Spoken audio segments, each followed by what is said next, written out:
Thus concludes the objective of today's field exercise. Is everyone clear on this?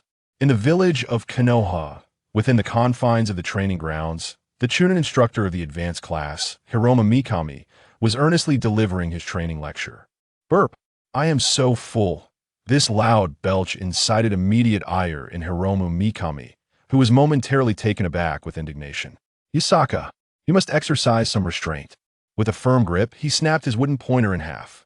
Although, as a Chunin, I lack the authority to reprimand your prowess. Your repeated violations of the rules of the ninja classroom leave me no choice but to take action. His thunderous shout elicited expressions of astonishment from the entire class, who began to murmur among themselves. Is the teacher all right? He dares to confront Yasaka? Has he forgotten about the dozen or so former instructors lying in the ninja hospital? This is bad. Something significant is about to unfold. Gazing at the slouched figure in the back row, fear crept into the faces of the students. They understood that provoking Yasaka could result in only one outcome: death. Burp. Were you speaking to me just now? Yasaka, with a contented belch, casually began to pick at his teeth, exuding an air of nonchalance. Yet this seemingly trivial act sent chills down the spines of all present. Yasaka, I merely intended to advise you against consuming food during training. It could lead to indigestion. As those words escaped his lips, Hiroma Mikami instantly regretted them. Oh, Mikami, why can't you control your tongue? In the village of Konoha, the name Yasaka was known to all. Since the age of 1, he had developed a penchant for snacks. Aside from sleeping and using the restroom, he could be seen clutching food throughout the day. Curiously, this gluttonous and lethargic individual possessed a ninja talent that astonished the entirety of Konoha. Even Orochimaru, the legendary Sannin, had once been struck down by Yasaka's casual blow, resulting in a month-long recuperation at home. He ultimately had to resort to forbidden techniques to regain his ability to move freely. Even now, Hiroma Mikami recalled the words imparted to him by the third Hokage upon assuming the role of homeroom teacher. Never provoke Yasaka otherwise. The outcome is certain death. Despite his extensive experience in the Shinobi World War, he had never witnessed such a solemn expression from the third Hokage. Before his arrival, over a dozen elite instructors had already found themselves confined within the ninja hospital. Rather than mere physical injuries, it was the psychological toll that weighed heavily upon them. The previous homeroom teacher had been hospitalized after inadvertently knocking a chip from Yasaka's hand, suffering a single but horrific laceration inflicted by a blade. Although the wound healed swiftly, the teacher was subsequently transferred to the mental health department due to a complete psychological breakdown. Until now, he has been incessantly muttering a phrase each day. How could I possibly be hospitalized by an 80-year-old child? How is that even conceivable? Fortuitously, the strike from Yasaka lacked true strength. Had he truly exerted himself, even 10 lives would not suffice. Upon hearing the words of Miya Shuji, Yasaka offered a faint smile. Not eating, what a jest. Delectable. Notification. Host has experienced exquisite flavor mastery of swordsmanship increased by 1. Notification. Host has experienced rich aroma constitution increased by 1. Notification. Host has experienced refreshing taste speed increased by 1. Like many who have traversed dimensions, Yasaka harbors within him an extraordinarily potent system. With every morsel consumed, rewards continuously flow. Moreover, the more delightful and rare the cuisine, the greater the rewards bestowed. In simple terms, savoring unfamiliar delicacies grants double, or even more, skill points. Yasaka, however, found no inclination to ponder the intricate attributes apart from the inherent upgrades. He directly allocated all his points to the cultivation of his slashing technique. There was no need for distractions, simply wield the blade. It aligned perfectly with his life's motto: enjoy the most exquisite meals, sleep deeply, and defeat the strongest foes. In just a few fleeting minutes, yet another packet of snacks had vanished at Yasaka's hands. Already gone? I haven't had my fill at all. How infuriating. His classmates, witnessing this spectacle, instinctively recoiled in fear. Hey, don't you have more snacks? Let me borrow some. At that moment, Yasaka approached a girl amidst the crowd. She was petite and charming, her large, clear eyes sparkling like water, captivating all who beheld her. Yet, This was not what piqued Yasaka's interest. His instincts hinted that her bag contained rare delicacies he had never tasted before. With a startled cry from Noera Rin, Yasaka swiftly extracted the snacks from her bag and stuffed them into his mouth. In an instant, a wave of rich flavor cascaded over his palate. Under the influence of the system, Yasaka immediately acquired double the skill points. Why, Yasaka-kin, that jelly was something I had tasted before. It has been touched with my lips. As she gazed upon Yasaka's handsome features, Noera Rin blushed, her eyes reflecting admiration and infatuation. It was no wonder, as the strongest boy in the class, Yasaka had long been the object of desire for every girl. Yasaka, did you not hear what Rin just said? Quickly remove your filthy mouth. From the crowd emerged a boy with graying hair, adorned with a deep blue mask, unable to contain himself any longer. This individual was none other than Kakashi Hitaki, the son of the legendary Konoha White Fang, hailed as a super genius. He had harbored feelings for Rin since childhood. Had it not been for Obito's recent leg injury that required a month's leave, he would have surely confronted Yasaka alongside Obito. Why should I remove it? Did you not notice that this young lady offered no resistance whatsoever? Yasaka chuckled lightly as he savored a bite of jelly, his expression dripping with disdain. Due to the ravages of the Ninja World War, the culinary offerings in Konohagakure had diminished greatly. The recently consumed bag of chips was merely the most inexpensive fare available. In this scarcity of provisions, he could only make do with mundane sustenance, reluctantly accumulating dwindling skill points. Now that he had fortuitously encountered a rare delicacy, how could he possibly squander such a splendid opportunity to enhance his strength? I advise you to retreat given your abilities. Confronting me recklessly would only ruin your prospects. How infuriating! Kakashi, unable to contain his frustration, drew the short blade from his back and charged fiercely at Yasaka. Kakashi, stop! Though he became a Chunin before graduating, Yasaka possesses the strength of a Chunin even before enrollment. If this continues, Kakashi will surely lose his life. In truth, while Kakashi was formidable among his peers, facing Yasaka was akin to an egg striking a boulder. There was no chance of victory. Yasaka, Kakashi, cease this at once. The speed of both combatants was so blindingly swift that even their homeroom teacher, Haichiro Mikami, could not intervene in time. In that fleeting moment, Yasaka set down his jelly and unsheathed the sword from his waist. It was a mere ordinary ninja blade, so lowly that even a novice blacksmith would disdain to forge it. With the unsheathing of the blade, a palpable drop in temperature enveloped the surroundings, as an overwhelming aura of murderous intent threatened to suffocate all present. Even Kakashi, who had faced Chunin from enemy nations, found his composure shattered at the sight before him. What stood before him was no longer a mere human. He was a harbinger of death, an assassin cloaked in shadows. Swish! Yasaka! Halt! In a flash, a glint of the blade sliced through the air. To the astonished gazes of all present, Kakashi's form shattered into a multitude of fragments, unable to even launch a counterattack as he collapsed onto the blood-soaked grass. Someone has lost their life. What shall we do? Yasaka has killed Kakashi. This is terrifying. The students in attendance erupted into chaos, retreating in panic. Clang. This brand of jelly is truly delightful. Yasaka relished another sip of jelly, a satisfied smile gracing his features. Chapter 2. Divine Blade. Heavenly Feather Slash, are your eyes deceiving you? I haven't even made a move, he remarked, eliciting disbelief among the onlookers. How could this be possible? To their astonishment, they realized that Yasaka's blade had never even grazed its target. Kakashi, who should have been reduced to fragments, appeared unscathed, albeit in a daze on the ground. How could this happen? I was once the elite ninja who thwarted an S-rank assassination for the third Hokage. How could my vision betray me? Shusuke Mikami gazed in disbelief, struggling to accept the reality before him. Beside him, the vice homeroom teacher from the Hyuga clan wore an expression of shock, repeatedly using his Byakugan to scrutinize the scene. Yet he could not discern how Yasaka had executed his technique. Could it be that he has mastered the forbidden techniques left by the second Hokage? The more Mikami pondered, the more apprehensive he became.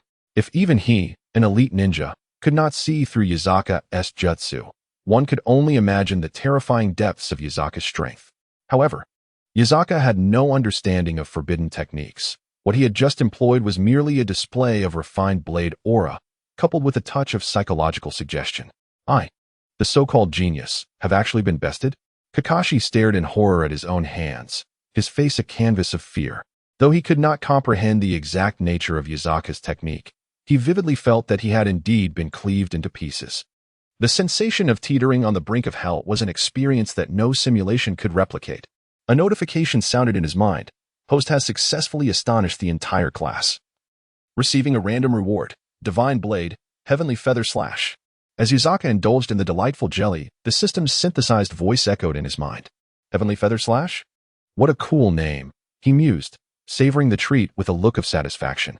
I'll set it aside for now. Perhaps I'll explore it when the mood strikes me. With that, he resumed his snack.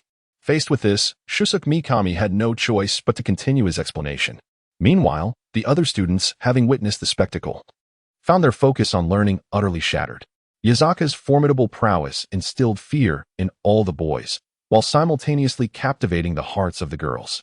His flawless features and commanding gaze ensnared their attention, leaving them entranced.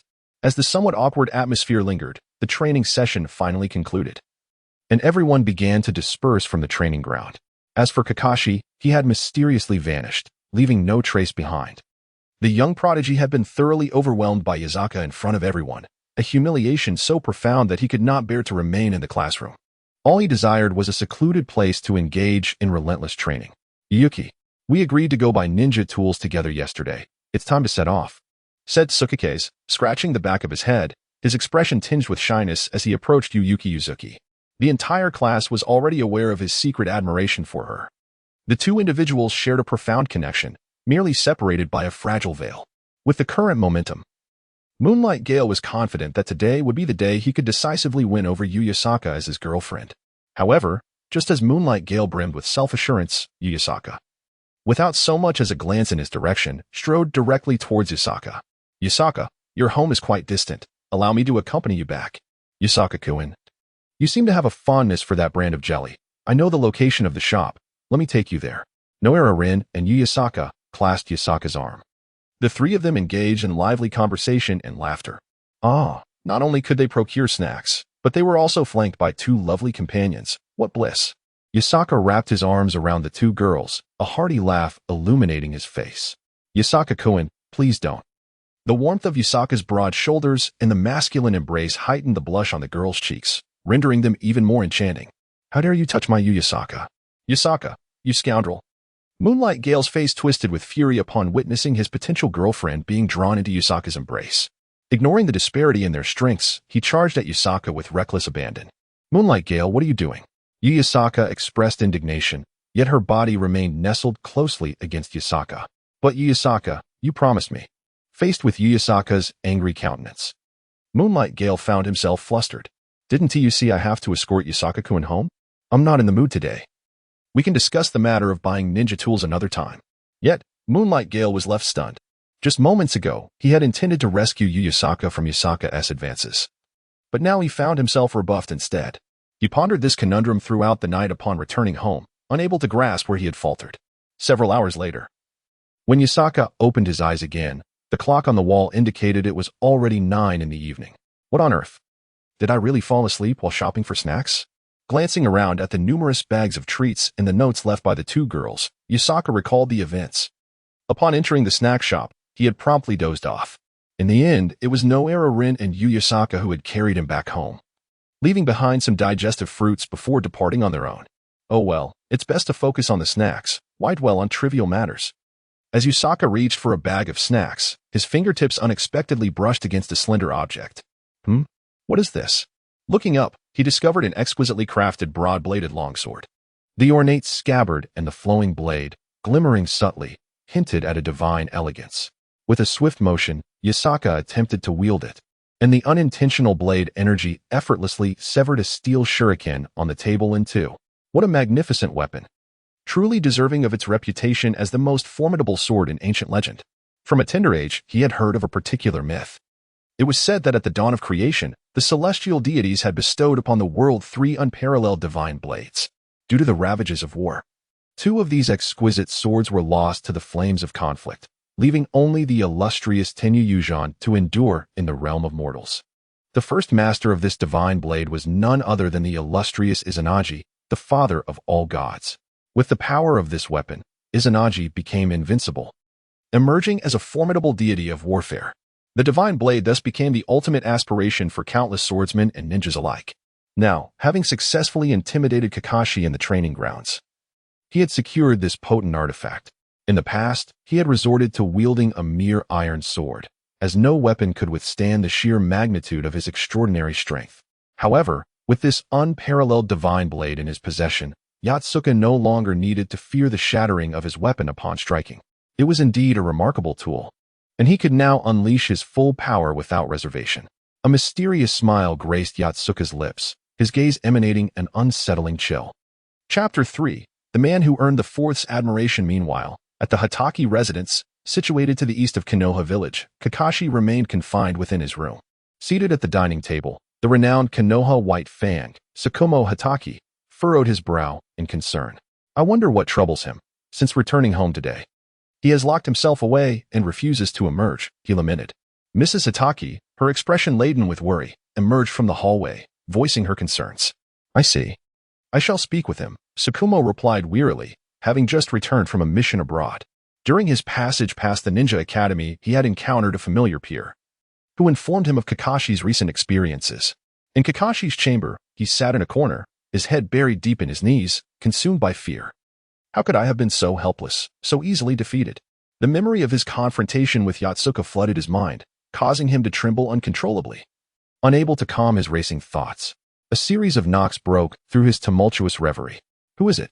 Kakashi, it is I, came the voice of his father. Upon hearing his father's voice, Kakashi felt a slight easing of his anxiety. Kakashi, I have heard about today's events at the training grounds. What are your thoughts on the matter? Gazing at his father's kind visage, Kakashi initially felt a wave of relaxation, followed by a surge of shame. Having always aspired to his father's accomplishments, he now found himself unable to face his idol. Both were prodigies of their youth. Yet Kakashi could not match his father's past achievements, and had been bested by a classmate who seemed to care only for snacks. Before Yasaki could make a move, Kakashi was already paralyzed by fear. The image of the genius he had painstakingly cultivated was utterly shattered in this battle. Father, Kakashi was engulfed in profound trepidation, unable to articulate the thoughts swirling within him. Do not rush, take a moment to collect yourself, Shigeru Tsukumo gently patted Kakashi's shoulder, signaling him to ease his anxiety. Under his father's comforting presence, Kakashi gradually regained his composure and recounted the events of the day at the training ground in detail. Oh, the child's name is Yusaki, is it? Shigeru Tsukumo fell into deep contemplation, a subtle, almost imperceptible smile of bittersweet irony gracing his lips. As a renowned figure in the village hidden in the leaves, he was well aware of Yusaki's formidable prowess. It would not be surprising if Kakashi had indeed succumbed to that child's strength. After successfully calming Kakashi, Shigeru Tsukumo returned to the living room. His gaze lowered as he was drawn into distant memories. Among the elite ninjas serving under the third Hokage, there was once an exceptional special genin named Koyama Kunio. His strength was unrivaled in Konoha, even eclipsing that of the so-called strongest genius, the fourth Hokage. The third Hokage held this subordinate in high regard, even personally naming Koyama's only son. That child is none other than Yasaki today. Regrettably, during a covert attack from a rival nation, Koyama Kunio faced a multitude of adversaries to protect Konoha. Outnumbered, he ultimately fell on the battlefield.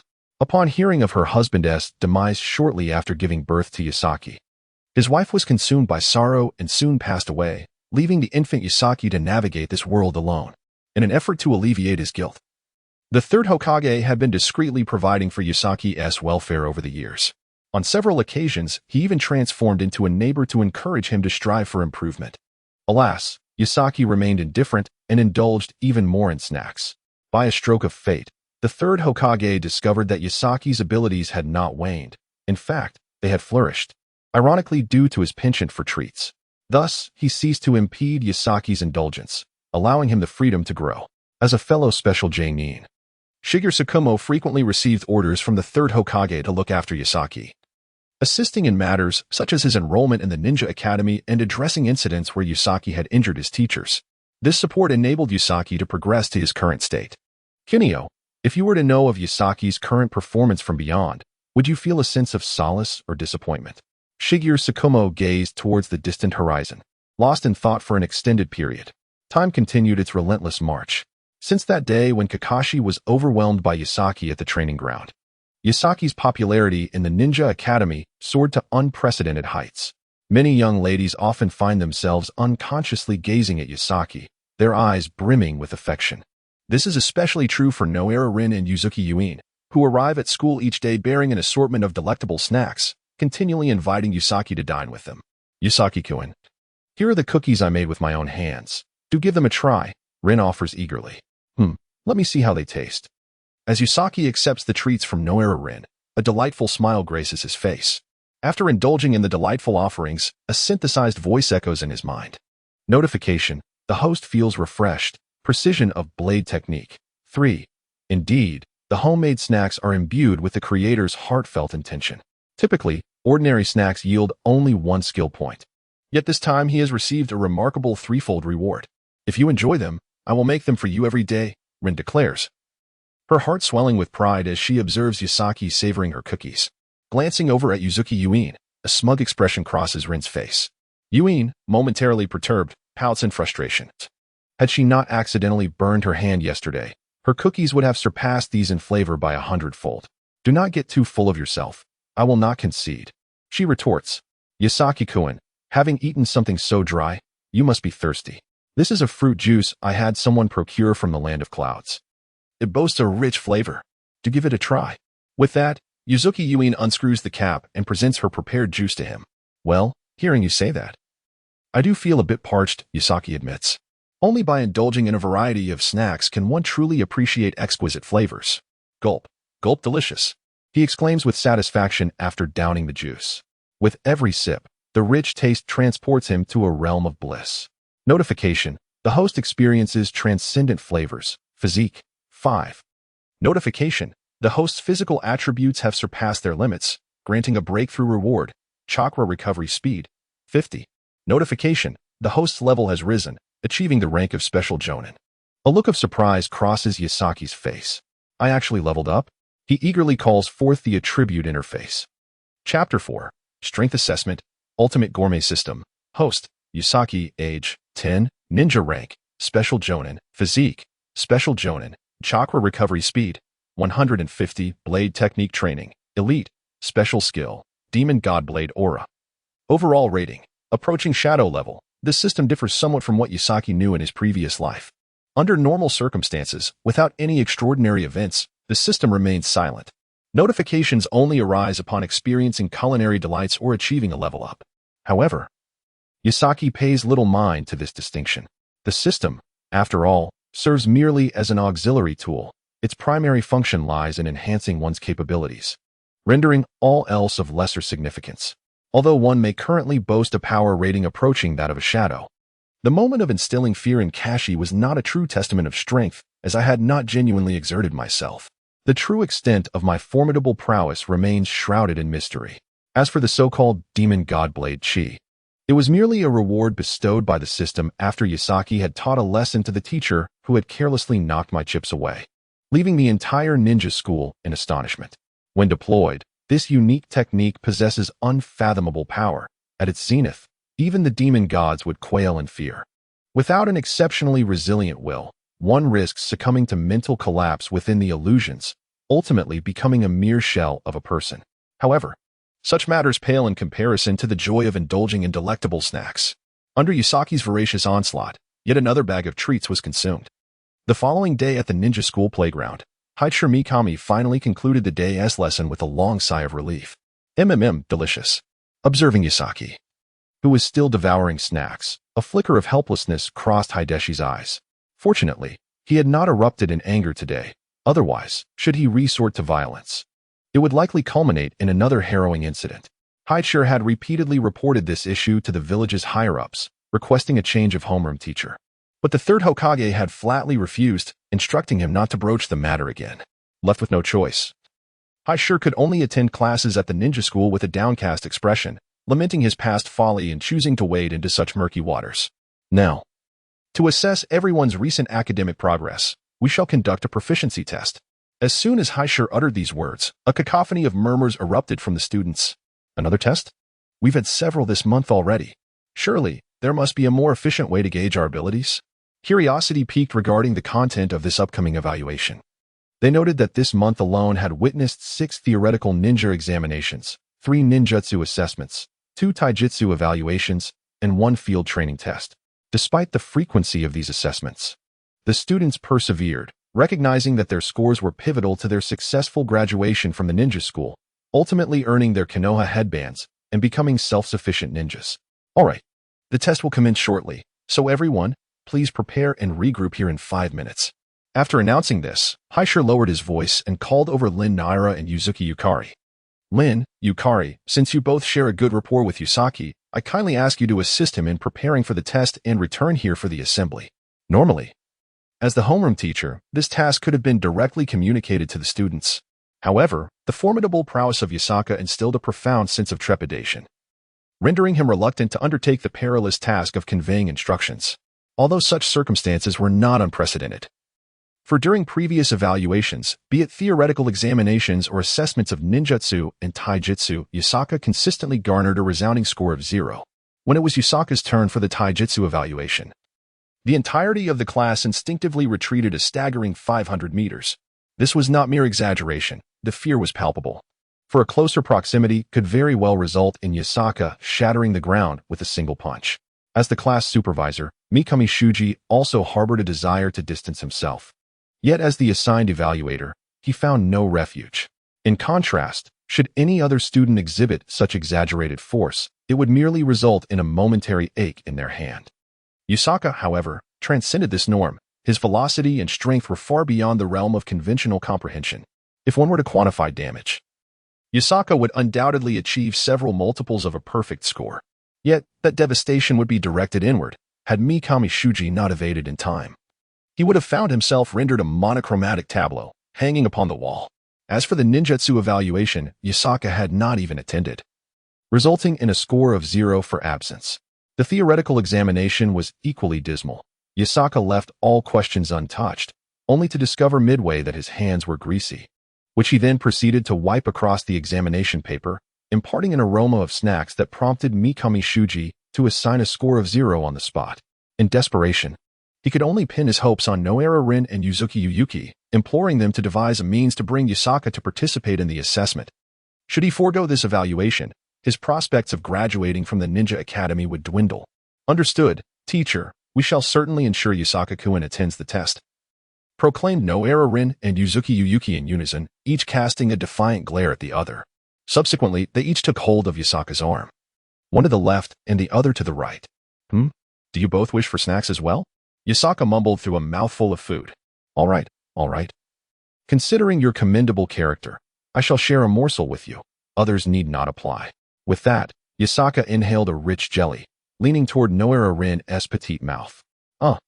Yusaka-kun, I shall pass. I am not hungry at the moment, Noera Rin stammered, her cheeks flushed as she shyly recoiled. Although Yusaka was undeniably handsome, the thought of engaging in such an intimate act in public was overwhelming for her. And you? Would you care for some? Yusaka inquired, directing his attention to Yuzuki Yuyuki. I too shall decline, Yusaka-kun. The test is set to commence shortly, and we must prepare, she replied. Thus, the two girls, in jovial spirits, accompanied Yusaka toward the classroom. Appearing exceedingly cheerful, that Yusaka observed Kakashi from the sidelines, his frustration flaring anew. Having previously suffered defeat at Yusaka's hands, he harbored a simmering resentment. Upon witnessing the intimate interaction between Yusaka and the two young women, an uncontrollable fury surged within him. What right does such a lackadaisical individual, devoid of ambition, have to belittle the significance of a crucial strength assessment? Nevertheless, despite his indignation, Kakashi swiftly dismissed the thought of resorting to violence. Yusaka's formidable prowess was far beyond his capacity to contend with. However, the situation was markedly different for Might Guy. This gluttonous lad had astonishingly triumphed over his most formidable opponent, Kakashi. If he failed to bring Yusaka to the ground today, he would forfeit any claim to being an independent ninja. Chapter 5. Might Guy's challenge. 5 minutes later, everyone had prepared for the assessment and returned to the training ground. After confirming the number of participants, Mikami Shusuk began to announce the rules for today's examination. With everyone ready, there was no time to waste. The strength assessment was about to commence. As the participants absorbed this information, they could hardly suppress their nervous anticipation. Today's test would consist of one-on-one combat. However, there was a modification to the rules. Yasaka would be in a league of his own, and anyone who could defeat him would be deemed successful, while all other outcomes would be considered failures. As Mikami Shusuk concluded his announcement, an eerie silence fell over the group. Only Yasaka remained oblivious, indulging in his snacks. Delicious, he remarked, lifting his gaze upon noticing the stares directed at him. What is this? Was someone calling for me? Rin Noera and Yuki Yuzuki, witnessing the scene, quickly whispered the test rules to Yasaka. What? We're supposed to face Yasaka one-on-one? How is that even remotely winnable? Teacher, you must be mistaken. Noticing the expressions of dread on their faces, Mikami Shusuk recognized that he had struck a nerve. Just as he prepared to elucidate the reasoning behind this decision, Mike-ai suddenly stepped forward. Wait, everyone else, stand back. I shall be the one to defeat Yasaka, he declared, assuming a combat stance. What? This passionate fool dares to challenge Yasaka? He doesn't even know ninjutsu and still has the audacity to step up.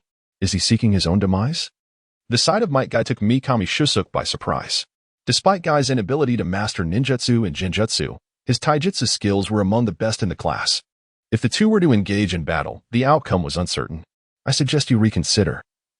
It would be far more enjoyable to indulge in snacks than to fight with you. Yasaka dismissed Might Guy's challenge, continuing to toss snacks into his mouth. This profound disregard ignited a fire within Might Guy. How dare you underestimate my youthful spirit? Prepare yourself. Unable to contain his frustration, Might Guy charged forward. However, just as he was about to take a step, Mikami Shusuk intervened. Might Guy disqualified. Upon hearing this, Might Guy was momentarily taken aback. Unqualified? Why? I haven't even begun to fight yet. It is quite simple. The first lesson for a ninja is to exercise self-restraint and to fulfill one's mission to the best of one's ability. You were momentarily blinded by anger, and had I not intervened, you would have already become a victim of Yatsuka's blade. Once Mikami Shuji saw that Might Guy had regained his composure, he released his grip on his shoulder. Thankfully, he had acted in time. Otherwise, today, the Ninja Academy would have faced yet another calamity. Now then, does this mean it is my turn to challenge him? Yatsuka suddenly set aside his snacks, a wicked grin spreading across his face. No, Yatsuka, please let me explain. That is not the arrangement. Upon seeing Yatsuka prepared to attack Might Guy, Mikami Shuji broke into a cold sweat. It had been a challenge to avert one dangerous situation. He certainly did not wish to encounter another.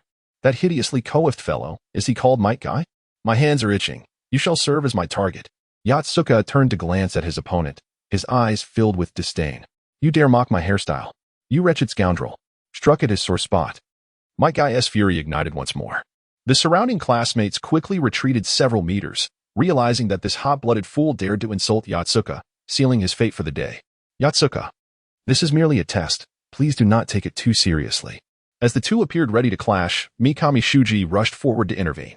With Yatsuka's prowess, a physical confrontation was no trivial matter.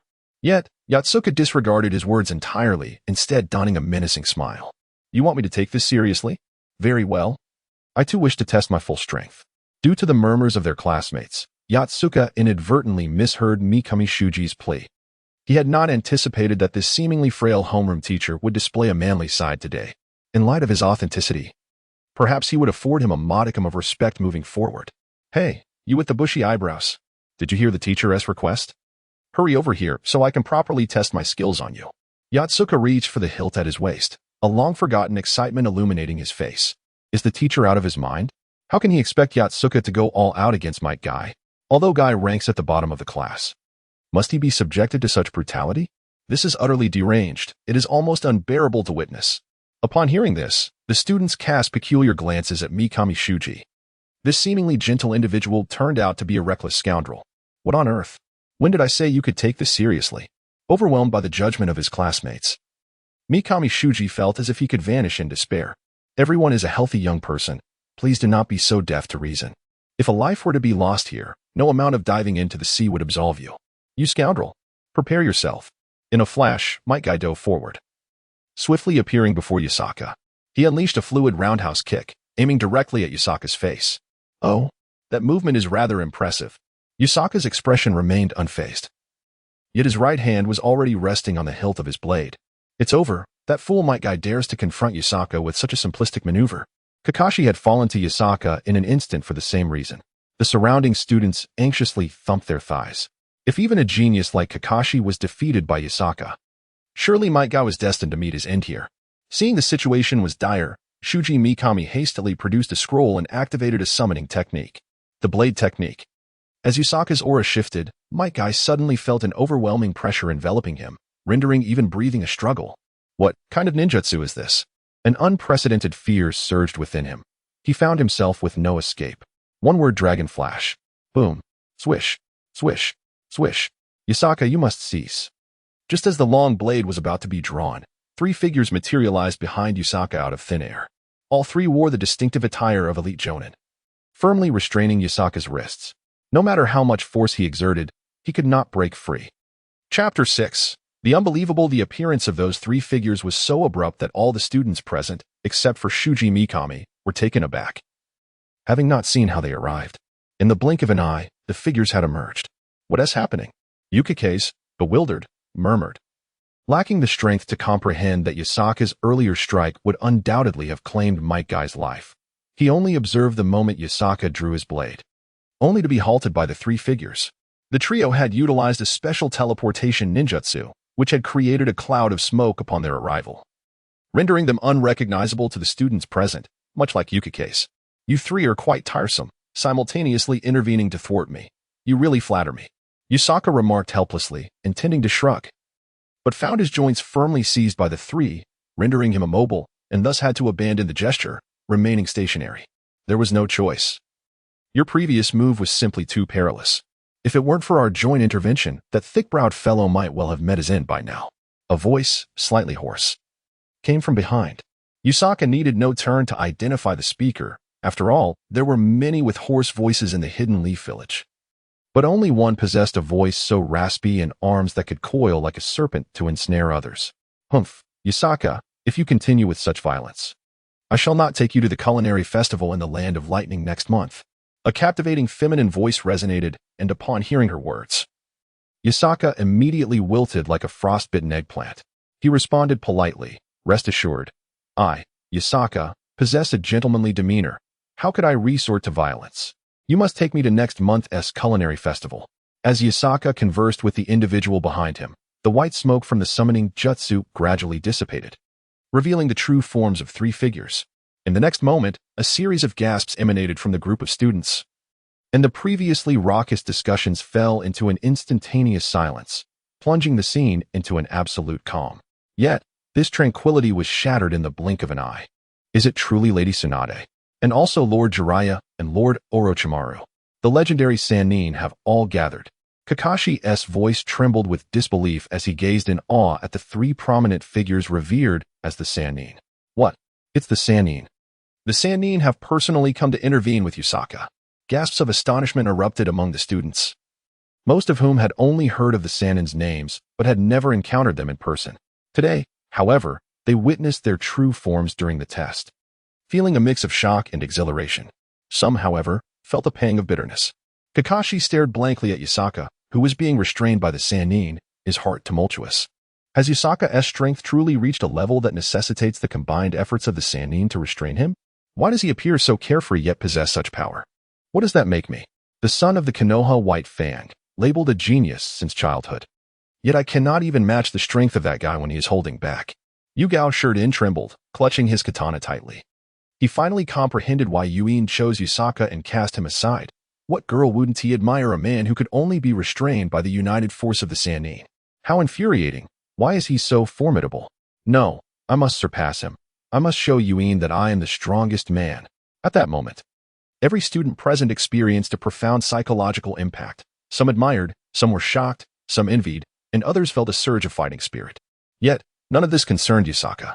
He cleared his throat and, with a hint of resignation, remarked, all right, I have sheathed my sword. How much longer will you hold me down? Upon hearing this, Jiraiya and the others released their grip on Yasaka, who returned to his nonchalant demeanor and raised an eyebrow at Mitsuhashi Yoshiji, saying, So, I emerged victorious, did I not? Indeed, you have won. Mitsuhashi nodded and then turned to the students, announcing loudly, "In this contest, Yasaka is the victor." Meanwhile, Might Guy remained in a stupor, half kneeling on the ground, his muscles rigid with astonishment as he gazed at Yasaka. The impact of Yusaki's blade was overwhelming at the very moment he drew his weapon. It seemed as though a colossal sword, stretching from the heavens to the earth, manifested before him, dominating the very fabric of reality. In that instant, his body became utterly paralyzed, as if his very soul had been extracted from his corporeal form. His vision blurred, and the figures of Teacher Mikami, the training dummies, the arena, his classmates, and even Yusaki all vanished, leaving only the immense sword descending upon him. This spectacle delivered a profound psychological blow to Might Guy, rendering him incapable of motion, as if he were entirely incapacitated. "Hey, are you all right?" Yusaki, passing by Might Guy, kindly patted him on the shoulder. However, Might Guy, seemingly triggered by an unseen force, widened his eyes in astonishment before promptly fainting. "He can't handle it," Yusaki remarked with a hint of sarcasm, then turned to face the students below, calmly inquiring, "Is there anyone else?" Though Yusaki's tone was rather neutral, his classmates perceived an entirely different sentiment.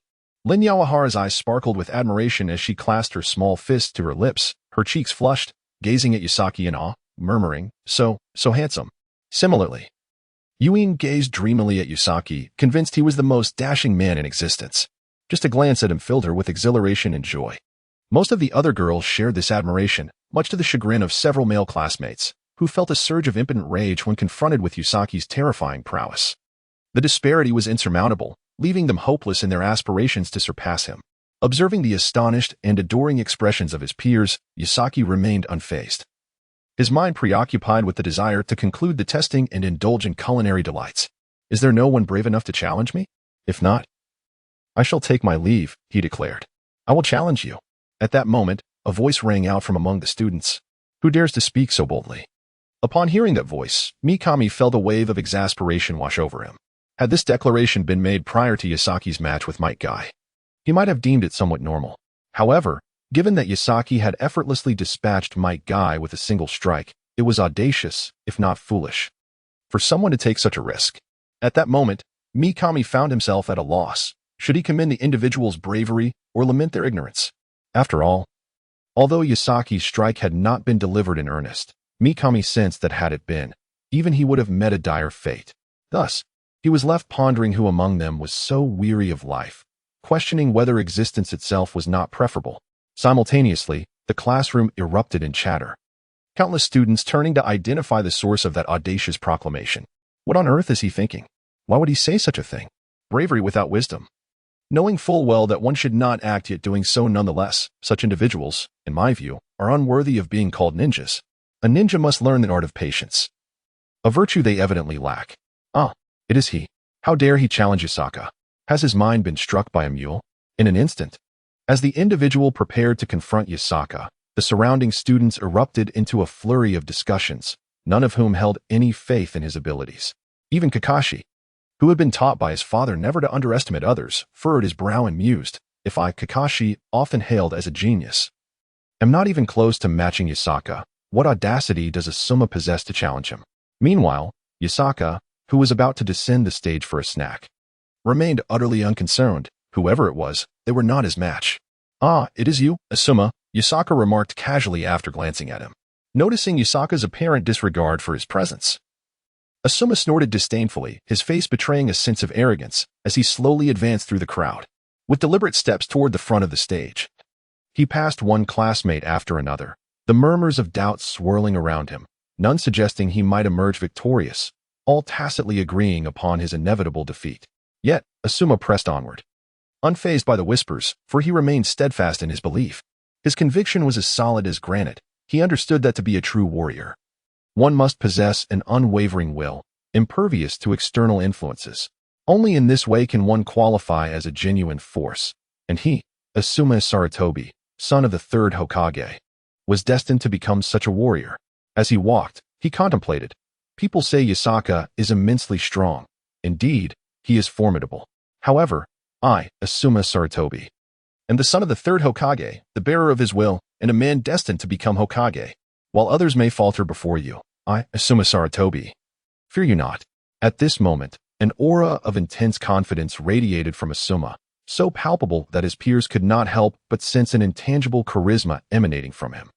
Kurenai Yuhi, initially doubtful of Asuma's chances against Yusaka, found herself viewing him in a different light. He seemed transformed, exuding a giant-like determination that inexplicably instilled a sense of safety within her. Perhaps, just perhaps, Asuma could triumph over Yusaka. Just as Asuma reached the front row of students, mere steps away from ascending the arena, someone suddenly grasped his sleeve. Asuma, heed my advice. Do not proceed. You are no match for him. Stopping in his tracks, Asuma turned to regard the one who had halted him, revealing Kurenai's brother, Genin, who, with a toothpick in his mouth, displayed an unusual seriousness. Even you doubt my capabilities, Genin?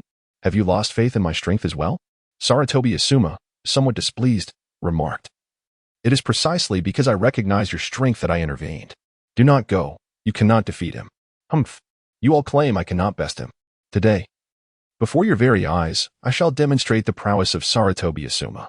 In a fit of anger, Sarutobi Asuma shook off Nara Shikamaru's hand and ascended the arena steps with determination. Ah, Asuma, you are quite fervent today. Knowing you will lose, you resolutely draw your sword against me. Out of respect for your warrior spirit, I, Yotsuka, shall refrain from harming you today, Yotsuka declared, lifting his chin, in a cheerful mood as he anticipated accompanying Tsunade to the culinary festival in the Land of Lightning next month. Humph, Yotsuka, others may fear you, but I, Sarutobi Asuma, do not. I am destined to become the Hokage. Your days of arrogance are numbered. Today, I, Sarutobi Asuma, shall put an end to your undefeated record. With conviction, Asuma pointed his thumb at his chest, his face reflecting resolute determination. Well said. Suddenly, a voice from the crowd erupted in applause. Asuma glanced over to find it was Nara Shikamaru, and he felt a surge of joy. After all, a true brother stands by you. Yotsuka, meanwhile, absent-mindedly cleared his ears, nodding while thinking of the ramen he planned to savor at Ichiraku later that evening. Without raising his gaze, he spoke to Asuma. Have you finished? If so, let us commence our battle. The sooner we finish, the sooner I can make it to Ichiraku's anniversary celebration. Are you looking down on me, Yotsuka? Today, Sarutobi Asuma will make you understand that there are always greater beings beyond you. With that, Asuma shouted loudly and hurled 3 shurikens toward Yotsuka. Simultaneously, Jiraiya employed a unique ninjutsu to transmit his voice solely to Yotsuka's ears, ensuring only he could hear. Yotsuka, that should suffice. If you can manage not to harm Sarutobi Asuma today, I will take you to Ichiraku to sample their latest special. I possess a voucher for it. Well, the latest special? Absolutely, you have my word. I will comply with your wishes. Upon hearing Jiraiya's promise of the new ramen, Yotsuka eagerly nodded in agreement, exclaiming, Yes, yes, yes, whatever you say goes. His excitement was palpable, for whenever Ichiraku introduced a new ramen dish, they would release a limited number of experience vouchers, which allowed the holder to be among the first to taste the new offering. Otherwise, one would have to wait 2 months for it to appear on the menu. These special vouchers were exclusively available to those of elite Jonin rank. Each time Ichiraku unveiled a new ramen, Yotsuka felt an overwhelming desire to try it. Yet he had always lacked a voucher, thus forcing him to wait 2 months for the new dish to finally be available. Therefore, upon learning of the opportunity to indulge in the latest culinary delight, his excitement knew no bounds, rendering Jiraiya's conditions a trivial matter. As the 3 shurikens, gleaming with sharpness, hurtled towards him, Yotsuka chuckled softly and tilted his head, narrowly evading the first shuriken. It zipped past his cheek, so close yet failing to make contact. Sarutobi Asuma, witnessing this, lamented the missed opportunity. He was on the brink of becoming the first person in history to injure Yotsuka. He now pinned his hopes on the remaining 2 shurikens. The second shuriken aimed directly for Yotsuka's chest, with the first shuriken targeting his left cheek. Yotsuka's instinctive lean to the right left him vulnerable, as the second shuriken closed in, mere meters from his torso. Such proximity made evasion impossible unless Yotsuka employed the body flicker technique. This was precisely the strategy Asuma had devised, to use the first shuriken to blockade Yotsuka's movements as a feint, enhancing the chances of the subsequent shuriken striking true. Hit him. Strike him down. Asuma fervently urged, fixated on the second shuriken. Below, Kakashi felt a swell of tension, his emotions a tumultuous blend. He desired the shuriken to strike Yotsuka, hoping to see him face some adversity. Yet, he also harbored a reluctance for this outcome, as Yotsuka was his target, and he wished to be the first to land a hit. Moonlight Gale shared a similar sentiment. Meanwhile, Noera Rin and Yugao were anxious for Yatsuka's safety, while Masumi and the three Sannin eagerly anticipated Yatsuka's response. In that moment, the second shuriken became the focal point of attention. However, Yatsuka surprised many by remaining still and chuckling, lifting his foot to kick a small stone into the air. It zipped forth like a bullet, directly colliding with the second shuriken. With a sharp clang, the shuriken, just half a meter from Yatsuka's chest, was deflected by the stone, veering away harmlessly. What a pity it missed. Moonlight Gale felt a wave of disappointment, believing the stone had merely intercepted the shuriken, unaware that Yatsuka had deliberately kicked it. His speed too swift for him to perceive. Yet, the three Sannin observed the scene with clarity. Jiraiya grinned, stroking his chin, and remarked, "This lad is quite intriguing. I never expected such a tactic. I thought he would use a blade to block." Orochimaru let out a chilling laugh, his voice hoarse as he remarked, "Truly deserving of his reputation as the man who defeated me. Although he may appear merely intimidating, I still hold great respect for his prowess." While the onlookers were astonished by the second shuriken launched by Yasaka, Asuma Sarutobi wore a grave expression, his teeth clenched as he deftly controlled the third shuriken. Among all present, he alone understood that this third shuriken was his true trump card. The first two were mere feints crafted to set up for the third. As Yasaka propelled the second shuriken, the third had already reached a mere 3 meters from him, a distance that was almost negligible, as fleeting as a blink of an eye. "Now," Asuma bellowed, his voice resonating with urgency as he swiftly formed hand seals, exclaiming, "Prepare yourself." Shadow Shuriken technique. In the next instant, the third shuriken appeared to split asunder, multiplying from 1 to 2, then 4, and swiftly to 16. Within a heartbeat, it transformed into a multitude of shuriken, effectively sealing off Yasaka's avenues of escape from the left, right, and above. No matter where Yasaka attempted to evade, he would find himself assailed by the barrage of shuriken. Witnessing the shuriken surge towards Yasaka like an impenetrable wall, the students and lower-ranked ninjas were utterly astounded. Even Kakashi, who often proclaimed himself a genius, gazed in disbelief at the swarm of shuriken clones. He had never anticipated that Asuma possessed such advanced ninjutsu, an art even he had yet to master. Could it be that, at last, someone would triumph over Yasaka? A sudden jolt of anxiety surged through Kakashi, his heart nearly lodged in his throat, his pupils constricting as he fixated on Yasaka, terrified of missing what would transpire next. On the stage, Asuma bore a victorious smile. The culmination of countless nights of arduous training leading to this day, defeating Yasaka in front of their classmates, and even the 3 legendary ninjas. To become the strongest man in the class, that was his ambition, Asuma Sarutobi. However, as many eagerly anticipated Yasaka being overwhelmed by the shuriken, he merely smirked and chuckled.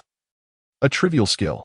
In the blink of an eye, Yasaka's right hand shot forth to grasp the hilt of his blade, drawing it with a swift motion. Clang, clang, clang. Clang, clang. In an instant, a dazzling display of steel flashed before the crowd's eyes, a blinding white light illuminating the arena.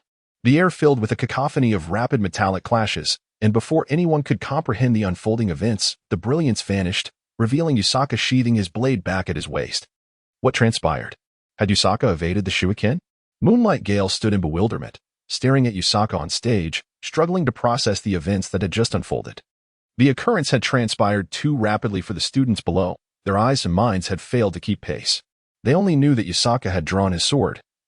A flash of white light had enveloped the scene, and then he had returned the blade to its sheath, leaving them all in suspense. What had happened? What would be the outcome?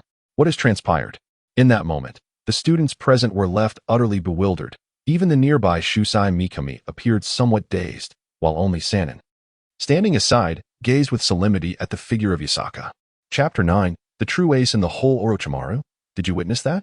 After a brief silence, Tsunade inquired of Orochimaru, her voice tinged with a subtle tremor. "Yes, I observed it clearly," Orochimaru replied gravely. Even Jiraiya, typically jovial, sat in rare silence. His eyes fixated on the blade Yasaka had sheathed at his waist. "I never anticipated his swordsmanship had reached such heights." Jiraiya spoke in a low tone.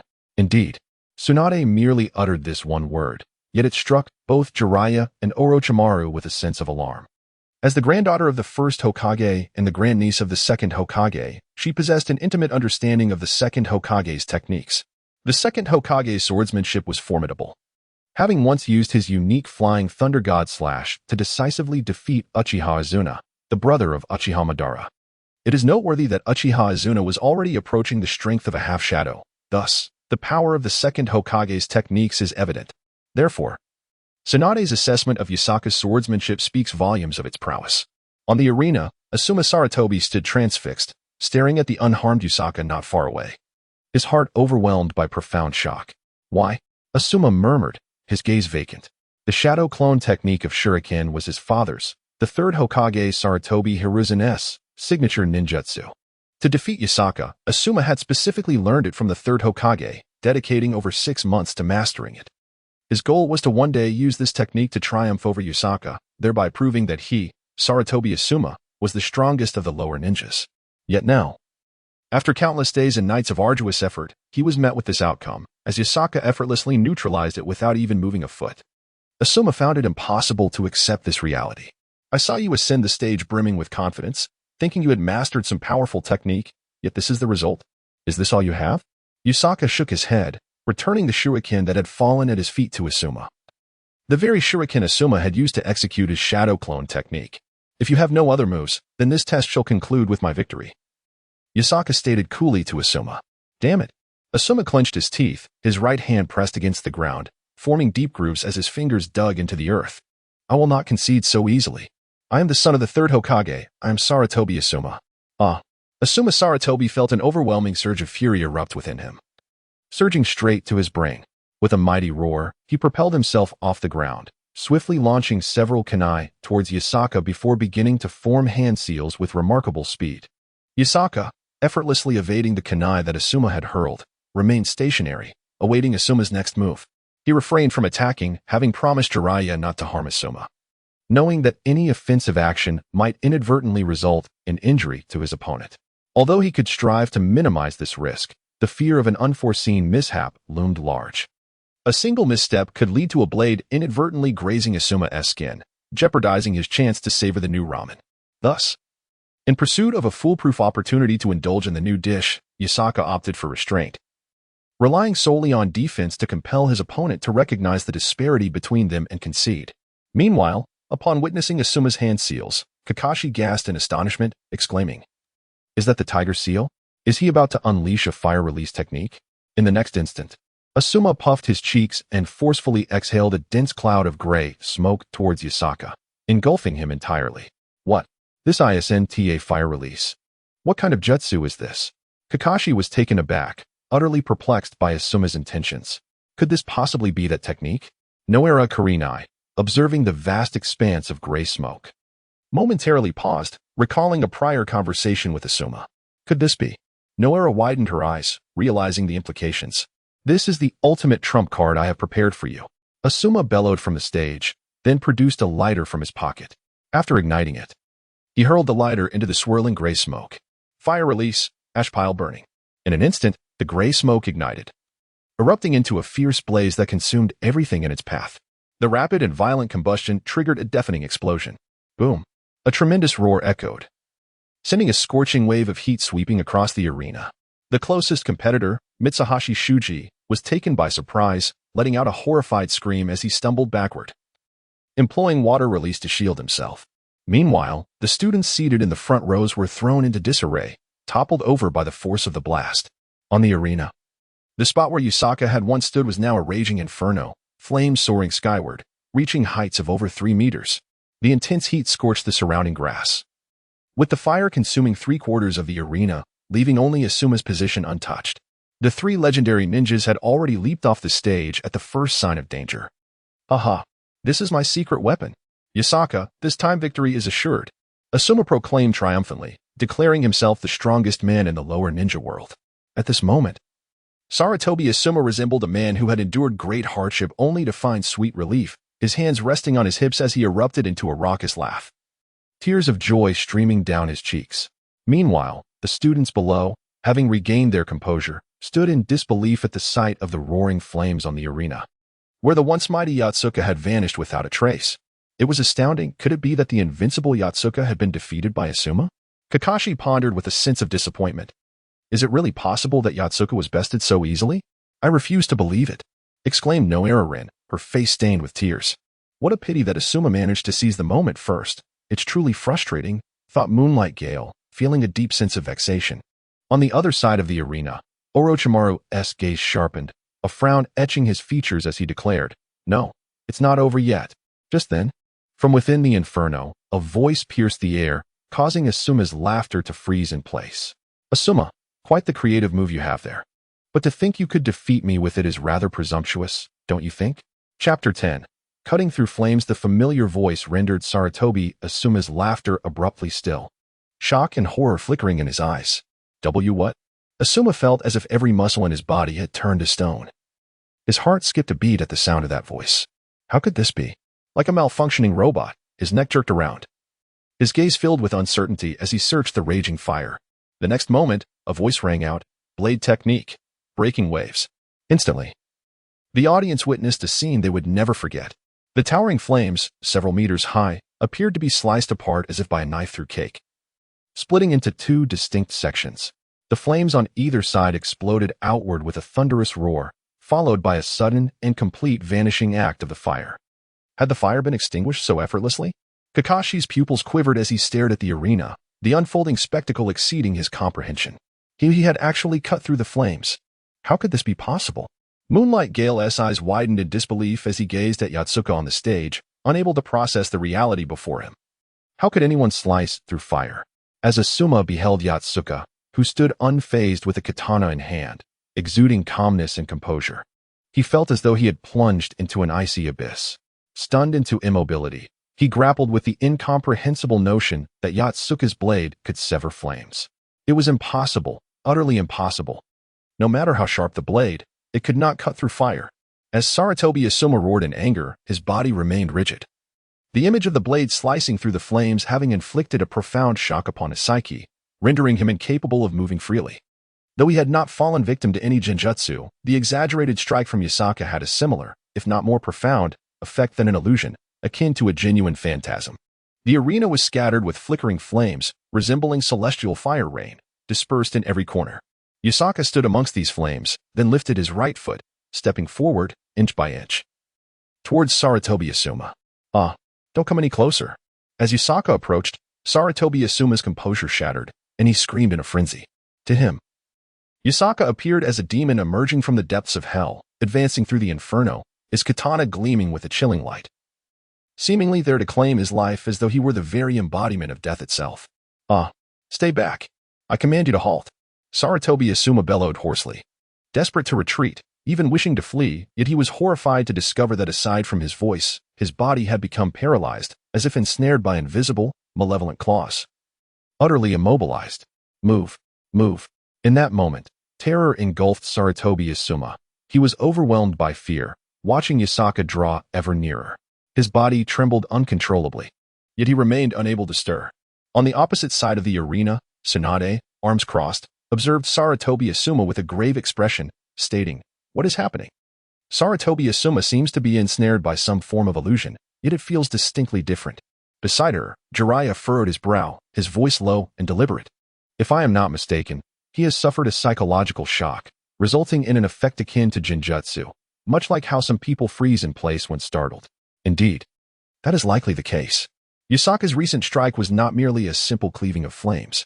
From what I have perceived through my sensory abilities, it appears that Yasaka's blow also inflicted a sort of mental impact upon Sarutobi Asuma, creating an effect reminiscent of a genuine illusion. That strike was far more complex than it appeared. Upon hearing this, Tsunade fell into contemplative silence. Having been exposed to the teachings of the first and second Hokage since childhood, she was well versed in such matters. The kind of psychological shock described by Orochimaru was something she had also heard of from the second Hokage. It is an intangible attack, akin to genjutsu, however, unlike genjutsu, which creates false perceptions and illusions to affect the mind. This was something altogether different. However, this spiritual shock bypasses the realm of illusion and directly assaults the psyche, its detrimental effects far surpassing those of mere illusion. While illusions typically only affect a person temporarily, a powerful spiritual shock can leave deep scars or imprints on the mind, inflicting emotional trauma akin to the adage of once bitten, twice shy. Indeed, Tsunade recalled hearing the second Hokage mention that if such a spiritual shock were potent enough, it could potentially extinguish a person's soul on the spot. Those who have been frightened to death, in truth, have had their souls slain. Contemplating this, an indescribable astonishment flickered in Tsunade's eyes as she regarded Yusaka with a transformed gaze. He possessed such remarkable potential. At that moment, Yusaka remained oblivious to the astonishment he had evoked in the three legendary ninjas. He was solely focused on compelling Asuma Saratobi to concede. Otherwise, he could hardly restrain himself from taking action. With a decisive step, Yusaka approached Asuma, towering over the latter who was slumped on the ground. Asuma, I am the strongest genin of Konoha, Yusaka, he declared coldly. However, as soon as the words left his mouth, Yusaka pondered whether he had been too stern. What if he frightened Asuma to death? After all, to prompt Asuma to surrender, Yusaka had infused his previous strike with a mental assault, intending to shatter Asuma's will and hasten his concession. Realizing this, Yusaka quickly donned a smile, his pearly white teeth gleaming in the sunlight, as he reassured, Asuma, do not be disheartened. Your inability to defeat me is not a reflection of your weakness, but rather of my overwhelming strength. Chapter 11. Fainted you. Upon hearing Yusaka's words, Asuma felt a wave of nausea rise in his throat, and in a fit of frustration, he suddenly coughed up blood and fainted. Hey, Jiraiya, you're witnessing this, right? I haven't laid a finger on him. When he set me ablaze, I was merely defending myself by cutting through the flames. His bloodshed is not my concern. You must not use this as an excuse to deny me a meal of the new ramen. Seeing Asuma vomit blood, Yusaka became alarmed and quickly turned to Jiraiya, calling out. Jiraiya chuckled helplessly, casually tossing a coupon emblazoned with the Ichiraka ramen logo towards Yusaka like a shuriken. Yusaka caught the new ramen coupon, treating it as a priceless treasure, and carefully tucked it into the inner pocket of his clothing, his face lighting up with joy. Meanwhile, upon witnessing Asuma's fainting spell, Shusui Mikado rushed forward to lift Asuma, and after a quick examination, he realized it was merely a case of excessive anger, allowing him to breathe a sigh of relief. After all, this was the son of the third Hokage. Any incident occurring in his class would spell considerable trouble. Medical team, quickly send Asuma Saratobi to the hospital. After Shusui Mikami summoned the medical team, he entrusted Asuma into their care. Meanwhile, the students watching from below the arena erupted in a cacophony of reactions, as if a pot had boiled over. Genma Shiranui sighed, biting on a toothpick, lamenting, alas, I advised you against fighting him. You cannot possibly win. But you refuse to listen. Now look at the outcome. Yusaka-kun is truly formidable. Kakashi gazed solemnly at Yusaka on the stage, his heart awash with conflicting emotions. He felt an immense distance between himself and Yusaka, rendering him momentarily disoriented. Ever since his defeat at Yusaka's hands last year, he had set his sights on surpassing him. Yet, he found himself questioning whether he could truly achieve that. Kagetsuchi Tsukikage clenched his fists tightly, his nails digging into his flesh, oblivious to the pain. His eyes were solely fixated on Yusaka, the man standing on the stage, who, despite being 2 centimeters shorter than him, exuded an overwhelming strength. The moment Yusaka cleaved through the flames with a single stroke left Kagetsuchi breathless. That awe-inspiring scene conjuring a vision in his mind where he appeared diminutive before a colossal figure that seemed to pierce the heavens. He looked up, striving to see the giant's face, only to realize it was Yusaka himself. As a practitioner of swordsmanship, Kagetsuchi understood the immense skill required to sever flames with a single strike. At this moment, even with the aid of wind techniques, he could not replicate such a feat. Moreover, he recognized that Yusaka had accomplished this purely through his swordsmanship, without the use of wind techniques. Damn it, Yusaka. I will surpass you. I must. Kagetsuchi fervently declared in his heart. His desire to outshine Yusaka stemmed not only from a need to prove his swordsmanship was superior, but also from the anguish of watching his longtime crush, Yuin, abandon him for Yusaka, chatting excitedly around him. This betrayal ignited a fierce resentment within him. In his heart, Yuin was his guiding light, now drawn inexplicably to Yusaka. How could he endure such a slight? The reason Yuin was captivated by Yusaka was undoubtedly due to his exceptional swordsmanship. Thus, Kagetsuchi reasoned that if he could defeat Yusaka, Yuin would be drawn to his charm and return to his side. Yusaka, I will surpass you. Yuin belongs to me. Kagetsuchi seethed silently, not far away. Rin Noera gazed at Yusaka on the stage with adoration, her eyes sparkling with admiration. She clasped her small fist beneath her chin, her cheeks flushed, as though a little deer were bounding in her heart. He is so handsome and incredibly cool, especially that line he just delivered. It's not that you're too weak, but rather that I am too strong. It was simply magnificent, embodying the essence of the man I desire. Alas, I have fallen in love. Among the audience, several girls, like Noera Rin, mirrored similar expressions of infatuation, eliciting envy, jealousy, and resentment from the boys who beheld Yagasaka. However, one girl stood apart, Wai Kurenai. Upon witnessing Asuma Saratobi's defeat, she felt a pang of sorrow. When he coughed up blood, she nearly rushed to his aid, only to be outpaced by Mikami Shuji.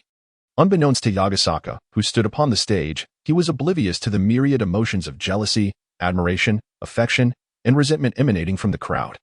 His thoughts were solely consumed by culinary delights, his mind swirling with visions of the new ramen from Ichiraku. The silky, chewy noodles paired with a distinctive broth and exquisite toppings promised a taste that transcended the divine. Such a dish, especially one he had not yet experienced, would undoubtedly yield extraordinary rewards from the system, enhancing his prowess immensely. With thoughts of this delectable creation, Yagasaka could hardly contain his eagerness to indulge. However, as he was still engaged in the test, he could not leave. In a fit of impatience, he turned towards his classmates and bellowed, "Is there anyone else?" His intent was merely to inquire if anyone wished to challenge him. If not, he would eagerly proceed to savor ramen. Yet, upon hearing his words, the audience was stirred by a variety of sentiments. Some boys felt a surge of indignation, thinking, "How arrogant! Does he truly believe I wouldn't dare confront him?" Others perceived his proclamation as brimming with a commanding presence, an aura that conveyed, "I am the mightiest. Anyone who dares oppose me shall face dire consequences." In that moment, while the students harbored their thoughts, none dared to step forward to challenge him. Although defeating Yagasaka would signify success in the test, the question lingered, who could possibly triumph over him?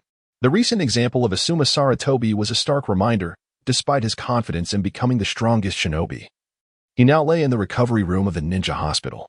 Noticing the lack of challengers, Mikami Shuji sighed, relinquishing any expectation for someone to confront Yagasaka. After all, even as a teacher, he lacked the confidence to defeat him.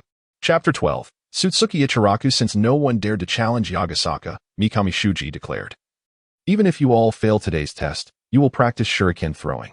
He gestured towards the target range. Remarkably, the students did not groan in dismay. As they might have in the past, the prospect of avoiding a confrontation with Yagasaka made any alternative seem preferable. Thus, a group of individuals hastened to the training grounds to practice their shurikens, leaving only Yatsuka, the three ninjas, and Shuji Mikami on the stage. Shuji Mikami approached the three ninjas with utmost respect, expressing, "I truly require the assistance of the esteemed three, for without it, I fear I could not withstand Yatsuka's onslaught." Inwardly, Shuji felt that Might Guy was exceptionally fortunate. Had he not alerted the three ninjas in a timely manner, Yatsuka might have met a fate akin to Asuma Saratobi's. Or perhaps even worse, for Yatsuka had been utterly serious at that moment. "After all, we act with our students' safety in mind. It is of no consequence," Tsunade replied, though she harbored doubts about her ability to triumph in a one-on-one encounter with Yatsuka. Had Yatsuka not demonstrated his prowess by cleaving through flames moments earlier, Tsunade would have felt quite confident in her abilities. However, witnessing that remarkable feat had eroded her self-assurance. In terms of close combat, Yatsuka's offensive capabilities were indeed formidable. Yet Tsunade believed he was not invincible. For even if his power was overwhelming, a single strike from her monstrous strength would surely diminish him. For Yatsuka's physique remained within the bounds of an ordinary human, unlike Orochimaru, who was impervious to physical assaults. Nonetheless, even an entity like Orochimaru, unscathed by physical damage, had nearly succumbed to Yatsuka's blade. Tsunade had once inquired about this, but Orochimaru, concerned about his pride, had remained silent. Thus, Tsunade speculated that Yatsuka's attacks might not be merely physical in nature. At that moment, Jiraiya addressed Yatsuka, saying, "Yatsuka, shortly we shall venture to Ichiraku Ramen to sample their new ramen. I've heard that this latest creation was inspired by Uncle Ichiraku's 3-month meditation in the mountains, interrupted only by the sound of a fish leaping from the water, leading to a sudden flash of inspiration for a new dish. I anticipate it will be quite delightful." "Indeed, I cannot wait," Yatsuka exclaimed, salivating at the thought, filled with both culinary anticipation and the promise of system rewards to follow the indulgence. Upon spotting Orochimaru, Yatsuka expressed astonishment. "Ah, Orochimaru, your injuries have healed. Your recovery is remarkable." Orochimaru's lips twitched. After 3 months, he had, of course, fully recovered. Even a broken bone should have mended by now. With an awkward smile, he rasped, "Your previous attack was truly unprecedented. I have never witnessed such ferocity before." Orochimaru spoke with genuine admiration, for he was magnanimous and bore no ill will towards Yatsuka for having wounded him. Rather, he found himself deeply impressed by Yotsuka's formidable strength. And his curiosity about Yotsuka's physique grew immensely, pondering the potential for research should he ever acquire it, or perhaps even the opportunity to inhabit Yotsuka's body. With this thought, Orochimaru's gaze toward Yotsuka shifted significantly. "Hello, Orochimaru. Why are you looking at me like that? I feel something is amiss." Yotsuka instinctively took a step back, sensing that Orochimaru's gaze seemed to shimmer with a green light. No, I was merely contemplating some amusing matters." Orochimaru waved his hand in explanation. Yet, this very clarification only deepened Yotsuka's suspicion that Orochimaru harbored ulterior motives. What sort of amusing matters could two men possibly discuss? A chill ran down Yotsuka's spine as he edged closer to Jiraiya, thinking that the womanizing Jiraiya appeared more trustworthy. With the students dispatched by Mitsukami Shuji to practice shuriken throwing, there was momentarily little for him to attend to, as Yotsuka was no longer engaged in combat. The three legendary ninjas were free from vigilance. Thus, Orochimaru took his leave, followed by Tsunade, while Mitsukami Shuji went to supervise the group of students honing their shuriken skills. This left only Jiraiya and Yotsuka. "Jiraiya, let us head out now," Yotsuka exclaimed with excitement. Of course, the two swiftly made their way to Ichiraku Ramen. It was afternoon, and the crowd was sparse. Upon their arrival, they found only one patron seated inside, with plenty of vacant spots. "Boss, we would like 2 bowls of the latest signature ramen." Yotsuka and Jiraiya presented their new product coupons. Uncle Ichiraku, the proprietor, accepted the 2 summons with a cheerful nod. Then turned to Yotsuka and inquired, "Yotsuka, have you discovered any new culinary delights lately?" Yotsuka chuckled, "No, I've been indulging in familiar favorites. While they are delightful, I am eager to try something novel." Perfect timing. "This is my latest creation, the 20-second signature ramen. It will surely be a delight." Uncle Ichiraku exclaimed with enthusiasm. "That sounds wonderful." Uncle Ichiraku and Yotsuka shared a warm rapport, nurtured by Yotsuka's passion for cuisine and the fame of Ichiraku Ramen in Konoha. Consequently, Yotsuka often frequented the establishment, and his affable nature quickly forged a friendship with Uncle Ichiraku. At this moment, Uncle Ichiraku was in the prime of his life, and his daughter, Ayam, was just 15, blossoming into young womanhood, and sharing Yotsuka's age, thus establishing a good relationship between them. "Uncle, where is Ayam?" Yotsuka casually inquired upon noticing her absence. While preparing the ramen, Uncle Ichiraku replied, "She has gone with her mother to procure ingredients. I heard a fresh shipment from the Cloud Village has arrived, and we in Konoha have yet to sample it. I wanted to seize the opportunity to acquire some before it runs out." "Oh, I'll definitely come to try the new ingredients," Yotsuka said eagerly, thrilled at the prospect of tasting new culinary delights. Engaged in friendly banter with Uncle Ichiraku, it was tea long before 2 steaming bowls of ramen were presented before them. Instantly, Yotsuka was enveloped by a rich aroma that made his mouth water, and he eagerly scooped up a spoonful of broth to taste. "What? How can it be this delicious? My goodness!" Yusaka was utterly astonished. This was unequivocally the most delectable soup he had ever tasted in his life. Chapter 13. Peeping. "This ramen is simply exquisite," Yusaka exclaimed, his mind suddenly filled with the system's notification sound. Ding. Sampled a new gourmet dish, acquired steel slash. Deepening slicing technique and enhancing killing intent proficiency. Huh. I've gained a new skill, steel slash. The name alone exudes grandeur, and surely its power must be formidable. As Yusaka slurped the ramen, he basked in delight, reflecting on his fortune. This system allowed him to relish exquisite cuisine while simultaneously acquiring immense strength. It's truly a remarkable boon. After all, for others to enhance their abilities, arduous training and often bloodshed are requisite. Yet for Yusaka, he gained formidable power solely through the joy of eating. The more he indulged, the stronger he became. Should someone like Might Guy, who lacks ninjutsu talent, or the gluttonous Akimichi clan members discover this, they might be compelled to find a block of tofu to throw themselves against in despair. For Yusaka, the enhancement of his strength was achieved in a state of bliss, creating a truly harmonious scenario. "Yusaka, why are you smiling so joyfully?" Jiraiya inquired, noticing Yusaka's sudden ecstatic laughter amidst his meal. Yusaka casually deflected, "Oh, it's nothing. I merely find this ramen to be an extraordinary delicacy, and I couldn't help but laugh in delight."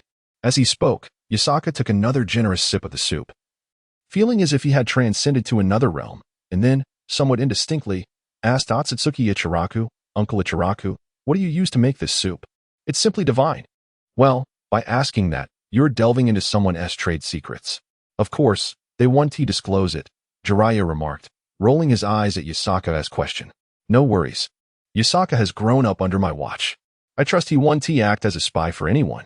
Furthermore, even if you knew the ingredients, you could never replicate the flavor of my creation without my hands at work, Ichiraka responded, counting on his fingers as he elucidated, this broth is crafted from clams, oysters, lobster, sea cucumber, nori, cucumber, and my secret seasoning, all simmered for 8 hours. It is truly the pinnacle of freshness. Wow, how impressive. No wonder it tastes so fresh. It's remarkable. Yasaka's eyes sparkled with admiration for Ichiraku. As he conversed with Jiraiya and Ichiraku, he also allocated a portion of his focus to assess his newly acquired ability. The enhancement of killing intent proficiency would amplify the potency of his slicing technique. The so-called killing intent was an invisible spiritual assault executed alongside a slash, targeting the enemy's psyche. This attack is intangible and formless, making it impossible to defend against. It bears a resemblance to an illusionary assault, yet the force of its murderous intent is far more formidable.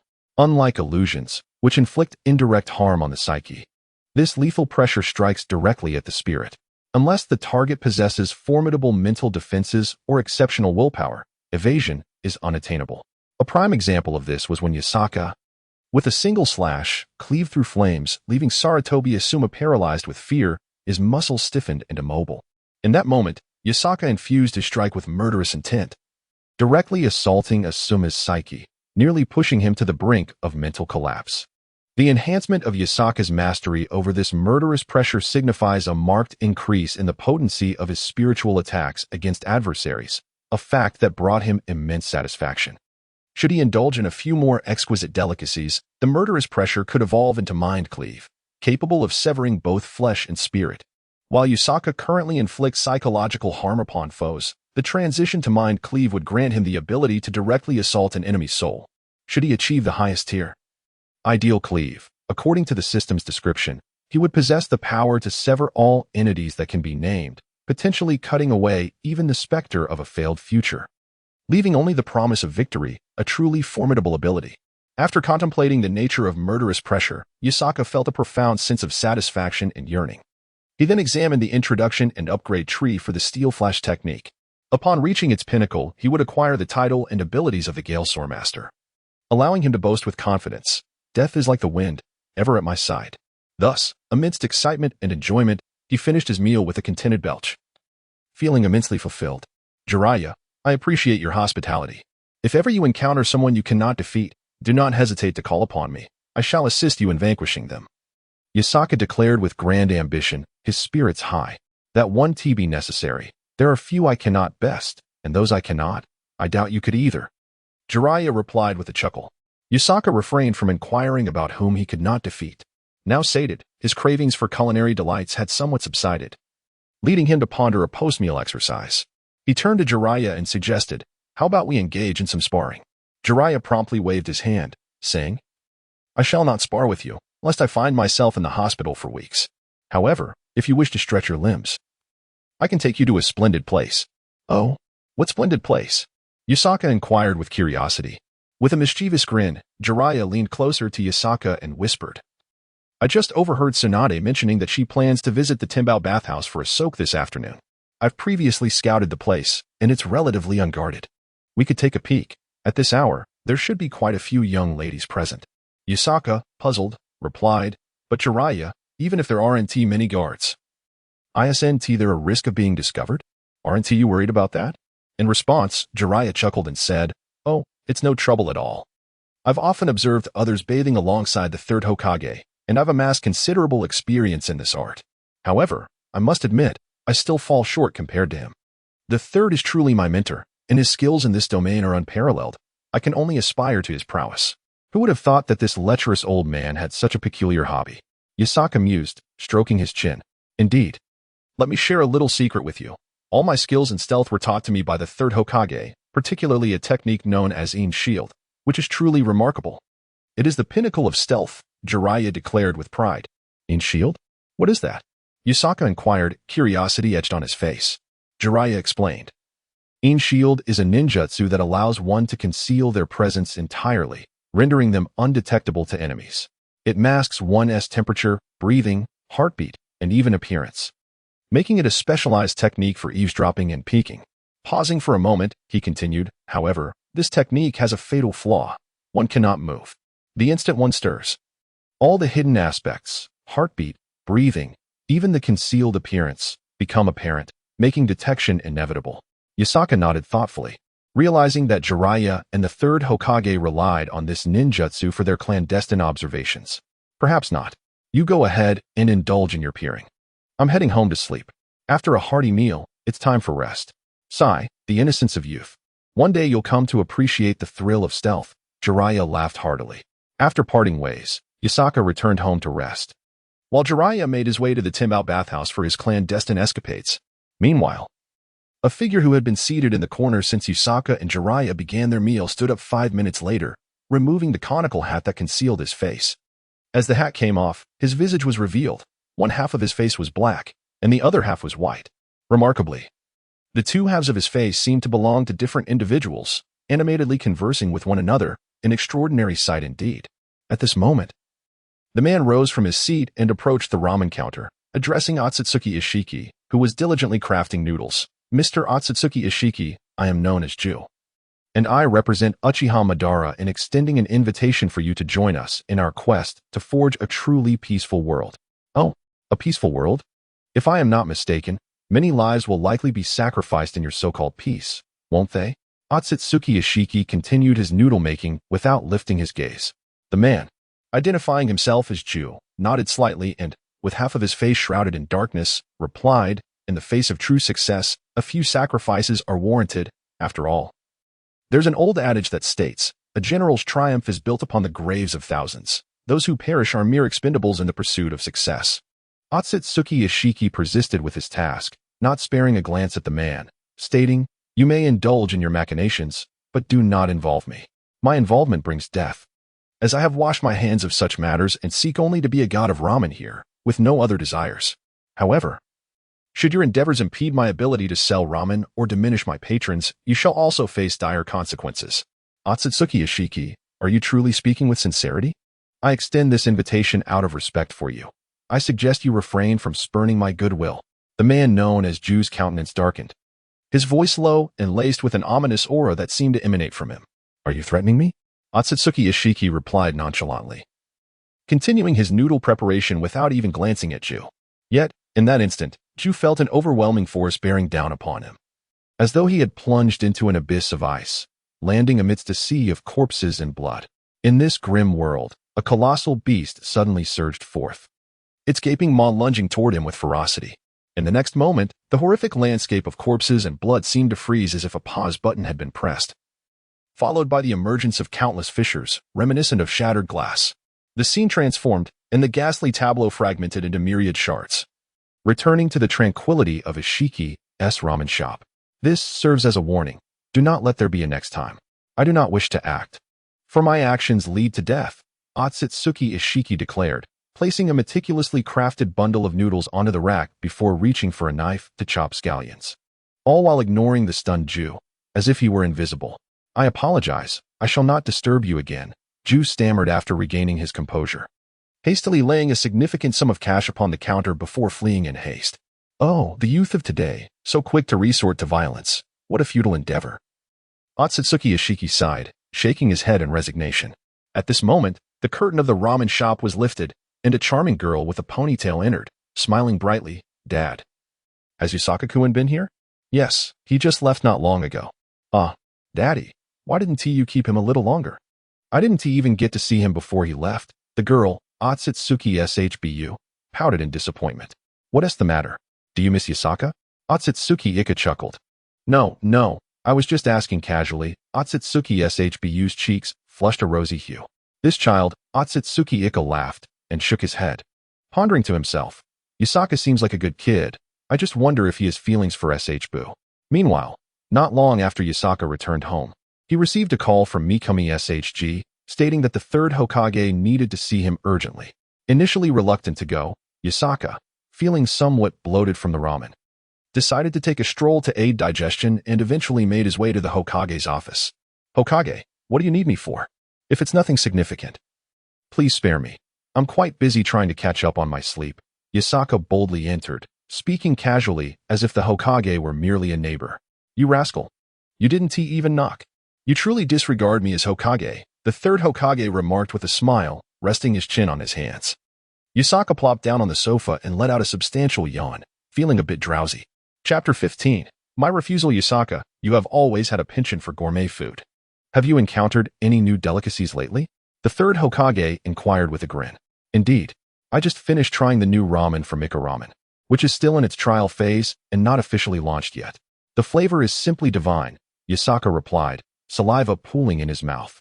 Despite having just eaten an hour ago and logically feeling satiated, the mere mention of the new ramen rekindled his appetite. Another new product? I was unaware of this. The third Hokage mused, planning to sample it himself after work. After all, as Hokage, he could indulge even without a coupon. The third Hokage continued with a warm smile. Yasaka, how have you been lately? Were you satisfied with the special chips from IWA Shinobi Village that I had sent you? Yasaka nodded, grinning. They were quite unique. They had a rather peculiar flavor. The third Hokage nodded in approval, pleased that his previous efforts were paying off. At that moment, Yasaka furrowed his brow and asked, Old man third Hokage, you must have something you want me to do, right? Just tell me what it is. How did you know? The third Hokage was somewhat astonished, never expecting that Yatsuka would see through him. Yatsuka casually crossed his legs and nonchalantly remarked, Isn't it obvious? A sensible person would notice right away. There's a saying that goes, when one offers unsolicited kindness, it is either deceitful or thieving. Besides, weren't you looking for me? The third Hokage felt an acute sense of embarrassment, reflecting on how a dignified Hokage could be deciphered by a mere genin. However, he maintained a composed demeanor and promptly addressed the matter at hand. Recently, the ninja world has decided to enhance the friendship and peace among the ninja villages by organizing a friendly competition with the 5 great nations, showcasing our national strength and potential. Thus, we have decided to send genin from each village to participate in this contest. Pausing briefly, the third Hokage continued. The competition will take place in our Leaf Village, and each nation's genin team will require a leader. I have chosen you to be the leader of our Leaf Village team. Upon finishing, he looked at Yatsuka with hopeful anticipation, aware that Yatsuka's prowess among the genin was unparalleled. Even elite jonin, including his student Orochimaru, had been injured by Yatsuka 3 months prior. Though Orochimaru had not exerted his full strength, being able to wound a legendary ninja was a testament to Yatsuka's capabilities. Therefore, having such an extraordinary individual lead the genin team would certainly bring glory to the Leaf Village in defeating the other nations. Thus, the third Hokage earnestly hoped for Yatsuka's agreement. I refuse, Yatsuka yawned, nonchalantly. What? The third Hokage's hopeful expression froze, momentarily stunned, before a look of astonishment spread across his face. Why? Isn't it an honor to represent the Leaf Village and triumph over the competitors from other nations? Don't you wish to be seen as a hero in everyone's eyes? The third Hokage's expression was one of shock and bewilderment. I'm just not interested in any of that, Yatsuka shrugged, displaying an air of indifference that nearly caused the third Hokage to choke on his own words. Such bluntness was disheartening. Couldn't he express it a bit more tactfully? Suppressing the urge to retort, the third Hokage took a deep breath and began to impart a lesson in patriotism. Well, Yatsuka, do you understand the significance of our Leaf Village? Are you familiar with the spirit of our village? What spirit? Yatsuka asked, looking bewildered. The third Hokage coughed lightly, resting his chin on his hands, his expression turning serious as if he had transformed into a poet and orator. He began to convey the legendary will of fire. Wherever leaves dance in the breeze, fire shall ignite, its flickering shadows illuminating the village and nurturing the budding of new leaves. It is only when one endeavors to protect those they cherish that the true strength of a ninja reveals itself. Yet again, this phrase comes forth from the lips of the third Hokage. Can you possibly articulate it differently? I have memorized this saying with remarkable clarity, having heard it a dozen times now, to the point where I can recite it backward. As I spoke, Yatsuka began to recite the classic words of the third Hokage in reverse, leaving the third Hokage momentarily stunned, his heart filled with astonishment. He had not anticipated that Yatsuka would delve so deeply into the will of fire, capable of reciting it backward.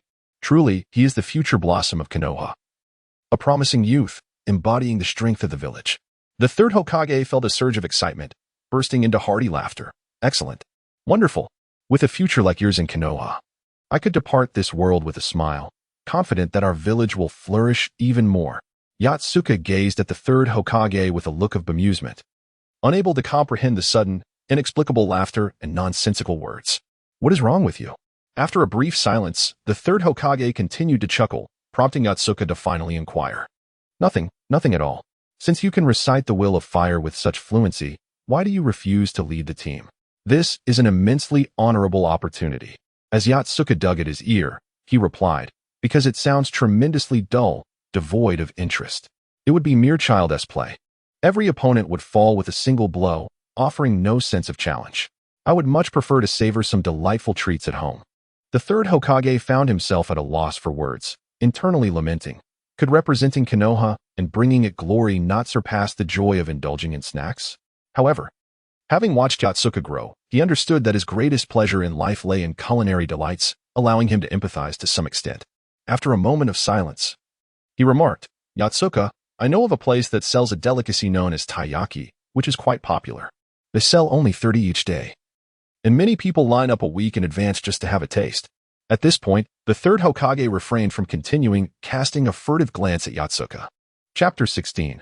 The hook. Although the third Hokage did not elaborate further, the implication was clear, igniting a flicker of anticipation within Yatsuka and allowing his imagination to soar. Knowing Yatsuka well, the third Hokage anticipated that within 5 seconds, he would inquire about the delicacy. After which the third Hokage would seize the opportunity to broach the subject of the upcoming competition. He would propose a wager. If Yatsuka participated in the competition and led the team to a specified rank, he would take him to enjoy that taiyaki. Based on the third Hokage's extensive experience in assessing character over the years, he believed there was an excellent chance of this plan succeeding. Sure enough, as the third Hokage silently counted the seconds in his mind, reaching the 4th second, Yatsuka spoke up. Taiyaki? What is that? Truly so delectable. The third Hokage subtly curled the corner of his mouth, thinking to himself, the bait has been taken. With a heart full of excitement, yet maintaining an outward calm, he replied, it is a type of sweet confection, rumored to contain red bean paste as a filling, encased in a layer of golden, crispy pastry. Upon taking a bite, one first experiences the crunch of the outer layer, followed by the enticing aroma wafting up, and then the tongue encounters the sweet, tender bean paste within. The combination of the crispy pastry and the rich filling is simply divine. Oh, to savor taiyaki even once in a lifetime would be a fulfillment of all wishes. As the third Hokage whimsically described the taste of taiyaki, he discreetly observed Yasaka through his fingers. He noticed that with each word, Yasaka was becoming increasingly restless, swallowing visibly. His face alight with yearning, almost glowing with desire. Excellent. Let me stoke the flames further. The third Hokage chuckled internally and continued. It is said that they also serve a special mint green tea, fragrant and delicate. One could indulge in the crispy, sweet delight and then sip the mint tea. The experience is nothing short of sublime. I want to join. I want to sign up as the leader of Konoha. Yasaka exclaimed suddenly, leaping from the sofa. As anticipated, different individuals respond to various provocations. If the approach is right, targeting the crux of their interest, success is guaranteed. The third Hokage felt a swell of pride and satisfaction. For someone like Yasaka, who could not be swayed by moral persuasion, an alternate route must be taken. One that strikes at what he truly values. Much like when he sought out Orochimaru, the third Hokage often tempted him with offers of immortality techniques, longevity jutsu, or even bizarre jutsu, knowing that Orochimaru and Yasaka shared a certain kinship in their desires. Thus, understanding both oneself and the opponent leads to victory in every battle. A skill the third Hokage wielded with great finesse. Though he felt exhilarated at having successfully ignited Yasaka's ambition, he maintained the dignity befitting a Hokage. Thus, he spoke in a measured tone. Very well, if you can lead the Konoha team to victory in the team tournament, I shall take you to Iwa Ninja Village for taiyaki. Should you win the individual competition, I will prepare for you my family's ancestral dish, the golden broth beef noodles. This time, the third Hokage wagered his family's cherished recipe, raising the stakes significantly. Great. That is what you said. Yasaka's eyes sparkled with enthusiasm. Yes, it is I, the third Hokage, who has spoken. Now, will you choose taiyaki or my ancestral golden broth beef noodles? The choice is yours, he said with a beaming smile. Clearly sensing Yasaka's competitive spirit had been awakened, which pleased him immensely. No sooner had he finished speaking than Yasaka drew his sword with a swift motion. In that instant, The hidden Hokage bodyguards prepared to spring forth and subdue Yasaka, only to be halted by a discreet gesture from the third Hokage. In the next moment, the formidable presence of Yatsuka, who had drawn his katana, erupted like a tempest, astonishing even the third Hokage. With one hand gripping the sword and the other outstretched with fingers splayed, he slowly brought his hand before his face. A glint of brilliance flashed in his eyes, exuding an air of undeniable valor. In that instant, his entire demeanor transformed dramatically. He clenched his open hand into a fist with a resounding crack and pronounced, word by word, "I want it all." The carefree facade of Yatsuka had vanished, replaced by an aura reminiscent of the second Hokage, radiating a kingly might. The revelation of Yatsuka's astonishing power was unexpected. He had been concealing his true strength, or rather, until now, no one had compelled him to unleash it. Witnessing Yatsuka's newfound seriousness, the third Hokage felt a profound astonishment, reflecting on how he had underestimated Yatsuka in the past, a mix of surprise and pride swelling within him. "Muyama, your son is truly remarkable." Rising from his seat, the third Hokage approached Yatsuka and placed a hand on his shoulder. "Yatsuka, I have watched you grow since childhood. Regardless of others' opinions, I have always regarded you as my own. Your current prowess fills me with genuine joy. I hope that one day, when I am no longer here, you will uphold the legacy of Konoha, just like your father, and become a hero. Well, since you consider me your adopted son, could you spare me a few vouchers for the new ramen? I wish to savor that latest offering once more." The third Hokage froze, nearly choking on his emotions. Bewildered that in a moment of heartfelt sentiment, the conversation had taken an unexpected turn toward ramen. Trembling, he retrieved 2 ramen vouchers from his pocket and handed them to Yatsuka, suppressing the urge to protest. "Take these. I only have 3 left. Enjoy my ramen. But do ensure you perform admirably in the upcoming matches. Fear not. I, Yatsuka, am not one to accept tokens without fulfilling my obligations. Rest assured, I shall handle the competition with aplomb. There is no adversary that cannot be dispatched with a single strike. If there is, then 2 strikes will suffice."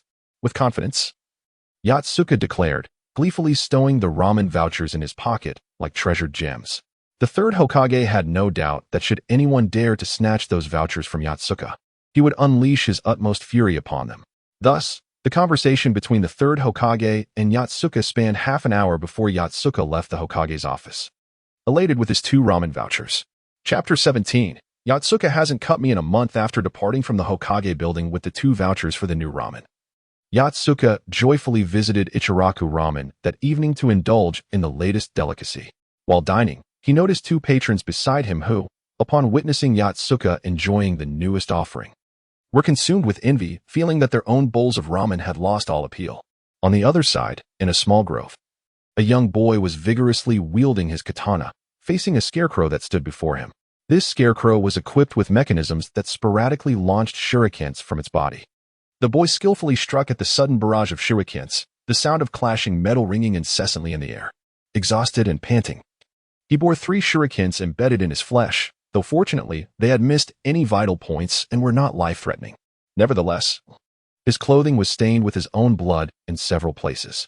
Suddenly, one shuriken shot forth from the scarecrow, transforming into a streak of black light as it hurtled towards the boy. This shuriken was different from the previous ones. It was swifter, more potent, and its tail was affixed with a lit explosive talisman.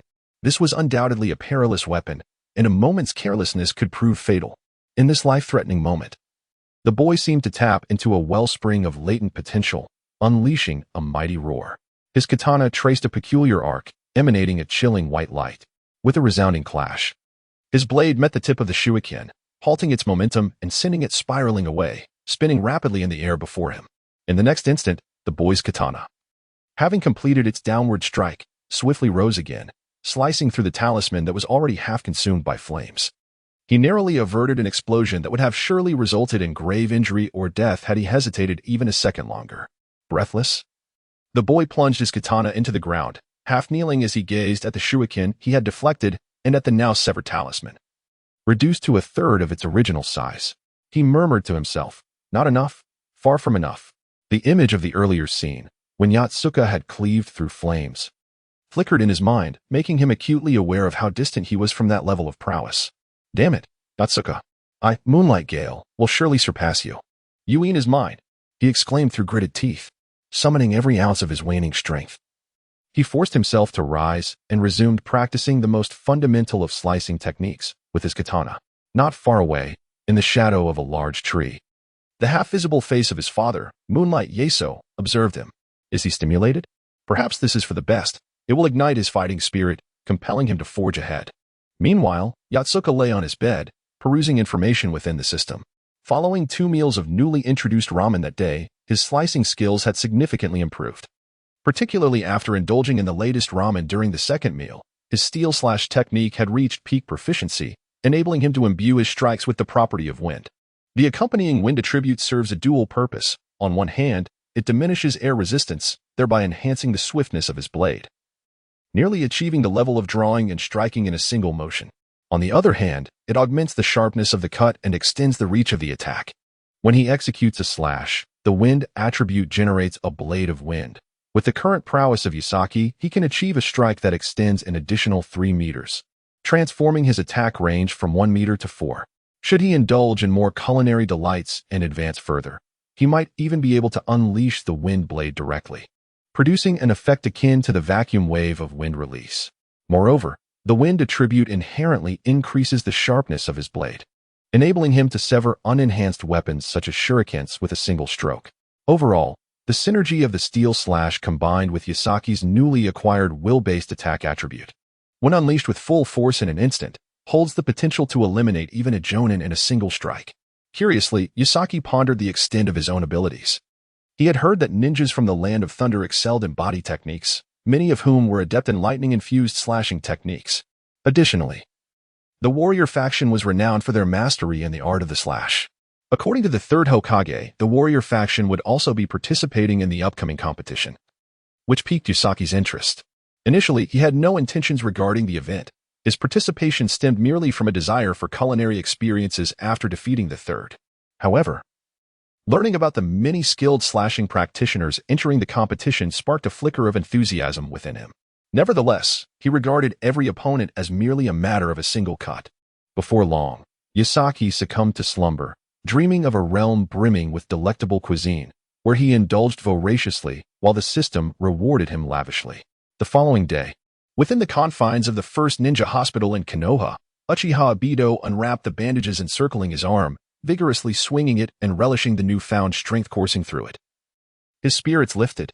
I have fully recovered, and I seem to possess even greater strength than before.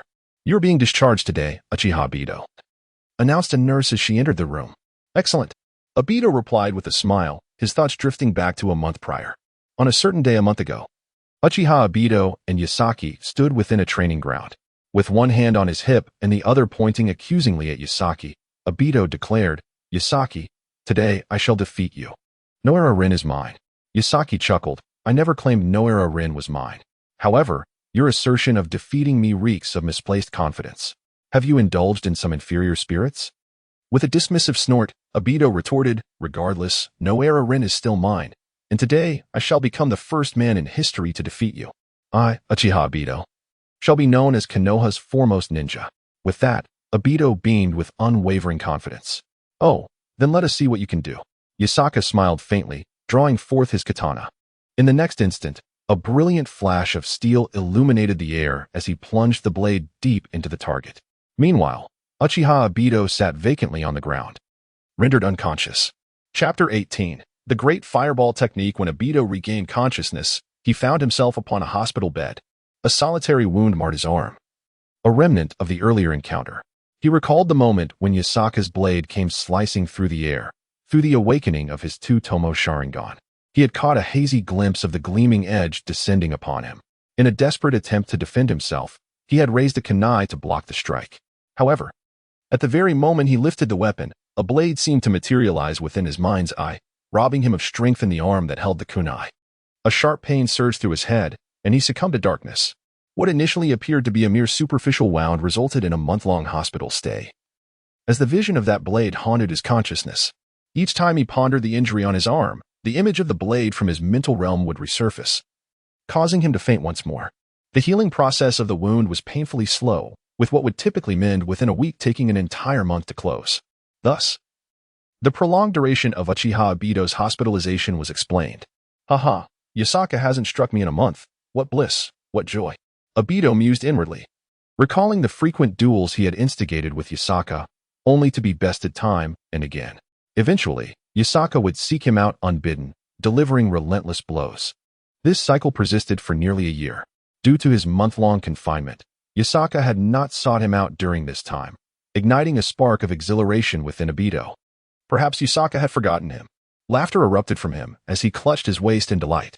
Before long, Obito completed his discharge procedures. Basking in the warmth of the sunlight that enveloped him. In high spirits, he hummed a tune as he strolled through the small grove adjacent to the hospital. Obito, you're out of the hospital. How wonderful. I can resume my battles. Suddenly, a joyous voice rang out from beside him. In an instant, the tune he had been whistling faltered, and his raised foot froze mid-stride. Obito resembled a rusted automaton, his head mechanically turning to the right, where he beheld Yasaka. His face alight with a broad smile. Yasaka, what are you doing here? Uchiha Obito inquired with a stiff expression. I merely wished to see how you were faring. And by sheer coincidence, I found you just as you were discharged. What a stroke of luck. I've been rather troubled lately, lacking someone to challenge, and here you are, graciously presenting yourself. Is that so? Uchiha Obito stammered, internally lamenting the irony of encountering Yasaka so soon after his release from the hospital. Was fate conspiring to send him back into confinement? However, a thought struck him. His recent days in the hospital had been insufferably dull. He had spent that time envisioning himself mastering the great fireball technique, contemplating how he might ultimately prevail over Yasaka. After much deliberation, Uchiha Obito finally devised a strategy to defeat Yasaka, to avoid close combat and physical confrontations, instead employing long-range ninjutsu against him. Thus, he recalled the Uchiha clan's signature technique, the great fireball technique. As he pondered this newfound approach, his trepidation towards Yasaka diminished significantly, restoring his confidence. With a sudden surge of determination, he pointed decisively at Yasaka, exclaiming, Yasaka, your timing is impeccable. I was just about to seek you out for revenge, and here you are, conveniently arriving at my doorstep. Come, let us proceed to the training ground. Today, I shall demonstrate the might of the Uchiha clan. Very well. But I hope you won't find yourself back in the hospital, Yasaka replied nonchalantly. You, Yasaka, do you dare to underestimate me? Uchiha Obito shouted in indignation. Not at all, I merely wished you well. Before long, the two arrived at a training ground, observing the 5-meter gap between them. Uchiha Obito allowed a faint smile to creep across his lips. He was confident that at the moment the match commenced, he would swiftly create distance. Unleashing the great fireball technique in the shortest time possible, he believed that once he executed the technique, Yasaka would be utterly powerless against its ferocity, leading him to surrender in the face of such overwhelming flames. In that moment, Uchiha Obito envisioned himself as the first man in the history of Konoha to defeat Yasaka, and the first to compel him to yield voluntarily. He imagined that Noara Rin would certainly find him incredibly impressive and cool. Lost in these thoughts, a foolish grin spread across his face. Soon, as a coin was tossed into the air, both combatants braced themselves for battle. The instant the coin landed, it signified the official commencement of their duel. With a crisp sound, the coin struck the ground. In that fleeting moment, Uchiha Obito, his muscles taut and ready, propelled himself backward with the force of a released arrow, simultaneously forming hand seals with great speed. Why isn't he charging at me? As Uchiha Obito retreated while forming hand seals, he was taken aback to find Yasaka standing still, momentarily stunned. However, elation soon surged within him. This fool was not pursuing him, granting him ample time and distance to execute the great fireball technique with ease. Haha. You have squandered your only chance to defeat me, Yasaka. Prepare to surrender. I am the strongest genin of Konohagakure, Uchiha Obito. With that, Obito swiftly completed the hand seals and channeled his chakra. As he finished the final tiger seal, the great fireball technique was poised for completion. At this historic juncture, he anticipated becoming the first man to vanquish Yasaka. Filled with excitement, Uchiha Obito bellowed, "Fire style, great fireball technique." In the next moment, Obito inflated his cheeks, gathering all his chakra, aiming to secure victory with this singular attack. While lying in the hospital previously, he had meticulously contemplated that in close combat, Yasaka possessed numerous methods for both offense and defense. Yet, with a large-scale, intangible assault like this, Obito could not fathom how Yasaka would defend himself, especially since he had never witnessed Yasaka employing ninjutsu, assuming him to be akin to a taijutsu practitioner.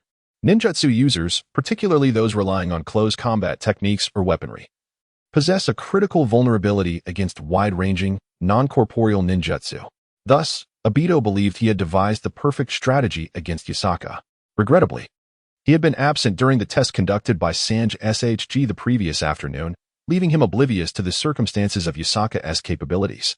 Had he known that Yasaka had cleaved through Sarutobi Asuma's blazing fire release with a single stroke, Obito would undoubtedly have reconsidered the efficacy of his great fireball technique against him. Unfortunately, while Sarutobi Asuma was being admitted to the hospital, Obito happened to be in the restroom, missing his encounter with Asuma, and though he did run into Might Guy during his hospital visit, Guy had not yet witnessed Yasaka's impressive display of prowess against the flames. Once again, fire style? Why does everyone assume that fire techniques can contend with me? Watching Obito's hand seals and posture, Yasaka realized that Obito intended to unleash a fire technique, leaving him feeling rather helpless. Just yesterday, Sarutobi Asuma had believed fire could defeat him, only to be dispatched with a single strike. Now here was another Uchiha, also convinced that fire could subdue him. Moreover, Yasaka had recently mastered a new skill, the steel-cutting flash, which accompanied wind attributes. Although fire typically counters wind, it ultimately depends on the strength of both combatants. An overpowering wind can extinguish flames. Presently, combining the draw and cut technique with the steel-cutting flash, Yasaka was prepared to unleash a devastating blow.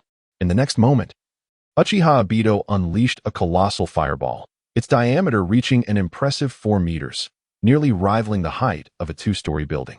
The temperature around surged dramatically, causing the surrounding grass to wither under the intense heat. In the presence of such an enormous and searing fireball, the figure of Yasaka appeared diminutive. As he observed the impending doom of Yasaka being engulfed by the fiery orb, Obito's heart swelled with pride and exhilaration. He envisioned himself as the celebrated star among the lower ninjas, accomplishing what no one else could. And he imagined the adoring gaze of Noero Rin upon witnessing his triumph over Yasaka. He could almost see Yasaka, breathless and half-kneeling, surrendering before him.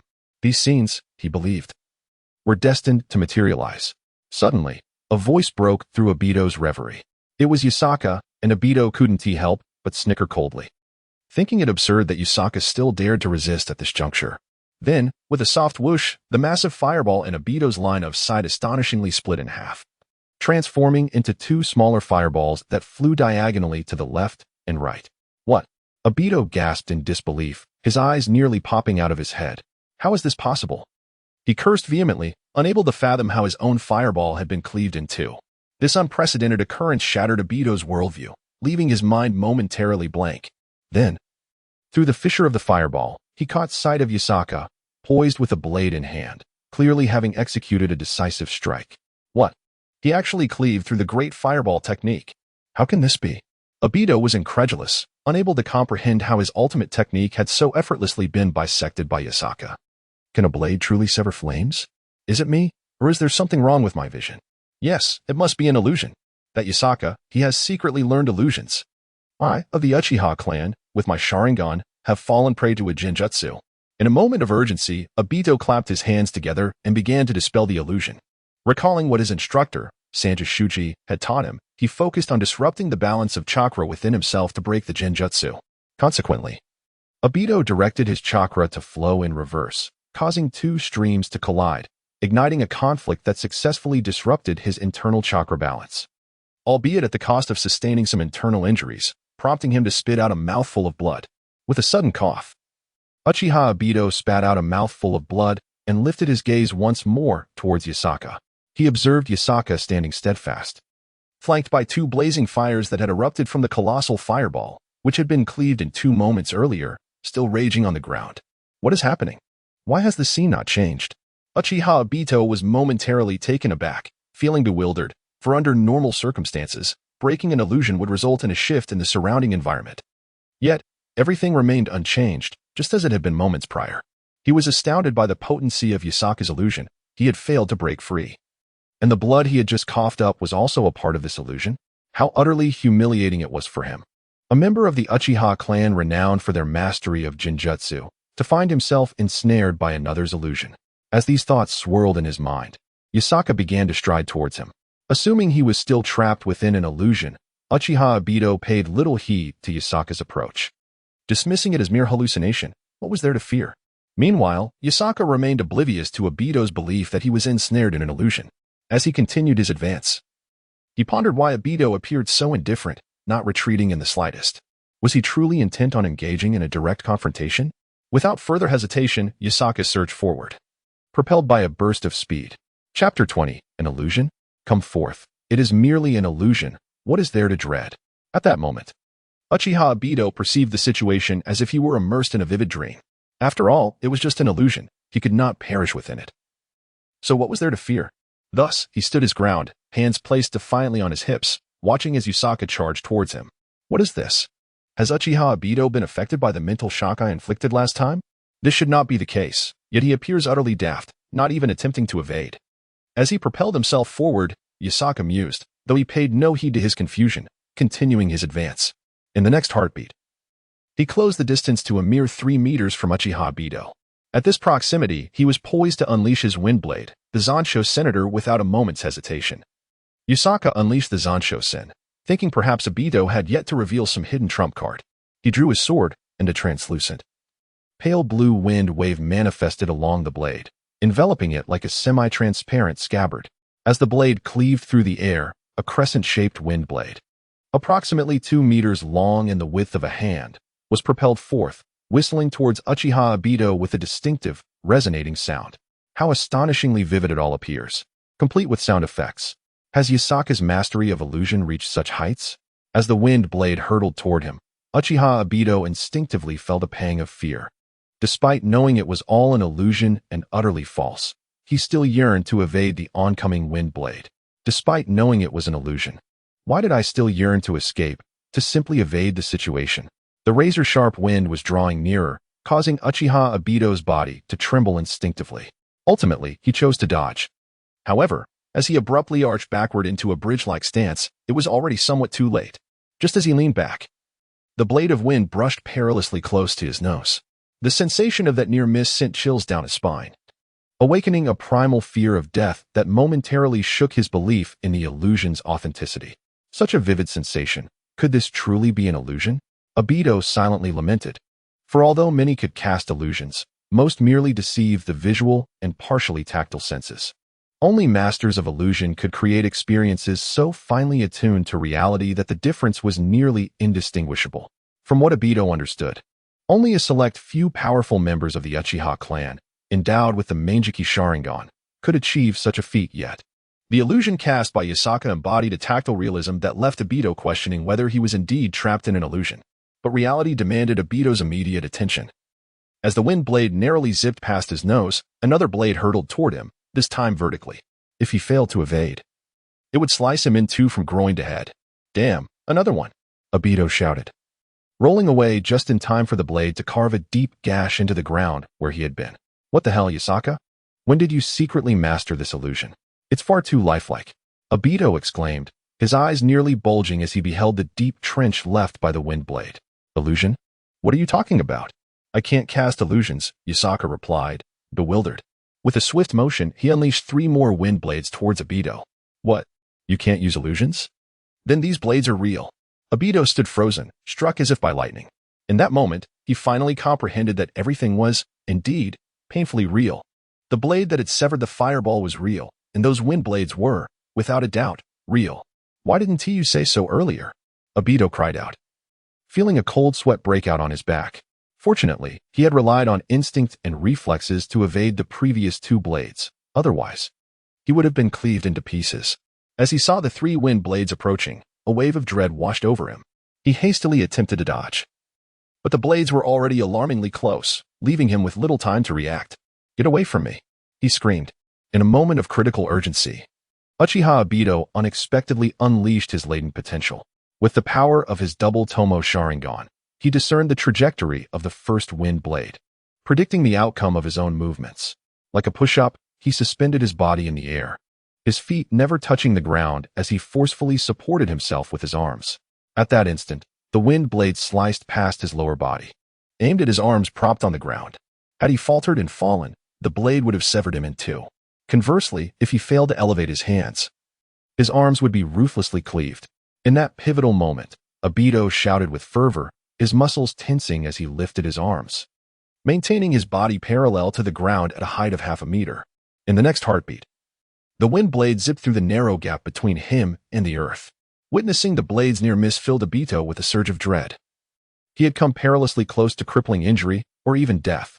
Yet, before he could regain his composure, a second wind blade followed swiftly behind. At a critical juncture, Obito once again harnessed the capabilities of his Sharingan, pushing its power to the brink as he scrutinized the blade's path. With a posture that bordered on the impossible, he narrowly evaded the second wind blade. Observing Obito's stance, Yasaka exclaimed in astonishment, "Uchiha Obito can even do yoga?" Just then, a third wind blade surged toward him. Having only just landed, Obito was caught in the liminal space between exhaustion and renewed vigor. Confronted by the specter of death, he summoned his last reserves of strength to evade the majority of the blade strike. However, this time, fortune did not favor him as it had before. Chapter 21. Back to the hospital. Although Obito managed to dodge most of the blade's assault, the tip still grazed his arm. In that instant, crimson blood stained much of his sleeve, and he cried out in agony as he collapsed to the ground. "I give up, I give up." He surrendered in humiliation.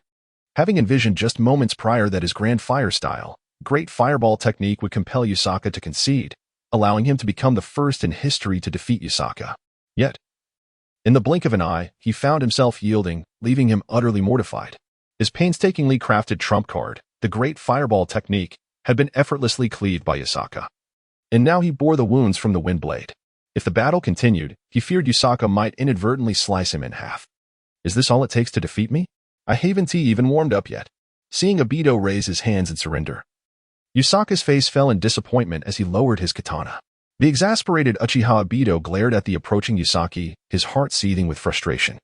If only he could muster the strength to confront him, he would gladly deliver a few punches and kicks. However, the disparity in their abilities was insurmountable. "Obito, you truly are lacking. I defeated you in an instant, leaving you without any chance to retaliate. What are you going to do about it?" Yasaki remarked. A look of discontent etched upon his face, causing Obito's teeth to grind in irritation. He longed to retaliate, but the fear of being cleaved in two by Yasaki's blade held him back. Reluctantly, he conceded, bowing his head under the circumstances. "Yasaki, do not revel in your victory so soon. I lost today merely because I did not have a hearty breakfast. My stomach was empty, making me weak and dazed. Had I been well fed, you would have stood no chance against me," Obito proclaimed defiantly. Upon hearing this, Yasaki's eyes sparkled with interest. "Is that so? Then by all means, go and eat. Once you're satisfied, we shall engage in battle once more." Obito slapped himself internally. This was a classic case of shooting oneself in the foot. Having just suffered a wound, was he truly considering a rematch after a meal? Absolutely not. Thus, Obito quickly devised a new strategy. He pointed to his injured left arm, claiming, "It was due to my hunger that I was rendered dazed and vulnerable to your attack. Are you planning to take advantage of my predicament to claim victory?" Yasaki shook his head dismissively. "What would be the point of that? It would be akin to bullying a novice, though you are already somewhat inept." When Yasaki uttered the first half of his statement, Obito felt a glimmer of hope, but the latter half nearly sent him into a fit of rage. "Well then, let us continue our duel once you have healed," Yasaki said with disappointment, escorting Obito to the hospital. As Obito arrived at the hospital entrance, the security guard's expression turned to one of disbelief upon witnessing that he had returned less than 20 minutes after his discharge, injured once again. "Obito, do you not wish to leave the hospital? How is it that you were readmitted so soon?" Obito chuckled awkwardly. "I am merely devoted to my training. Upon my discharge, I endeavored to practice diligently and, regrettably, sustained another injury. Soon, the nurse who had previously discharged him returned, ready to administer treatment and change his bandages. How did you end up back here?" she inquired while tending to his wounds. "Alas, do not ask. I encountered a friend right after leaving, and we decided to duel. I was defeated and thus returned," Obito lamented, feeling utterly defeated. This latest loss to Yasaki had wounded his pride. He had thought he had devised a means to overcome him, only to be humiliated instead. It left him questioning his very existence. How could Yasaki possess such incredible strength? Was it not beyond reasonable limits? After escorting Uchiha Obito to the hospital, Yasaki returned home alone, sitting on the sofa with one leg crossed over the other. He meticulously reflected on the details of his recent execution of the steel slash technique. As it was his inaugural practical application of this technique, he found himself somewhat unpracticed. Nevertheless, the outcome was commendable. He effortlessly cleaved through Obito's fire release, great fireball technique, and unleashed several wind blades. However, the velocity of the wind blades was somewhat sluggish. making them susceptible to evasion. Nonetheless, their cutting prowess was impressive, as they merely grazed Obito's arm, inflicting a wound. Had they struck directly, they would have surely bisected him. Akin to the effects of the wind release, vacuum wave, this wind blade was merely a supplementary skill of the steel slash, should the blade itself strike the enemy. The resultant cutting power would be even more terrifying. This, however, necessitated finding an adversary for experimentation. Although Yusaki frequently practiced on his comrades from Konoha, he always held back, inflicting only superficial injuries, never truly aiming to kill. However, facing enemies from other ninja villages would allow him to abandon such reservations and simply cleave them in twain. Thus, Yusaki began contemplating whether he should seek an opportunity to venture beyond the village and ascertain if he could find an enemy to test his skills on. Meanwhile, as Yusaki pondered his potential targets, Uchiha Obito was admitted to the same hospital room as Asuma Sarutobi. Upon seeing Obito enter, Asuma weakly greeted him. "Ah, you're back."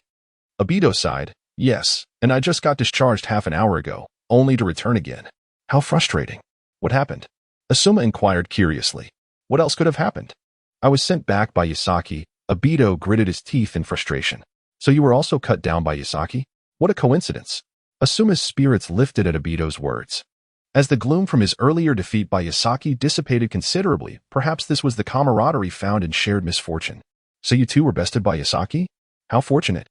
Obito awkwardly chuckled, reclining on his hospital bed. Chapter 22.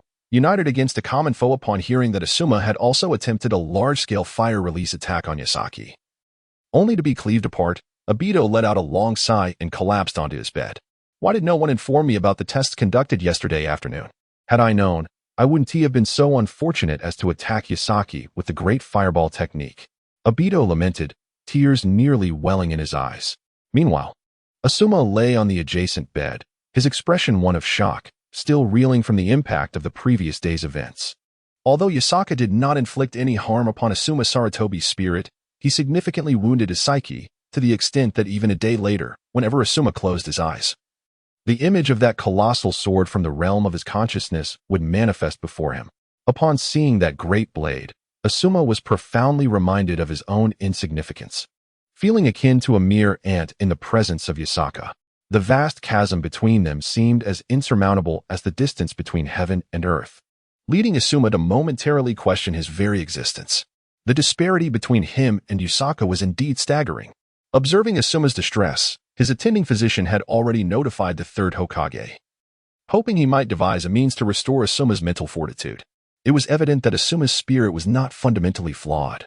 Rather, he was grappling with a severe psychological trauma stemming from the intense ordeal of the previous afternoon's test. After all, Asuma Sarutobi was the son of the Hokage, a true prodigy and a quintessential scion of privilege. Yet, he had suffered such a humiliating defeat, vanquished so effortlessly by Yusaka. Had their encounter been a fierce battle, with Asuma losing due to a slight disadvantage, he would not have been disheartened. Instead, it would have spurred him on to greater efforts. However, the reality was that he had been decisively slain by Yusaka's blade, and it was painfully clear that Yusaka had not even exerted his full strength. This stark contrast left the typically proud Asuma in a state of disbelief, leading to his psychological distress. The hospital had enlisted a psychologist to aid Asuma, but the results were disheartening. Sighing, Uchiha Obito offered words of consolation. "What is there to be upset about? Losing to Yusaka is hardly unexpected. I myself had just been discharged from the hospital only to be bested by him again. It's all right. Failure is the mother of success. The more you lose, the more accustomed you become." Yet, Asuma remained fixated on the ceiling, unresponsive to his words. Witnessing his demeanor, Obito sighed again, reclining on his bed. Despite his own injuries inflicted by Yusaka, he harbored no resentment towards him. On the contrary, he accepted his defeat wholeheartedly, recognizing it was due to his own inadequacies that he had been bested. Meanwhile, as Yusaka strolled down the street and passed by Ichiraka Ramen, he instinctively yearned to enter for yet another taste of the new ramen dish.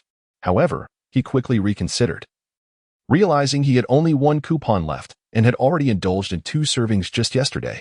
If he were to eat there again so soon, the culinary bonuses provided by the system would diminish due to the excessive frequency of consuming the same dish. Thus, he restrained himself and decided to seek out other delectable options he had not yet tried. Just as he was passing Ichiraka Ramen, he heard a sweet voice call from behind. "Yusaka-kun, is that you?" "Ah, it is Chopu." Yasaka turned around and greeted Chopu. Upon seeing Yasaka, Chopu immediately beamed with joy and rushed towards him. Yasaka-kun, where are you headed? Yasaka pondered for a moment, realizing he could not admit he was off to indulge in delicious food, for that would imply that the ramen at Chopu's home was not delectable. Thus, Yasaka cleverly replied, I am going to train. Yes, training. Well, Yasaka-kun, you're already so skilled, yet you still engage in rigorous training. What a diligent person you are. Upon hearing Yasaka's claim of training, Chopu immediately expressed her admiration, her gaze shimmering with the brilliance of countless stars, sparkling and radiant. Indeed, even when one is already quite formidable, one must persist in training, Yasaka said with a hint of insecurity. In truth, his notion of training was simply to savor gourmet food, for to him, indulging in culinary delights constituted a form of training. Thus, his statement held no fault, though others were unaware of his peculiar reasoning. Yasaka-kun, may I? Chopu's voice dwindled as she spoke. What? Yasaka asked, perplexed by Chopu's sudden shyness. May I come and watch you train? Chopu gathered her courage and exclaimed with her eyes closed. Why do you wish to observe my training? Yasaka was utterly bewildered, sensing that Chopu was acting strangely today. I just want to see. Just say yes. Chopu resolutely declared, determined to push through her hesitation. Very well, Yasaka replied. He had initially intended to decline, as his version of training was merely gorging on food, far from any serious regimen. However, given his frequent visits to Chopu's ramen shop, he felt it would be impolite to refuse her request. Haha, that's wonderful, Yasaka-kun. You are truly kind. Upon hearing Yasaka's agreement, Chopu was overjoyed, bouncing in delight. Is it truly necessary to be so excited? Yasaka pondered, watching Chopu leap with exuberance.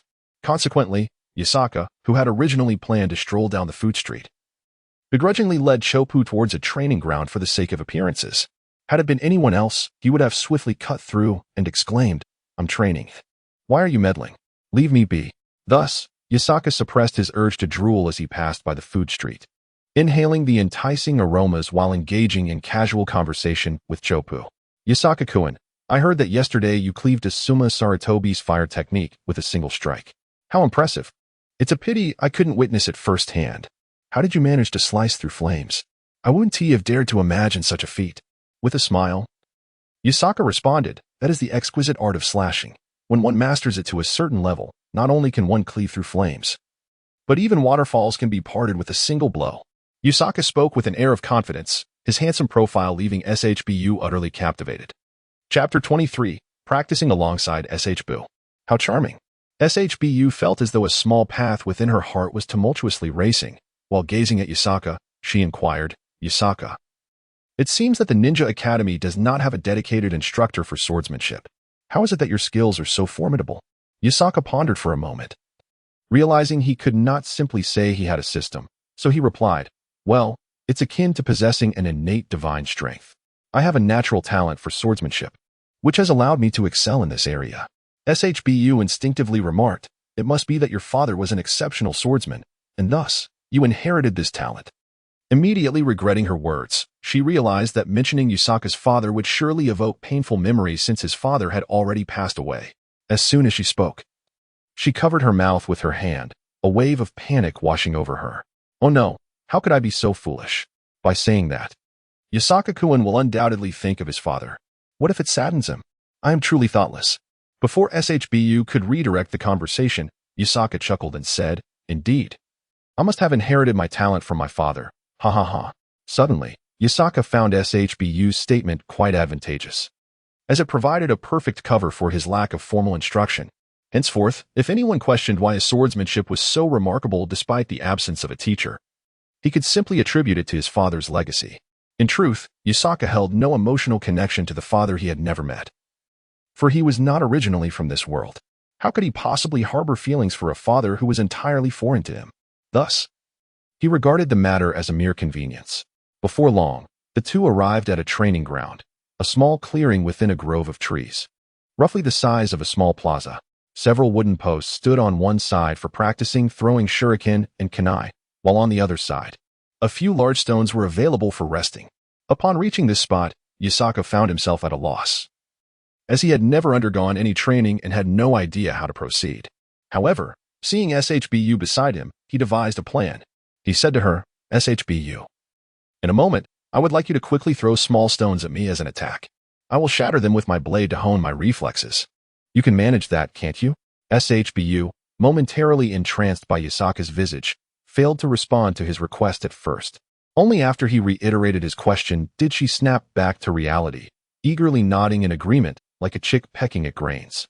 Thus, Yasaka made several trips to gather numerous small stones, placing them at SHBU's feet before retreating to the opposite end, unsheathing his katana and assuming a combat stance.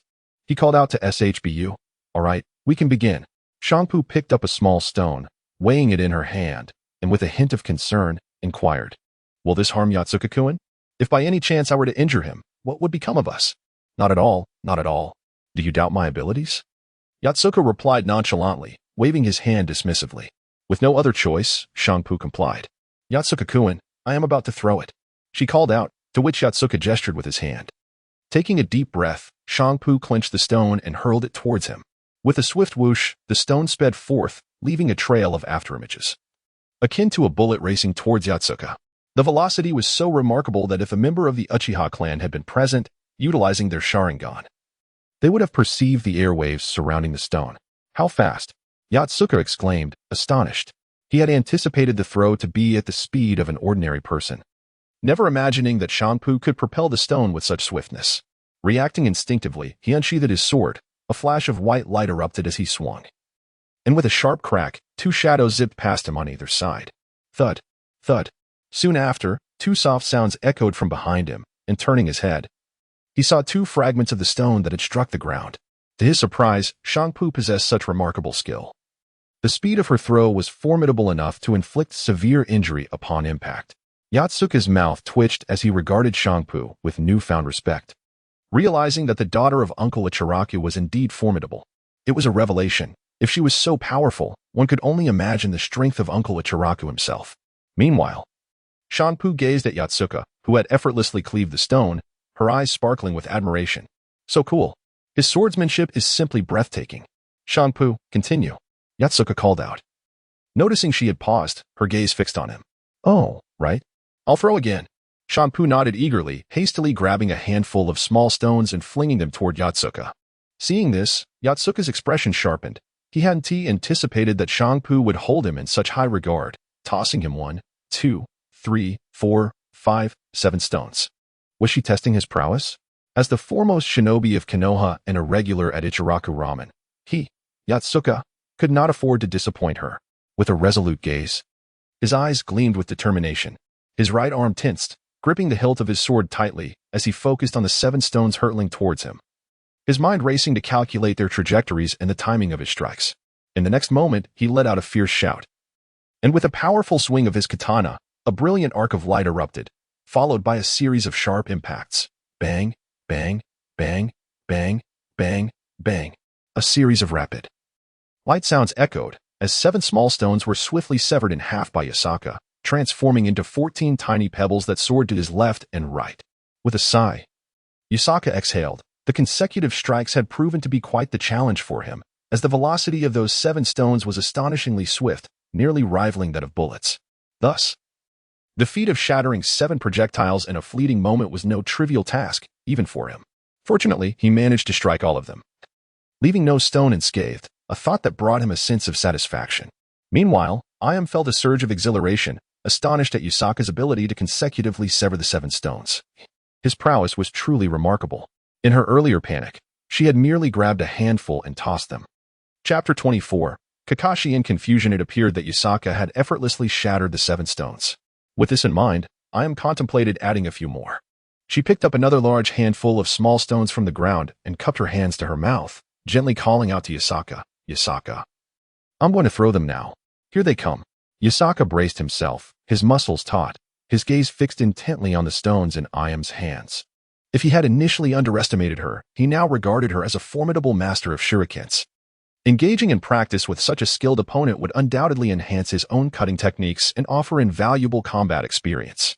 In the next moment, Ayam bit her lip, her brows furrowing as if she were holding her breath. With a swift motion, she swung her right arm and forcefully hurled the large handful of stones towards Yasaka. Whoosh, whoosh, whoosh, whoosh, whoosh, whoosh. Whoosh, whoosh. A barrage of small stones, reminiscent of a machine gun's fire, cascaded toward Yusaka. The air filled with a continuous chorus of whooshing sounds. Yusaka's expression shifted to one of unprecedented seriousness. He was genuinely facing a significant challenge now, as the stones, propelled with bullet-like speed, bore down upon him, generating considerable pressure. It was the perfect opportunity to test my steel-cutting flash. In an instant, Yusaka stepped forward, taking a stance reminiscent of a bow, his right arm's muscles contracting with immense strength as he swung his sword forward. A series of slicing sounds pierced the air as he rapidly wielded his blade, creating a wall of impenetrable wind blades before him.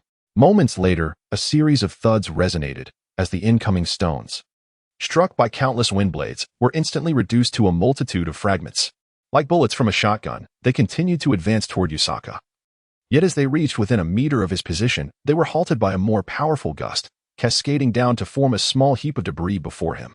The sound of the small stones landing on the ground echoed, creating a gentle clatter.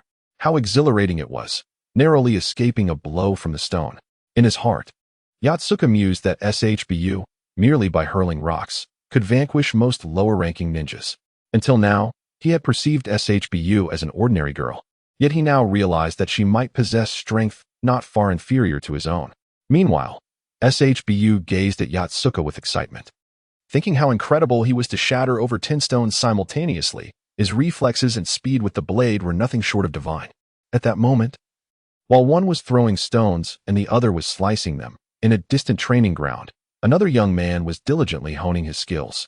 Earth release, earth flow wall.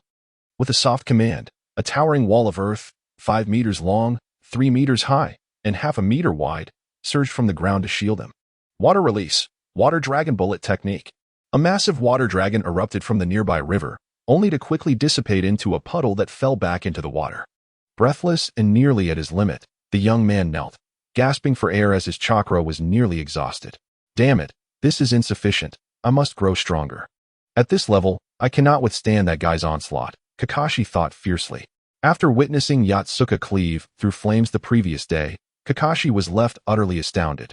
Even dreaming that night of unleashing a fire release, fire dragon flame bullet, only to be cleaved by Yatsuka in the dream.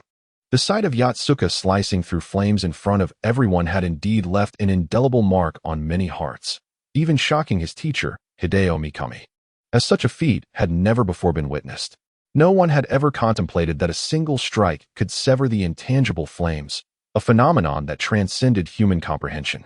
I cannot falter. I must defeat Yatsuka. I cannot afford to slacken. Feeling the fatigue course through his body, Kakashi, on the verge of collapsing, gritted his teeth and forced himself to rise, but stumbled and fell back to the ground. Your body has reached its limit. Now is the time for rest. Not for bravado.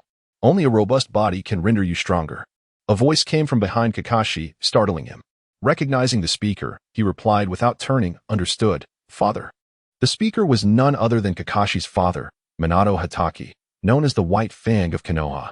He was a strikingly handsome man in his middle years, sporting the same ash-white hair as Kakashi, and carried a short sword on his back, the weapon that earned him his moniker. Minato crouched beside Kakashi, surveying the pockmarked ground marred by ninjutsu, and smiled, saying, "You were astonished by that guy Yatsuka, weren't you?" Kakashi fell silent for a moment before nodding in agreement. Indeed. Yesterday afternoon, he had witnessed a stunning display as a blade cleaved through flames, leaving him profoundly astonished. He felt as though the chasm between himself and his rival was widening. Shikaku Hatake chuckled softly and remarked, "Yusaka excels in the art of slashing, dedicating himself to mastering this discipline, traversing its path until he has reached remarkable heights. This is where his prowess lies. Many, however, remain oblivious to their true strengths, failing to concentrate their energies on a singular pursuit." Upon hearing Shikaku's words, Kakashi pondered deeply, reflecting on Yusaka's mastery of slashing techniques and wondering what his own strengths might be. For a moment, he found himself engulfed in confusion, perhaps sensing Kakashi's turmoil. Shikaku placed a reassuring hand on his shoulder and said, "Let us not dwell on this matter for now. Contemplate it yourself. After all, I cannot tether you for a lifetime. Some truths are best unearthed through personal reflection." With that, Shikaku rose and departed from the training ground, leaving Kakashi seated on the ground, lost in thought. Meanwhile, Yusaka had completed his training with SHBU, having cleaved a multitude of stones in twain. "Yusaka-kun, you are truly impressive. SHBU exclaimed with a bright smile directed at him. Haha, I suppose I manage, Yusaka replied with a sheepish grin. Feeling a slight flush of embarrassment under SHBU's gaze, he could effortlessly wield his blade against foes and engage classmates in sparring. But he found himself unable to maintain that same demeanor in front of her. After further training, the two strolled along the riverbank, engaging in light-hearted conversation until the evening hours approached. By around 7 o'clock, Yusaka escorted SHBU back to Ichiraku Ramen before making his way home. On the other side of town, upon learning of his son's distress, the third Hokage reluctantly visited the hospital to retrieve Asuma Sarutobi. The two then made their way to an empty training ground. Asuma sat dejectedly on a wooden stump, his gaze cast downward. The third Hokage lit a cigarette, took a deep drag, and sighed. Are you still troubled by yesterday's test?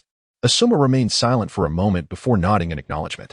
Even now, the image of that colossal blade loomed in his mind, an indelible specter that inflicted upon him considerable mental anguish. The third Hokage understood Asuma's current state well, having faced a similar predicament himself years prior. I too encountered a comparable situation many years ago when I had just ascended to the rank of Jonin, already distinguished among my peers. In that period of utmost confidence, I encountered someone. Who was it? Sarutobi Asuma inquired with curiosity, a new expression finally gracing his face, differing from the persistent look of dejection that had occupied it since yesterday. The third Hokage took a puff of his cigarette, exhaling a ring of smoke, his gaze revealing a complex mix of emotions as he slowly spoke. His name is Uchiha Madara. What?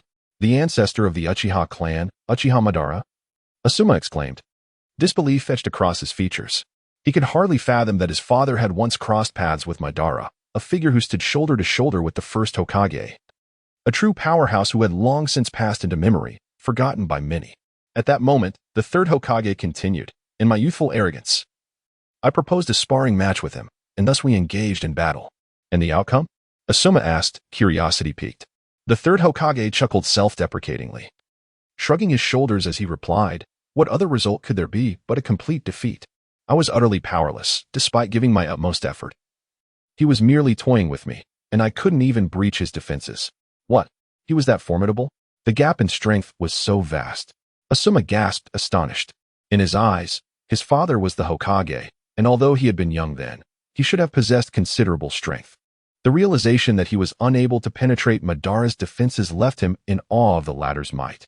Asuma continued, at that time, I was deeply affected by him. Whenever I closed my eyes, I was haunted by the image of my defeat. For an entire month, I experienced restless nights filled with nightmares of being vanquished by Uchiha Madara, often waking in a fright. Truth be told, that period marked a profoundly dark chapter in my life.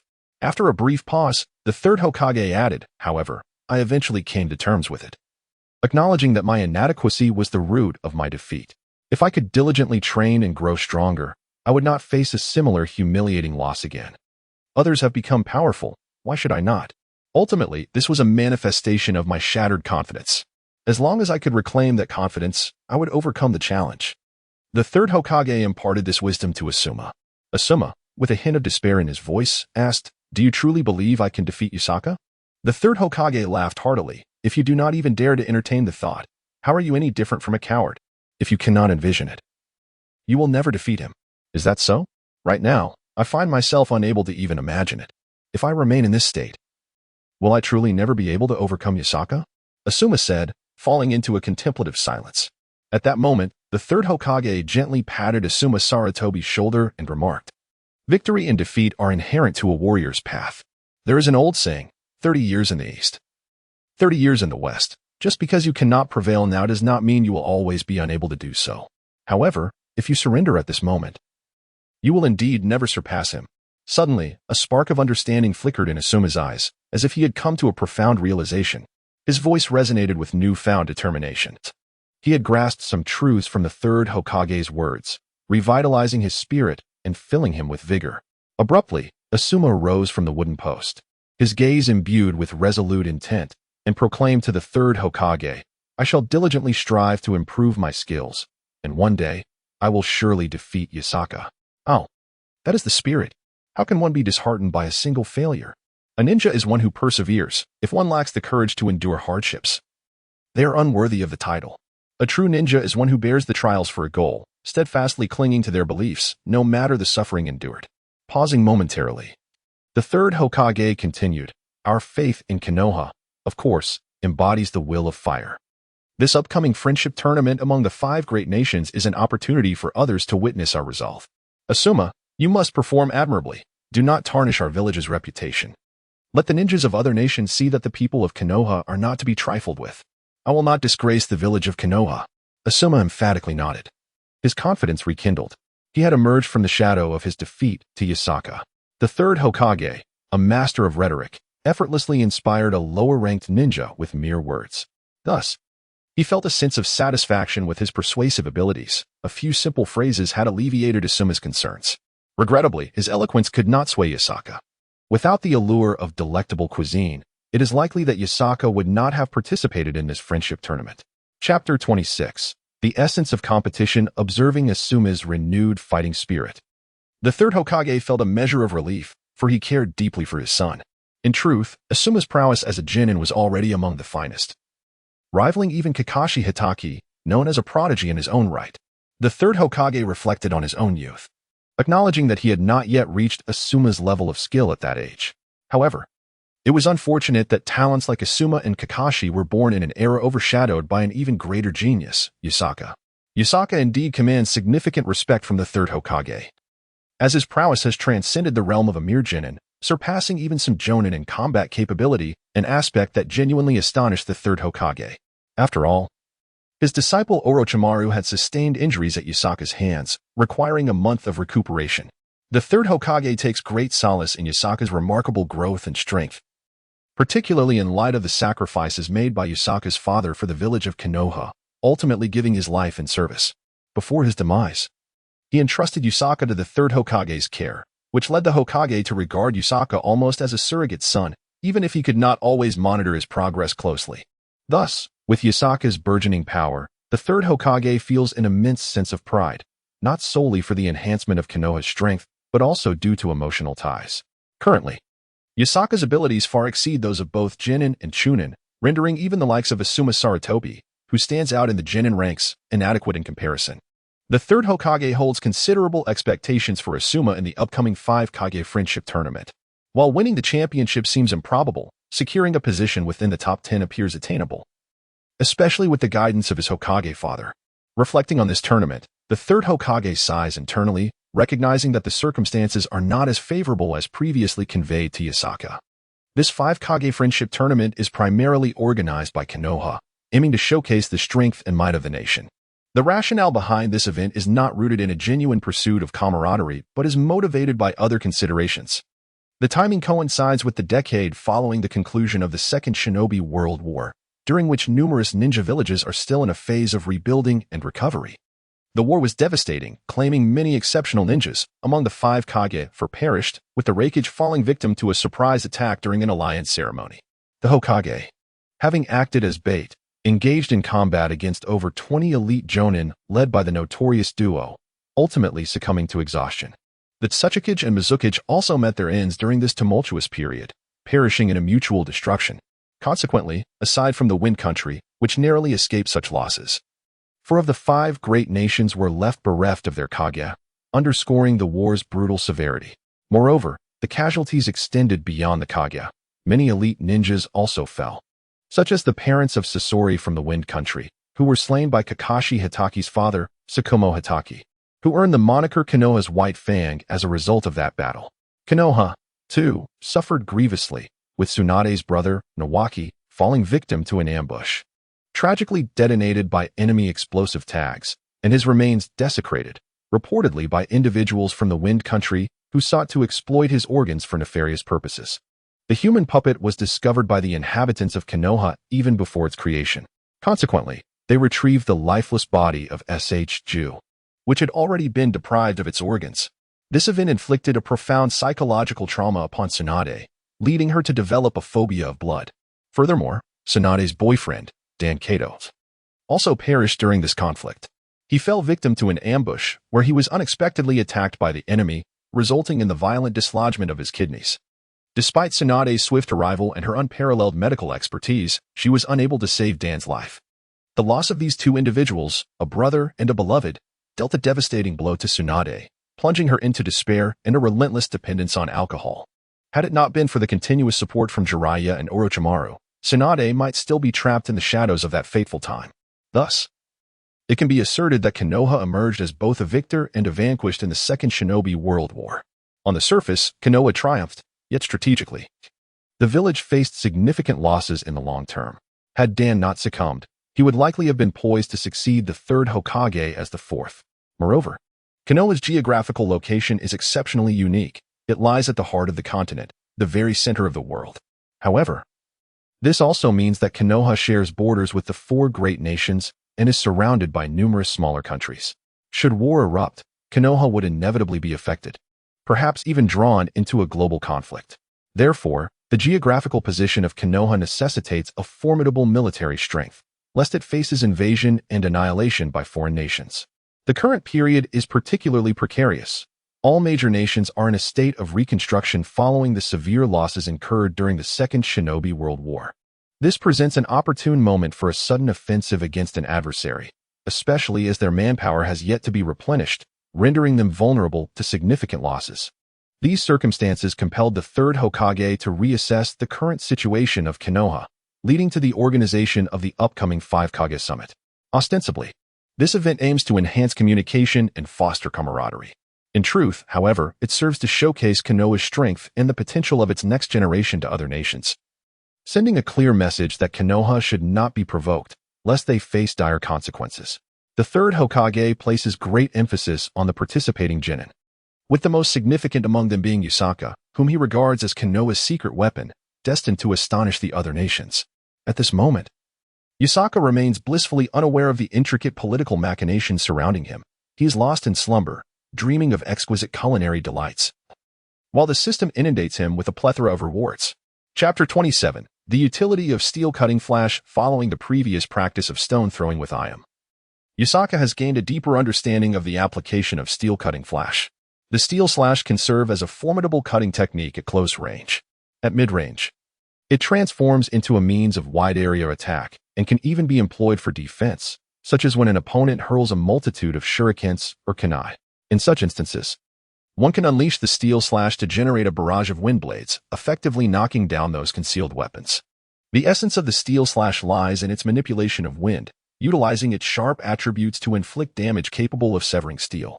Thus, it represents a unique application of wind attributes, akin to the nature of elemental transformations.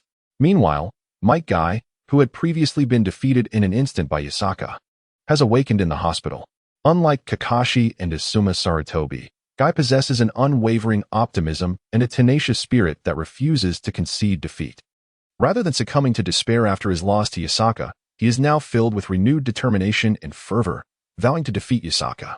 This ambition marks a shift from his original goal of surpassing Kakashi, as Yusaka's entrance has altered the entire timeline and character dynamics.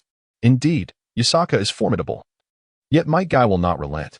One day, I shall surpass Yusaka. This is the essence of youth, he exclaimed, instinctively executing a whirlwind kick, inadvertently shattering the light bulb overhead. Might Guy, what mischief have you caused this time? A furious nurse stormed into the corridor, her voice echoing with exasperation. On the other hand, following their stone-throwing practice, Ayam and Yusaka's interactions have noticeably become more relaxed. Previously shy around Yusaka, Ayam has now grown considerably more confident in her demeanor. Otsutsuki Ichiraku, witnessing his daughter's jubilant return, smiled faintly, reminiscing about his first date with his wife in his youth. Ah, how the youth of today evokes nostalgia.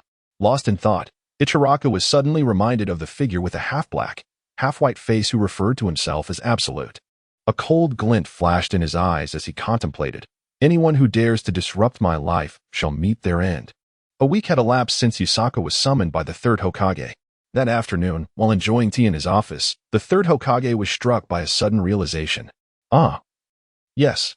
The first phase of the exam will include a test, ostensibly to assess the theoretical knowledge of the participants, but in truth, it is a measure of their ability to gather intelligence. Can Yusaka handle this? The third Hokage felt a headache coming on. He acknowledged Yusaka's combat prowess, an existence that was invincible against even the lowest-ranked shinobi, a foe that could be dispatched with a single stroke. However, when it comes to the acquisition of intelligence, The third Hokage harbors reservations about Yasaka. The reason is simple. Throughout his endeavors, Yasaka has only demonstrated proficiency in swordsmanship.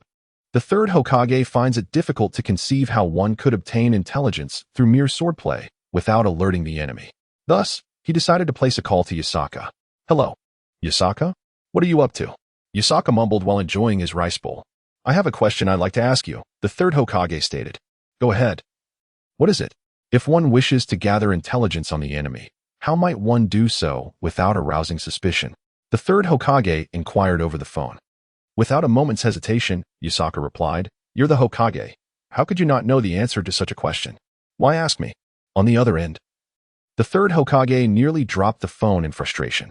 However, recalling that Yasaka was the ace up their sleeve in showcasing strength against the other four great nations, he refrained from losing his temper and continued, "I mean you specifically. If it were you, what would you do?" Yasaka swallowed a mouthful of rice, pondered for a moment, and then responded, "Well, I would simply kill the enemy and leave one alive to interrogate."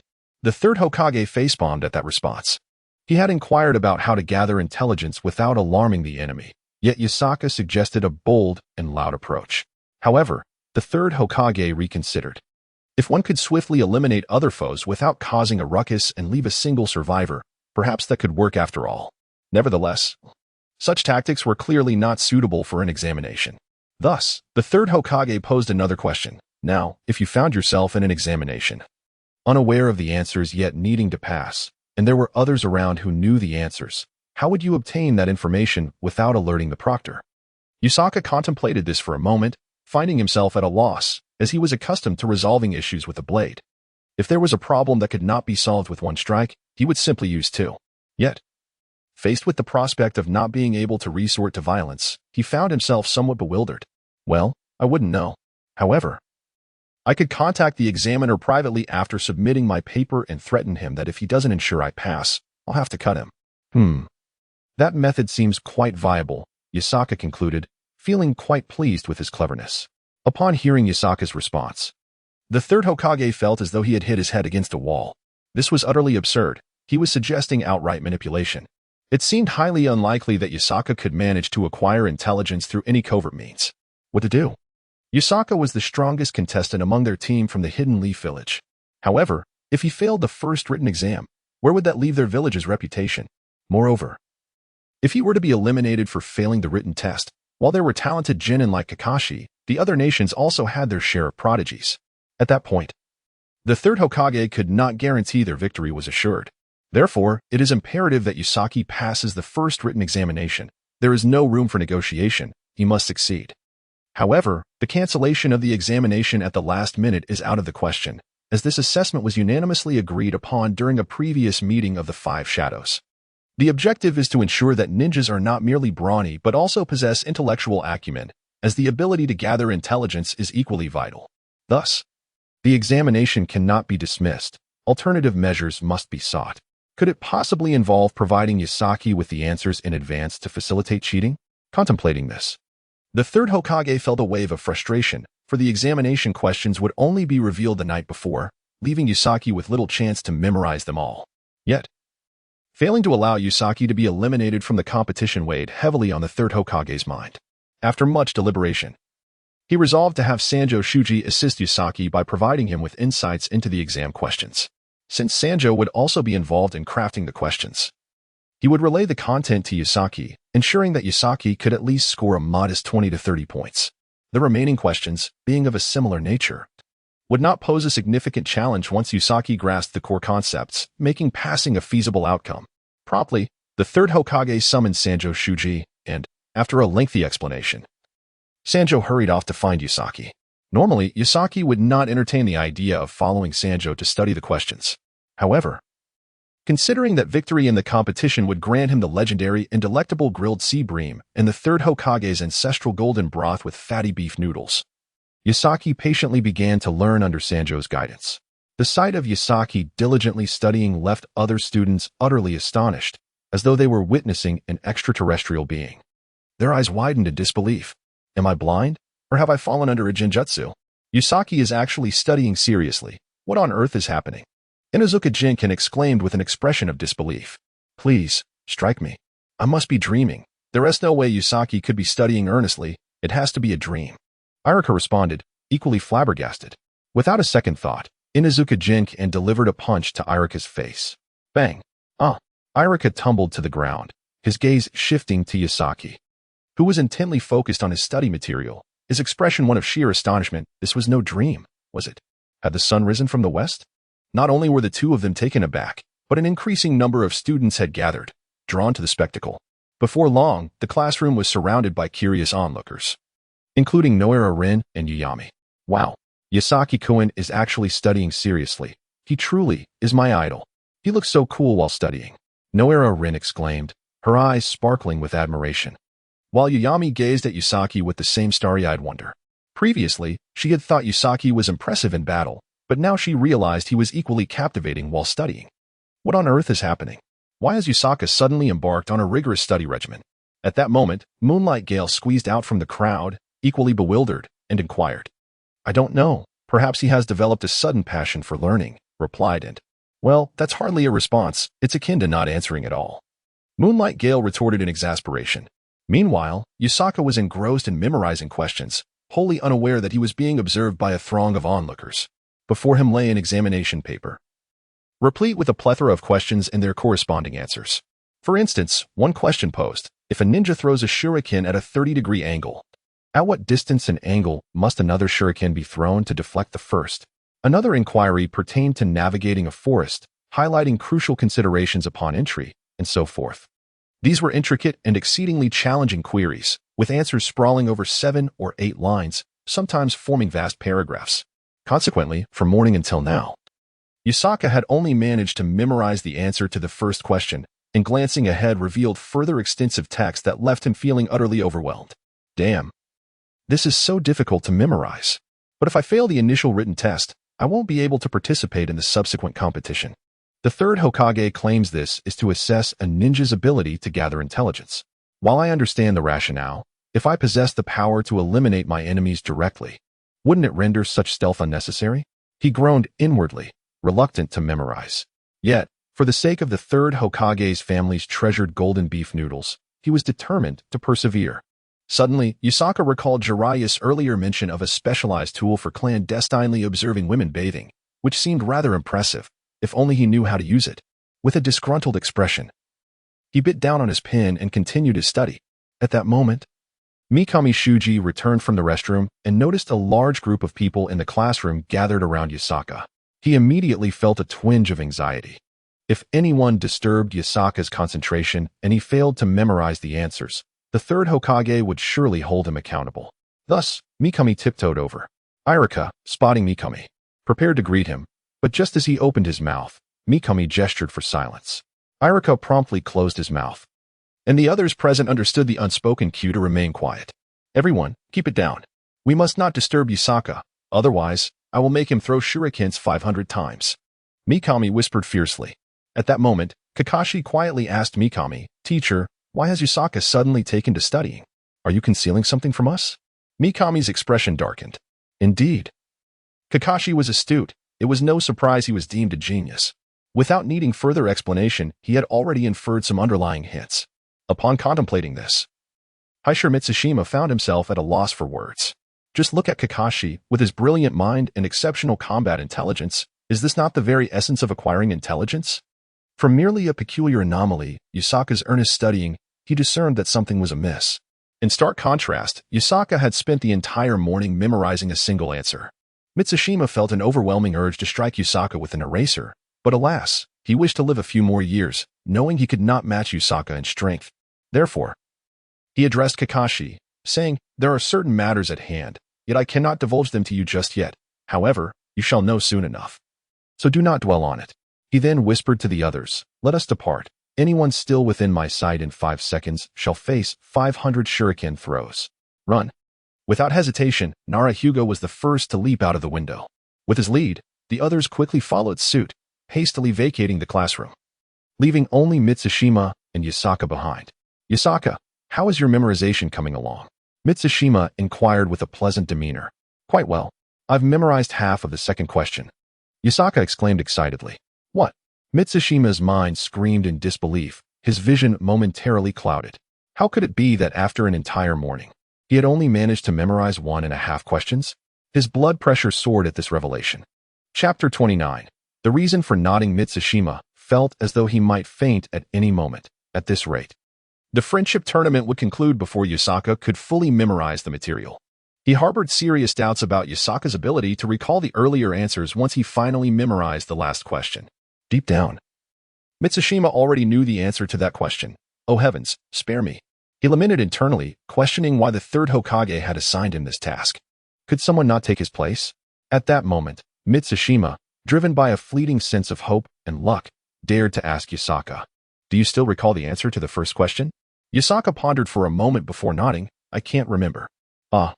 Mitsushima felt as if his mind were on the brink of explosion. "Why did you nod? Shouldn't you shake your head if you can't remember? Why would you nod?" In that instant, as Yusaka nodded, a glimmer of hope ignited in Mitsushima's eyes, as if fortune had smiled upon him, leading him to believe that Yusaka had indeed not forgotten the answer to the first question. Yet, just as his heart lifted with hope, Yusaka's next words plunged him from the heights of bliss into the depths of despair. Tears nearly welled in Mitsushima's eyes as the overwhelming wave of frustration surged within him, prompting him to exclaim, "Yusaka, when will you finish memorizing? At this pace, it is far too slow." However, as soon as those words escaped his lips, Haisher Mikami immediately regretted his impulsiveness. Such folly is indeed a devil. How could he act so rashly? Upon hearing Mikami's reprimand, Yusaka furrowed his brows. In truth, he too was feeling increasingly vexed, for the questions and answers were exceedingly difficult, rendering his attempts to memorize them quite arduous. The tedious task of rote learning was far less enjoyable than relishing delectable treats at the snack street or engaging in thrilling stone-throwing training with Ayam.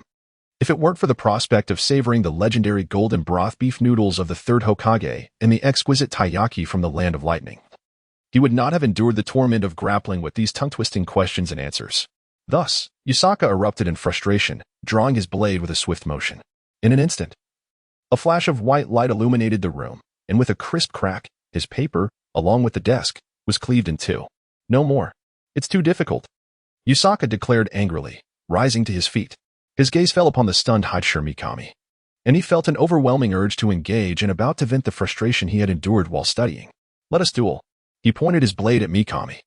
At that moment, Mikami was utterly bewildered. He had repeatedly urged himself to be patient, to resist impulsiveness, yet he had succumbed to it. And now, Yusaka was ready to challenge him to a duel. How could he dare to confront Yusaka? He was no match for him and certainly did not wish to end up in the hospital. However, Mikami understood Yusaka well. Refusing a duel was not an option. When Yusaka proposed a duel, it was merely a notification. Regardless of one's willingness, he would engage. Just as Mikami felt overwhelmed, his anxiety reaching a fever pitch, the classroom door creaked open. A middle-aged man entered. Out of the corner of his eye, Mikami caught sight of the figure and felt as if he had seen a savior. He rushed towards him, tears of relief welling in his eyes. "Lord Hokage." Mikami took refuge behind the Hokage, his back drenched in cold sweat. Once sheltered behind the third Hokage, Mikami exhaled a sigh of relief, only to realize that his heart was racing, pounding rapidly in his chest. This clearly illustrated how tense he had been, despite being among allies. The thought of sparring created a sense of anxiety that exceeded that of facing an adversary. "Ahem, Yusaka, I've heard you're quite adept at answering questions," the third Hokage remarked, feigning ignorance with a light cough. "Humph, third Hokage, these questions are far too difficult. They are simply unmanageable. I refuse to memorize them," Yusaka retorted, his anger palpable. Yet, his claim held some truth, for these questions had been designed not to be answered easily. They were intentionally crafted to be challenging, to ensure that individuals would struggle to respond, thereby allowing some to surreptitiously employ their abilities to cheat and obtain answers from others' papers. This was the very essence behind the creation of such questions. Thus, Yatsuka remarked that these questions were indeed not designed for anyone to answer, and he was quite right. Even if the brilliant ninja Kakashi Hatake, renowned for his battle intellect, were to attempt them, he would likely fail. In fact, even the third Hokage, the creator of these questions, would struggle to provide answers. "Well, you have a point. These questions were never intended for anyone to answer," the third Hokage said, slightly embarrassed. "What? You never meant for anyone to answer them? Then why did you have me memorize them? Why have others attempt to answer them?" Yatsuka found himself perplexed by the third Hokage's intentions. Consequently, the third Hokage felt compelled to elucidate the true significance of this written examination. Upon hearing the third Hokage's explanation, Yotsuka nodded thoughtfully and remarked, "I see now. No wonder you called me specifically to inquire if I had any methods to acquire others' answers. It all makes sense now." The third Hokage nodded in resignation, aware that he should not have divulged this information to Yotsuka. This examination was not merely a test of candidates' ability to gather intelligence, but also a measure of their capacity to identify issues and adapt accordingly. Clearly, when faced with questions that far exceeded the capabilities of a mere genin, one should recognize that this itself was a form of indirect assessment, examining whether these candidates could discern the essence of the problem. The fundamental nature of this written test was to encourage them to seek answers through unconventional means. Thus, recognizing the essence of the problem and adapting by cheating or copying answers became the second focal point of this examination. Therefore, although it was merely a modest written test, it encompassed numerous evaluative elements. As a ninja, one must first possess the ability to observe keenly and listen intently, to perceive the subtle nuances and infer the broader context from seemingly insignificant details. This initial written test served precisely this purpose.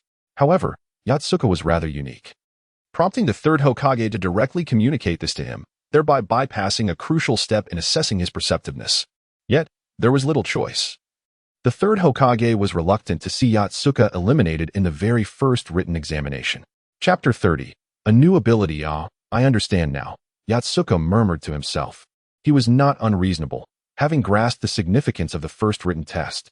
He comprehended why the third Hokage resorted to such tactics, out of concern that he lacked the special abilities to gather intelligence and that the questions were beyond human capacity to answer, leading to his potential elimination. With this in mind, Yotsuka lamented, "Third Hokage, was it difficult to sneak into the women's bathhouse and observe the women using those special shields? If you could teach me about those shields, I would be able to discreetly view others' answers." The third Hokage, who had been sipping water, immediately spewed it forth upon hearing Yotsuka's words, subsequently choking and coughing violently. Meanwhile, his companion, Shimasu Haichur, gazed at the ceiling, indicating that he had heard nothing. "Yotsuka, do not speak nonsense. When have I ever sneaked into a women's bathhouse to observe women bathing?" After the cough, the third Hokage immediately shouted at Yotsuka. "Jiraiya had specifically mentioned to me last week while we were dining at a Chiraka ramen that your shadow shield was far superior to his, claiming that even when caught in the act of peeping at women bathing, one would remain undetected. Truly impressive." The third Hokage gritted his teeth, reflecting that indeed it was this fellow who had said so. He resolved to teach these youngsters a proper lesson for carelessly spreading such tales, showing a complete lack of gratitude. Had it not been for him teaching Jiraiya the shadow shield, Jiraiya would have never had the opportunity to indulge in such antics. And now he had been betrayed. At that moment, the third Hokage subtly turned his gaze towards Mikami Shisuk, who, taken aback, quickly understood the unspoken cue and feigned ignorance, stating, I have never seen the third Hokage today. I know nothing." The third Hokage, feeling a mix of embarrassment and anger, retorted, "Do not listen to this rascal. I have never engaged in such behavior." Mikami Shisuk nodded vigorously, proclaiming, "I believe in the character of the third Hokage. He could never stoop to such deeds." Yet, inwardly, he mused, "I hardly believe that. Lord Jiraiya is notoriously lecherous. As the saying goes, a crooked beam leads to a crooked roof. Given that the third Hokage is Jiraiya's teacher, it is quite plausible he might indulge in such mischief." Seeing Mikami Shisuk's unwavering conviction, the third Hokage felt somewhat reassured. However, upon glancing back at Yotsuka, he was overwhelmed with anxiety. At this rate, there was no way to master the material before the competition. What if he arranged a special reward to allow Yotsuka to bypass the first trial?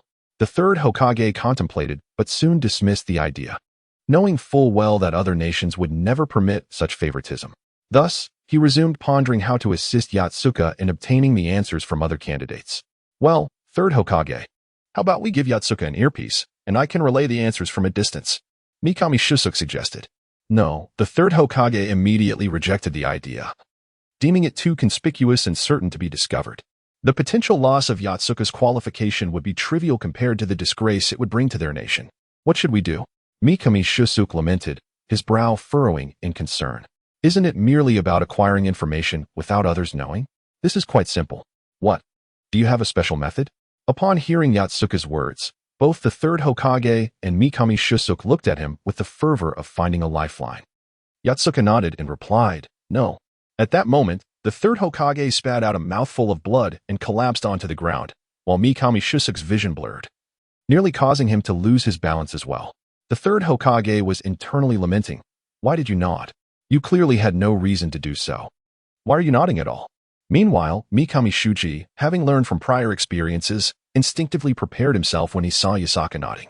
Yet, despite this mental readiness, a flicker of hope arose within him, only to be dashed when Yasaka uttered the word no. This struck him painfully, though it was less severe than the blow the third Hokage experienced, who suffered genuine emotional damage. At that moment, the third Hokage rose from the ground, grasped Yasaka by the shoulders, and shouted angrily, "What are you nodding for if you have nothing to say?" Yasaka responded, "I wanted to surprise you." Is this truly a surprise? It feels more like a fright. Yasaka waved his hand dismissively and smiled gently, stating, "All right, I understand now. I will find a way to develop a method to gather information from others. You need not concern yourself with it." Really? Mikami Shuji asked, his face filled with skepticism.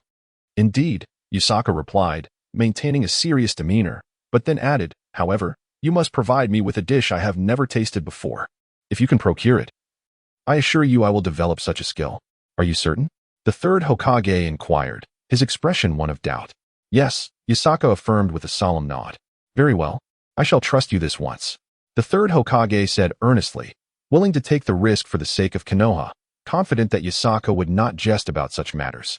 The third Hokage then turned to Mikami Shuji, exchanged a few words, and with a nod, Shuji vanished in an instant. "I have instructed Mikami Shuji to retrieve that delicacy. However, it will take some time. You may return home. He will deliver it to your house this evening. Just remember not to go out tonight." "All right. By the way, what kind of delicacy is it?" Yasaka asked, salivating at the thought. "A secret," the third Hokage chuckled, before also turning to leave the classroom.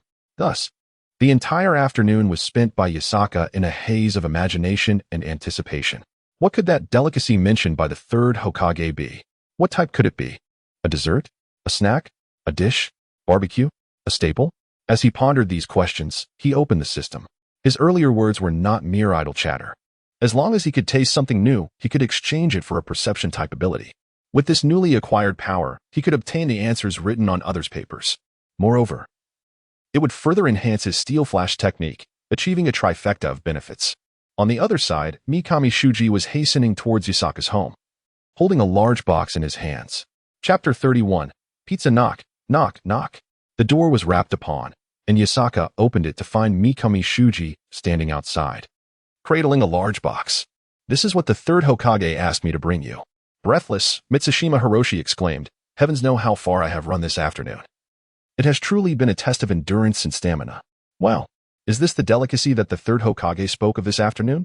Yasaka gazed at the large box before him with delight, barely able to contain his eagerness to discover its contents.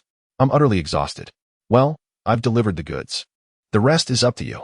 I'm off." Mitsushima Hiroshi bid farewell and departed without a backward glance, clearly fatigued. It remains a mystery where he procured this item. Nevertheless, the third Hokage had promised him half a month's paid leave, which persuaded Mitsushima Hiroshi to agree. Once Mitsushima left, Yasaka promptly placed the large box on the table. The box was quite substantial, nearly half the size of the table, with a vast surface area but a shallow depth, resembling a heavy board. This only heightened Yasaka's curiosity about what kind of culinary delight could take such a form. From the shape of the box, he speculated it might contain some sort of flatbread. The moment he opened the box, a rich aroma wafted forth, an extraordinary blend of scents, barbecued meat, grilled fish, cheese, and fruits. To his astonishment, Yasaka beheld a grand pizza within the box. Unlike any ordinary pizza, this one was a medley of several flavors, artfully combined. The first sight was that of the barbecued meat section, adorned with grilled meat and sausages, seasoned with barbecue spices and cumin, the robust fragrance making Yasaka salivate instantly. Shifting his gaze clockwise, he spotted the fruit section, sprinkled with mango, strawberry, durian, apple, pineapple, and other fruits. Despite being baked, they emanated a uniquely sweet aroma. Next came the seafood section, replete with shrimp, lobster, scallops, and chunks of grilled fish, exuding the distinctive freshness of the ocean. Finally, there was a section layered with cheese, meat floss, salad dressing, and fruit jam, equally enticing. Thus, this magnificent pizza comprised these 5 sections, a visual feast of an array of ingredients that dazzled the eyes. leaving Yusaka momentarily at a loss as to which part to sample first. This was utterly exhilarating. With drool trickling down and eyes sparkling, Yusaka gazed at the pizza, already anticipating the new rewards the system would bestow upon him once he devoured it, along with the possibility of exchanging for a new perceptive ability. At present, Yusaka boasted formidable attack power. His defense was commendably robust due to the high offensive capabilities, although his speed and agility were somewhat lacking. The overwhelming attack power compensated for any shortcomings, ensuring he was not significantly hindered. Only in the realms of perception and battlefield reconnaissance does a void remain. For while offensive capabilities may be formidable, a deficiency in scouting and sensory awareness can render one vulnerable. Osaka, unwilling to remain perpetually on the defensive, seizes the opportunity presented by this competition to enhance his reconnaissance and perception skills, aiming to become more well-rounded, formidable, and devoid of weaknesses. After all, despite the prowess of his slashing techniques, not all challenges can be met with sheer force. Numerous ninjutsu, such as the Nara clan's shadow manipulation, elude resolution through mere slashing. Although Osaka's current skills allow him to cleave through flames and part waterfalls, he remains powerless against shadows. Thus, in the face of shadow binding techniques, he finds himself lacking effective countermeasures, relying instead on eliminating his opponent before being ensnared. This approach, however, deviates from Osaka's philosophy, which posits that all techniques must be countered, leading to utter despair for the opponent. Clearly, he cannot fundamentally dismantle the Nara clan's shadows, necessitating alternative means of circumvention. There are many similar challenges, such as the Yamanaka clan's mind transfer technique and various sophisticated genjutsu, which are beyond Osaka's current capacity to address with his slashing abilities. Therefore, it is imperative for him to bolster his skills in other areas, rendering himself more comprehensive and devoid of vulnerabilities.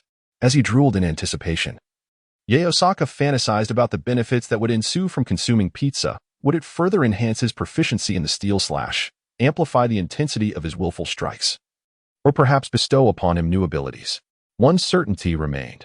Osaka intended to exchange for a reconnaissance and perception type ability. After contemplating for a moment, he spun the pizza box on the table, determining which segment would face him once the box came to a halt, and resolved to begin his feast from that portion. With a vigorous spin, he closed his eyes, estimating the moment the box would cease its motion, then opened them. It was the barbecue section. He would start there.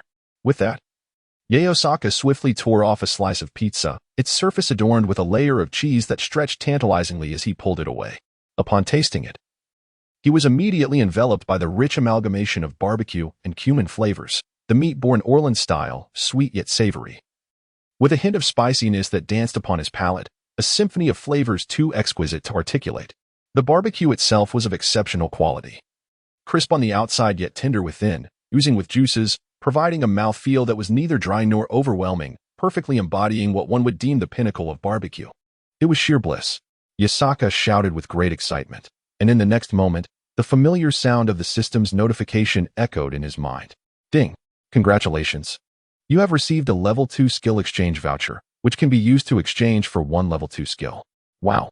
It's done. I will use this level 2 skill exchange voucher to acquire a reconnaissance skill shortly. Upon witnessing the system's pop-up notification, Osaka was overwhelmed with joy. After all, he had confidently promised the third Hokage just yesterday that he would undoubtedly obtain a reconnaissance skill. If, by some misfortune, the system had failed to provide that notification and he was unable to acquire the reconnaissance skill, he would have been utterly embarrassed. Fortunately, the system did provide the notification, granting him a level 2 skill exchange voucher, which he could use to exchange for a skill. These skill exchange vouchers are categorized by levels, ranging from level 1 to level 5, with level 1 being the most formidable and descending in power thereafter. The skills that can be exchanged with these vouchers are all derived from the world of Naruto, while the skills rewarded by the system are generally not from that universe. A level 5 voucher can be used to exchange for common jutsu, such as the Shadow Clone technique or the Fireball jutsu, whereas a level 1 voucher can be used for forbidden techniques like the Wind Release, Rasengan Shuriken. As for super techniques like Dust Release, Wood Release, or even the Mouth Release, 5 level 1 vouchers are required for their exchange. This is due to the fact that such high-tier techniques necessitate a bloodline limit for their use, and when 5 level 1 vouchers are utilized, the system will automatically grant the corresponding bloodline limit for the skill being exchanged, along with developing compatibility allowing one to possess multiple bloodline limits without conflict. However, acquiring a level 1 exchange voucher is exceedingly difficult. Thus far, Yusaka had never obtained one. Including this occasion, he had only managed to secure a level 2 voucher twice. Skill exchange vouchers are inherently probabilistic. One must first indulge in exceptionally delightful cuisine, and it must be their first tasting to have any chance of receiving a skill exchange voucher. The higher the level of the voucher, the lower the probability of obtaining it. Therefore, Yusaka had never expected to acquire a level 1 skill exchange voucher, and receiving a level 2 voucher today was already a delightful surprise. Nevertheless, even without this level 2 skill exchange voucher, Yusaka was confident in his ability to acquire the skills he desired. This is because when the system offers rewards, there exists an option to decline the reward and select a different type of reward that one wishes for, after which the system will randomly provide a reward from that category. Just as Yusaka was still reeling from the joy of receiving the level 2 skill exchange voucher, he heard the system's notification chime once more. Ding! Trigger the chosen one mechanism, resulting in a 1 in 10,000 bonus reward. Body Technique, Great Freedom Sage Technique 1. What? He actually received another skill? Yusaka's eyes sparkled with excitement, and his blood pressure surged. He nearly fainted from overwhelming joy. The Great Freedom Sage Technique. Just the name alone sounds remarkably impressive. Yusaka, filled with excitement, leaped in place, performing front and back flips, utterly at a loss for how to express the exhilaration bubbling within him. Well, Third Hokage, this pizza of yours is extraordinary. It granted me not one, but 2 skills. Excellent. Third Hokage, since you desire for Konoha to win this friendship tournament, I, Yusaka, shall assist you. I am determined to lead Konoha to victory in this contest. Haha. Overwhelmed with joy, Yusaka felt an immense appreciation for the Third Hokage, realizing that these 2 skills were bestowed upon him thanks to the pizza he had received. Thus, he resolved to aid the Third Hokage in securing the championship, as a way to repay the favor of acquiring 2 skills from that delectable pizza. Alright, let me first examine what this Great Freedom Sage technique entails. While indulging in his pizza, Yusaka perused the system's description of Great Freedom Sage technique. The Great Freedom Sage technique, an ancient art conceived by the illustrious sage of ultimate freedom, is characterized by its incredible speed, heightened sensitivity, and ability to traverse space. Its core principle embodies the essence of freedom, allowing one to break free from all constraints, enabling supersonic flight, instantaneous short-range movement unaffected by barriers, and a significant enhancement of agility. It is truly the pinnacle of movement techniques, remarkably powerful. Wow, is it truly that formidable? Once I master this Great Freedom Sage technique, my shortcomings in movement will be resolved. Then, if I acquire a scouting or perception type skill next, will I not soar to new heights? As this thought crossed his mind, Yusaka suddenly paused, realizing just how formidable he had become. While savoring his pizza, he meticulously studied the Great Freedom Sage technique, discovering that at its peak proficiency, it could achieve speeds of up to 20 Mach, truly terrifying. Moreover, it allows for instantaneous movement within a certain range, and not merely a fleeting technique. In comparison to the Flying Thunder God technique, it is even more remarkable, as it requires no markings, one can appear wherever desired. Furthermore, it disregards barriers, even when trapped. One can still teleport out, thereby genuinely embodying the essence of freedom. However, Yusaka's current proficiency in the Great Freedom Sage technique remains relatively low, precluding him from accessing such extraordinary capabilities. Therefore, he must continuously indulge in various delicacies to enhance his skill level. After thoroughly reviewing the Great Freedom Sage technique, Yusaka proceeded to explore the available level 2 abilities, seeking a scouting-type ninjutsu that suited him. After approximately 20 minutes, he finally discovered a ninjutsu that resonated with him. Named Airflow Perception, a technique that enables one to sense subtle changes in the air currents, thereby gaining awareness of the surrounding environment. As the atmosphere is saturated with air, even the slightest movement of an object can displace the air, creating subtle currents. The ability to perceive these air currents allows one to discern the condition of others, and to capture sounds transmitted through the air, amplifying them in one's ears for eavesdropping purposes. This capacity is a passive effect of air current perception. It necessitates the movement of objects within a certain range to detect changes in the air. In the absence of movement, the air remains still, rendering perception impossible. However, one can actively generate air currents to sense objects within the vicinity, akin to sonar, which exemplifies the active effect of air current perception. This can be accomplished simply. For instance, by employing wind techniques to create a gentle breeze. Chapter 33. Manipulation of Air Currents. Yasaka found the designation manipulation of air currents to be particularly fitting, as this skill, though perhaps limited in range compared to other perceptive abilities, allows for the detection of an enemy's movements, significantly enhancing close combat performance. This is especially beneficial in battles requiring precise maneuvers. For example, when an adversary lunges at you with multiple strikes. Relying solely on one's eyesight may fail to keep pace with their rapid attacks. In such instances, by attuning to the changes in air currents, one can keenly perceive the enemy's actions and respond accordingly. Additionally, against foes employing visual deception, such as the visual illusions cast by the second Mizukage or techniques that obscure sight, one can rely on the subtle fluctuations in air currents to ascertain the enemy's movements and position. Thus, this skill boasts numerous advantages that many perceptive abilities lack. It bears a resemblance to Jiraiya's spatial barrier reconnaissance technique, albeit with the distinction that Jiraiya's method cannot detect sound. In contrast, manipulation of air currents can enhance auditory perception through the modulation of air currents, facilitating the detection of faint sounds. This dual-layered perception of air and sound allows for an intricate form of reconnaissance. Moreover, this ability can synergize with the steel-cutting flash technique, making it exceptionally suitable for Yasaka. He expressed great satisfaction with this power. However, akin to the Great Freedom Sage art, its current potency is somewhat limited, preventing the full realization of its remarkable potential. Yet it remains sufficiently effective. With these two skills at his disposal, Yasaka felt as though he had gained formidable wings. He was confident that he would undoubtedly triumph in the upcoming friendship tournament. His confidence swelled. He now possessed no apparent weaknesses, having even bolstered his perception to the fullest.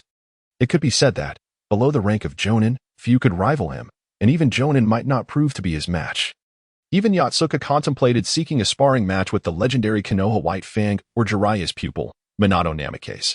The former was reputed to possess exceptional swordsmanship, while the latter wielded formidable techniques, such as the Flying Thunder God technique and the Rasengan, capable of extinguishing life in an instant.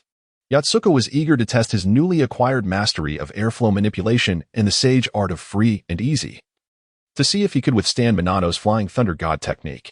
However, it was said that Minato was currently preoccupied with the campaign for the fourth Hokage. And even if Yotsuka wished to engage in a friendly duel, Minato would likely be unavailable.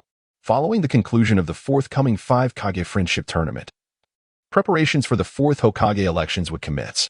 Yotsuka had heard whispers among his peers about the numerous contenders vying for the position of 4th Hokage, making the competition exceedingly fierce. Notable candidates included Kakashi Hitaki's father, Tsukumo Hitaki, Jiraiya's disciple, Minato Namikaze, and Shursui Uchiha of the Uchiha clan, as well as the leader of the Umbu, Danzo Shimura, a close ally of the 3rd Hokage. It was evident that Konoha would be bustling with activity in the time to come. However, none of this concerned Yotsuka. His current focus was twofold: to indulge in delectable cuisine and to assist the 3rd Hokage in securing victory in the upcoming tournament, nothing more.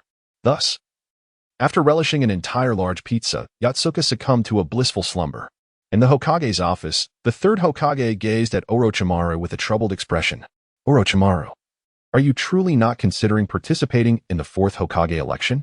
Among his 3 students, he held Orochimaru in the highest regard for the role of Hokage, believing that Orochimaru possessed the requisite strength and composure to govern the village. Furthermore, Orochimaru's extensive scientific knowledge could potentially enhance Konoha's military prowess if he were to ascend to the position of Hokage. In contrast, while Jiraiya was certainly powerful, he was notoriously hedonistic and lacked the suitability that Orochimaru possessed. Tsunade, though capable, was prone to violence and had a penchant for gambling and drinking, making her less favorable in comparison to Orochimaru. Thus, the 3rd Hokage had high hopes for Orochimaru. To his dismay, Orochimaru outright refused to participate in the elections, which caused the 3rd Hokage's blood pressure to rise. If Orochimaru were to run, with the current Hokage's endorsement, it was highly probable that the position would be his. Yet, unexpectedly, Orochimaru expressed disinterest in the role. Indeed, I have no interest in becoming Hokage. Please seek someone else, Orochimaru replied with a stoic demeanor. The 3rd Hokage, exasperated, rested a hand on his forehead and lamented, "You are my most promising candidate for Hokage. Why do you not wish to take on this role? With your research, becoming Hokage would grant you greater access to resources for your studies." Orochimaru chuckled softly and replied, At present, I find myself lacking in neither resources nor ambition. Becoming Hokage would merely entangle me in a multitude of responsibilities, consuming both my time and energy. Thus, I prefer to remain unbound by such constraints. Understanding Orochimaru's resolute decision, the third Hokage acquiesced. At that moment, Jiraiya leaned toward the third Hokage, half his body over the desk, and said, "My disciple, Minato Namikaze, has also thrown his hat into the ring for the Hokage candidacy. I believe he is an excellent choice. Perhaps you might consider casting a vote in his favor." Minato Namikaze, you say? This young man is indeed exceptional in strength, character, intellect, and even in appearance. He is undoubtedly a suitable candidate for Hokage, mused the third Hokage, stroking his beard thoughtfully. A wave of regret washed over him as he glanced at the floor, his eyes betraying a hint of helplessness. Had it not been for the untimely demise of Dan Kato, the position of fourth Hokage would have been rightfully his, already a foregone conclusion. Alas, with a long sigh, the third Hokage remarked, while that may be the case, there are several other individuals who are equally worthy of consideration, such as Kakashi Hitaki and Itachi Uchiha, both of whom are formidable candidates. He paused, leaving his statement incomplete. However, all present, including Orochimaru, Jiraiya, and Tsunade, understood that he was alluding to Danzo Shimura. Chapter 34, Danzo Shimura. Upon recalling this name, a solemn silence enveloped the room. After all, Danzo was a figure of considerable stature within Konoha. Having dedicated over a decade to the Yumbu, commanding a powerful following that rendered him nearly second only to the Hokage in terms of authority and might. Moreover, Danzo's prowess was formidable. Although few had witnessed his true strength firsthand, whispers of his capabilities had circulated through the shadows. For instance, there was an account of a special operations team composed of 20 elite jonin from a foreign nation, dispatched to assassinate Danzo with the intent of crippling Konoha's special forces. Astonishingly, this elite team was entirely vanquished by Danzo alone. While specifics of the battle remain elusive, the mere fact that he single-handedly dispatched 20 elite jonin speaks volumes about his power. Furthermore, he did so without alerting others, suggesting either that Danzo had erected barriers to obscure external perception or that he possessed undisclosed techniques enabling him to swiftly eliminate those formidable opponents. Regardless of the method, both scenarios underscore Danzo's own strength, which may very well rival that of the Hokage. Additionally, the rude organization with which Danzo was affiliated specializes in handling Konoha's more unsavory tasks, comprising members of considerable prowess. Notably, Kakashi Hitaki, known as the White Fang of Konoha, previously hailed from this organization, and several other individuals of similar caliber remain within its ranks. Thus, it can be stated that Shimura Danzo, whether in terms of personal strength or the influence he wields, should not be underestimated. He is merely a shade inferior to the Hokage. Consequently, his candidacy for the position of Hokage holds considerable promise. The current election for the fourth Hokage is indeed a notable affair, with numerous formidable candidates vying for the role, rendering the competition exceedingly fierce. However, from another perspective, this is a positive development, as it signifies that many individuals in Konoha have attained near Hokage-level power, which bodes well for the village. Reflecting on this, the third Hokage couldn't help but sigh, lamenting the untimely demise of Dan. His strength was remarkable, capable of facing any of the current Hokage candidates single-handedly without issue. His spiritual transformation technique allowed him to project his soul, enabling him to traverse at nearly the speed of light and rendering him almost immune to any attack. The sole drawback was the vulnerability of his physical form. Yet locating and assaulting it was no simple task. Observing Orochimaru's reluctance to assume the mantle of Hokage, the third Hokage did not press the matter further and transitioned into discussions with the legendary three regarding the upcoming Allied 5 Kage Friendship Tournament. This event is not merely a competition. The top 10 participants will be directly awarded the title of Chunin, effectively serving as a miniature Chunin exam. Therefore, from both a national prestige standpoint and the pursuit of the Chunin title, this tournament promises to be intensely competitive. Should Konoha lack a presence of the caliber of Yasaka, the competitors from this village would not possess a distinct advantage over those from other nations, complicating the situation and intensifying the rivalry. After all, other nations boast their own prodigies, such as the Scorpion from the Land of Wind, renowned for his exceptional puppet techniques, even earning praise from the esteemed Lady Senju. Additionally, there is Killer Bee from the Land of Lightning, a formidable Jinchuriki harboring the Eight Tails, alongside the Two Tails Jinchuriki, Yujido, equally formidable. Even Kakashi and his comrades would hesitate to claim victory against such opponents. Thus, excluding Yasaka, the strength of these individuals is largely comparable, with none daring to assert their superiority over the others. Should someone proclaim their inevitable triumph, the third Hokage would undoubtedly scoff, questioning the credibility of such boastfulness. However, if that declaration were made by Yasaka, the third Hokage would genuinely consider it a possibility. With Yasaka's inclusion, the third Hokage harbored great confidence in Konoha's representative team for this tournament. Although the list of participants remains unfinalized and the matter has yet to be announced, the third Hokage already possesses a clear idea of who will likely take part. At this moment, the third Hokage suddenly recalled that Yasaka had mentioned he possessed a method to cultivate a sensing or reconnaissance ability. On that day, the third Hokage had even instructed Maki Shusui to procure a signature 5-flavor pizza from a century-old pizzeria at the borders of Konoha as a gift for Yasaka. It remained uncertain whether Yasaka had indeed developed the reconnaissance capability he claimed. The third Hokage found it peculiar that Yasaka, known for his insatiable appetite, had seemingly enhanced his strength through his love for culinary delights. After several years of close observation, the third Hokage concluded that Yasaka's prowess appeared to rise in tandem with his gastronomic indulgences. Although the specifics were unclear, the evidence before the third Hokage suggested a correlation, prompting him to send Maki Shusui for the pizza, as he believed that fine cuisine could indeed bolster Yasaka's abilities. Jiraiya, if you have some spare time, perhaps you should assess Yasaka's strength and see how far he has progressed. I find myself quite curious about it, the third Hokage mused. Oh, please don't send me. I have no desire to end up in the hospital, Jiraiya replied, waving his hand dismissively. Orochimaru has already been incapacitated. You are the only one left to undertake this task. Do you wish to send Tsunade instead? The third Hokage retorted with a cold snort. Tsunade could go. Yasaka certainly wouldn't withstand a single punch from her, Jiraiya remarked nonchalantly. Humph. When I command you, you shall comply without question. Spare me your prattle. I have yet to settle the matter of you spreading rumors about me peeping at women bathing. The third Hokage's anger flared. What? When did I ever say such a thing? You must be mistaken, Jiraiya exclaimed in astonishment. Humph. Do you think I am oblivious to your words? To think you would spread such a rumor about me. This reckoning shall not go unaddressed. The third Hokage's expression was one of ire. What do you mean spreading rumors? Isn't that the truth? Jiraiya muttered under his breath, feeling a twinge of guilt, which only served to further infuriate the third Hokage. Just then, a voice from outside cried. I heard everything you said. Huh? Yasaka?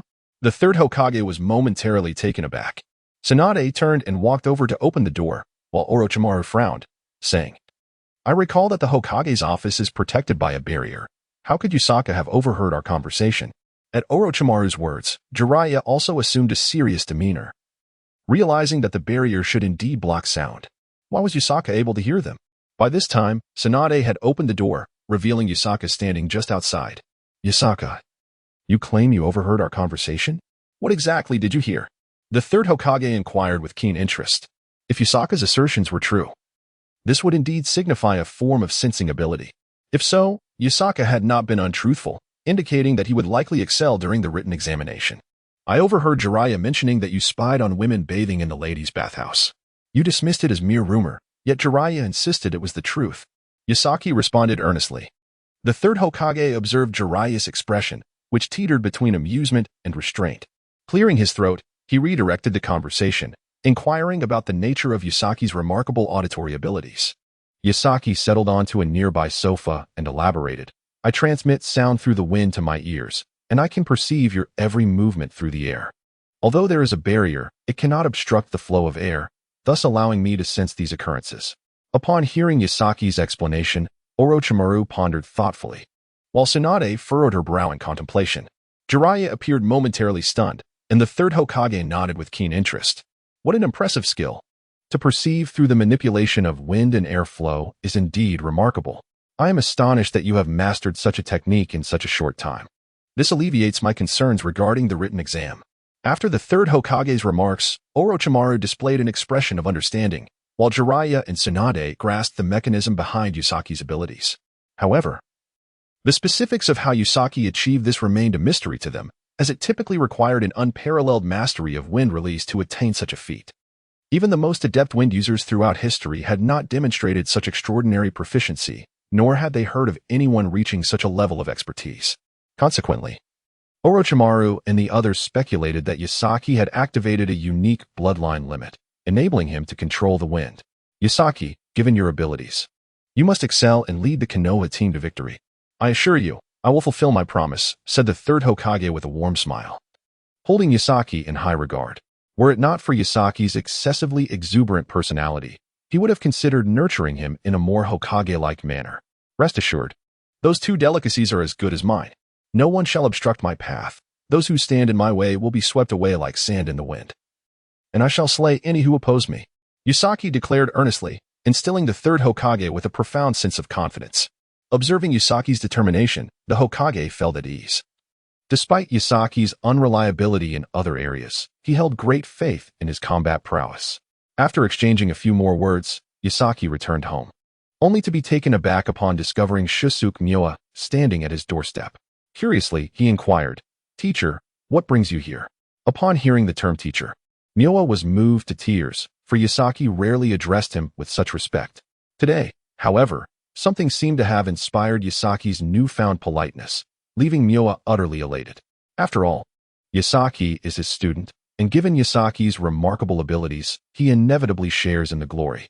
Mikami Shuji, however, is oblivious to the fact that Yasaki has acquired two formidable skills after indulging in pizza, which has significantly elevated his mood and rendered him more courteous. I came to see if you have mastered the sensory ninjutsu, to prepare for what lies ahead, Mikami Shuji remarked, adjusting his glasses. Today, he intended to ascertain whether Yasaki had indeed developed the reconnaissance and sensory skills he claimed to have acquired. If he had succeeded, then Mikami need not fret over the forthcoming written examination. Conversely, if he had not, he would have to devise a strategy to ensure Yasaki's success in the test. After all, this was a competition among the 5 great nations, and one could not rely solely on the assertions of Konoha. Various regulations would be in place. Oh, is that what this is about? I've already mastered it. Would you like to test it? Upon hearing Yasaki's words, Mikami instinctively took a step back. What did test it entail? Did it involve sparring? If so, he would rather not risk hospitalization. If you intend to engage in a physical contest, then forget it. Mikami Shuji replied warily, stepping back once more. That's unnecessary. I merely need to demonstrate my ability to gather information about others during the written examination, Yasaki replied nonchalantly. What do you need me to do? Quite simple. Just write something in the room, and I will respond to the content you write. Oh? Is this to simulate a cheating scenario during the exam? Mikami Shuji was intrigued and nodded, proceeding to Yasaki's room, where he retrieved a piece of paper and wrote a series of numbers. While Mikami was writing, Yasaki closed his eyes. Once Mikami finished, Yasaki opened his eyes and stated, "If I am not mistaken, you have written a sequence of numbers." "Oh, you truly sense that. What are the numbers?" Yasaki shrugged. "How would I know?" "What? You don't know?" Mikami Shuji nearly fainted at this revelation. Knowing that it was merely a series of numbers without understanding their exact nature was of little use. How could one cheat or copy answers if they did not know what was written? Indeed, I have just begun to grasp this ability, and I still need to refine it further to discern what you have written on the paper, Yasaki admitted helplessly. How long do you think that will take?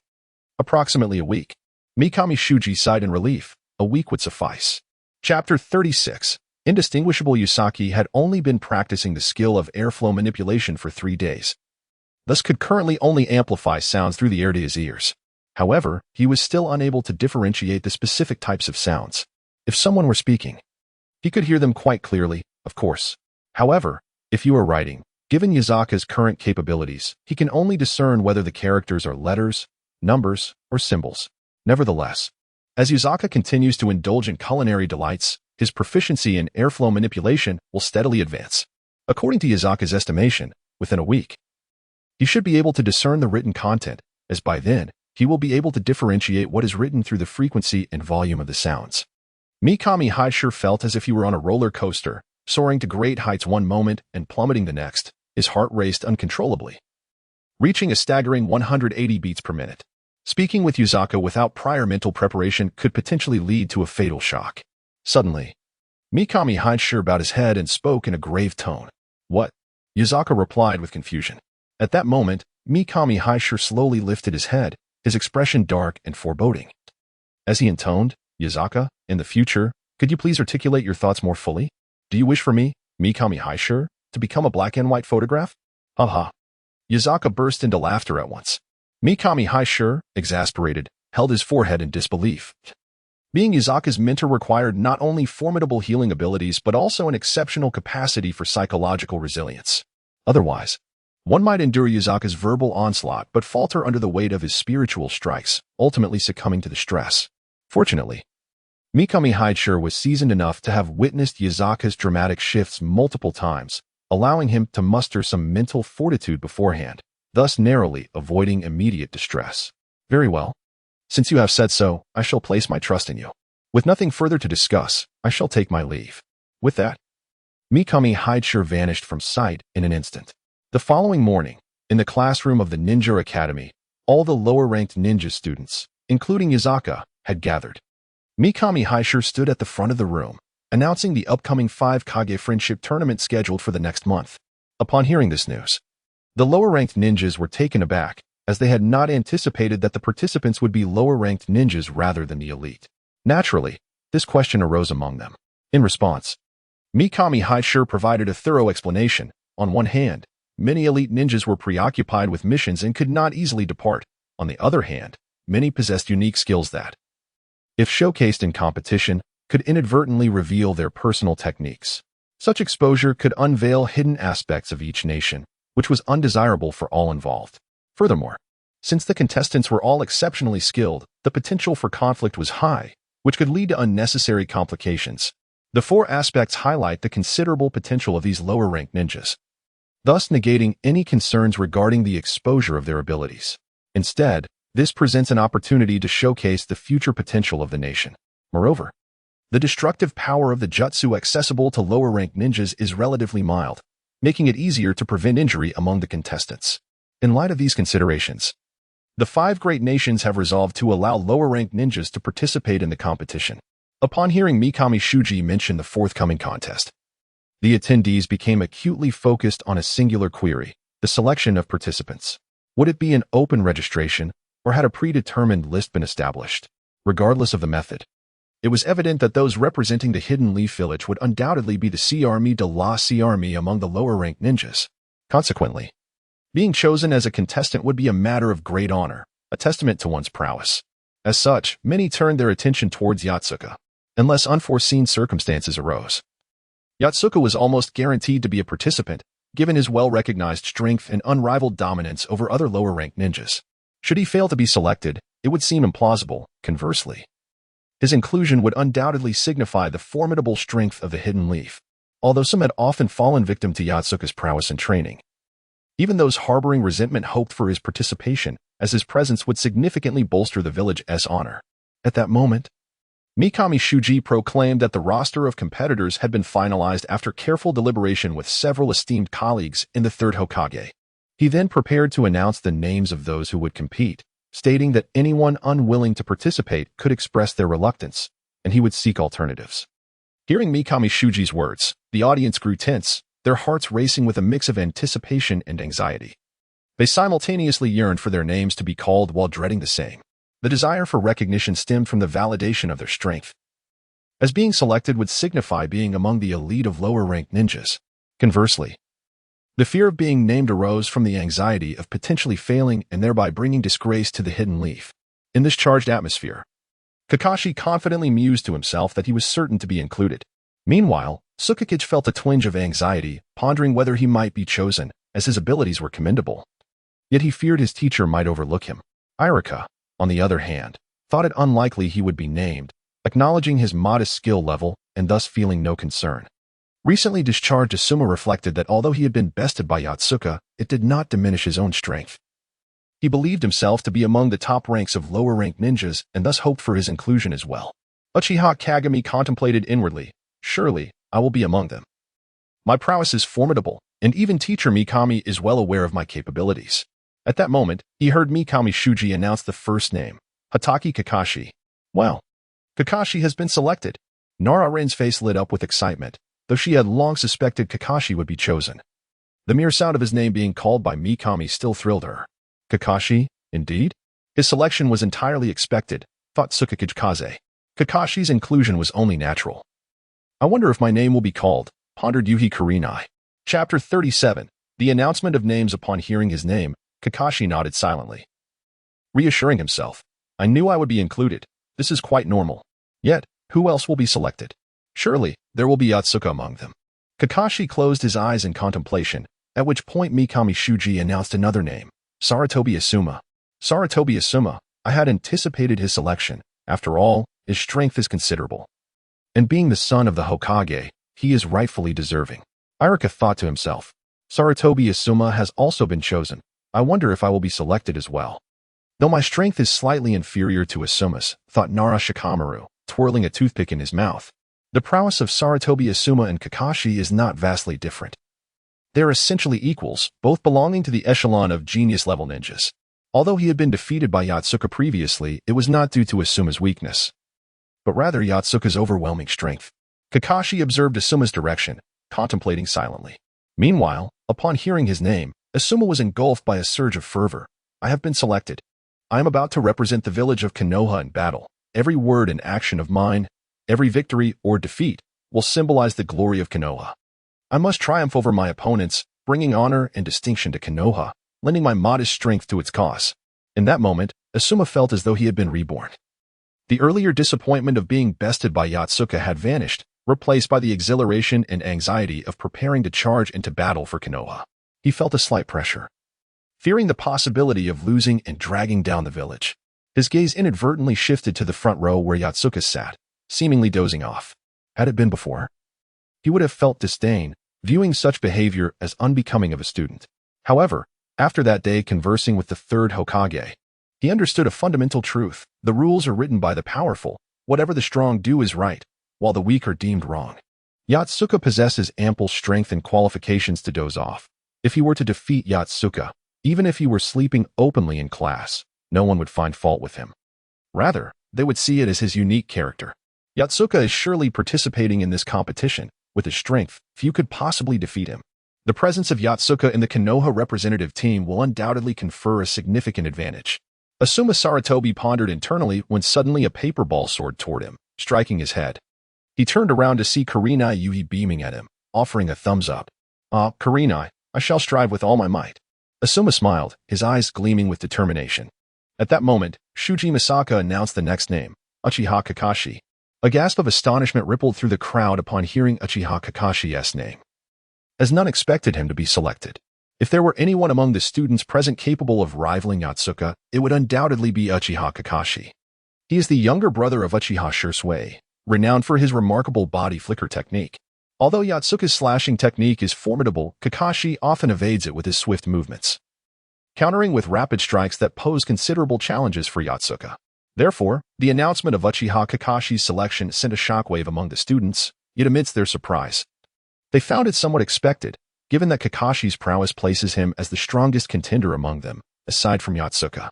Consequently, the mention of Uchiha Kakashi's name stirred great excitement, as they believed the chances of victory in the upcoming 5 Kage Friendship Tournament had significantly increased. However, even upon hearing Uchiha Kakashi's name, Yotsuka remained nodding off, already lost in a dream where he triumphed over a ninja from the land of Earth in the arena, leading the Konoha representative team to victory in the 5 Kage Friendship Tournament. In his dream, the third Hokage fulfilled his promise by treating him to a bowl of ancestral golden soup beef noodles, and then whisked him away to the land of lightning to savor a delicacy known as taiyaki. He then received the system's super grand reward, launching himself into the air, vanquishing gods and Buddhas alike. Thus, he remained oblivious to the ongoing announcement of the participants, and even if he were aware, he would pay little attention. At that moment, Shuji Misaka called out another name, Uchiha Bido. The crowd erupted in astonishment, for they had not seen Uchiha Bido in a month.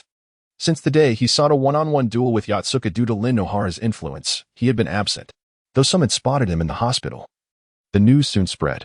It turned out that Uchiha Bido had been felled by Yotsuka in their duel and subsequently hospitalized.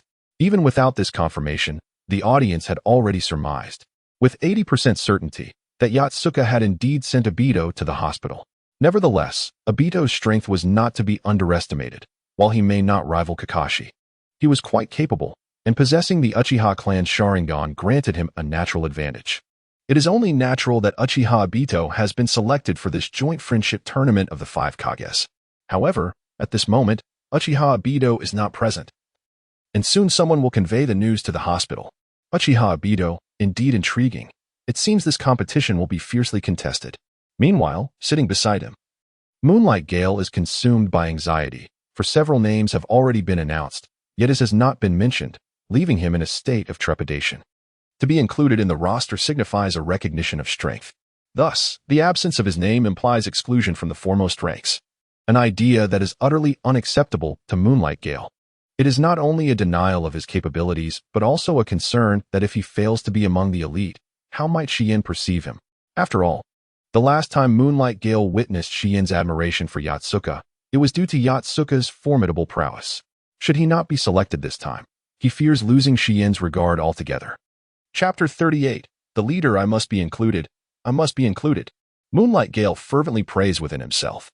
In truth, his abilities are commendable, although he may not surpass Kakashi.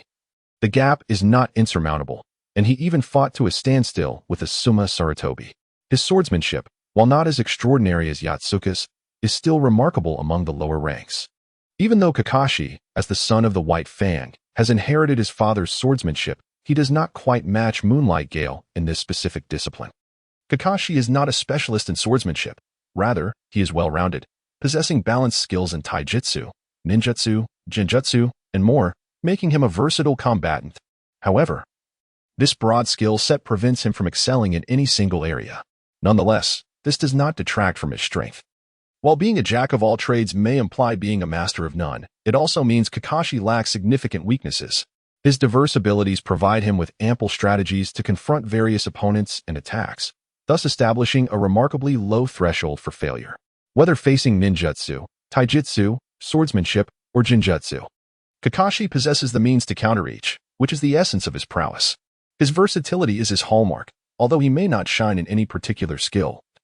When confronted with specialized adversaries, he can still maintain a competitive stance, often achieving parity in battles. Consequently, among the lower ranks, Kakashi has earned the nickname Kakashi of the equal match. Unless faced with an opponent of the extraordinary caliber of Yotsuka, Kakashi is always prepared for combat. Thus, his versatility stands out, distinct from that of his father, who excelled in taijutsu and swordsmanship, whereas Kakashi embodies a more comprehensive approach. The Moonlight Gale bears a resemblance to Yotsuka, primarily specializing in the art of slashing.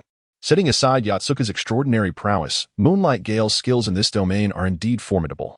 With few rivals among his peers, he possesses a natural talent for the technique, especially considering that Yotsuka benefits from a system, while Moonlight Gale relies solely on his own efforts. Moreover, he frequently engages in sparring matches with Yotsuka, thus continuously absorbing the latter's advantages and refining his own slashing techniques. Consequently, Moonlight Gale's strength is quite commendable, though he tends to maintain a low profile, rendering him less conspicuous. This modesty, however, causes him some anxiety. He worries that if he does not adequately showcase his abilities, his teachers might underestimate him, potentially leading to his exclusion from selection. Just as these unsettling thoughts swirl in his mind, he hears the name, Moonlight Gale. A moment of surprise washes over him, soon replaced by a surge of exhilaration. "It's me.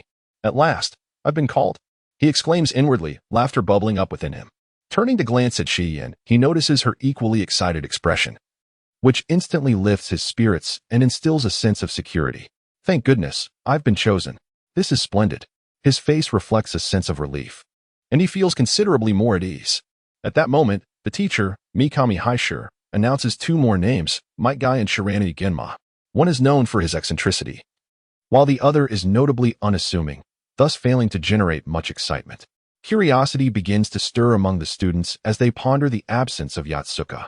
After all, Yotsuka is a significant asset among the lower ninjas of Konoha, and the lack of his name is perplexing. Why hasn't Yotsuka been called yet? Surely you should be on the list, Kakashi muses, furrowing his brow. Is it that Yotsuka chose not to participate? Or is there another reason? Moonlight Gale thinks similarly. Despite his annoyance at Yotsuka for drawing attention away from Shien, he still hopes for Yotsuka's participation in the competition.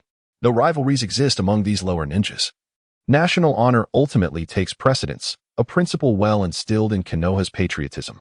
They must not have reached Yotsuka's name yet.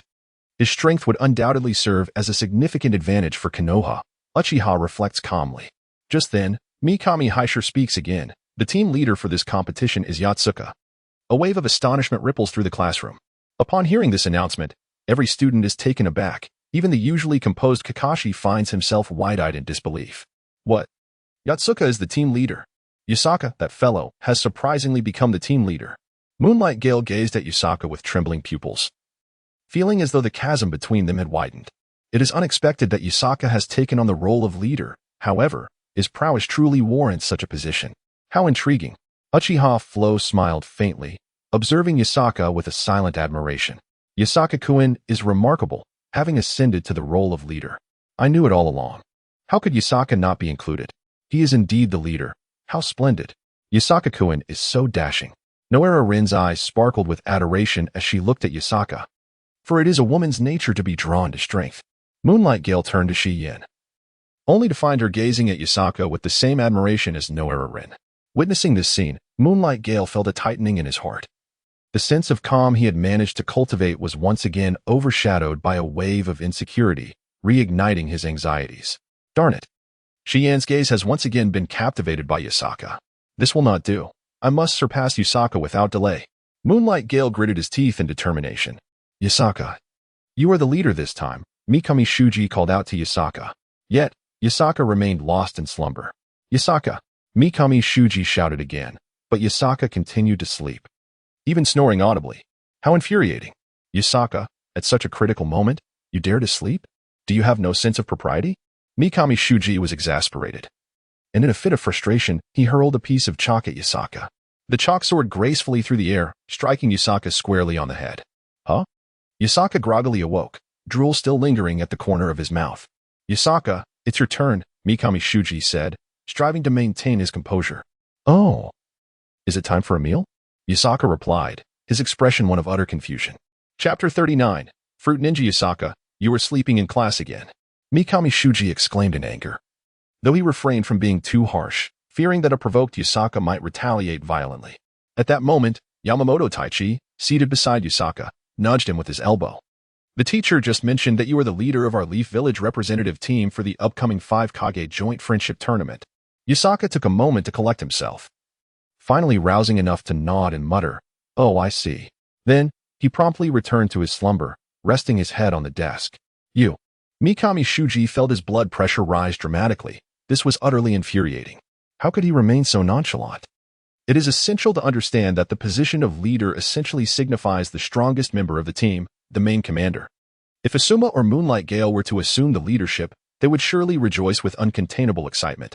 However, Mikami Shuji, already familiar with Yusaka's behavioral style, forcefully suppressed his irritation and chose to ignore the half-hearted remarks, continuing to address the students present. The competitors I just announced are those selected by myself, along with other competent instructors, and the third Hokage, after a comprehensive evaluation of your abilities. They represent the strongest cohort among the genin. Upon hearing Mikami's words, Saratobi Asuma nodded with a smile, feeling a sense of accomplishment and confidence. Although not the absolute strongest, he was among the elite, a matter worthy of celebration and a recognition of his prowess. Kakashi and others shared similar sentiments, reveling in the acknowledgement of their abilities, for they were still young and often placed great importance on such honors. As for the remaining students who were not selected, they need not despair. A ninja must endure humiliation and bear burdens to complete their missions. While your current strength may be lacking, with diligence, you too can join those chosen. Time brings change. No one can claim to be perpetually superior to others.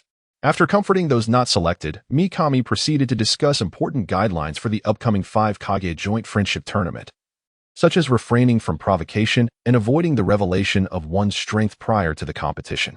For Yusaka, however, these were trivial matters. He continued to slumber and dreamt of becoming Hokage, envisioning a hidden leaf filled with delectable treats, nearly overwhelming his system with rewards. When class ended, Kakashi called Yusaka over, eager to engage in a sparring session to gauge his current level of strength. Yet, after some contemplation, he ultimately decided against it, fearing he might be swiftly defeated by Yusaka, rendering the exercise futile. Thus, Kakashi opted instead to challenge Saratobi Asuma. After class, Yusaka meandered aimlessly down the street when he noticed a crowd gathered ahead, piqued by curiosity. he approached to find a newly opened shop hosting an event titled Fruit Ninja. After briefly reviewing the game rules, he discovered that participants would slice fruits thrown from the opposite side with a blade. Failure to cut fruits and instead slicing other items would result in elimination. Each successful slice would earn points, and the individual with the highest score would be awarded a new fruit tart and other prizes from the shop. Conversely, those eliminated and those placing third or lower would bear the cost of the fruits that were cut. Oh, Fruit Ninja? How intriguing. This is a test of slicing technique and reflexes, perfectly suited for me. After observing the challenge for a while, Yusaka understood the nature of the event. The vendor would place fruits and other objects into a machine that would randomly launch fruits or other items, sometimes intermingling them. The projectiles were launched at remarkable speed, necessitating precise cuts within a designated area. Otherwise, any attempts beyond that boundary would be deemed invalid. At that moment, several young challengers were already engaged, one of whom inaccurately struck a wooden block instead of the fruit, resulting in his disqualification according to the established rules. And he was required to pay the corresponding fee. With a crestfallen expression, the young man complied. The two remaining participants continued. Yet there was a stipulation. If 3 fruits fell uncut, the challenge would cease immediately. Observing the current leaderboard, Yusaka noted that the top score was 135 points. A record he felt confident he could surpass. He approached the booth, paid the 10 yuan registration fee, and awaited his turn after the 2 young men concluded their attempts. Soon, one participant miscalculated his cut and was promptly eliminated, while the other, caught off guard, allowed 3 fruits to hit the ground, thus ending his turn. His score stood at 122 points. Had he persevered a little longer, he might have broken the record, but he was now relegated to second place. Next contestant. The vendor called out. Yusaka stepped forward, unsheathing his katana, standing confidently behind the yellow line, ready to face the initial wave of fruit. Begin. With the vendor's commanding shout, he pressed a button on the machine. In an instant, 2 indistinct shapes shot forth from the nozzle. Yusaka swiftly swung his blade, and with 2 clean cuts, the 2 figures transformed into 4 halves that landed gracefully on the ground. The onlookers leaned closer, astonished to see perfectly halved bananas and oranges. Incredible. This lad strikes with such speed. Precise and fierce, remarked an elderly gentleman, stroking his beard. This is merely the first wave. We shall see how long he can maintain this pace, another bystander chimed in. As the second wave approached, a flurry of sounds filled the air. 3 indistinct shapes, moving too swiftly to be discerned, erupted from the machine's nozzle. Yusaka executed 2 rapid cuts, and the forms quickly revealed themselves, 2 halves of an apple and a strawberry, alongside an intact small rubber ball, cleverly camouflaged among the fruit to confuse the contestants. A misstep in cutting the ball would lead to disqualification. However, Yusaka's strikes were both swift and precise, allowing him to disregard the rubber ball entirely. His performance thus far was commendable, yet it was merely the beginning, and the crowd remained captivated. In the subsequent rounds, after 7 or 8 more waves of fruit slicing, Yusaka continued to demonstrate impeccable skill, cleanly severing every projectile without error. By this point, he had successfully navigated 12 waves without missing a single fruit. In other words, he still has 3 opportunities to miss the fruit. By this point, the quantity of items being ejected is no longer just 2 or 3, but rather a wave of 12, comprising 8 fruits and 4 wooden blocks, making this an exceptionally challenging task. From the moment the objects are launched to the time they exit the cutting range, the player has merely 2 seconds. Within this fleeting interval, Yusaka must distinguish which items are fruits and which are mere distractions. He must then swiftly slice through each fruit, completing the entire process in a mere 2 seconds. All while the speed of the ejected item surpasses even that of a thrown shuriken. Thus, reaching the 12th wave is indeed a remarkable feat for Yusaka.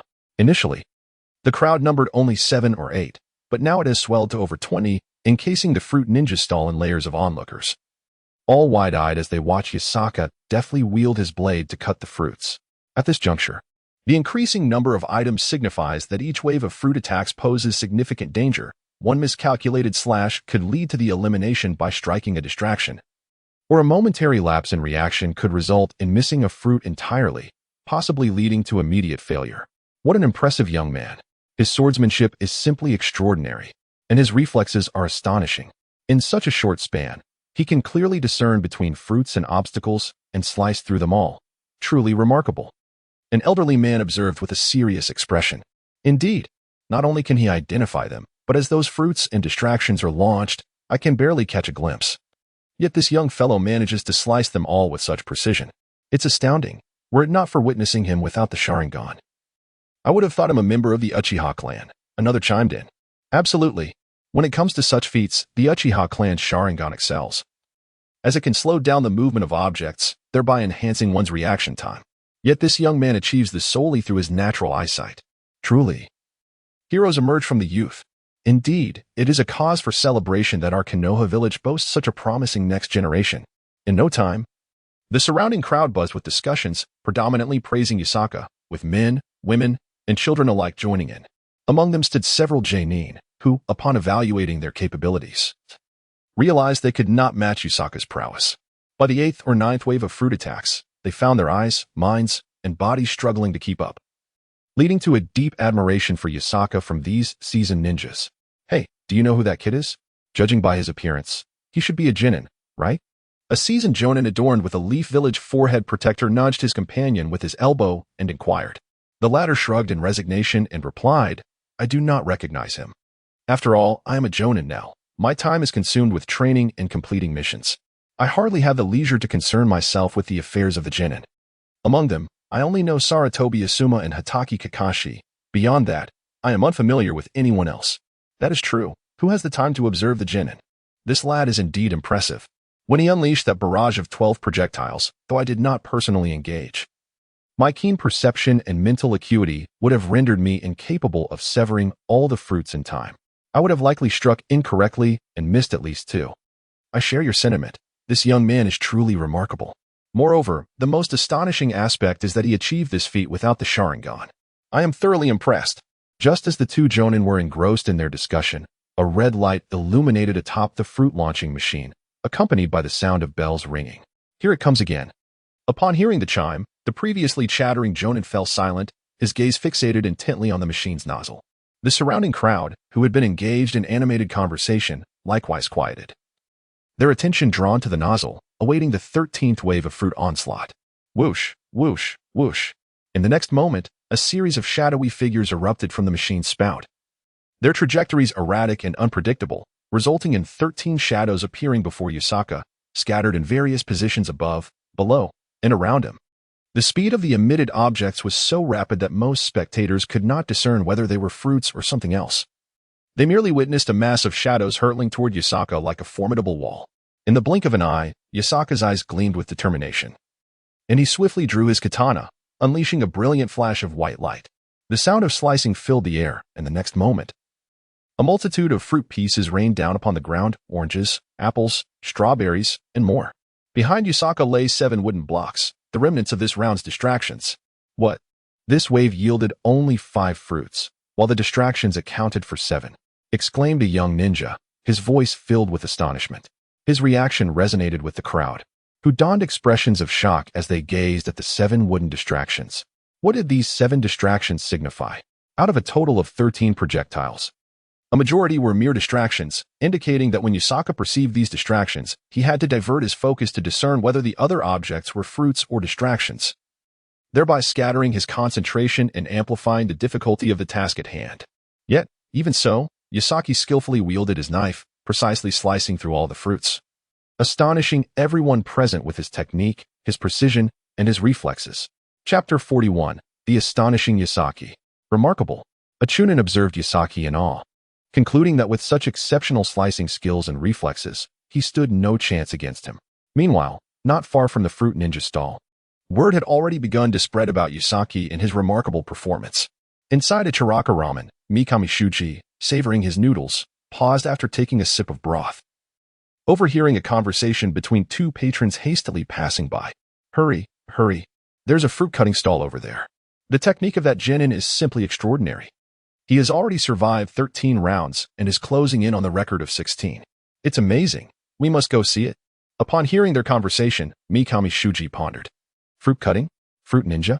He recalled having encountered this so-called fruit ninja stall during a mission in the Land of Lightning, where he had seen the game in action.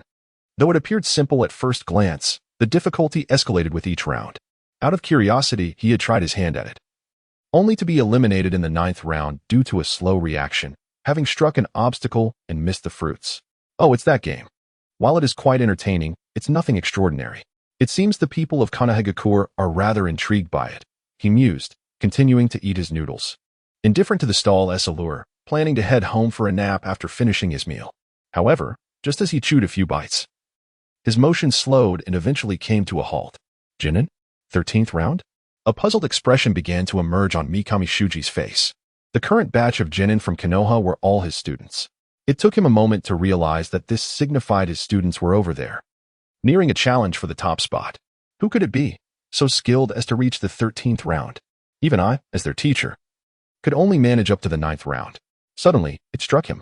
Fruit ninja, cutting fruit with a knife. Could it be that Jinin Yasaki? The moment this thought crossed Mikami Shuji's mind, it surged uncontrollably, eclipsing his appetite. A wave of intense curiosity compelled him to abandon his half-finished bowl of noodles and dash toward the fruit ninja stall. Father, why did teacher Mikami suddenly run off? He seems in quite a hurry. Just as Mikami Shuji burst out of Ichiraka ramen, Shobai emerged from the kitchen with a small bowl of extra noodles. Witnessing his teacher's sudden departure and turning to Otsutsuki Ichiraku with a puzzled expression, Daitong Yuyao replied with a smile, "There is a stall called Fruit Ninja over there, where a remarkably skilled competitor is said to be challenging the top record." "Oh, I see," I.M. responded, placing the extra noodles from her small bowl into Mikami Shuji's bowl, then setting it in the warmer, thinking perhaps Mikami would return to continue eating. However, she held no interest in the so-called Fruit Ninja, even if someone were exceptionally talented. It did not pique her curiosity. Just as she was about to return to the kitchen, she overheard Daitong Yuyao say, "Do you think that person could be Yazaka?" I.M. halted mid-step, frozen in place, even pausing with one hand lifting the curtain. She then turned around, her face slightly flushed, asking, "Could it truly be Yazaka-kun?" Immediately, images of the two of them throwing stones at the training ground surfaced in her mind, making her think that Yazaka was indeed quite skilled at slicing fruit. Daitong Yuyao smiled faintly. "You can go see for yourself." "Then I shall take a quick look," I.M. replied, lowering her head, her cheeks reddening. She felt hesitant to meet her father's gaze, sensing an underlying meaning in his eyes, and swiftly untied her apron, almost fleeing the scene. "Ah, such is youth." Daitong Yuyao thought with a smile, reminiscing about his own youthful dating experiences. Meanwhile, in a tea house, Tsukuyami Kazakage and Yuyaka were enjoying tea. Suddenly, Saratobi Asuma rushed in, leaning on the table, exclaiming urgently, "We must go. Yazaka has endured 14 rounds at the Fruit Ninja, and just 2 more rounds will break the record." "What?" Tsukuyami Kazakage was taken aback. He had played Fruit Ninja too, reaching only the 10th round, and now Yazaka had surpassed him at 14. Let us go. Tsukuyami Kazakage sprang to his feet, grabbing Yuyaka's hand and pulling her along as they dashed out with Saratobi Asuma. Yuyaka, surprised, exclaimed, "Hey," as she blushed, being tugged along by Tsukuyami Kazakage. In a supermarket, Hataki Kakashi was shopping when he saw Uchiha Obito running towards him. Just as he was about to greet him, Uchiha Obito hurriedly exclaimed, "We need to go see. Yazaka is about to break the Fruit Ninja record." "What?" "Let us hurry." In a cosmetics store, Noera Rin was selecting lipsticks when she received a message from Yuhi Kurinai. After glancing at it, she dropped the chosen lipstick and sprinted out. In the Hokage's office, the third Hokage and Orochimaru were focused on a crystal ball, which displayed a live feed of Yazaka at the Fruit Ninja stall. "This fellow has quite impressive slicing skills," the third Hokage remarked with a chuckle after taking a sip of tea. "He possesses no Sharingan, yet his reflexes are astonishingly remarkable." Orochimaru also voiced his admiration. At the Fruit Ninja stall, Yasaka was intently attuned to the subtle shifts in the air surrounding him. At this juncture, his eyes could no longer keep pace with the objects being propelled towards him. The sheer velocity and abundance rendered him unable to discern what was being launched after the 11th wave. His continued ability to precisely slice the fruits and dodge obstacles relied upon his mastery of airflow manipulation, which allowed him to detect the nuances of the air currents to differentiate between fruits and obstructions. His sensitivity to airflow had reached its zenith, as he concentrated on every minuscule fluctuation in the air. Chapter 42. Abandoning sight. Even at this moment, Yasaka could close his eyes without any detriment. He could still utilize his airflow perception to achieve comprehensive and precise awareness of the approaching objects. Through the slightest variations in the air currents, he could conjure a colorless, three-dimensional mental image. In this way, his mental clarity surpassed the mere act of seeing, after all, lacking the Sharingan. His dynamic vision was merely at the level of an average person. Despite possessing experience, he could not replicate the Sharingan's ability to slow down fast-moving objects. However, through his perception of airflow, while he could not decelerate the objects hurtling towards him, he could visualize them distinctly in his mind, coupled with his exceptional swordsmanship. This enabled him to slice the fruits with remarkable precision. This proficiency was not solely due to perception. The Great Freedom Immortal technique enhanced the speed of his arm movements, affording Yusaka sufficient velocity to sever the fruits in a brief span. Thus, the true reliance lay in his cognitive faculties. For one must possess a quick mind to govern bodily actions. Yusaka's mental reactions were notably swift, allowing him to manage the fruit slicing adeptly. However, as the waves continued to intensify, even with the advantages of airflow manipulation and the Great Freedom Immortal technique, Yusaka began to feel the strain. After all, human limitations exist, and fundamentals must be observed. At this point, the 15th wave had arrived, and the surrounding spectators were wide-eyed. This time, their attention was focused not on the machine's nozzle, but entirely on Yusaka. Their eyes could no longer discern the objects being ejected, as both the quantity and velocity of the projectiles had escalated. Consequently, the onlookers could not see clearly and were left to observe Yusaka's movements, watching to see if he misjudged a target or overlooked any fruits. "Make way, please," they urged. Noera Rin exerted herself to push through the throng to the front row. After finally managing to poke her head out, she took a breath of fresh air and beheld Yusaka standing ahead. Instinctively, she opened her mouth to call out his name. But just as the sound was about to escape her lips, a hand from the side gently landed on her shoulder. "Teacher? What brings you here?" Noera Rin exclaimed, astonished to see Mikami Shuji, who was preventing her from vocalizing her excitement. "Keep quiet. Don't disturb Yusaka. If you call out just as he is about to launch a fruit, it might distract him and he could miss it," Mikami Shuji replied, his gaze fixed intently on Yusaka. Upon reaching the stall and confirming it was indeed Yusaka, he felt an overwhelming surge of excitement. After all, Yusaka was his student, and his success brought him immense joy. "Oh, I understand. I want to disturb Yusaka-kun." Noera Rin nodded vigorously, redirecting her gaze towards Yusaka. Meanwhile, not far away, Ayam was watching Yusaka with a mixture of anxiety and exhilaration. The anxiety stemmed from the imminent 15th wave of fruit attacks, fearing that Yusaka might falter, while the excitement was due to Yusaka's undeniable prowess, leaving Ayam thrilled, her cheeks flushed. "Go, Yusaka-kun," she silently cheered in her heart. Indeed, Yusaka was remarkable. I could never have handled the previous wave, yet he sliced through the fruits with pinpoint precision, deftly avoiding the obstacles. Truly impressive. Uchiha Obito remarked with a look of admiration, his eyes wide as he fixated on Yusaka, his gaze having transformed into the state of the Sharingan with its two tomo. He had witnessed the 14th wave of fruit attacks in clear detail, and under the unique dynamic visual effects of the Sharingan, the rapidly launched items appeared to slow down, allowing him to discern 11 fruits and 3 distractions. However, while he could see and comprehend, his body could not keep pace. Thus, Uchiha Obito held deep admiration for Yusaka, who, devoid of the Sharingan, surpassed its capabilities. Indeed, the gap between us is substantial, Kakashi thought, his attention fixed on Yusaka. Simultaneously, the red warning light on the machine flickered to life, accompanied by the ringing of warning bells. At that moment, Yusaka closed his eyes, concentrating all his attention on perceiving the air currents around him. In that instant, the visual landscape vanished, replaced by a slightly blurred, ever-shifting black and white three-dimensional effect. This marks the first occasion where Yusaka has completely forsaken visual perception, opting instead to construct his line of sight solely through the sensation of air currents. Consequently, in the initial moments, the three-dimensional images within his mind appeared somewhat distorted, reminiscent of animations created by novice students in their early forays into 3D modeling, exhibiting signs of distortion and irregularity. However, one cannot overlook the remarkable prowess of Yusaka's intellect. Within merely a second or two of adaptation, he fully acclimated to this mode of perception and began to make precise dynamic adjustments. Thus, the images that materialized in his mind, apart from lacking color, were nearly indistinguishable from those seen with the eyes. "Look, he has closed his eyes." At that moment, someone observed Yusaka's action and exclaimed in a hushed tone.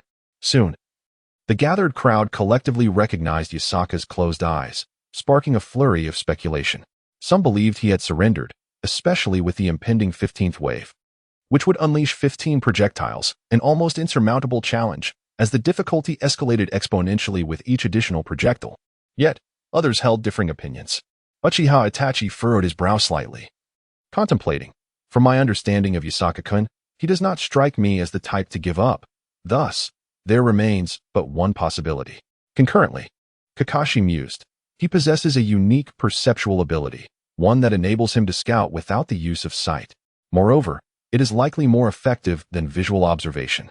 This is indeed his extraordinary sensory reconnaissance capability, pondered Mikami Shuji, his expression serious, yet internally stirred with excitement and anticipation, rendering him unable to remain calm. Just then, the fruit attack was initiated. Chapter 43. Astonishing strength. At that moment, the machinery roared to life. A series of shadowy figures erupted from the machine's nozzle in rapid succession. The speed of these shadows was so swift that those who were fixated on the machine's spout merely caught a fleeting glimpse of a blurred shadow darting by. By the time their minds registered the occurrence, the shadows had already surged towards Yasaka. Meanwhile, Yasaka remained with his eyes shut, channeling all his mental energy outward into the surrounding air, meticulously sensing even the most minute fluctuations in the atmosphere. As the machine expelled a barrage of shadows, Mikami Shuji clenched his fists, his heart racing to his throat, feeling as though he himself stood in the challenger's position, even more anxious than Yasaka. Not only Shuji, but everyone else shared this sentiment. Kakashi's eyes widened in alarm, pupils constricted, fixated on the stream of shadows hurtling towards Yasaka. Uchiha Obito had fully activated the power of his double Tomo Sharingan, clearly perceiving the 15 objects racing towards Yasaka at an astonishing speed. Similarly, Tsukike's and Kakashi stared intently, fists clenched tightly, their faces etched with anxiety. Nara Rin, Ayam, and Yuhi Kurenai also displayed expressions of tension and anticipation. As the 15 dark shadows erupted from the machine's nozzle, countless gazes followed their swift movement, while even more attention gravitated toward Yasaka. Just as these 15 shadows surged to within 1.5 meters of him, in a moment both fleeting and decisive, Yasaka executed a powerful upward slash. A glimmer of silvery light flashed like a crescent moon, and half an apple instantaneously appeared to the left of his blade, while the other half soared away at a 45-degree angle behind him. Without hesitation, he swung his sword horizontally once more, releasing another arc of white light, as a banana, cleaved in two, emerged on either side of his blade.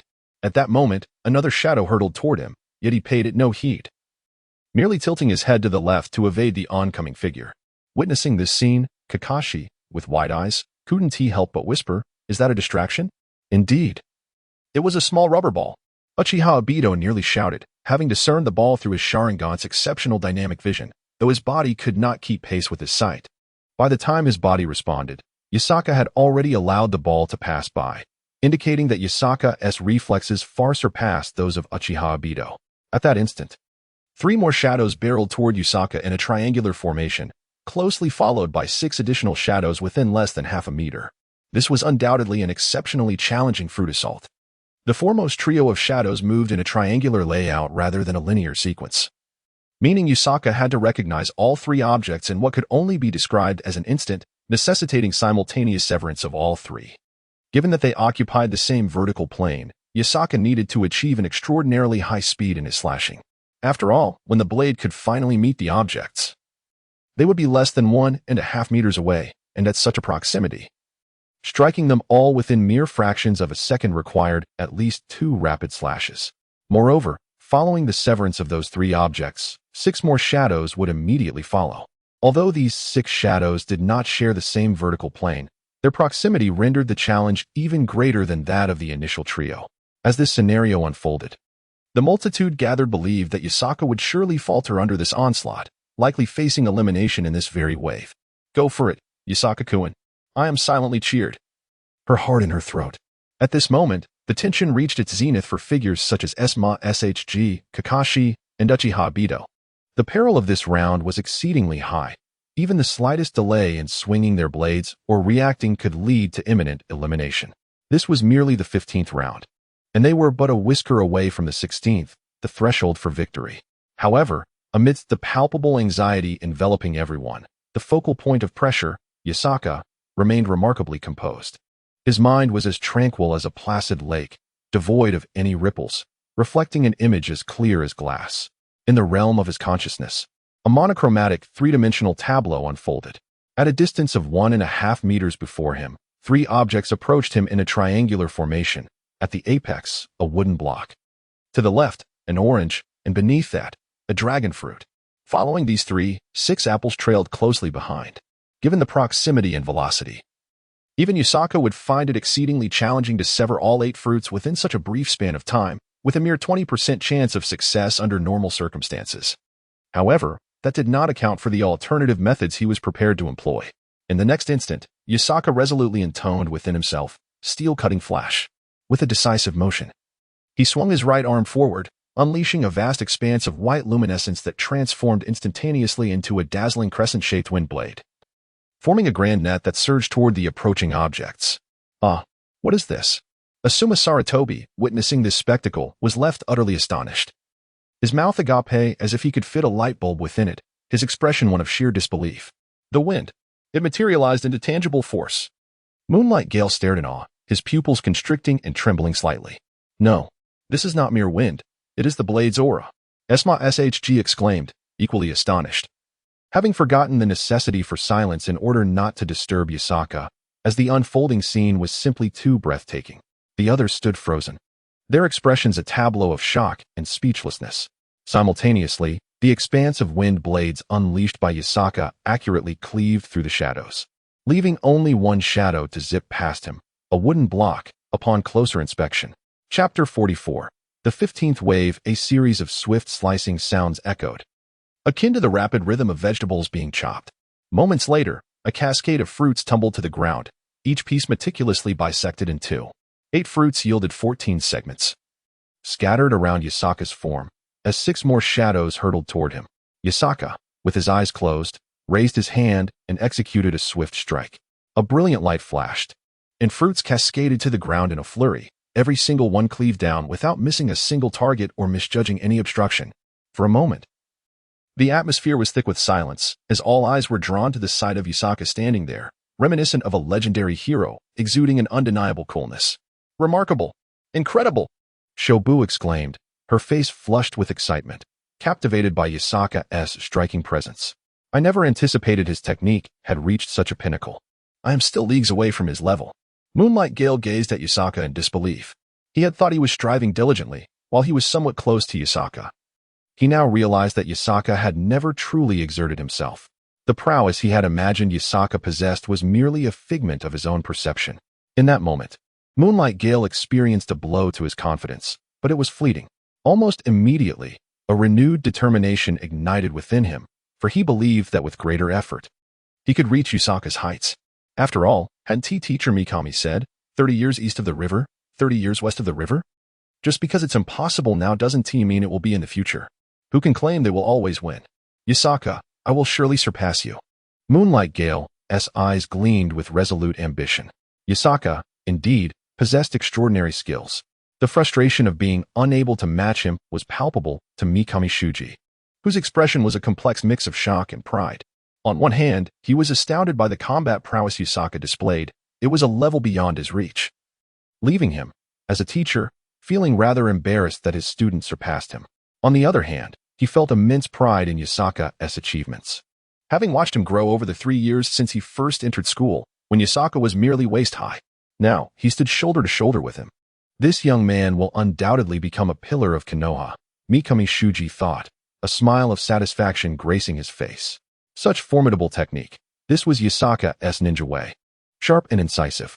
Yet, Kakashi found himself lost in contemplation, pondering where his own path lay in comparison. Not only those who knew Yusaka were in awe. The spectators surrounding them were equally captivated by his performance. The scene unfolded like a visual feast, as Yusaka sliced through the fruits in merely 1 to 2 seconds. For the onlookers, those fleeting moments felt both ephemeral and eternal. Suddenly, a single person commenced applause, prompting others to join in, and soon, a wave of enthusiastic clapping enveloped Yusaka. Bravo! Splendid! Keep it up! Amidst the throng of spectators, the sound of applause resonated continuously. Changpu clapped fervently. Her small hands reddened from the effort, yet she persisted in her enthusiastic applause. Not far from her, Yebara Rin was similarly caught up in the excitement.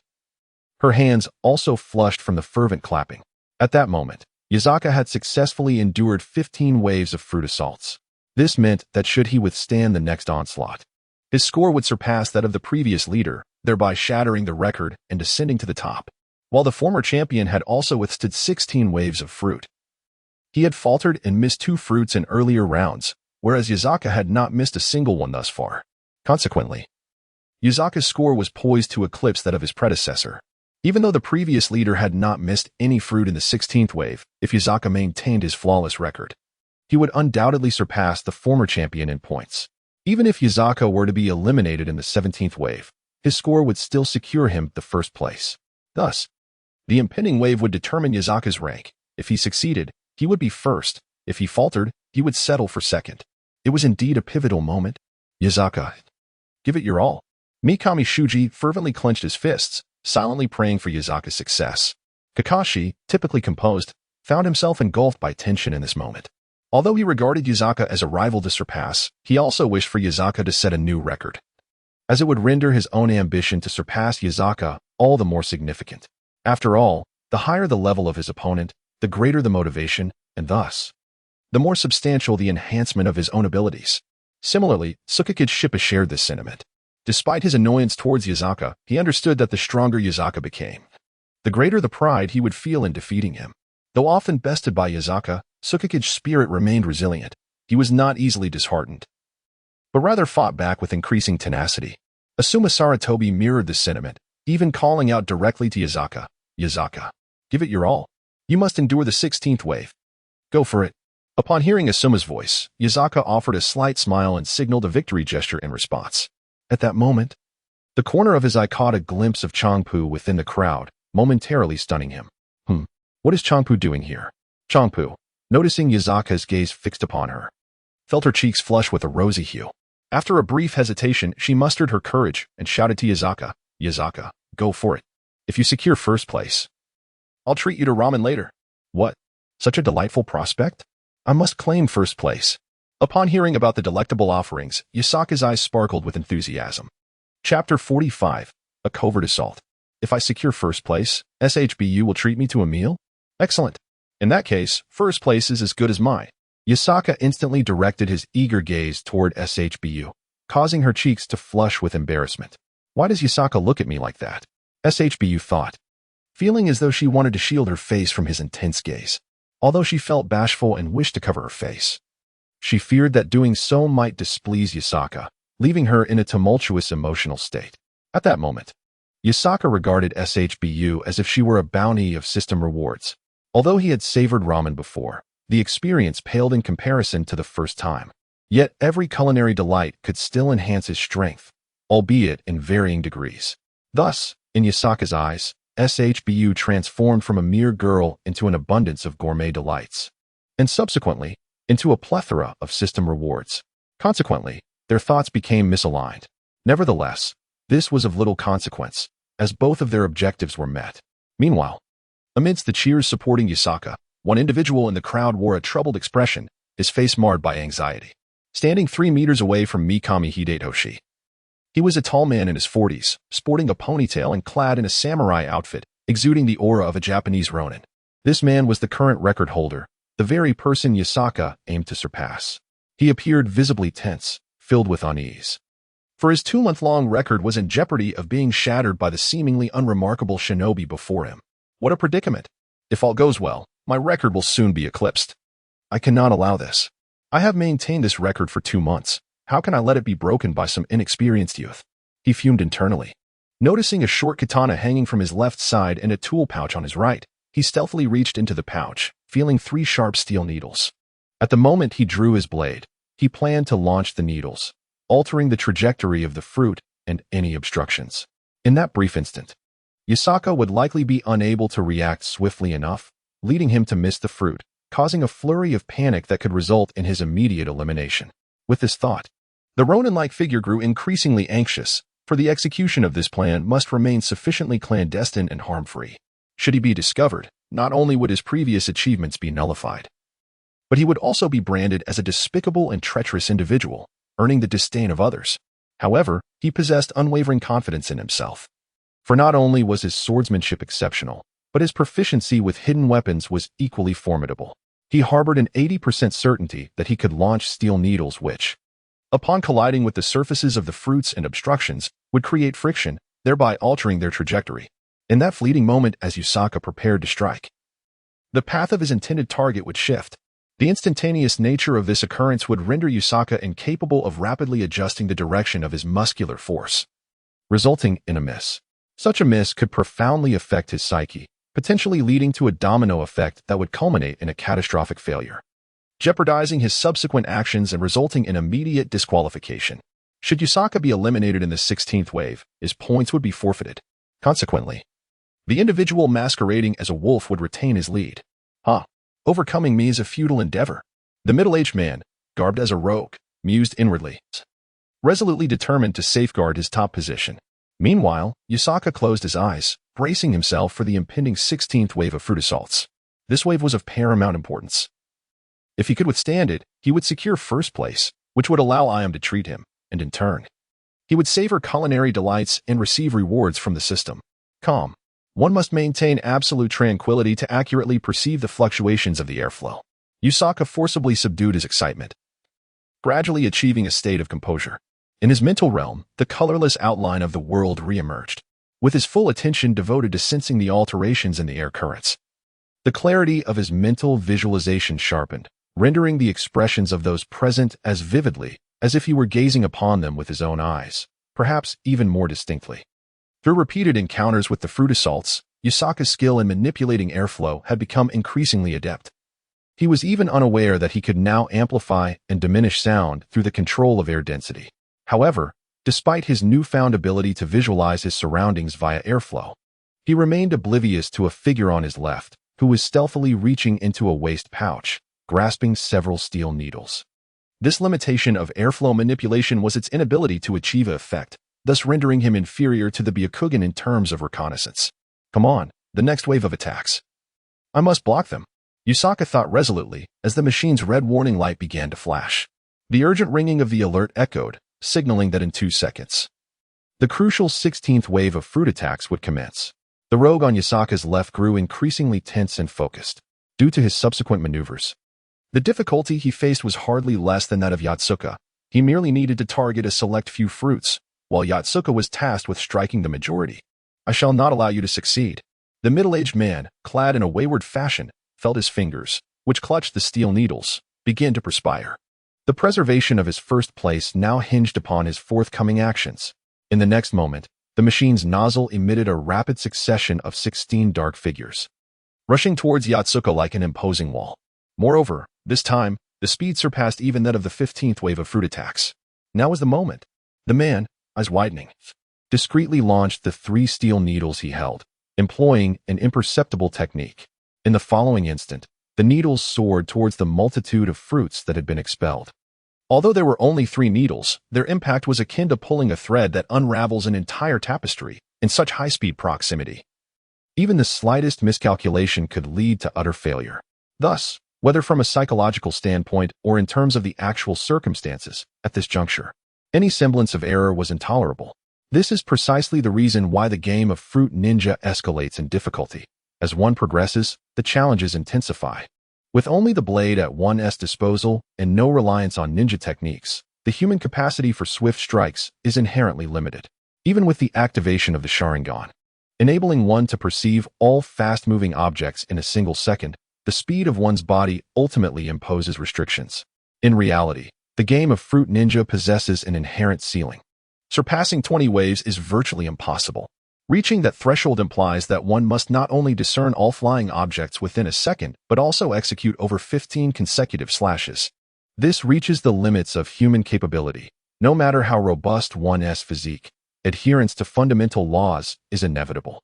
If any of those 3 needles were to alter the trajectory of even a single fruit, it would significantly complicate Yotsuka's task. Normally, Yotsuka's brain would instinctively calculate the flight path of the fruits, enabling him to predict and swing his arm toward them. However, should a fruit suddenly change its trajectory mid-swing, the inertia of his arm's motion would render it nearly impossible to adjust within that minuscule fraction of a second. Should he miss, the resulting domino effect would disrupt the subsequent fruit cuts. Furthermore, if Yotsuka were relying solely on visual observation to track the fruit's trajectories, he would likely remain oblivious to the needles that unexpectedly shot forth from the side. On one hand, his attention was entirely focused on the flying object, oblivious to the surrounding circumstances.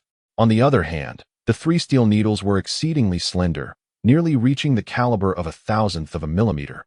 Thus, without careful observation, they could easily go unnoticed, unless one possessed extraordinary vision. However, Yatsuka was different at that moment. He did not rely on his eyes, but instead utilized his ability to sense the surrounding objects through the manipulation of air currents, akin to the echolocation employed by bats. Consequently, the instant the 3 steel needles were launched, he effortlessly detected them within the 3-dimensional mental image that formed in his mind. The movement of the needles altered the surrounding air currents, akin to the butterfly effect, resulting in subtle changes that swiftly coalesced into a new and dynamically shifting 3-dimensional representation within Yatsuka's mental realm. What was happening? Were there hidden weapons? Was it the stall owner attempting to thwart his record-breaking efforts? Or was it the individual maintaining the record who intervened? The moment Yatsuka sensed the needles, he immediately ceased the motion of his arm wielding the blade, redirecting his focus onto the needles and the flying objects. He intended to confirm the final trajectories of the 16 flying objects before he made his move.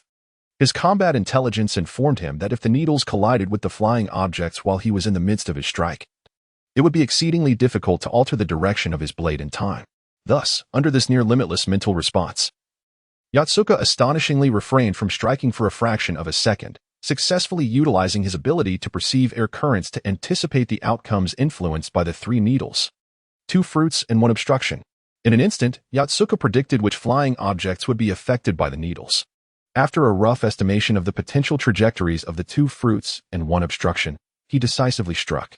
With the enhancement of the Great Freedom Celestial technique on his arm's swinging speed, he executed a near-limitless high-speed swing of his katana, swiftly cleaving towards the incoming fruits. Slice. Yatsuka roared, his blade reaching the pinnacle of his capabilities, creating a trail of afterimages. Even the blade encountered a layer of air resistance waves. And at an almost unparalleled speed, he swiftly severed the 7 fruits at the forefront while deftly avoiding the 2 obstructions, with 9 more flying objects still trailing behind.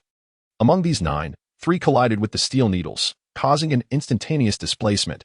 1 fruit even struck another, resulting in a dramatic alteration of their trajectories.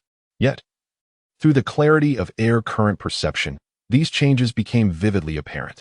Coupled with Yatsuka's nearly prodigious computational abilities, he successfully deduced the approximate trajectories of the 3 affected flying objects moving forward. Thus, Yasaka continued to wield his katana, executing a series of 5 swift and precise strikes upon each fruit vendor, skillfully avoiding an intervening obstacle. The sound of fruit fragments cascading to the ground echoed around him as Yasaka, panting heavily, sheathed his blade. The difficulty of this fruit assault was extraordinarily high, pushing him to the brink of his limits. Were it not for the enhancement provided by the Great Freedom Immortal technique, it is likely that his speed would have faltered, leading him to miss 1 or 2 fruits. Yet, it was precisely in this state of nearing his limits that his potential was unleashed, enabling him to transcend himself and reach an elevated pinnacle. Although his improvement over his previous limits was marginal, that slight advancement was precisely what had eluded countless others. To surpass one's limits is a formidable challenge. Nevertheless, Yasaka achieved this feat during the game, demonstrating that not only did he possess the advantage of the system, but his inherent talent was also remarkable. Consequently, when the crowd witnessed Yasaka successfully slicing through every incoming fruit without missing a single one, an unprecedented wave of applause and cheers erupted. At that moment, Yasaka had ascended to the new first place, shattering the 2-month-old record, all while standing at the rank of a genin. Chapter 47. Ascending to the pinnacle incredible. He did it. Moments later, someone shouted exuberantly, and upon hearing this, the others joined in, celebrating as if the victory belonged to them. Remarkable. A record broken. His swordsmanship is astonishing. The atmosphere became electrified, with many individuals leaping in excitement. Shobu's exhilaration was palpable, her emotions bubbling over, unable to contain her joy, as she smiled uncontrollably. She felt elated for Yasaka's achievement in breaking the record and securing first place, while simultaneously feeling a mix of excitement and nervousness at the prospect of spending time alone with him. Yasaka-kun is so impressive, so dashing. Shobu's cheeks flushed with excitement. Her fists clenched at her chest. This guy is overwhelmingly strong. To accomplish such a feat in that situation is simply ruthless. I am in awe, Asuma Sarutobi remarked, his face a mask of astonishment. He pondered that if he had been in that situation, he would have been hard-pressed to strike down even 10. Yet, Yasaka faced 16 simultaneously, an existence that defied the heavens. Furthermore, it seemed there was an issue earlier, Uchiha Sui stated with a serious expression. Oh, what issue? At that moment, Uchiha Sui activated his Sharingan, revealing 3 Tomo, a level superior to Uchiha Obito's 2 Tomo. It appears that someone just launched steel needles, deliberately disrupting Yuzaka's movements. 3 steel needles altered the trajectory of 2 fruits and 1 distraction. However, Yuzaka demonstrated remarkable skill, cleaving the fruits with precision while avoiding the distraction entirely. Impressive, remarked Uchiha Mizushui in admiration. What? Such a thing can happen? Did you see who did it? Sarutobi Asuma inquired, astonished and somewhat irate. Uchiha Mizushui shook his head, stating, at that moment, my attention was solely focused on Yuzaka and the flying objects. By the time I noticed the steel needles being shot, it was too late to identify the culprit. However, the direction seemed to originate from a small group of individuals to Yuzaka's left. As he spoke, Uchiha Mizushui discreetly scrutinized those individuals, with Sarutobi Asuma following suit. Among them were 2 elderly men. One was the fruit shop owner, whom he recognized as a non-ninja, while the other, a ninja, likely lacked the skill for such precise projectile manipulation. After all, to accurately strike a flying object with steel needles without leaving a trace requires exceptional stealth techniques. While contemplating, his gaze shifted among the group until he finally pinpointed a suspect. The man appeared to be in his 30s, and his attire suggested a lack of strength. With a katana hanging on his left side and what seemed to be a tool pouch on his right, Uchiha Mizushui intensified his Sharingan-esque scrutiny, noticing that the zipper of the man's waist pouch was ajar, revealing a sharp object within. However, he could not ascertain whether it was the tip of a steel needle, a shuriken, or a kunai. Regardless, the man's suspicion loomed large. Observing Uchiha Mizushui's intense focus on one individual, Sarutobi Asuma also scrutinized the man and soon concluded that he was indeed the most suspicious of all. It is highly likely that he is the culprit, he whispered to Uchiha Mizushui. The man, dressed as a ronin, was evidently not an ordinary character. As Sarutobi Asuma and Uchiha Mizushui watched him, he sensed their scrutiny. Although they were merely 2 genin, his cautious nature prompted him to slowly retreat into the crowd. He intends to flee. Should we apprehend him? Sarutobi Asuma asked, frowning. Uchiha Mizushui pondered for a moment before responding, pursue him. Thus, the 2 emerged from the crowd. Just as they broke free, they saw the ronin already sprinting over 20 meters ahead. Sarutobi Asuma shouted, don't run, and immediately gave chase. Their actions did not attract the attention of the surrounding spectators, who remained engrossed in Yuzaka's earlier impressive display. Aside from Uchiha Mizushui, who had discerned the earlier trickery, none of the others had noticed any wrongdoing. Even the esteemed teacher, Mitsuhara Shuji, failed to notice the unfolding circumstances. At this moment, he raised a thumb towards Yuzaka, acknowledging his prowess. Although Fruit Ninja is merely a game, it encapsulates numerous elements demanding quick reflexes, speed, and judgment, qualities not possessed by just anyone. Those who can conquer 10 waves are undoubtedly exceptional in terms of reflexes. However, it should not be implied that failing to surpass 10 waves equates to incompetence. Even Tsunade has not triumphed over 10 waves, yet she is undeniably formidable. Why does Yuzaka instill in me a profound sense of despair with every encounter? Each time I muster the strength to regain my composure, he inevitably casts me back into the abyss. Moonlight Gale expressed with a countenance of disbelief. He epitomizes the type that rises after each defeat, only to face further losses. Since the first time he was swiftly vanquished by Yuzaka, he has engaged in 32 duels, all ending in failure, with each defeat becoming increasingly devastating. Nevertheless, after each battle with Yuzaka, Moonlight Gale meticulously reflects on the nuances of their encounters, introspecting on his own shortcomings while absorbing Yuzaka's strengths. Thus, even as he continues to lose, he experiences gradual progress with every failure. Unbeknownst to him, he has significantly improved over time, a testament to the advantages of having a formidable opponent who incessantly propels him forward. Beside him, Kakashi placed a hand on his shoulder, his eyes revealing a mix of complex emotions. The 2 shared a bond forged through mutual struggles and understanding. You must either give up entirely or continue to strive for his level, Kakashi stated gravely. He did not wish to concede, so he resolved to pursue Yuzaka relentlessly. Even if he never catches up, as long as he does not succumb to despair, he would persist in his efforts. I understand, Moonlight Gale sighed, glancing toward the distance where Shiyin, brimming with excitement, animatedly cheered for Yuzaka. A pang of envy struck him. How wonderful it would be if Shiyin's applause were directed at him instead. Chapter 48. Moonlight Gale's envy if only I could attain the level of Yasaka. Then I too would receive Shien's applause, and her gaze would focus upon me. Moonlight Gale pondered, realizing that everything hinges on one's strength.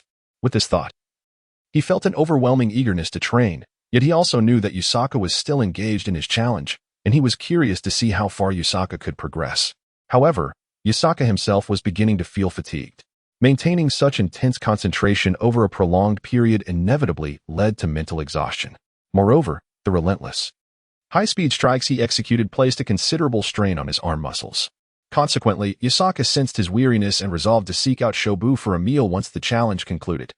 At that moment, the crimson warning light and alarm resonated simultaneously, heralding the imminent arrival of the 17th wave of fruit attacks, a historic milestone. As it marked the first instance of reaching such a wave, in the next instant, the machine's nozzle unleashed a myriad of shadows. This time, there was one more than the last, resulting in a total of 17 projectiles being ejected. Yasaka maintained an intense focus, channeling his mental energy to perceive the flow of air. The moment the projectiles were launched, he discerned their contours, and by the time they had traveled a meter, he had comprehended them all. Of the 17 objects, 16 were fruit, while only one served as a distraction. Consequently, Yasaka was compelled to wield his blade 16 times within the span of a mere second, a formidable challenge even for him. Despite the enhancement from the Great Freedom Immortal technique, accomplishing this feat was exceedingly arduous, especially considering that he was not at the beginning but had already endured numerous rapid strikes, pushing his arms to their limits. Strike! Yasaka bellowed, swiftly swinging his katana, creating a flurry of afterimages. The blade glimmered, slicing through the air in a blur of radiant white light, dazzling the onlookers. Countless fragments of fruit cascaded to the ground like petals scattered by celestial maidens. Once again, Yasaka executed the task flawlessly, leaving no fruit unscathed and avoiding any obstacles. The arena erupted in fervent applause, yet Yasaka remained oblivious, eyes closed, standing still. He sought to seize this fleeting moment to allow his arms a brief respite. After enduring over 10 rapid strikes, they were nearing their breaking point, muscles aflame with pain. He estimated that he could withstand perhaps 2 more such intense maneuvers before his arms would fail him, unable to grip the sword. Simultaneously, in the Hokage's office, the third Hokage, who had been intently observing the crystal ball, spoke up. Yasaka's arms must be at their limit. Indeed, with continuous high-intensity strikes, given his current physical condition, he is unlikely to endure through 20 waves. Each subsequent wave imposes greater strain on his arms, and if he were to push himself too hard, he might risk muscle tears, Orochimaru remarked solemnly. Nevertheless, that is quite an accomplishment. Even I might struggle to reach this point, Jiraiya chuckled. If solely relying on his cutting technique, I would estimate his limit to be around 11 or 12 waves. However, this did not imply that he could triumph over Yasaka. While Yasaka was undeniably strong, in a direct confrontation, he would still be outmatched by Jiraiya.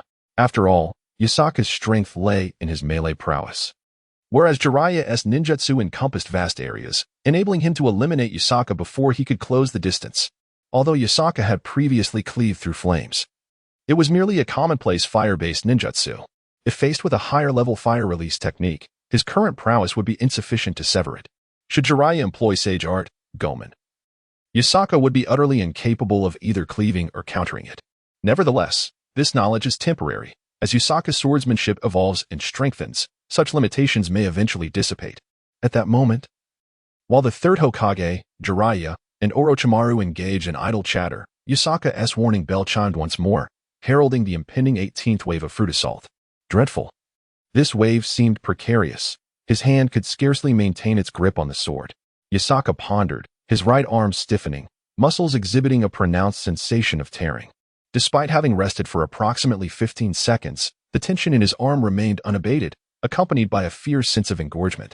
Should one touch his arm, they would discern the rigidity of the muscle, indicative of a state of congestion. While moderate muscle engorgement can bolster strength, excessive strain could lead to injury. Yasaka's right arm was perilously close to this threshold. He surmised that this wave would be his limit, and he could not endure the 19th wave. Thus he resolved to muster all his strength for the 18th. His right hand gripped the hilt of the sword with fervor. The swiftness of his strikes necessitated considerable force to maintain his hold, resulting in excruciating pain within his hand. He recognized this as a prelude to cramping, and if he continued, he might very well lose his grip entirely. Cursed be the brief respite. His muscles had yet to relax. He resolved to contend with the 18th wave, after which he would concede defeat. Yusaka was prudent, aware of his limits, and though he lacked complete confidence, he understood that the relentless high-intensity strikes, executed every 20 seconds, constituted a form of strenuous exercise, predominantly taxing his arms. Such muscular strain was likely only bearable by someone of Might Guy's caliber, Yusaka mused. Just then, the 18th wave of fruit assault commenced. A cacophony of rustling filled the air as a swarm of shadows surged towards Yusaka, resembling a wall advancing with astonishing speed from all directions. As if a shotgun had been discharged in his direction. Persevere. Yusaki roared within, summoning every ounce of strength to concentrate upon his right arm. Yet, even with such exertion, he could feel that his arm was beginning to falter. The speed of his strikes had diminished by at least 20%, and the stiffness and pain in his arm rendered it sluggish. Consequently, after cleaving the first fruit, the transition to strike the subsequent ones was noticeably delayed. The pain in his hand was excruciating, compelling Yusaki to grit his teeth and rely solely on sheer willpower to maintain his grip on the hilt. "Give me the strength to slice," he bellowed, his blade slicing through the air with an arc of brilliance, cleaving an orange before him in twain. Almost simultaneously, he summoned strength once more, forcing his nearly rigid muscles to alter the trajectory of his right arm, transitioning from a vertical slash to a diagonal one. Successfully severing 2 additional fruits. Fueled by a surge of determination, Yusaki gritted his teeth and managed to cleave through 9 more fruits while evading an obstruction. At this juncture, only 4 fruits remained. However, his right arm's muscles had reached their utmost limit. Not merely the muscles, but even the joints and ligaments were fatigued, each movement igniting a searing pain akin to being scorched by fire. He recognized this as a sign of muscle tearing, and his grip on the hilt was also excruciating. Nearing its threshold, trembling uncontrollably, a harbinger of impending cramping. In that fleeting moment, Yusaki's mind raced, contemplating. Only 4 fruits remained. The rules permitted the omission of 3. Thus, if he could cleave just 2, he could forego the last 2 and survive this round. This would grant him 20 seconds of respite, allowing him to slice through 2 fruits in the next round, even if his arm hadn't recovered. This thought lingered in his mind, as he reasoned that while missing the remaining fruits would lead to immediate elimination, securing points for 2 fruits was undeniably better than none. With that resolve, Yusaki clenched his teeth, tapping into his formidable willpower, gripping the katana with all his might, even as his entire right arm began to tremble uncontrollably. On the verge of losing control, he directed his full effort towards the nearest banana. In an instant, a sharp thwack echoed as the blade sliced through the banana, severing it cleanly. However, just as he shifted his focus to the second fruit, preparing to strike, his hand succumbed to cramping. "Hold on. Just one more," Yusaki roared, exerting all his strength to cleave the second fruit, but the next moment unfolded unexpectedly, due to the absolute strain on his arm muscles. As he swung his arm in an attempt to alter his trajectory and strike the second fruit, his right arm's muscles suddenly tore, rendering it entirely uncontrollable. Simultaneously, his right hand succumbed to a cramp, losing its grip on the hilt of the blade. In the next instant, the katana in Yusaka's hand flew from his grasp, hurtling towards an elderly gentleman. "What?" Yusaka was taken aback, but there was no time for him to react. "This is bad," Mikami Shuji, in a state of utter horror, shouted out. Yet despite his immediate awareness of the calamity, his mind and eyes responded much quicker than his body, which was unable to keep pace. Positioned directly opposite the old man, he could not intercept the blade hurtling towards him, helplessly watching as the katana flew onward. The incident unfolded so abruptly, in a fraction of a second, that most onlookers were left in a state of shock, failing to comprehend the situation. The elderly man, witnessing the blade approach, found himself paralyzed with fear, his eyes wide with terror as he felt his spirit wane. Meanwhile, several lower-ranked ninjas among the crowd also noticed the unforeseen crisis. Yet like Mikami, they were cognizant of the peril but unable to react in time, merely observing the blade's trajectory with helplessness. "This is disastrous." Tsukikage let out a bellow, propelling himself towards the elderly man, akin to an arrow released from its bow. Yet, he was ultimately a moment too late. Even as the first to react, by the time he surged forward, the katana was less than 2 meters away from the old man. "It's over," Kakashi thought, alarmed. "Get out of the way," Lin Yawahara cried out in desperation. "It's too late," Uchiha Obito lamented inwardly. In that critical moment, a barely perceptible shadow, accompanied by a series of afterimages, shot past, overtaking the katana that had slipped from Yusaka's grip. Unbeknownst to the onlookers, a sharp sound resonated as it struck the end of the katana's hilt, flipping it midair. To the observers, it appeared as though the katana had suddenly bounced upwards, spinning as it soared toward the sky. At this juncture, the crowd's attention was entirely fixated on the katana, thus failing to notice a small pebble, no larger than a grape, that plummeted to the ground with a soft thud. Yusaka, having reached the limits of his mental capacity, and with the katana unexpectedly slipping from his hands, inadvertently closed off his perception of the air currents, remaining oblivious to the small stone. The sole individual who witnessed the pebble was Uchiha Obito, his Sharingan activated, observing the scene unfold. He witnessed the entire scene where a stone, no larger than a grape, was hurled with astonishing speed, colliding with the sword of Yusaka and sending it soaring into the sky. Uchiha Obito stood in stunned silence, his expression one of disbelief, pondering the immense strength required to propel such a small stone with such velocity, allowing it to intercept Yusaka's sword. In Chapter 50, Limit, apart from Uchiha Obito, the attention of everyone else was fixated on the sword that had been sent flying. When they realized that the sword had been deflected without harming the old man, a collective sigh of relief swept through the crowd. Their hearts had nearly lodged in their throats moments before. Mikami Shuji patted his chest, exhaling deeply. That was close. I nearly lost my life. It scared me to death. Indeed, I was completely taken aback. The speed was overwhelming. By the time my mind registered what was happening, the sword was already about to strike the old man. Yahara Rin echoed, her face reflecting the lingering fear from the ordeal. Fortunately, no one was harmed. Yusaka had finally reached his limit. It's the first time I've witnessed Yusaka at his breaking point. It seems even he has limits. He is not invincible, Kakashi mused inwardly, feeling a surge of excitement. To him, Yusaka had always been an unattainable ideal, akin to a lighthouse, visible and a constant target, yet forever out of reach. However, Kakashi now realized that Yusaka was indeed human and not beyond defeat. The reason he had consistently fallen to Yusaka's might was not solely due to Yusaka's prowess, but rather his own inadequacies. If he were stronger, he could have turned the tables and bested Yusaka, for there were many who could challenge him. With this realization, Kakashi felt a rekindling of hope within him. He finally perceived a glimmer of possibility. It was clear now that he had been overly pessimistic. Yusaka was not as mythically formidable as he had once believed. It was merely his own weakness that had rendered Yusaka so overwhelmingly powerful. Just as Yusaka had once said to Saratobi Asuma after their encounter, "It is not that you are too weak, it is that I am too strong." This sentiment could easily be reversed. It was precisely because Kakashi was too weak that Yusaka appeared so strong. With this thought, a resolute glimmer returned to Kakashi's eyes, filling him with renewed determination. Meanwhile, Tsukikage Keisuke, unlike Kakashi, was preoccupied with a different concern. His focus was on Yuin.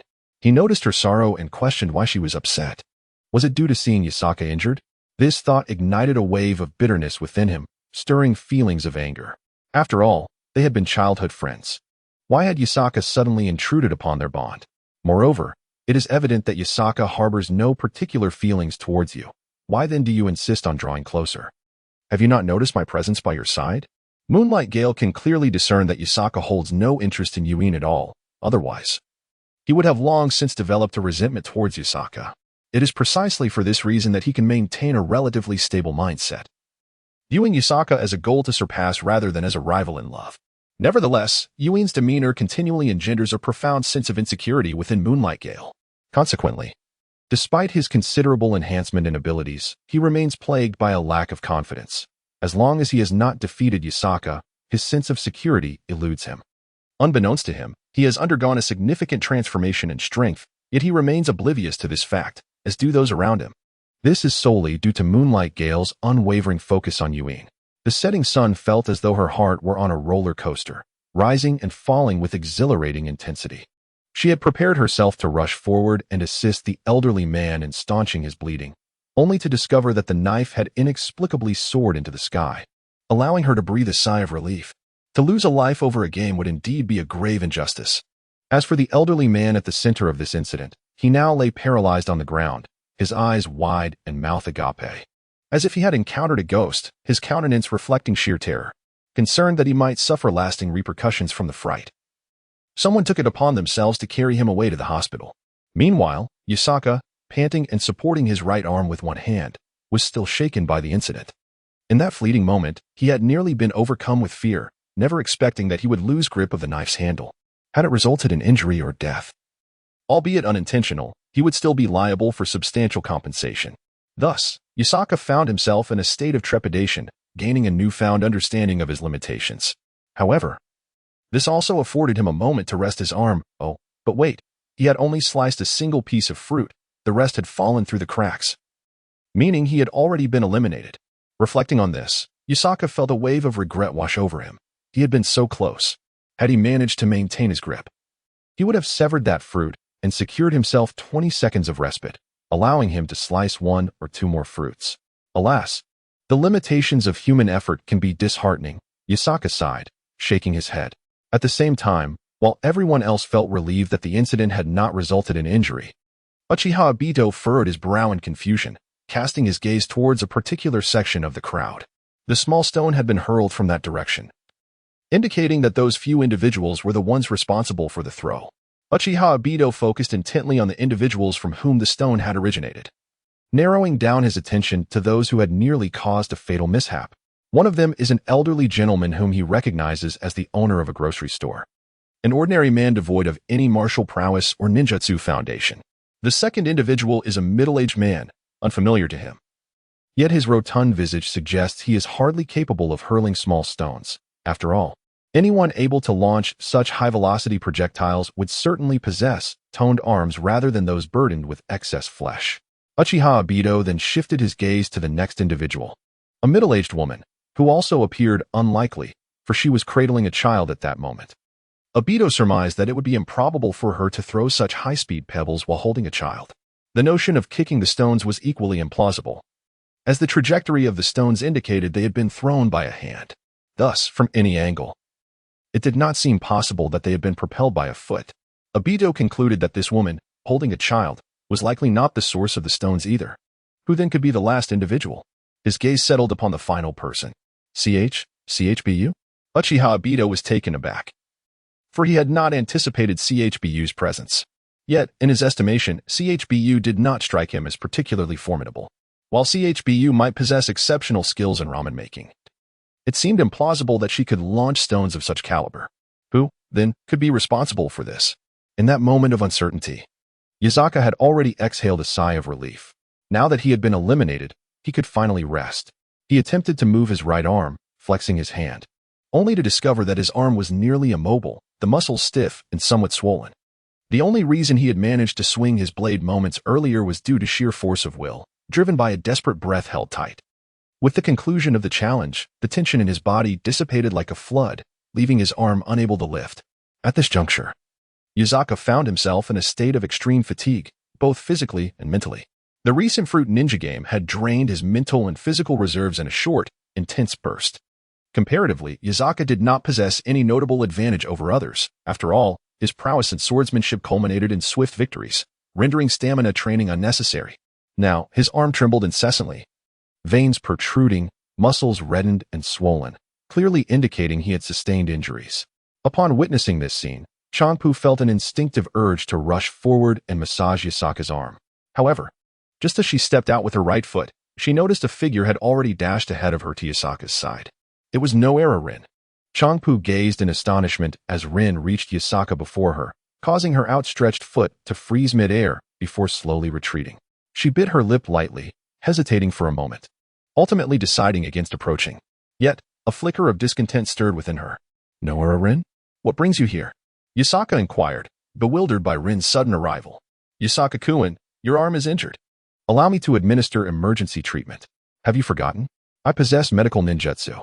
Rin replied playfully. Then, without waiting for a response, she seized Yasaka's right arm to examine it, her expression shifting to one of concern. "Yasaka-kun, your muscle has completely ruptured." Rin felt her eyes well up with tears, her heart aching at the sight of such injury.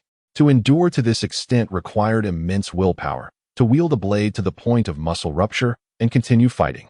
Overwhelmed with empathy, tears threatened to spill from her eyes, but she held them back and pressed her hands against Yasaka's arm. In the next moment, a layer of green light emanated from Rin's delicate hands, and Yasaka immediately felt a soothing sensation enveloping his arm, akin to a jade stone pressed against his skin. Instead of feeling cold, it brought a refreshing relief. At that moment, his entire right arm throbbed with pain, but upon the emergence of the green light, it felt as though it had been submerged in cool well water, significantly alleviating the intense agony. Moreover, The sensation of coolness transcended mere skin-deep relief. It seemed to permeate through his skin pores, delving deep into his muscles and every cell, imparting a soothing chill from the outside in and inside out. In an instant, Yusaka felt considerably better, his previously trembling arm now steadied, and even the rigidity of his muscles began to ease. That feels wonderful. Thank you so much, Noera-rin. Yusaka exclaimed with a grin, eliciting a blush from Rin, who responded with excitement. No need to thank me.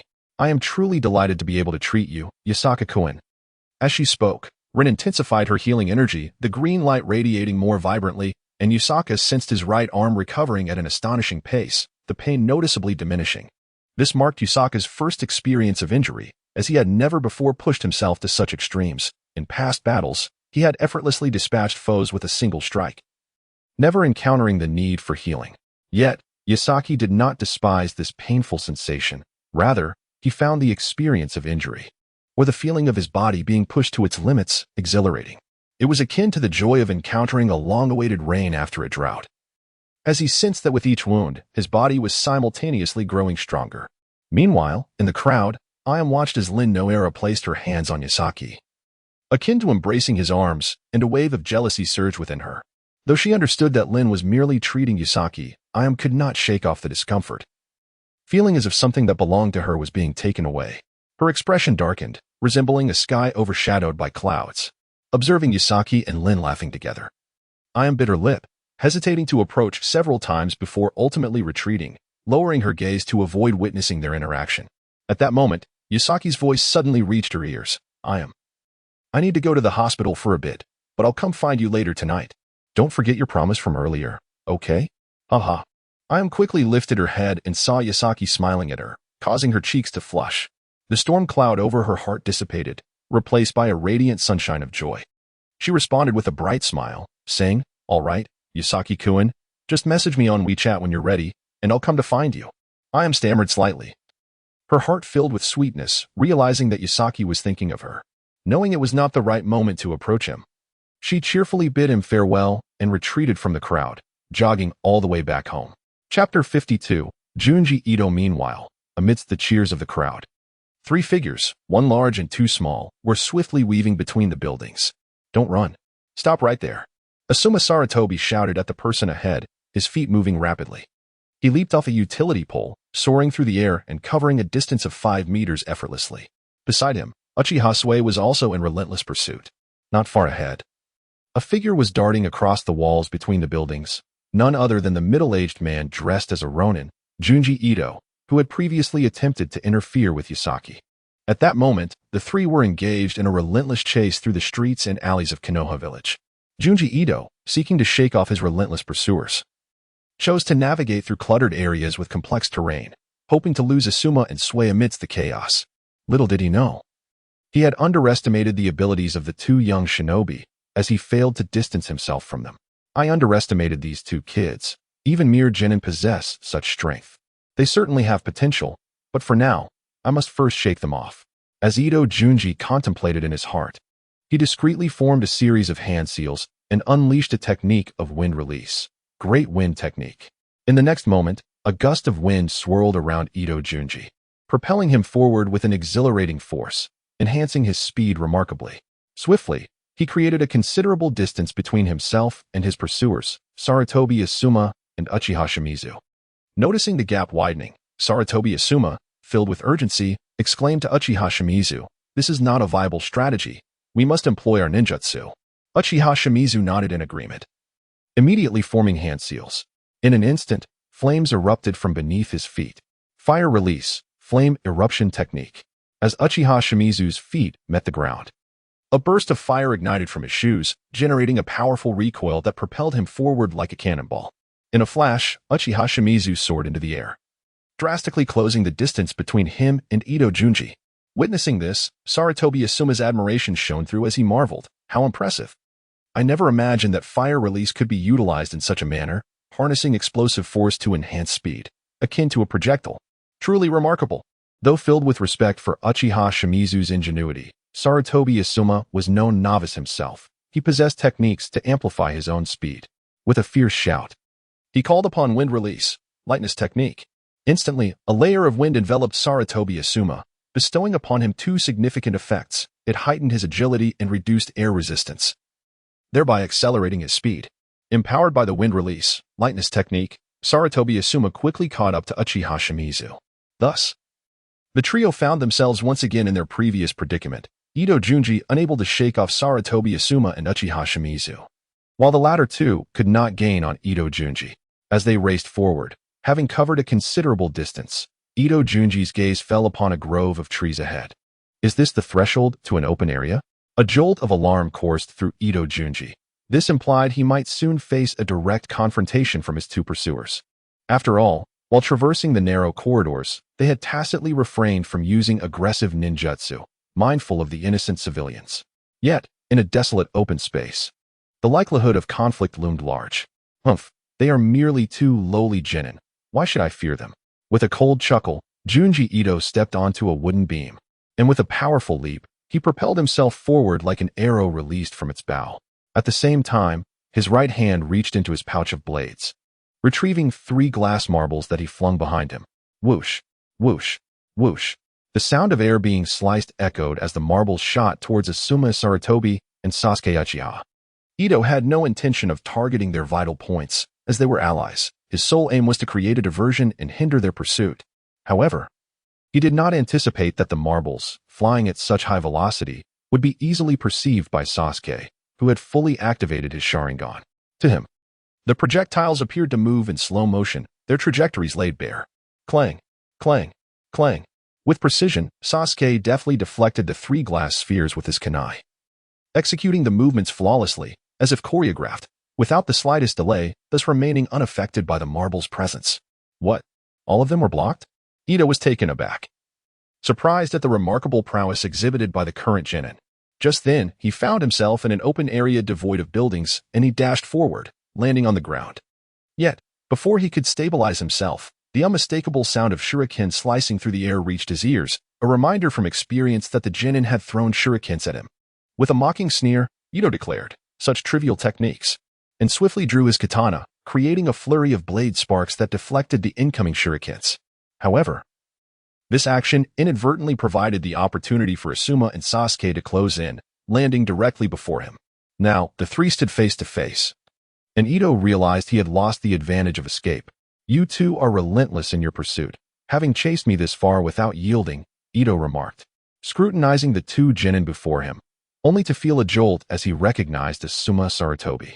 To his astonishment, one of them was the son of the 3rd Hokage, presenting a troublesome predicament. Chapter 53. Can the Sharingan permit one to act with impunity? Yet, despite recognizing Asuma as the son of the 3rd Hokage, Ito felt little trepidation. After all, what could it matter that he was the Hokage's son, as long as he refrained from killing him and merely intended to teach him a lesson? Could the 3rd Hokage truly retaliate over such a matter? Furthermore, it was Asuma and his companion who had instigated this confrontation, had they not pursued him with such fervor.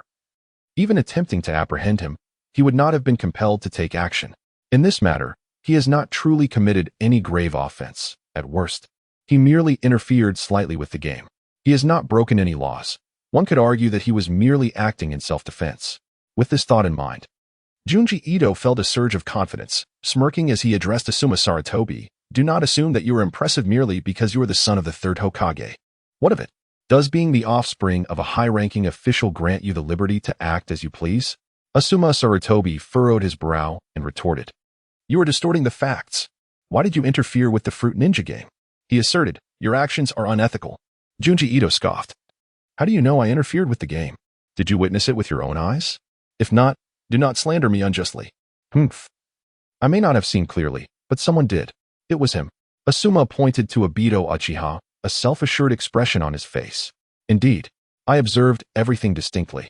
You threw 3 steel needles, 2 of which struck the fruits, altering their trajectories, while the 3rd missed its target entirely.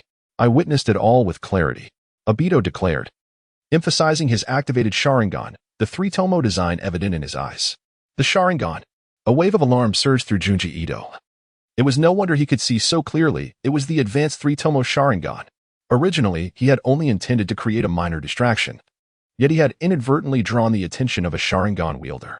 Today seemed particularly unfortunate. However, Even if he had been seen, what could be done? Without evidence, he could firmly deny any wrongdoing. With these thoughts swirling in his mind, Junji Ito maintained a facade of calm, seemingly unfazed by the revelation of the Sharingan. He coldly replied, "Do you possess any proof? Just because you claim to have seen something does not make it true. Can one act with impunity simply because they have the Sharingan? Moreover, even if I did throw needles, so what? Have I committed murder or arson? What law prohibits interference in someone else's game? Be careful. I could file a complaint against you for provoking trouble." Junji Ito assumed an air of defiance, displaying a complete lack of concern. "What are you going to do about it? Be cautious. I might just call you out for inciting discord." Listening to Junji Ito's tangled reasoning and blatant denial, Asuma furrowed his brow again, his frustration evident. "We do not intend to harm you. All we ask is for you to return with us and apologize to Yasaka and the vendor of Fruit Ninja." "Ridiculous. Why should I, Junji Ito, apologize to you? Do you have any evidence that I interfered with the game? And even if you witnessed it, what does it matter? Do you have any evidence? Or is it that the needle bears my fingerprints? Speak up. You have nothing to say, do you?" Ito Junji declared with an air of arrogance, his demeanor aggressive as he relished his perceived advantage over the two individuals before him. He thought to himself, "These two mere children think they can challenge me with such trifling skills? I have experienced more in my lifetime than they have in their infancy. If they wish to contend with me, they should first live another decade. I know a formidable ninja named Yamano Kaichi, hailing from the Yamano clan. Their ancestral spiritual ninjutsu allows one to infiltrate another's mind and extract memories. I could have him assist me in revealing your memories. If you're innocent, you need not fear. Instead, it would be us who owe you an apology." Upon hearing Yamano Kaichi's name, Ito Junji felt a wave of panic. He was well aware of this individual, a captain of the special mental unit in Konoha, known for extracting memories to gather intelligence, and somewhat renowned. If he were to read his memories, would he not be exposed? No, I must devise a strategy to avoid being led by these two children. As Ito Junji contemplated his response, Uchiha Shursui suddenly paused, a realization striking him as he recalled the leaderboard from the game Fruit Ninja he had seen earlier. The name at the top spot was none other than Ito Junji, and this individual before him shared the same name. "Now I understand. No wonder you sought to disrupt the competition. You are the one who holds the first place. You fear that Yasaka might shatter your record, and out of vanity, you resorted to despicable tactics to sabotage him, hoping to eliminate him and preserve your rank. Am I correct, Ito Junji?" Uchiha Shursui asserted, pointing at him with righteous indignation. "What? So that's it? I was wondering why he would stoop so low to interfere with the competition. Now, it all makes sense," Saratobi Asuma exclaimed. His expression transformed to one of sudden enlightenment. At this, Ito Junji's countenance darkened, mirroring a sky heavy with looming storm clouds. His eyes glinting with malice as he regarded Saratobi Asuma and Uchiha Shursui. In a low and somber tone, he stated, "It seems there is nothing left to discuss. If that is the case, we shall resolve this matter in the manner befitting ninjas." The words sent a chill through Saratobi Asuma and Uchiha Shursui. They realized that the facade had been torn away, and a confrontation was imminent. The resolution between ninjas would, of course, be dictated by the strength of their fists. Slowly, Ito Junji drew a black short sword from his left hip. The blade, even under the sun's brilliance, emitted no reflection, clearly intended for assassination. "You two clever little brats. It seems your minds are quite sharp. Today, I shall teach you a lesson on behalf of your father. So you may learn that some matters require one eye to be open and the other to be closed." Chapter 54, Counterattack as they observed Ito Junji preparing for battle. Saratobi Asuma and Uchiha Shursui steeled themselves for the confrontation. Uchiha Shursui gripped a kunai in his left hand and 3 shuriken in his right. The two had come to recognize him as the former top-ranked ninja, and although his slashing techniques did not quite match the prowess of Yatsuka, they were certainly formidable, placing him beyond the reach of direct combat for either of them. They were also acutely aware of Ito Junji's expertise with hidden weapons, which heightened their vigilance. Breaking the silence, Saratobi Asuma spoke, "Ito Junji, should you find yourself defeated, let Nakani return with us to apologize. It's merely an acknowledgement of error. There's nothing to fear in a man's accountability." Ito Junji, his expression dark and resolved, nodded in agreement, foregoing any further argument. With the prospect of battle looming, Saratobi Asuma focused all his energy on the impending conflict. Having endured the brutal onslaught of Yatsuka, he was painfully aware that he was not a match for those specialized in close combat. Thus, he resolved to capitalize on his strengths, recognizing Itajunji's exceptional slashing skills. Asuma opted to maintain distance and employ ninjutsu to vanquish him. He was determined to test whether Itajunji could slice through flames as Yotsuka had done. With a sudden surge of energy, Sarutobi Asuma's presence became commanding as he swiftly began forming hand seals. Exhaling, he unleashed a torrent of dense gray smoke toward Itajunji, preparing to utilize his fire release, ash pile burning technique. After all, not everyone possessed the abnormal capabilities of Yotsuka to cleave through fire. And this fire-based ninjutsu held a distinct advantage over close-range fighters. However, Itajunji was no novice. His combat experience was extensive. Upon seeing Asuma release the smoke, he instinctively reacted. Although he was uncertain of the smoke's precise nature or purpose, he knew that as long as he avoided physical contact, he would be safe. Smoke, by its very nature, was light and had a critical vulnerability. It could easily be dispersed by strong winds or, conversely, blown back. Fortuitously, Itajunji was a wind-release ninja. At that moment, as Sarutobi Asuma completed the hand seal for the tiger, Itajunji's thoughts raced. Tiger seal? Fire release. So that's it. He surmised that the smoke was akin to a flammable gas, designed to envelop him before being ignited by the fire release technique, amplifying its destructive power, with the potential for explosive effects. With a cold smirk, Itajunji swiftly began forming seals for wind release.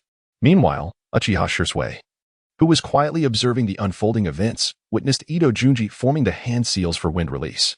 His mind raced, and he quickly realized the impending danger, urgently shouting, "Asuma, do not use fire release." However, by the time Uchiha Shirsue's warning escaped his lips, it was already too late.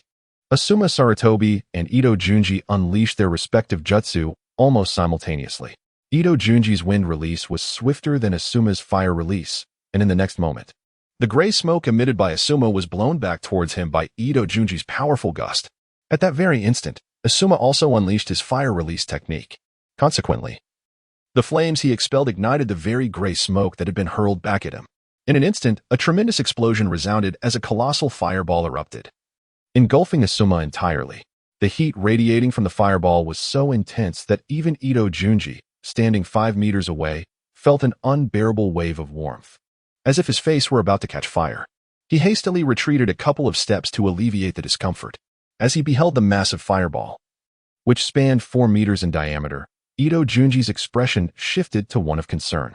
His intention had merely been to teach Asuma a lesson, not to bring about his demise. What if he lost control and inadvertently caused Asuma's death?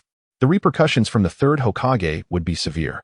He would be left with 2 grim choices, either to become a rogue ninja and flee from the Hidden Leaf Village, living a life of wandering and homelessness, or to surrender and face justice, which would lead to a similarly bleak fate, potential imprisonment for a decade, or worse, the possibility of execution.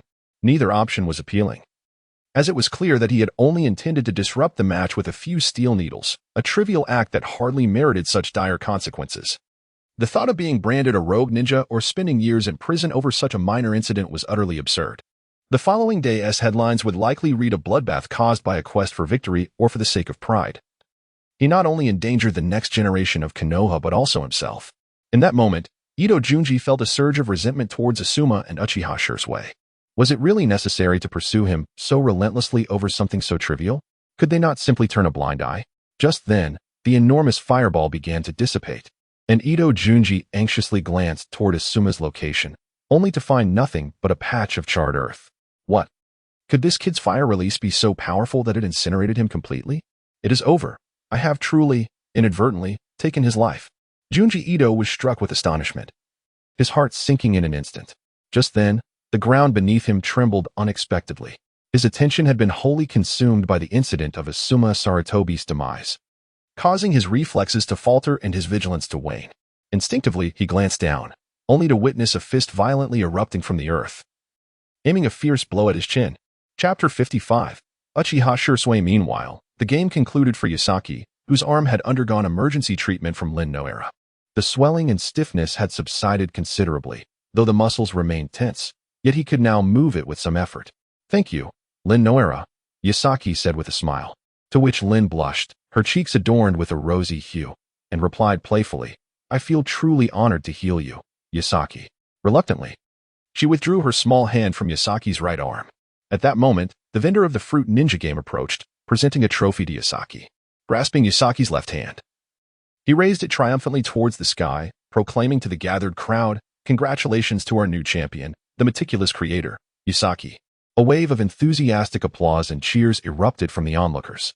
Though merely 30 or 40 individuals were present, the exuberance of the moment resonated as if hundreds were celebrating. It was at this juncture that many in attendance learned the name of the exceptionally skilled young man, Yasaki. Whispers of admiration spread through the crowd. So, his name is Yasaki. Truly, a hero in the making. Indeed, having such a talented youth in Konoha is a source of pride. With proper guidance, he will undoubtedly become a pillar of our village. This young man is remarkable. With such prowess at a tender age, he may very well aspire to become Hokage. Yasaki, so young and accomplished, his future is boundless. I wonder if he has a girlfriend. I should introduce him to my daughter before someone else snatches him away. His swordsmanship is simply extraordinary. As Kakashi listened to the praise surrounding him, he clenched his fists. This was the benchmark he aspired to surpass, such formidable strength. Yet he felt no fear. He was resolute in his belief that with hard work and perseverance, he would one day defeat Yasaki. His conviction was unwavering. Akin to his motto, "There is no one in this world I cannot overcome. There are only those who are evenly matched with me." Not far from Kakashi, Tsukikage felt a tumult of emotions. He admired Yasaki's prowess, yet he was disheartened by his own inferiority, particularly when he observed the adoring gaze of Yuhi Kurenai directed at Yasaki. A nameless fury ignited within him. This fire was neither jealousy nor hatred, but rather frustration at his own weakness. "Yasaki, I will surpass you. Kurenai is mine." A resolute glint flashed in his eyes as he tightened his grip on the katana and stepped away from the crowd, making his way towards the training ground. Mitsukami Shuji adjusted his glasses, filled with a sense of gratification. Indeed, this student often dozed off in class, paid little heed to the lessons, and occasionally skipped sessions. Yet, it was undeniable that Yuzaka was the most exceptional student Mitsukami Shuji had ever encountered.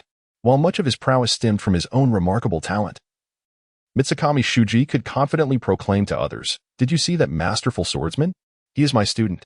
With this thought, Mitsukami Shuji eagerly anticipated the upcoming Allied Shinobi tournament a month hence, longing to witness how Yuzaka would fare against the prodigious warriors from other nations. Surely, they would all be vanquished by Yuzaka's might, he mused, his spirits lifting at the prospect of witnessing Yuzaka triumph over the world's finest.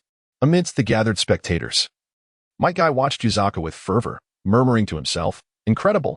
This is youth. This is the essence of youth. I too must see such a vibrant youth." As he spoke, Might Guy broke into a smile, his white teeth glinting in the sunlight, momentarily dazzling Mitsukami Shuji from across the way. Simultaneously, nearby, two jonin engaged in conversation. "Hey, Minato. What do you think of this boy? Quite impressive, wouldn't you say?" inquired a man clad in black, adorned with the Uchiha clan emblem on his back. "Indeed, Shursui. This child possesses immense potential. If he survives, he could undoubtedly attain the strength of a Kage in the future," replied Uchiha Shursui with a smile. "However, to become Hokage, one must possess not only extraordinary strength but also the acumen to govern a nation," he added. "Haha, are you complimenting my intellect?" Minato Namikaze laughed heartily. "Your intellect is indeed commendable. Mine, however, pales in comparison. I lack the capacity to effectively manage a country. I wonder if you will succeed in this Hokage election." Shursui remarked. "Let it be. Even if I do not win, it simply means someone else is more suited for the role," Minato replied. The two stood among the throng, unnoticed by Mitsukami Shuji, who would have surely approached them to exchange pleasantries, given that both were individuals of Kage-level strength, with one even a prospective Hokage candidate. Who knows? Perhaps one day they would be in a position to converse amicably. Meanwhile, after concluding the Fruit Ninja Challenge, Noera Rin accompanied Yuzaka to the hospital. Upon arrival, a nurse examined Yuzaka's arm, discovering several muscle tears, serious, yet not life-threatening. The nurse's gaze shifted as she thought, "This child is truly dedicated. He has pushed himself to this extent for training. He is indeed a diligent young man." The nurse diligently attended to Yusaki's arm, applying a special ointment before wrapping it in bandages. She advised Yusaki not to engage in any strenuous activities for the next week, suggesting that he would likely recover in just over a week. After tending to his arm, Noera Rin pondered for a moment and smiled at Yusaki, saying, "Yusaki-kun, you've had a tiring afternoon, and you haven't eaten yet. May I treat you to a meal?" Just as Yusaki was about to agree, he suddenly recalled his prior commitment with Ayam, and feeling somewhat embarrassed, he replied, I've made plans to dine with someone else shortly. How about I treat you another day instead?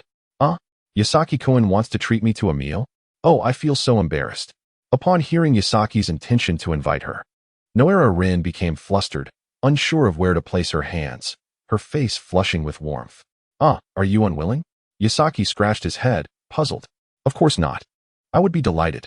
Noera Rin hastily affirmed, nodding vigorously, fearful that Yasaki might retract his invitation. At that moment, Uchiha Obito happened to stroll by, and they collided unexpectedly. Why Yasaki? Obito exclaimed, taken aback. Obito? What brings you to the hospital? Yasaki asked, equally astonished to encounter Obito so soon after his own arrival. I came to change my bandages. Obito waved his arm, revealing that it was still wrapped in bandages from a previous injury he had sustained. Well, Obito, is your injury healing well? Once you recover, we should spar again. Yasaki expressed his enthusiasm, his eyes sparkling with anticipation. Let us not, though. The Allied Shinobi Forces tournament is approaching, and I need to represent Konoha. What if my injury isn't fully healed by then? Obito replied, his demeanor indicating he was keen on the idea. All right, that truly is a pity. At that moment, Noera Rin flashed a playful smile at Obito, saying, Obito, you must do your best. I look forward to your splendid performance. Encouraged by Rin's words and witnessing her cheerful demeanor, Obito felt a surge of excitement, his limbs becoming restless. He declared passionately, Rin, don't worry. I will surely win the tournament. I will not let the villagers of Konoha down. I will make a fresh start. Seeing Obito's anxious expression made Noera Rin chuckle, yet Obito perceived her smile as uniquely beautiful, directed solely at him. Watching her giggle behind her hands, Obito silently vowed that no matter what, he would win this tournament. He absolutely must not disappoint Rin. Victory was imperative. At this moment, Yuzaka glanced at the time and realized it was nearly time to meet Ayam for dinner. After exchanging a brief greeting with Noera Rin, he departed. Observing this, Uchiha Obito, quick-witted and resourceful, seized the opportunity, exclaiming, Rin, you haven't eaten yet, have you? Come, allow me to take you to a delightful barbecue restaurant. Let's go then. With that, Uchiha Obito joyfully accompanied Noera Rin to the barbecue establishment. Meanwhile, the battle between Uchiha Sui, Sarutobi Asuma, and Junji Ito continued unabated. Just as Junji Ito noticed a fist emerging from the ground beneath him, it was too late. He had no time to react before the fist struck his chin with a resounding thud, causing his head to jerk upwards violently. His body was launched into the air, spinning several times before crashing heavily to the ground. The owner of that fist was none other than Uchiha Sui, known for his Sharingan and the moniker Swiftwater. Following closely behind Sui as he emerged from the underground, Sarutobi Asuma also burst forth, the two of them springing up from the hole beneath Junji Ito. Sui. Thank you. Had it not been for your timely intervention, I would have been gravely injured by my own fire release technique, nearly a victim of my own folly. Sarutobi Asuma expressed with genuine gratitude. No need for thanks. Let us swiftly bind this fellow. Sui replied, taking advantage of Junji Ito's disorientation. They quickly secured him with ropes. Once Sarutobi Asuma tightened the knots to ensure their captive was securely bound, he stood up confidently and nudged Junji Ito's body with his foot, saying, well, it seems you have been defeated. It is time for you to uphold your promise and apologize. Junji Ito grimaced in pain from the blow to his chin and, through gritted teeth, inquired, how did you manage to escape underground? Uchiha Sui pointed to another hole nearby. Following his gesture, Junji Ito observed that the hole was situated 2 meters behind the position Sarutobi Asuma had previously occupied, precisely behind the explosion of flames. What? Junji Ito gasped, a jolt of realization striking him like a bolt of lightning. Could it be possible? At that moment, Sarutobi Asuma spoke up. During the moment I was engulfed by the flames, Sui used his body flicker technique to pull me back, concealing our movements behind the explosion while he created a tunnel with earth release. We then emerged right beneath you. Upon hearing Asuma's explanation, Junji Ito regarded Uchiha Sui with a complex expression, pondering the adage that heroes often emerge in youth. At such a tender age, possessing such remarkable prowess truly speaks to extraordinary potential. After employing the body flicker technique to rescue his companion, he cleverly used flames as a diversion to obscure his opponent's vision while executing a swift earth-style evasion. His tactical intelligence in combat is indeed commendable. Reflecting on this, Junji Ito felt that his defeat was not unjust. His opponent undeniably possessed formidable strength. Had this been a real battle, he likely would have met his demise. For in a true confrontation, the strike to his jaw would not have been a mere throw, but rather a lethal kunai. At that moment, Junji Ito suddenly paused, as if recalling something, murmuring to himself, body flicker technique? Sharingan. Could it be sure sway of the body flicker? Uchiha sure sway, unfazed, replied nonchalantly. Did Asuma not just mention? I am sure sway Uchiha, while my brother is sure sway of the body flicker. I am simply sure sway of water. Very well, I concede your prowess. However, being bound in this manner, my legs are completely immobilized. How am I to proceed? Do you intend to carry me back to apologize? Asuma Saratobi burst into laughter, gesturing at the long ropes that restrained him. But we have 2 ropes here. We shall drag you along. Consider it a form of physical training. Uchiha Shursui nodded in agreement. I see. I understand now. Let it be so, Junji Ito said with a sudden calmness, though Uchiha Shursui instinctively sensed something amiss. In that instant, Junji Ito let out a chilling laugh. You are still too inexperienced. To challenge me, you need several more years of practice. Wind release, needle blade. In the next moment, countless wind blades erupted from Junji Ito, instantly severing the ropes that bound him. Chapter 57. The Deceptive Escape. What? Asuma Sarutobi exclaimed in astonishment, quickly turning around to retrieve a kunai and thrust it towards Junji Ito, but he was a moment too late. Junji Ito swiftly retreated while shaking his hand, scattering 3 explosive tags. Watch out! Uchiha Shursui shouted, grabbing Asuma and retreating. The next second, the 3 tags ignited, reaching the point of explosion, and detonated. Boom, boom, boom. 3 violent explosions erupted, releasing massive clouds of black smoke that billowed skyward, enveloping an area of several hundred square meters within mere seconds. No, this is not an explosive tag. Uchiha Shursui frowned and exclaimed. It's a smoke explosive tag. Asuma Sarutobi cursed angrily, his face contorted in fury. The smoke explosive tag bears a striking resemblance to the explosive tag, featuring the same ignition method. The difference lies in that while the explosive tag creates a violent explosion to inflict harm, the smoke explosive tag generates a dense cloud of smoke to obscure the enemy's vision, facilitating retreat or disorienting foes. Thus, the explosive smoke symbols are often employed as a ruse to deceive adversaries. Instances akin to that of Junji Ito, who brazenly cast an explosive symbol to feign an attack only to reveal it as a smoke symbol to retreat, are not uncommon. Cursed! I have been outsmarted. Uchiha Hashirama lamented, for though he possessed the 3-tomo Sharingan, capable of decelerating movements and discerning chakra, he could not pierce through the smoke, lacking the effect of the Byakugan. Consequently, he found himself ensnared within the thick fog, unable to glimpse Junji Ito's figure. Exercise caution. He may attempt a surprise assault. The 2 remained vigilant, ready to react to the slightest disturbance. However, after approximately half a minute, silence enveloped them, and the smoke began to dissipate. Ah, Asuma, do you not possess wind release? Quickly disperse this accursed smoke. Uchiha Hashirama suddenly recalled that Sarutobi Asuma could utilize wind techniques, and hastily reminded him. Ah, how could I have forgotten? Sarutobi Asuma smacked his forehead, suddenly remembering his own abilities. He promptly executed the wind release, gentle breeze technique, effectively clearing the surrounding fog. Once the smoke lifted, both men were left aghast. Apart from themselves, there was no trace of anyone else. It was evident that Junji Ito had long since fled. Cursed! He has escaped. This fellow is exceedingly cunning.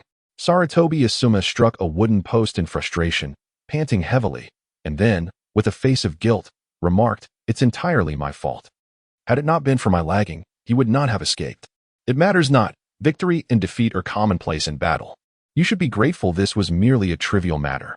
The opponent is from Konoha and did not intend to harm us. Otherwise, in a real confrontation, you may have perished. Thus, learn from this experience and accumulate knowledge.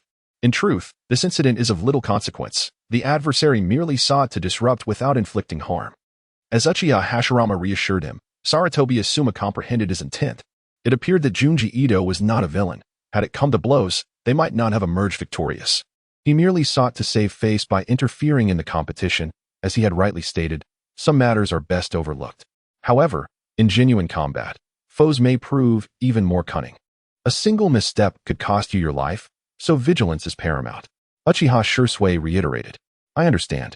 The 2 returned, somewhat disheartened. Meanwhile, on the other side, Yasaka, Having exited the hospital, sent a message to Ayam. Upon receiving the message, Ayam hastily donned her clothes and ventured out. Previously, she had researched the best dining options nearby, knowing well that Yasaka was an avid foodie with an immense passion for culinary delights.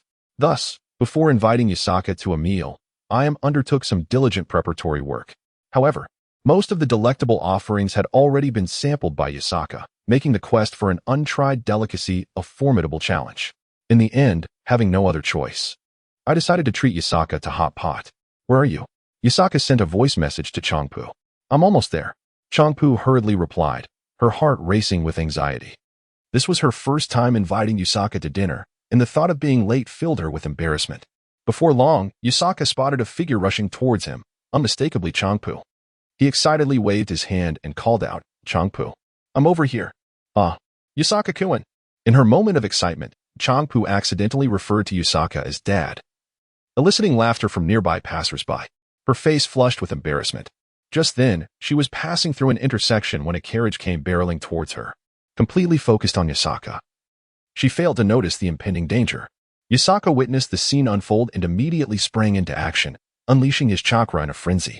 He activated the Great Freedom Sage technique, and with a powerful burst, 2 whirlwinds erupted beneath him, propelling him forward like a cannonball. In an instant, he transformed into a streak of white light, dashing towards Changpu with the speed of lightning. The winds generated by his rapid movement swept everything in his path away, as if caught in a shockwave.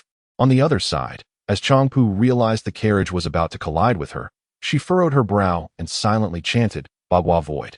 Changpu, huh? Just as she was about to execute her technique, Yasaka's urgent shout reached her ears. Instinctively, she looked up to see Yasaka's face mere inches away, momentarily stunned. Before she could react, she felt herself being swept off her feet as Yasaka lifted her in a princess carry. What? Her mind went blank as she caught a glimpse of the scenery rushing past her in a blur. Yasaka's face was close, filled with urgency and determination. Then, she felt a slight pause in their flight and realized she had been carried to the rooftop. Yasaka-kun, finally regaining her composure. Changpu understood that Yasaka had madly dashed to save her from the oncoming carriage at the last possible moment. Chapter 58. Saving Changpu. Changpu, are you all right? Yasaka asked, his expression fraught with concern. He had seen the carriage hurtling towards her and, in a frenzy, had pushed himself to the brink of his potential. Maximizing the Great Freedom Sage technique, his speed had nearly rivaled that of the 4th Reikage. The velocity was so great that the wind pressure against him felt like colliding with a wall, leaving him breathless. However, at that moment, he could no longer concern himself with such matters. Instinctively, he activated his airflow control, allowing him to perceive his surroundings clearly and avoid crashing into walls due to his excessive speed. Just in time, he managed to save Ayam from the imminent collision with the carriage. Now, his mind was consumed with worry about whether Ayam had been injured. The thought of her suffering filled him with sorrow, as it would mean their promised dinner together would be ruined, and he would miss out on a delightful feast. Could it be that Yatsuka cares so much for me? Ayam thought as she gazed into the face that was so close to her own. She could clearly see the unmistakable concern etched on his features, and warmth surged through her heart like a gentle stream. Yatsuka's face was so near that his breath, a bit ragged from the exertion of his recent feat, brushed against her skin. The sensation of his warm breath made her cheeks feel as though they were ablaze, and the realization that she was cradled in Yatsuka's arms sent her heart racing, pounding as if it longed to leap from her chest. Could you please set me down first? Ayam's voice dwindled to a whisper, nearly inaudible by the end, as she dared not meet his gaze. Embarrassed, she lowered her eyes and glanced away. Ah, all right, Yatsuka responded promptly, sensing something peculiar about Ayam's demeanor. Her cheeks were flushed, her body appeared tense, and her gaze wandered, leading him to worry that she might indeed be injured. Are you hurt? Is everything all right? He reached out to touch her forehead, only to find it quite warm. Oh dear, you have a fever. And no, I'm fine. Ayam hurriedly shook her head, at a loss for words and unsure of what to do. Her mind felt blank. Yet fortunately, Yatsuka, oblivious to her distress, suggested, if you're not feeling well, perhaps we should skip dinner today and eat another time. This finally provided Ayam with a chance to redirect the conversation and escape her predicament. No, I'm perfectly fine. Come on, let's go eat, she exclaimed, leading Yatsuka forward and leaping off the rooftop. Wow, Ayam is so impressive, daring to jump from such a height. Yatsuka marveled as he watched her descend from the 3rd story. He had always perceived Ayam as just an ordinary girl from a noodle shop, not even a ninja, and thus assumed she lacked any martial prowess. Yet now, he realized she was quite formidable, comparable to many lower-ranked ninjas. And even her stone-throwing skills could outmatch those of most. Encouraged by her bravery, Yotsuka followed suit and jumped down. At that moment, Ayam began to regain her senses, regretting her impulsive decision to leap from the rooftop without a second thought. Was this not somewhat contrary to her image as a delicate young woman? Fortunately, it seemed that Yusaka was not particularly concerned, which allowed her to breathe a sigh of relief. She then patted her face, mustered her composure, and feigned nonchalance as she suggested to Yusaka, "How about we indulge in some hot pot?" "Hot pot? How delightful. I was just thinking of having some," Yusaka replied with a cheerful smile. Thus, the two set off to the hot pot restaurant, where they feasted heartily. Following their meal, Yusaka naturally received a system reward from the culinary experience, yet since it was not her first encounter with such flavors, the effects were not as profound as during her inaugural experience. However, her proficiency in other techniques saw a notable enhancement. After their delightful repast, Yusaka exhibited a deeper mastery of airflow manipulation and the Great Freedom Sage technique, enabling her to invoke it at speeds approaching that of the fourth Reikage in the blink of an eye. Yet, it is worth noting that a surge of adrenaline played a role in her swift execution. Should Yusaka attempt to employ the Great Freedom Sage technique again in the present moment, she would not be able to replicate the same velocity she had when rescuing SHBU. Upon being escorted home by Yusaka, SHBU promptly burrowed under her covers, concealing her head beneath the blanket. Otsutsuki Ichiraku, noticing this peculiar behavior following Yusaka's visit, was intrigued, given the unusual change in her demeanor. He was eager to uncover what transpired between the two. Thus, he activated his Rinnegan and utilized its space-time powers to glimpse into SHBU's recent experiences. "Oh, this young one quite impressive," he mused before returning to his ramen preparations. Time flew by swiftly. More than half a month had elapsed since Yusaka rescued SHBU. And in less than 10 days, the Allied Shinobi Forces Friendship Tournament was set to commence. Consequently, the village bustled with activity, with heightened security measures in place, primarily overseen by the Uchiha clan. Uchiha Fugaku, the clan leader, found himself exceedingly busy, tasked with the security coordination of the entire Konohagakure while also preparing to send his eldest son, Uchiha Itachi, off to the ninja academy, leaving him quite overwhelmed. However, a source of joy for him emerged with the news that his wife was expecting again. After consulting with a member of the Hyuga clan using their Byakugan, it was confirmed to be a boy. Subsequently, Uchiha Fugaku named the newborn Uchiha Waisuke. Since Yusaka's heroic act, Ichiraku had bestowed upon Yusaka a VIP gold card, granting her a 20% discount on ramen, which delighted her immensely, alleviating her financial worries regarding her favorite meal. Nevertheless, being mindful of the freshness of culinary rewards impacting the system's benefits, Yusaka chose to indulge only occasionally, ensuring she maintained a relatively high level of system rewards. During this period, his arm had fully recovered, and his physical condition was exceptional, rendering him even more formidable than before.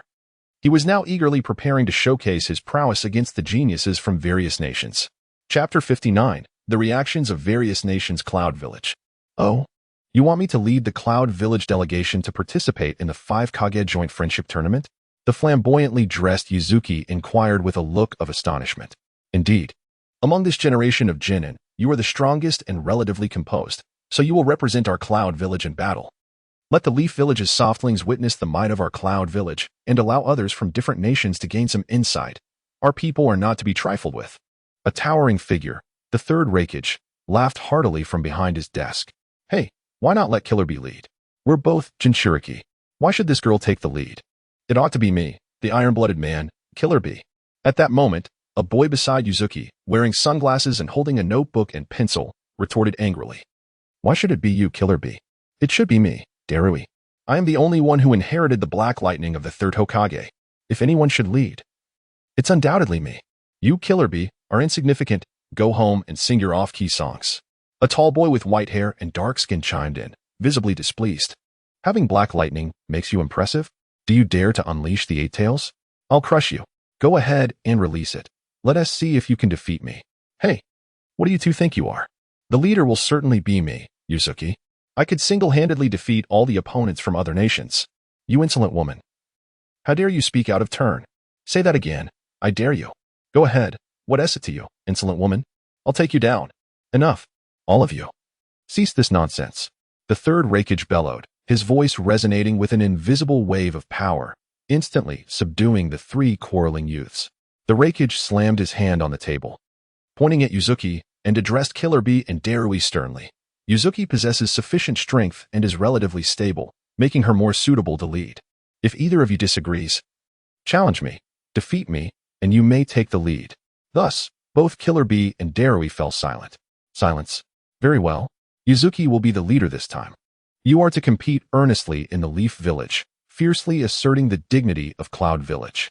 If anyone loses, do not return. We cannot afford to lose face. Yes, Lord Rakage. Mist Village. For this 5 Kage joint friendship tournament, who among you wishes to lead our Mist Village? In the shadows, a crimson glint flickered in Yagura's eyes as he slowly began to speak. Esteemed Mizukage, I, Terumi Mei, willingly offer myself to lead the team representing the hidden Mist Village. I shall not disappoint your expectations, and I am determined to secure victory in this competition, bringing glory to our village and showcasing our strength to the other nations. Clad in a sky-blue dress, Terumi Mei stepped forward to recommend herself. Excellent, Terumi Mei. You shall lead the Hidden Mist Village's delegation this time. I am eager to see what tricks the Leaf Village will employ. When you encounter them, do not hold back. Strike decisively. It would be best to eliminate any promising talent among their next generation. A chilling voice emanated from the shadows, causing the formidable Zabuza Momochi below to tremble. I shall fulfill my duty, Terumi Mei declared boldly before stepping back. In the Rock Village, the third Suchikage addressed the lower-ranking ninjas, proclaiming, this time, you must secure first place, demonstrating the unwavering spirit of the Rock Village. Let the other nations witness that our depth is not something that just anyone can rival. Floating in midair with hands clasped behind his back, Noki spoke to the gathered shinobi. Yes, Suchikage-sama. Deara replied with enthusiasm, as he prepared to lead the Rock Village to the Leaf Village for the competition. For him, explosive art was the pinnacle of creativity, and this contest would provide ample opportunity to showcase his artistry. Very well, let those fools witness the magnificence of my art. Humph. What you call an explosion is nothing compared to my prowess. Beside Deidara, another member of the explosive unit, Karui, expressed his discontent, feeling envy at Deidara's leadership role despite sharing the same explosive abilities. In the Sand Village, the third Kazekage addressed the youth before him, saying, Scorpion, you will lead this time. When you encounter the Leaf Ninjas, do not hold back. Eliminate them if you can, but ensure your own safety. Do you understand? I understand. Kazekage-sama. Scorpion nodded, his eyes glinting with vengeful intent hidden beneath his bangs. His parents had been slain by the Leaf Ninja, Tsukumo Hataki, and he sought retribution.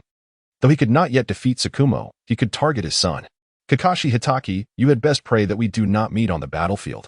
Otherwise, I shall ensure your demise. Within the samurai faction, Yasuo, your Gale Slash has begun to shine. It is time to demonstrate the might of our warriors to those ninjas, allowing them to witness the prowess of the sword master of the Gale.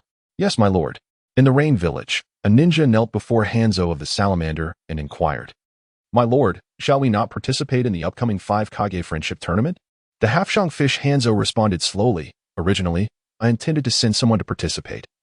Even if we did not secure the championship, it would have been an opportunity to gauge the potential of other nations. However, recent upheavals require my attention, and thus I must prioritize matters here. It is indeed regrettable. You mean that recent group of reactionaries spreading falsehoods? Precisely. As the saying goes, to repel external threats, one must first stabilize internal affairs. Only when we achieve domestic tranquility can we afford to address external concerns. Ah, understood, my lord. I shall take my leave. Did I grant you permission to depart? My lord. Do you have further instructions? You possess too much knowledge. Perish. Not only the great nations, but several smaller ones will also participate in the competition, broadening their horizons. For instance, Grass Hidden Village, Rain Hidden Village, the Land of Rice, and Star Ninja Village, among others, embody the spirit of participation. As for Konoha, we are diligently preparing and conducting intensive training for our contestants, striving to secure first place in this competition. Chapter 60. Gathering of all parties. Time passes swiftly, and in the blink of an eye, 2 weeks have elapsed, leaving merely 3 days until the 5 Kage friendship tournament. Consequently, both the denizens of Konoha and those from other nations feel a mix of excitement and anxiety. After all, this event gathers the 5 great nations along with others, A plethora of geniuses abounds, and one might even encounter a prodigy from another nation during a simple visit to the restroom.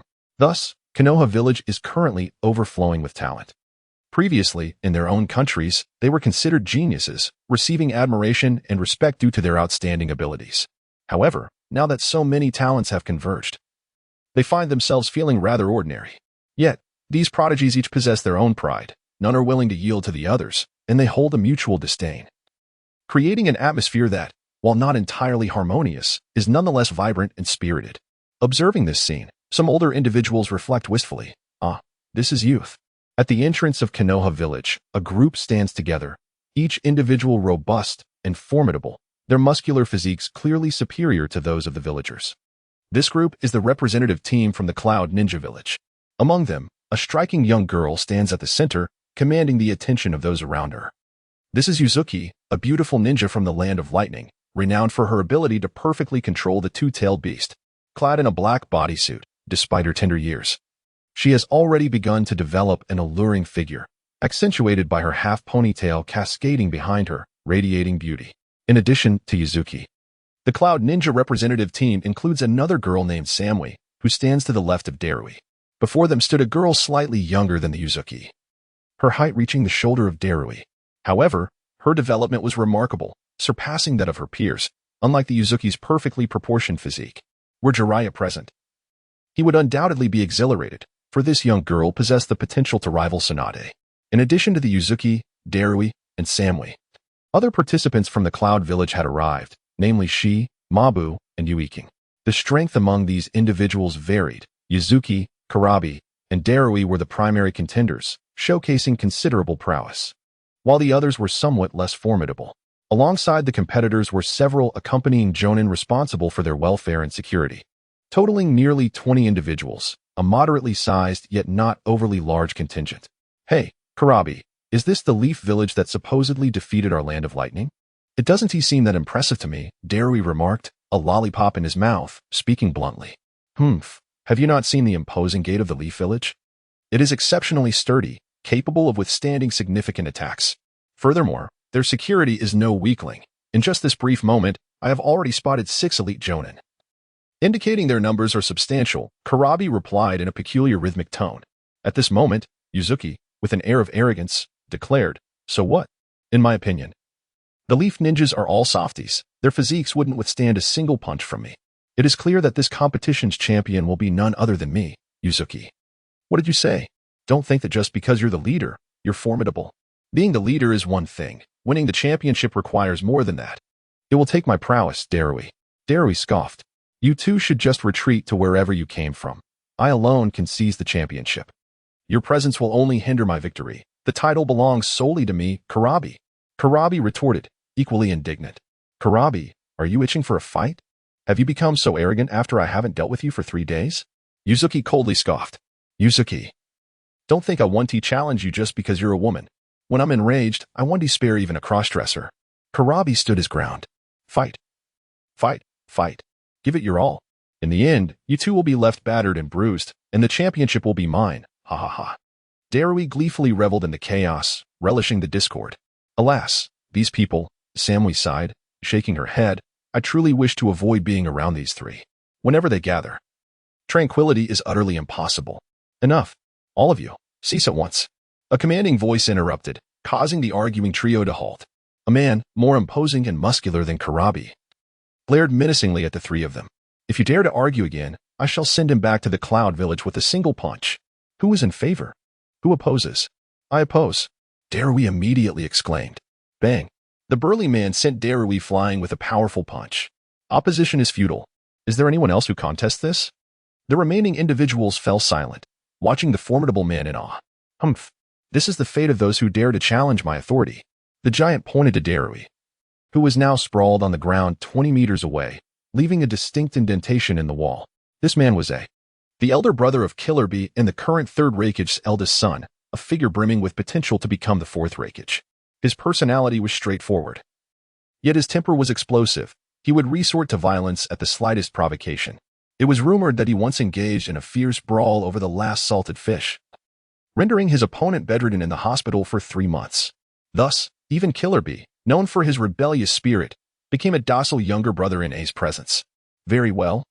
Let us proceed and witness the changes that have transpired in Konoha over the years. A declared, striding confidently towards the main gate of Konoha. While the others dutifully followed in his wake, their perception of Konoha was far from favorable, as the Second Ninja War had been ignited by the demise of their second Raikage, who was ambushed by the duo known as the Golden and Silver Brothers while negotiating a peace treaty with the second Hokage. This event catalyzed the Second Great Ninja War, during which many of their elite shinobi fell to the hands of Konoha's ninja. Thus, animosity between these two nations ran deep. However, many of the younger generation of Cloud Village ninjas bore little resentment towards Konoha. Their discontent was often a mere reflection of their elders' sentiments. Upon entering Konoha, the Cloud Village team wandered about, their eyes filled with curiosity. Hey Darui, did you see that? Over there on the cliff. There are 3 enormous faces carved into the rock. How magnificent!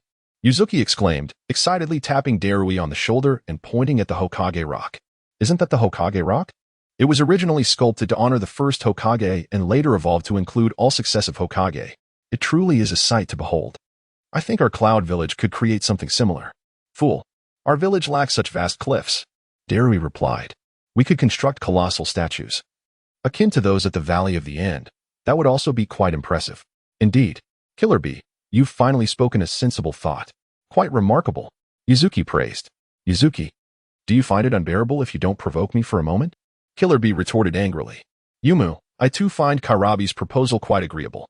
When I ascend to the position of Raikage, my statue shall grace the landscape after that of the 4th Raikage, earning the admiration of the people. Indeed, quite splendid. Remarked Darui with a chuckle. Be gone.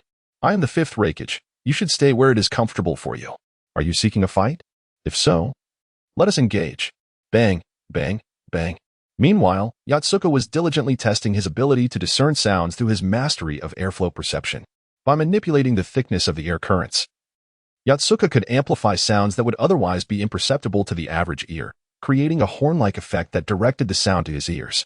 This newfound ability allowed him to hear faint noises from afar, transforming him into a veritable master of auditory perception. Yet, despite his success in identifying subtle sounds and distinguishing whether they were numbers or letters, he remained unable to analyze the frequency of the sounds to determine the specific characters being uttered. Alas, this poses quite a dilemma. However, did not the third mention multiple-choice questions? Those simply require a number between 1 and 3. While I may struggle with other queries, I can certainly comprehend multiple-choice questions. I shall focus solely on those. The rest shall be disregarded. Consequently, Yotsuka cast aside the written examination's challenges, indulging in the potato chips in his hand. If the third were to discover this, he would likely be incensed to the point of apoplexy. It is crucial to note that the multiple-choice section only occupies 20 minutes. If Yotsuka were to solely answer those, he would still fall short of passing. However, Yotsuka remained blissfully unaware of this predicament, munching on his chips while contemplating his endeavors in the Fruit Ninja game. After reaching the 18th level and hitting his limit, his arm had fully recovered after more than half a month. Fortuitously, the previous muscle strain had inadvertently strengthened his right arm. Thus, Yotsuka estimated he might now withstand the 19th wave. Ordinarily, had Yotsuka relied solely on his physical prowess, he would have been unable to endure beyond the 16th wave, as his muscle strength did not significantly surpass that of others, and in fact, was somewhat lacking. After all, Yotsuka practiced a single sword style, which had not afforded him rigorous training in muscle endurance or strength. Consequently, his physical conditioning might even lag behind that of Kakashi. Nevertheless, Yotsuka could harness the Great Freedom Sage technique, which generated a gust of wind pressure that aided in the movement of his arm, thereby reducing the burden on his muscles by 20%. This was what enabled him to endure through the 18th wave. Having strengthened his arm muscles, Yotsuka felt compelled to test his newfound abilities.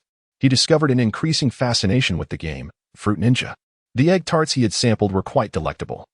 He had shared half with Shofu last time, leaving himself unsatisfied. Thus, he resolved to procure some for himself this time. I must retrieve more of those delightful tarts. Yotsuka murmured to himself, promptly lacing up his shoes and dashing out of his home towards the Fruit Ninja stall. While Yotsuka enjoyed the privilege of unrestrained movement due to his considerable strength, the other competitors were engaged in rigorous training sessions. With merely 3 days remaining, the Konoha team adopted a last-minute sharpening approach, focusing on targeted training for their participants. At that moment, Kakashi was training alongside Yanye in chakra endurance, while Tsukigase was practicing sword techniques against ninjutsu with another ninja. Other participants, such as Saratobi Asuma, were also engaged in one-on-one practice. Tsukigase felt a surge of excitement when Yagain approached with a refreshing drink during their training. This gesture invigorated him, propelling him to train with fervor, while he cherished the drink she had brought, reluctant to consume it. "Hey, CHG, look over there. There's a fruit ninja stall. I never expected to find one in Konoha," exclaimed one of his companions. "Is that a branch of the main fruit ninja store from our village?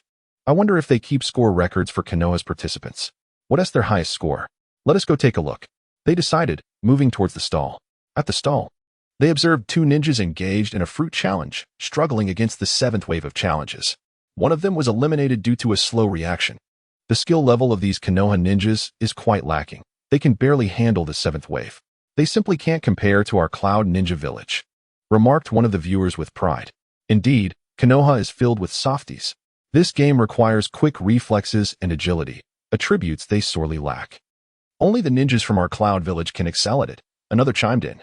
"I bet their highest score barely reaches the 10th wave," he laughed. "Right?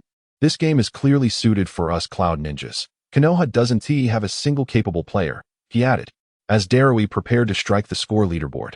The remaining Konoha ninja was also eliminated, leaving 2 spots vacant. "Hey there, I don't believe you're from Konoha. Would you like to give it a try?" The stall owner cheerfully invited Darui, noting his muscular physique but recalling the saying that greater muscle often leads to slower reflexes. He surmised that this young man might struggle to surpass 5 waves, envisioning him as another potential pair. "Sure, I'd love to give it a shot," Darui replied enthusiastically. Darui chuckled, reminiscing about his experience playing Fruit Ninja back in the Cloud Village, where he achieved an impressive record of 13 waves. This score was quite commendable, as even in Konoha, 13 waves would secure a place among the top 5.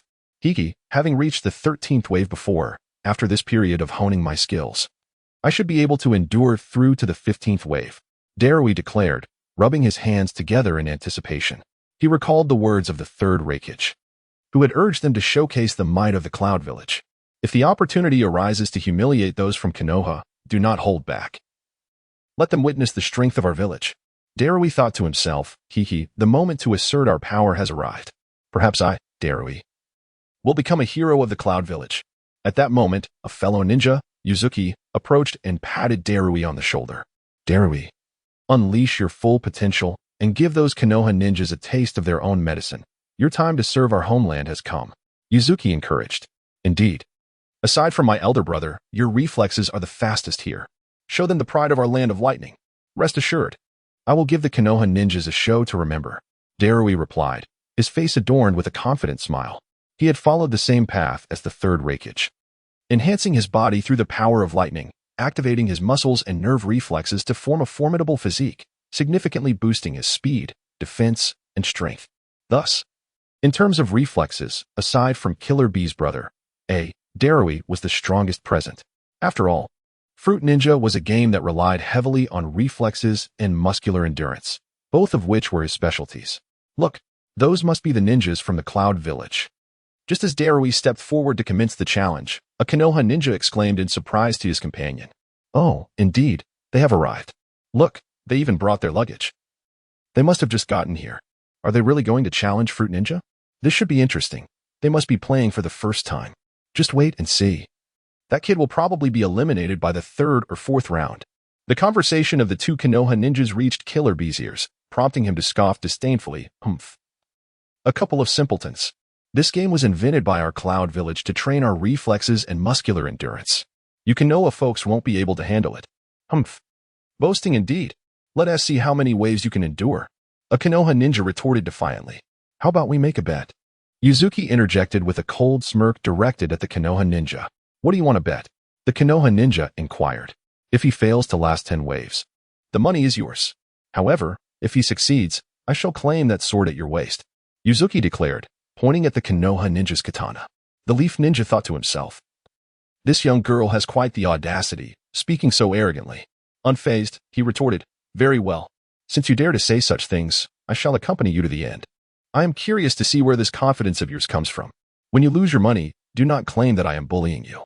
The Leaf Ninja Observing the self-assured demeanor of Yuzuki felt a twinge of discomfort in his heart. After all, she was merely a girl of about 10 years. Yet she exuded an aura that made him feel as though he were facing an equal, and her imposing presence even seemed to overshadow his own. Thus, both parties placed their money and blades upon the table beside them, their wager now attracting the attention of many onlookers. The crowd began to swell. For this was a bet between a Leaf Ninja and a Cloud Village Ninja, a matter that transcended mere competition, even touching upon the realm of international diplomacy. Consequently, many were intrigued. At that moment, the alert of the Fruit Ninja machine sounded, and 2 projectiles were launched. Darui swiftly drew his blades, effortlessly slicing them down, revealing 2 halved fruits as the crowd looked on in astonishment. How about that? Impressive, right? Killer Bee confidently gestured towards the Leaf Ninja, a smirk on his face. Humph. That was just the first wave. There is no need to rush. The Leaf Ninja replied with a cold smile. His gaze fixed upon the stack of banknotes on the table, which he estimated to be around 1,000 ryo. He mused to himself that the Cloud Ninjas were indeed affluent, albeit a bit lacking in common sense. However, soon that money would belong to him. Meanwhile, Yusaka was en route to the Fruit Ninja stall when he unexpectedly encountered a figure clad in a Ronin's attire. It was Ito Junji, the one who had resorted to trickery that fateful day. Young lad, your swordsmanship is quite impressive, Ito Junji remarked with a smile, having stumbled upon Yusaka by chance. And out of admiration for his technique, he approached him. Who are you? How do you know about my swordsmanship? Yusaka inquired, bewildered by the unfamiliar man before him. Having never seen him before. Before you, I was the top player of Fruit Ninja, Ito Junji. Oh, do you have something to say? Yusaka asked, seemingly indifferent. Aren't you curious about me, the former champion? Ito Junji asked, astonished, having expected Yusaka to be more excited, considering they were both champions of different eras. You're just a defeated opponent. What is there to be excited about? Yusaka replied, leaving Ito Junji speechless. The latter felt an overwhelming sense of humiliation, unable to retort, as Yusaka's words were undeniably true. Damn it, to be so completely disregarded. You're quite impressive, Ito Junji seethed in frustration, yet he could do nothing against Yusaka. Ultimately, he departed, all the while contemplating how to enhance his swordsmanship and physical prowess, determined to reclaim the title of champion in the future. Chapter 63. The remarkable druid. The group from the Cloud Ninja Village was not the last to arrive. There were others who came after them, such as the Hidden Mist Village.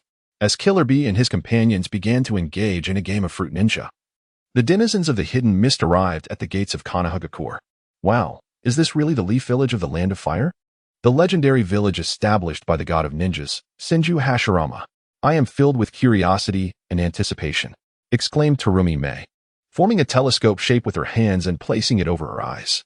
At this time, Terumi Mei was merely 15 years old, resembling a delicate and beautiful porcelain doll, exuding an undeniable charm.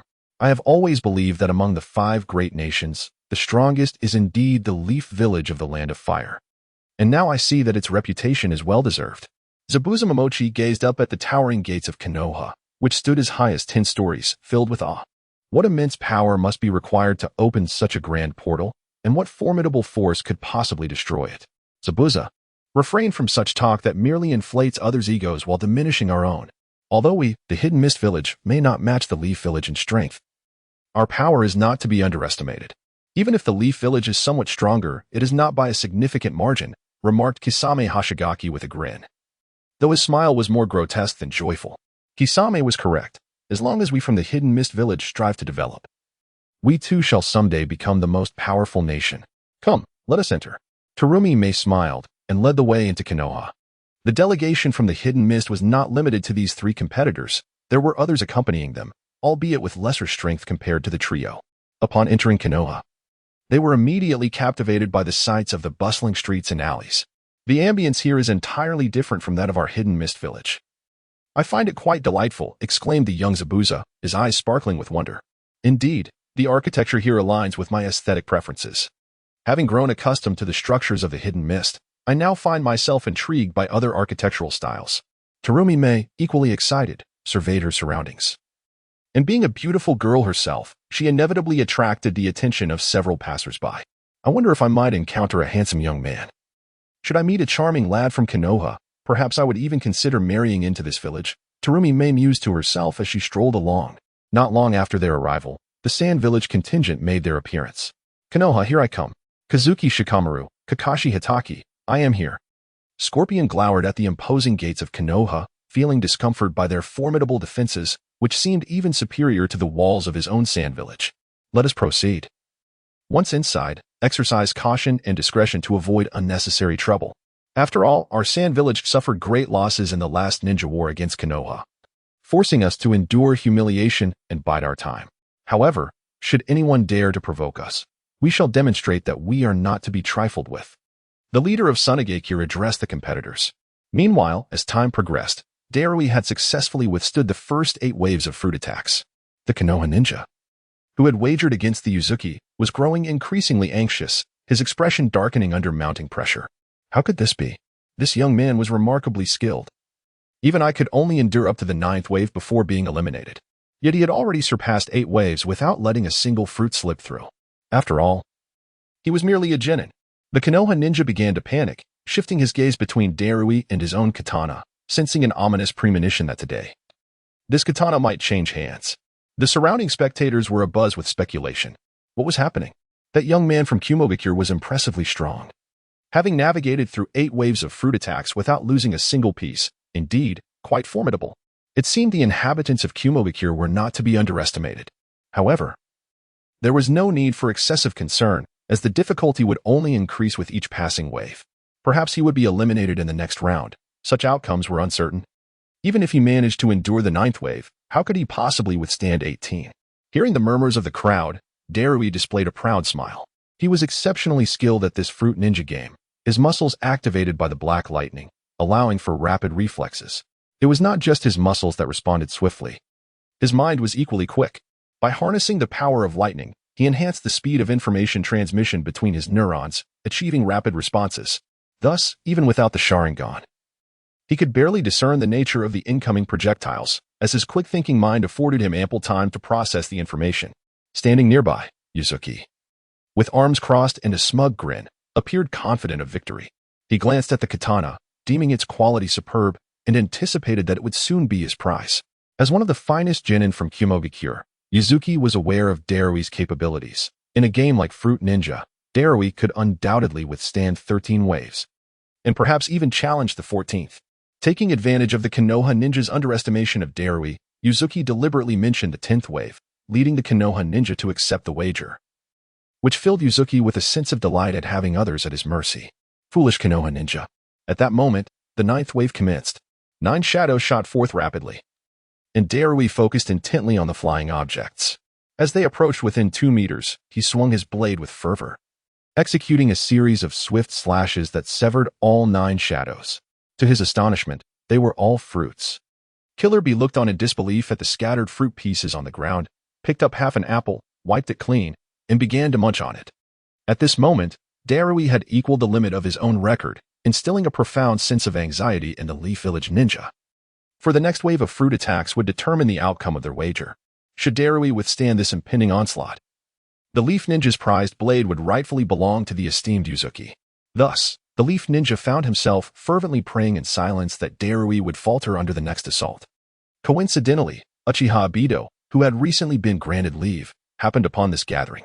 Intrigued by the throng of spectators, he squeezed his way in to witness the spectacle. Chapter 64. Displaying muscles. Is that a ninja from the village hidden in the clouds? Obito mused, observing Darui standing in the arena. He noted the impressive musculature of the young man, exuding a sense of aesthetic power. Instantly, Obito comprehended that he would not stand a chance in close combat against such an opponent. He recalled from his textbooks that the ninjas of the village hidden in the clouds excelled in a technique known as ninjutsu body technique, which involved enhancing muscle cells and nerves through chakra, significantly augmenting physical capabilities. This technique combined ninjutsu with taijutsu, resulting in an explosive close combat prowess. As Obito reflected on the descriptions of the Cloud Ninjas, he observed Darui's physique and began to grasp the essence of the ninjutsu body technique. He pondered whether their technique surpassed Might Guy's pure taijutsu, though it appeared their physical attributes were indeed superior. Furthermore, the integration of ninjutsu into their taijutsu seemed to confer an advantage over Guy's singular focus on physical prowess. I ought to mention this to Guy. Perhaps he should experiment with the ninjutsu body technique, Obito mused inwardly. At that moment, the 10th wave of fruit attacks loomed imminent, marking a critical juncture in the wager. The Leaf Ninja felt increasingly tense and apprehensive, realizing that what appeared to be a mere genin was, in fact, a formidable adversary. Subconsciously, he believed there was an 80% chance that Darui would endure the 10th wave. Meanwhile, Yuzuki and his companions were confident smiles. A mere 10 waves of fruit attacks posed no challenge for Darui. After all, among the competitors, Darui epitomized the quintessential practitioner of the ninjutsu body technique. Furthermore, he was a rare heir to the Black Lightning technique of the third Hokage, endowing him with exceptional physical attributes and neural reflexes. This was a contest of reaction speed. It is time for these Leaf Village softies to witness the might of our village hidden in the clouds. Darui, show them what it truly means to be a man. Hirabai declared with a confident grin, delivering his words in a rhythmic, almost enigmatic tone. Darui, this is our village hidden in the clouds' inaugural opportunity to showcase our strength. You shall be the one to accomplish this. Embracing his arms confidently, the man from Yuzuki appeared assured of victory, his mind already contemplating the application of the katana. Upon hearing his companion's words, Darui nodded with a smile, secretly thinking, the moment to bring glory to the hidden cloud village has arrived. At this point, they had reached the 10th wave, and even Darui, relying solely on his physical prowess and neural reflexes, had reached his limits. After all, he did not possess powerful ocular techniques like the Sharingan or Byakugan. Thus his current abilities rendered him incapable of discerning the projectiles with his eyesight. However, he had his own methods, and indeed, they were his signature skills. A smirk crept across his lips as he silently declared, "Let the folks from Konoha witness my remarkable prowess." With a resounding shout, his entire body tensed as every muscle tightened, fists clenched at his waist, teeth gritted, with veins visibly bulging on his forehead. Darui was finally about to unveil his ultimate technique. This wager held no challenge at all. Observing Darui's demeanor, the man from Yuzuki thought joyfully. To the onlookers from Konoha, behold the ultimate ninjutsu, inherited from the third Raikage, lightning release chakra mode. Activate. With a thunderous boom, a torrent of black lightning erupted from Darui, enveloping him like a second skin, countless black arcs shimmering with a dark glow, crackling and twisting erratically like serpents of thunder. The intense electric arcs caused the spectators to feel as though they had been struck, with several individuals nearby having their bangs frizzed into straight strands. What is happening? Such astonishing chakra. Such formidable lightning release. What a technique. The aura is truly breathtaking. In an instant, the crowd was left in awe. Utterly mesmerized by Darui's lightning release chakra mode, they had never witnessed such a form of ninjutsu, nor such a powerful external manifestation of chakra. The visual and sensory impact was overwhelmingly stunning, and combined with Darui's naturally robust physique, he resembled a god of thunder descended upon the earth, exuding an aura of sheer dominance. Listening to the gasps of the surrounding crowd, both the man from Yuzuki and Killer Bee wore expressions of pride. See, this is the might of our hidden cloud village. Truly remarkable. Uchiha Obito's eyes widened in disbelief. It was his first time witnessing someone unleash such an immense volume of chakra. The palpable pressure emanating from the abundant chakra left him profoundly shaken. Is this the legendary body technique of the hidden cloud village? How formidable! Is he a competitor from the hidden cloud village? I cannot believe I must battle such a formidable opponent. In that moment, Uchiha Obito felt a wave of trepidation wash over him, instinctively sensing that he might not be a match for Darui. No, I cannot be overwhelmed by his presence. As Uchiha Obito felt a moment of trepidation, a vivid image of Yotsuka suddenly flashed through his mind.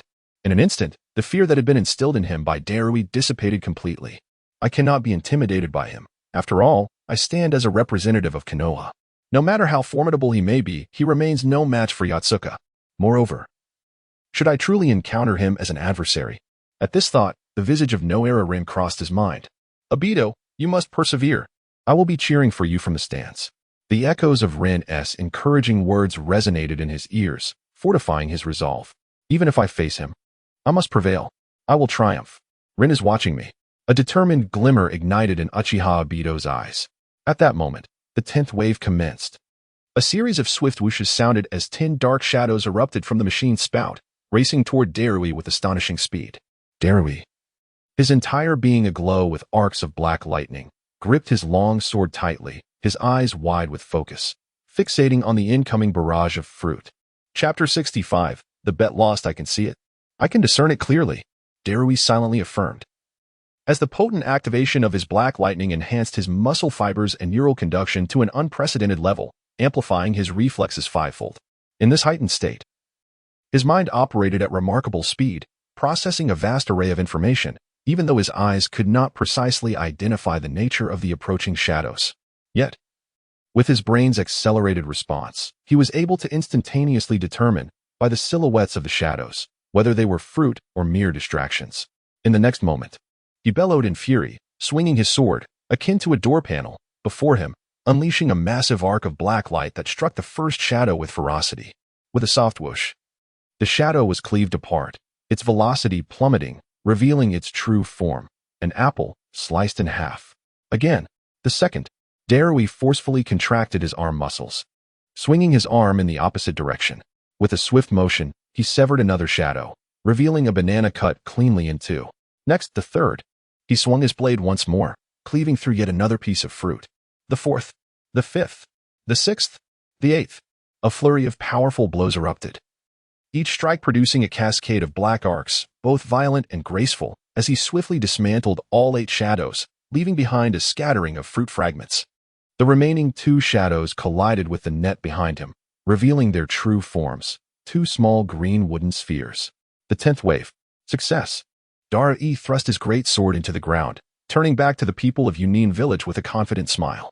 Witnessing this scene, the Konoha ninja felt as though he had plunged into an icy abyss, enveloped by a dense cloud of despair.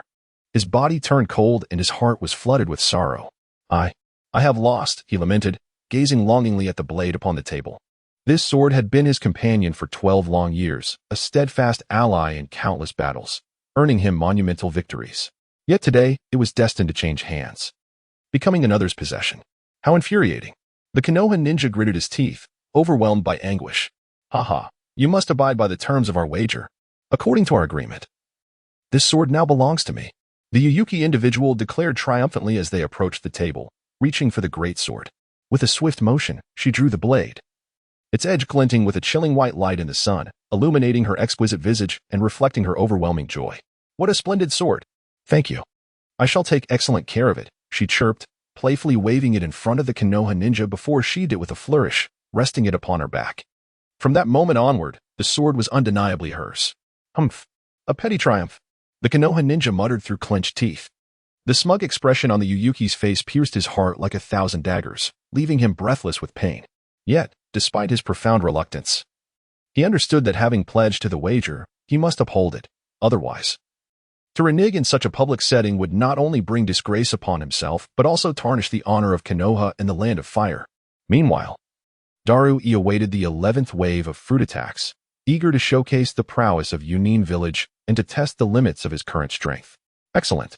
The next wave is the 11th. Based on this performance, I estimate that in Konoha, this would at least rank me second.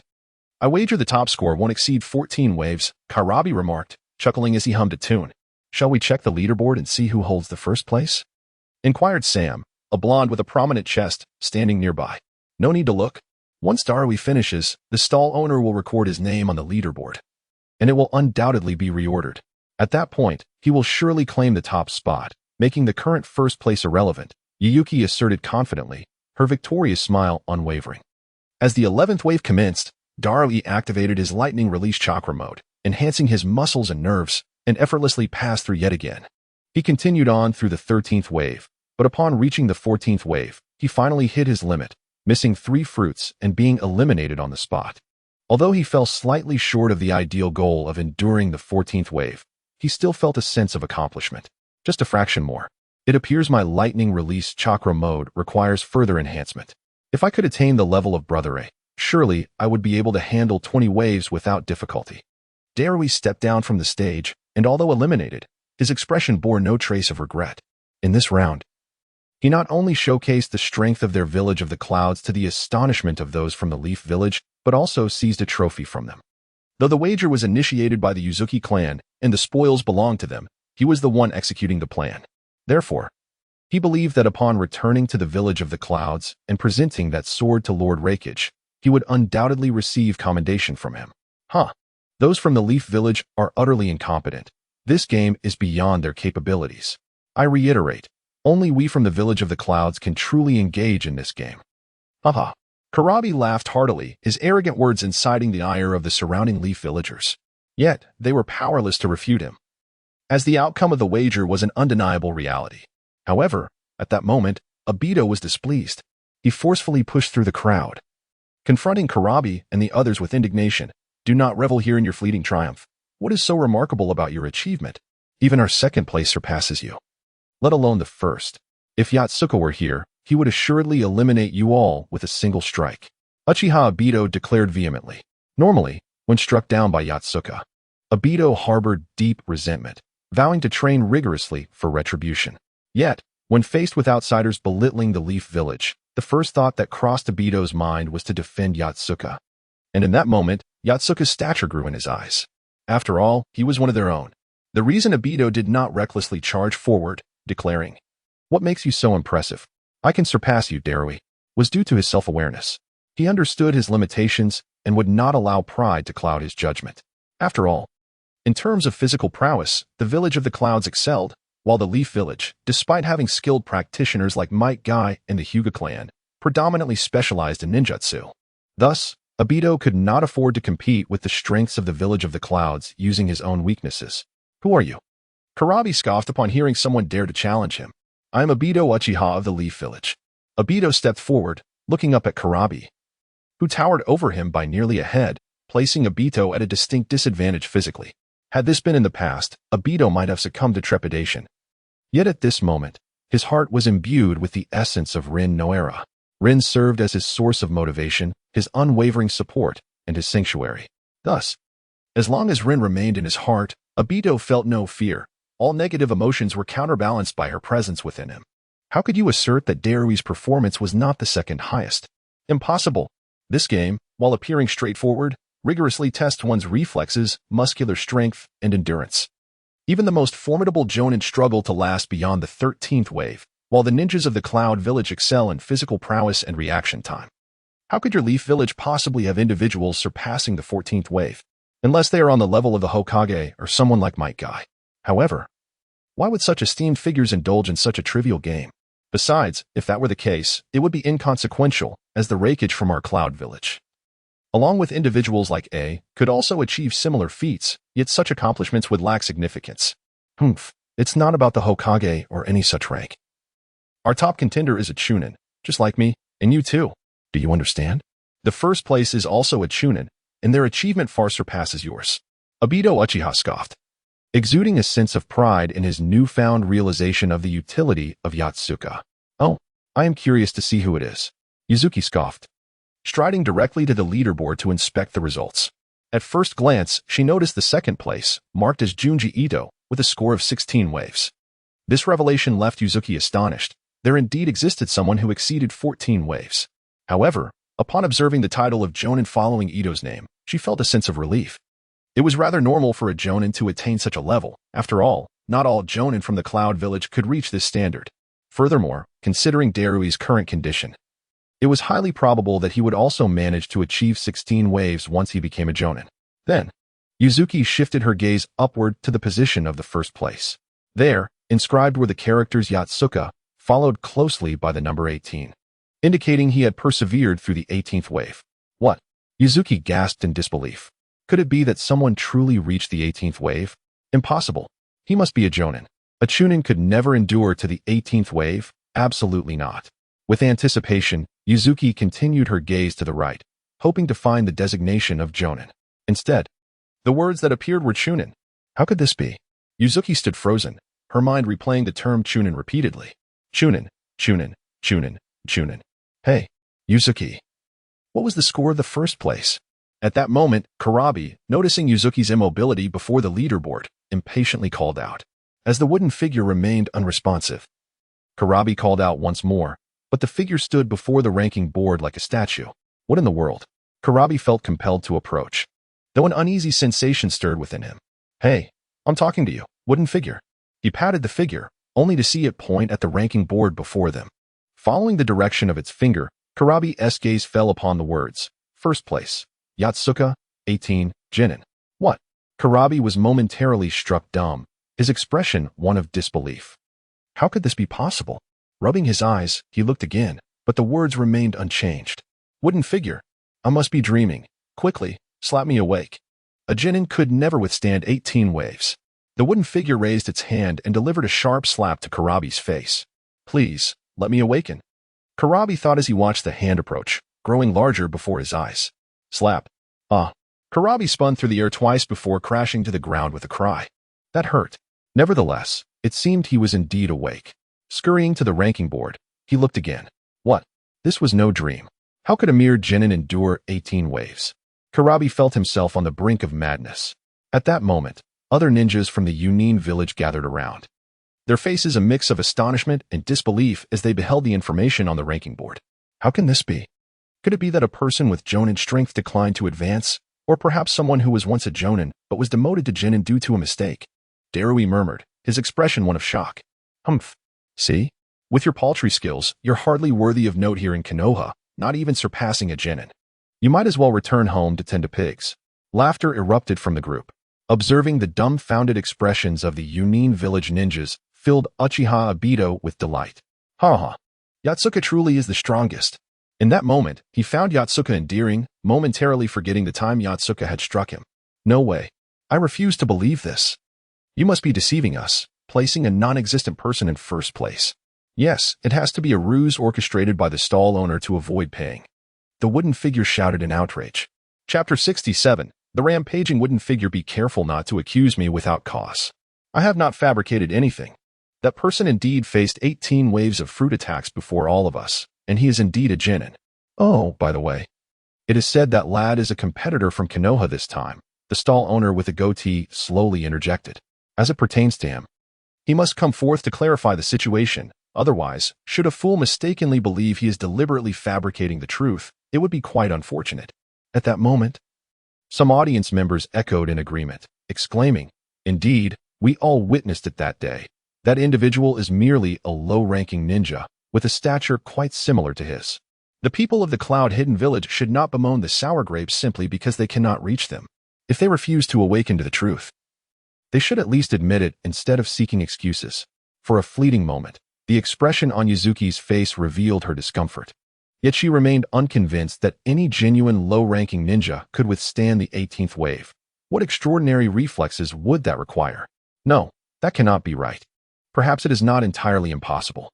If he possessed the physical prowess akin to Darui, coupled with the ability to perceive swiftly moving objects, similar to the Sharingan, then it is conceivable he might endure through to the 18th wave.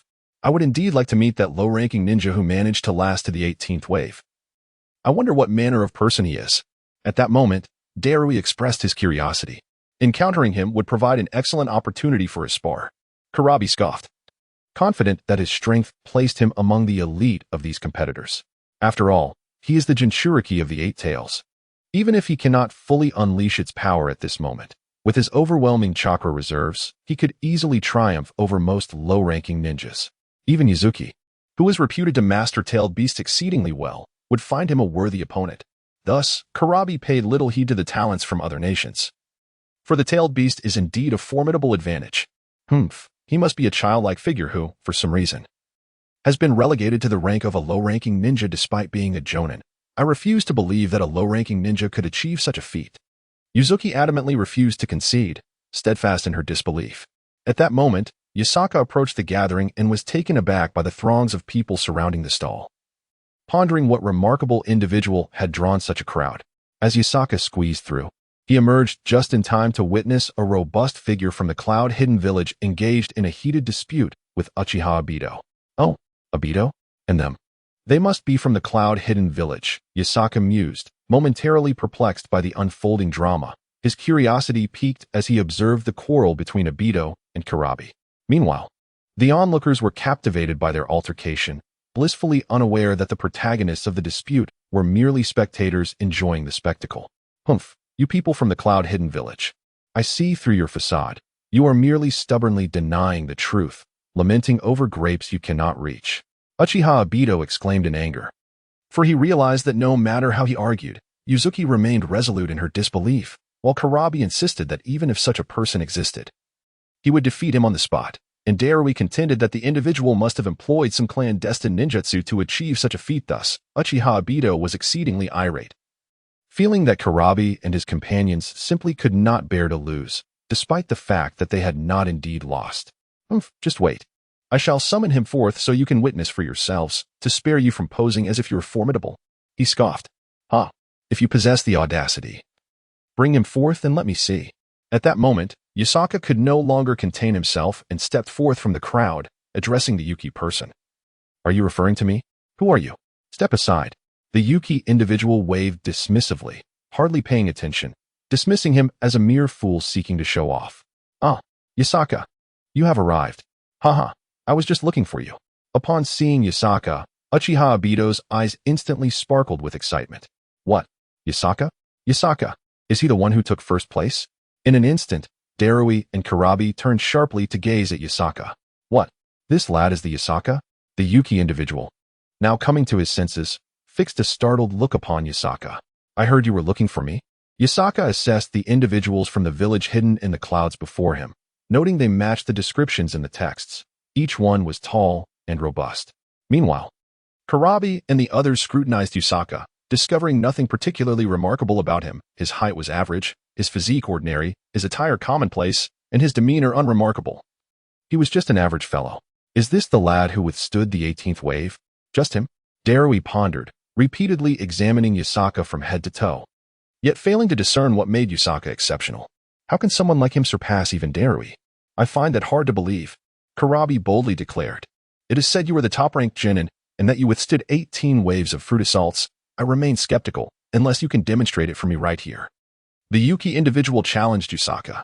Yasaka surveyed the Yuki individual, who possessed a certain mature allure, and huffed in response. You request a demonstration? Very well. But do not presume to command me. What? You audacious boy, how dare you speak so arrogantly? The Yuki individual, infuriated, raised an eyebrow, pointed to herself, and exclaimed. I am the strongest genin of the village hidden in the clouds, the Two-Tails Yuki. Do I not have the right to request you display your 18 waves of fruit ninjutsu? Your lineage has no bearing on my abilities. Yasaka retorted coolly. I only spoke for myself. You ignorant bumpkin. The Yuki individual felt herself on the verge of madness. It was perplexing that, despite neither side having crossed any lines, she was so enraged. Oh, you a mere genin, what authority do you possess to issue commands? I am rather fatigued today and wish to remain idle. You may disperse to wherever suits you. Everyone please be on your way.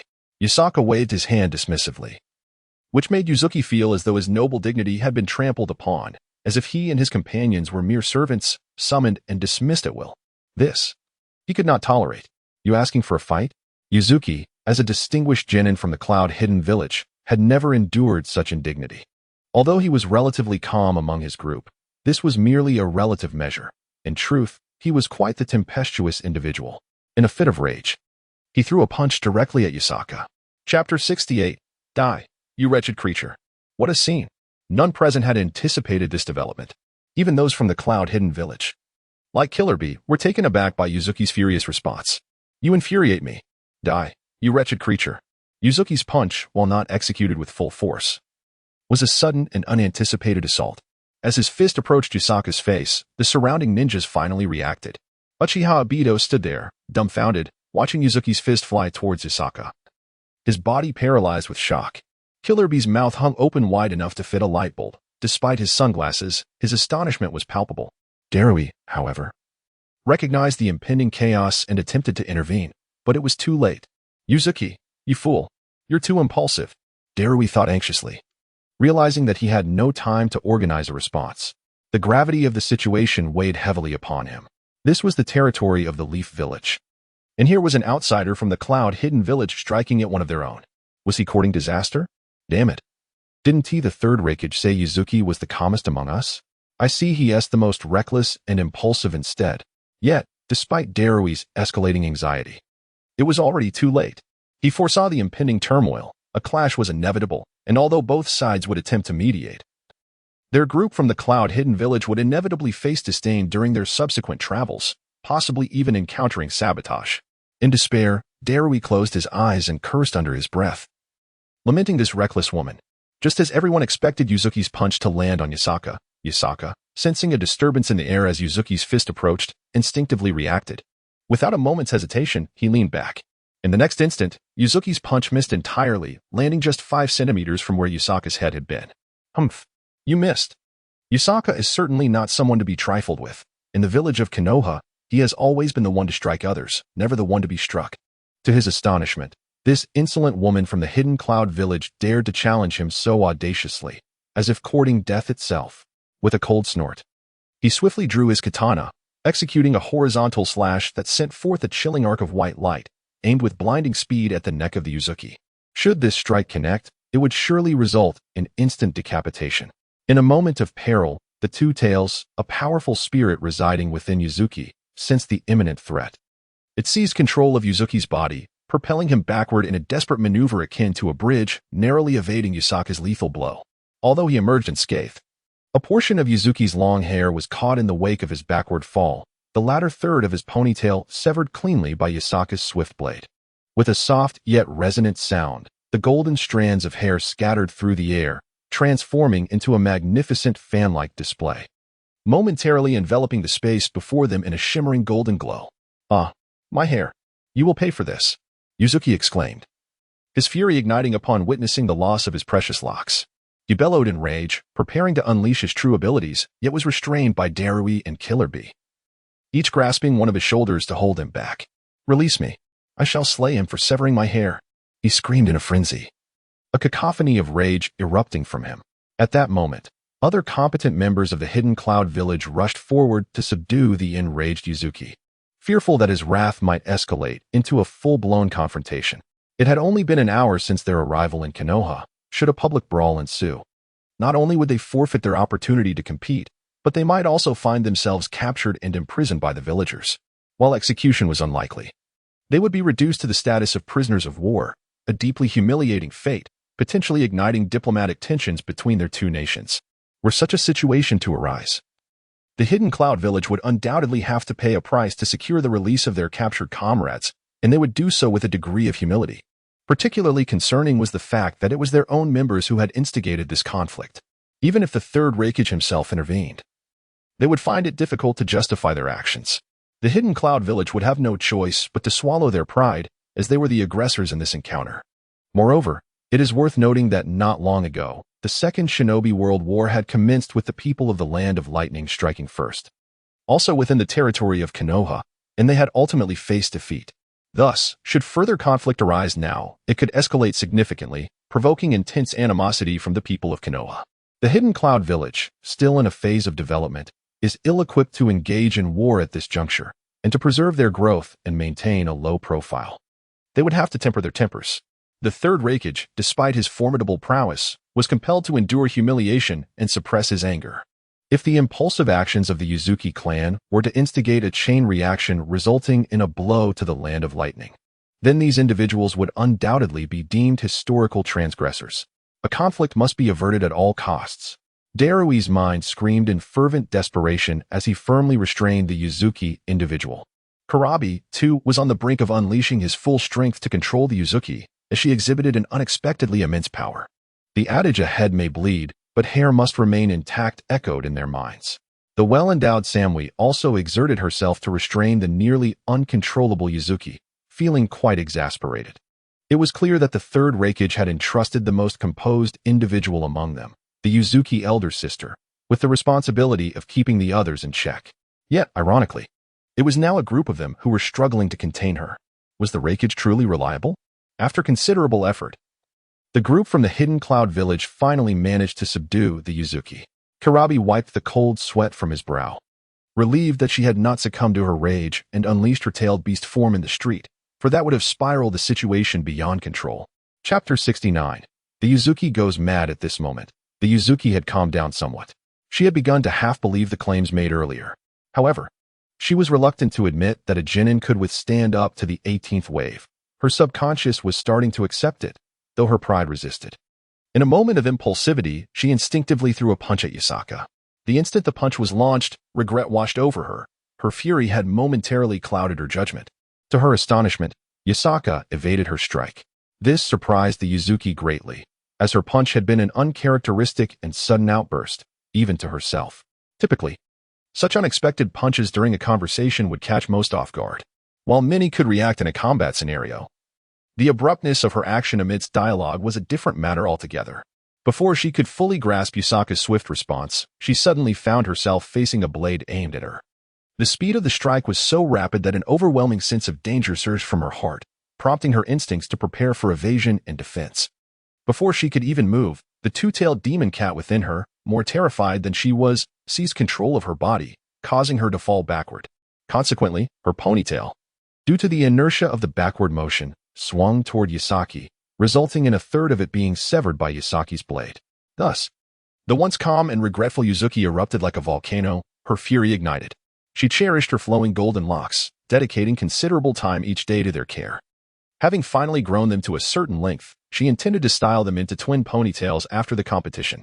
However, now a third had been cut off by Yusaki, a length that would require at least 6 months to regrow, given the hours she spent maintaining her hair daily.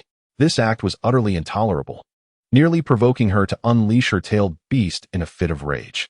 "Yuzuki, calm down. Have you lost your mind?" Kurabi shouted. "Let me go? I am calm now." Yuzuki retorted angrily. Noticing that despite her furious expression, Yuzuki had regained her composure, Kurabi and the others released their grip. "Humph," Yuzuki scoffed, her gaze shifting to the katana in Yusaki's hand, a hint of wariness in her eyes. That previous strike had been perilously close. Even she had almost lost her head. She could feel that Yusaki had been serious. Had her reflexes been a moment slower, she would surely have perished. What a straightforward individual, Yuzuki thought, marking Yusaki with her first impression, ruthless and unhesitating, a person who would strike without a second thought.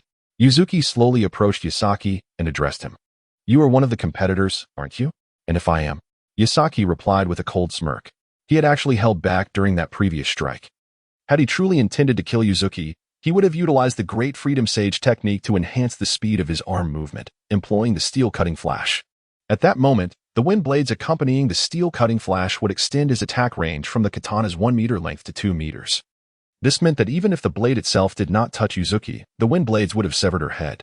Moreover, the mental shock he could unleash would produce effects akin to an illusion, causing the opponent to momentarily freeze in response. That single second would be ample time for him to decapitate his foe. Yusaka has shown remarkable restraint.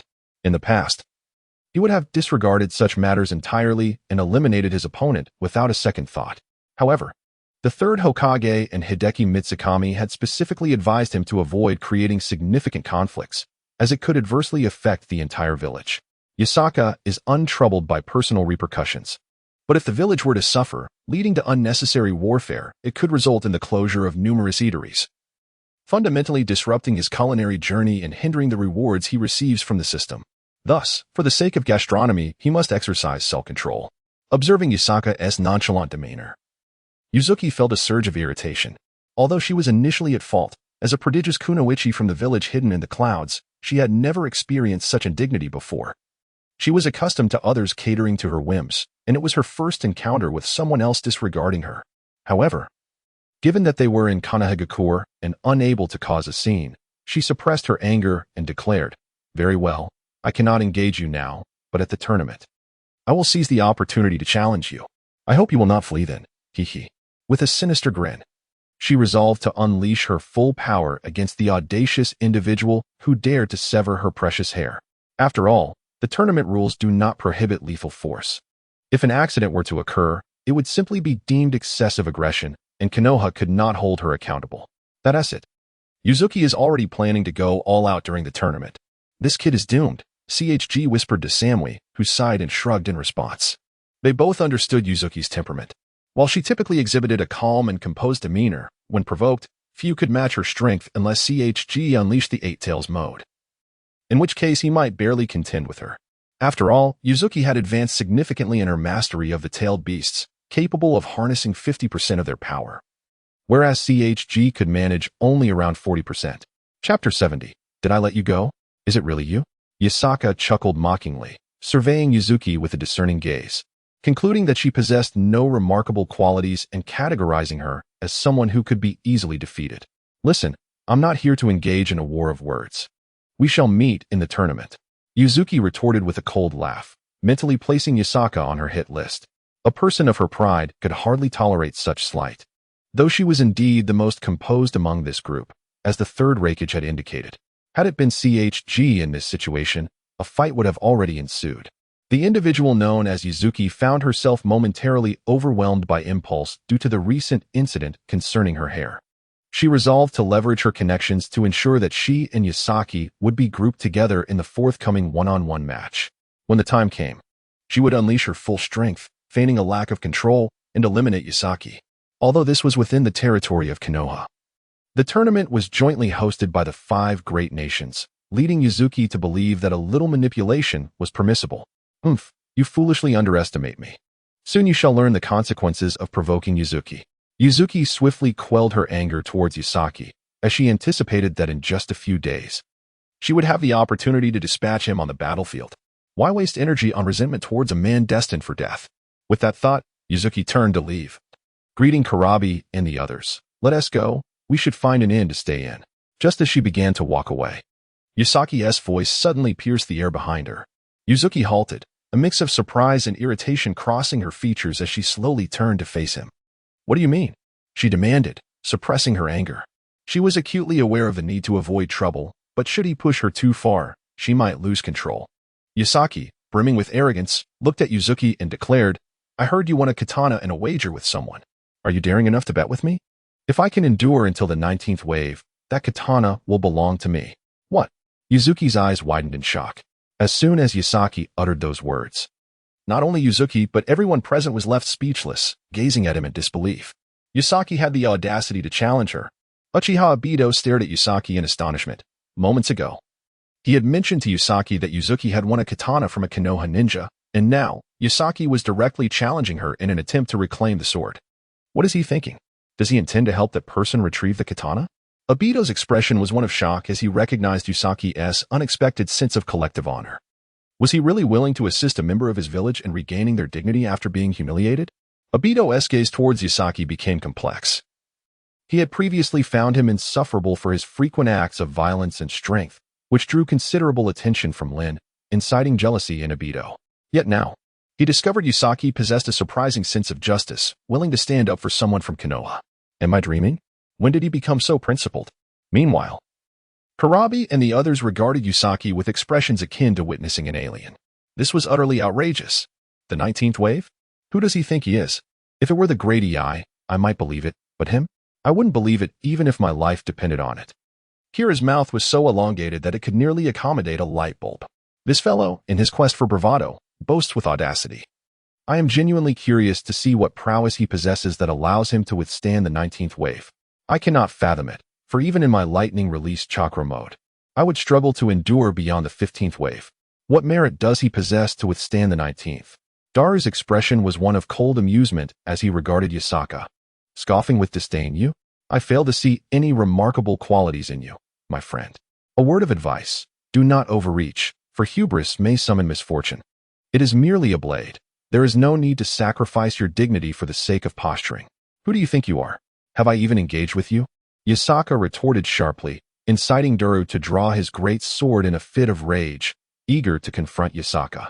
Yuzuki intervened, restraining Daru from engaging Yasaka in combat. After a moment of silence, he remarked, with a sardonic smile, and what of your wager? What will you do if you lose? Should I lose? I shall relinquish this blade to you. Yasaka swiftly unsheathed his katana, its razor-sharp edge glimmering ominously under the sun, clearly a weapon of exceptional quality.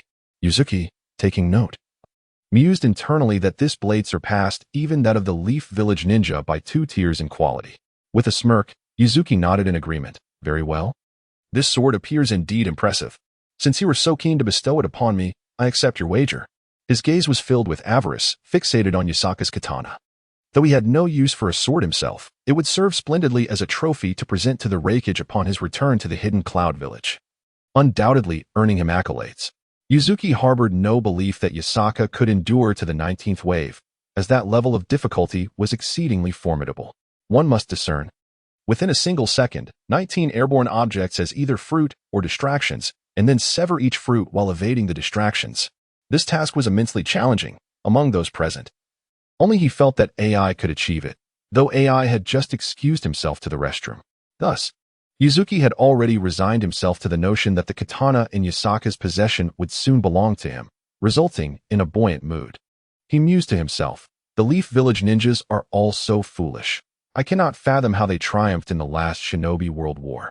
However, they have proven rather generous.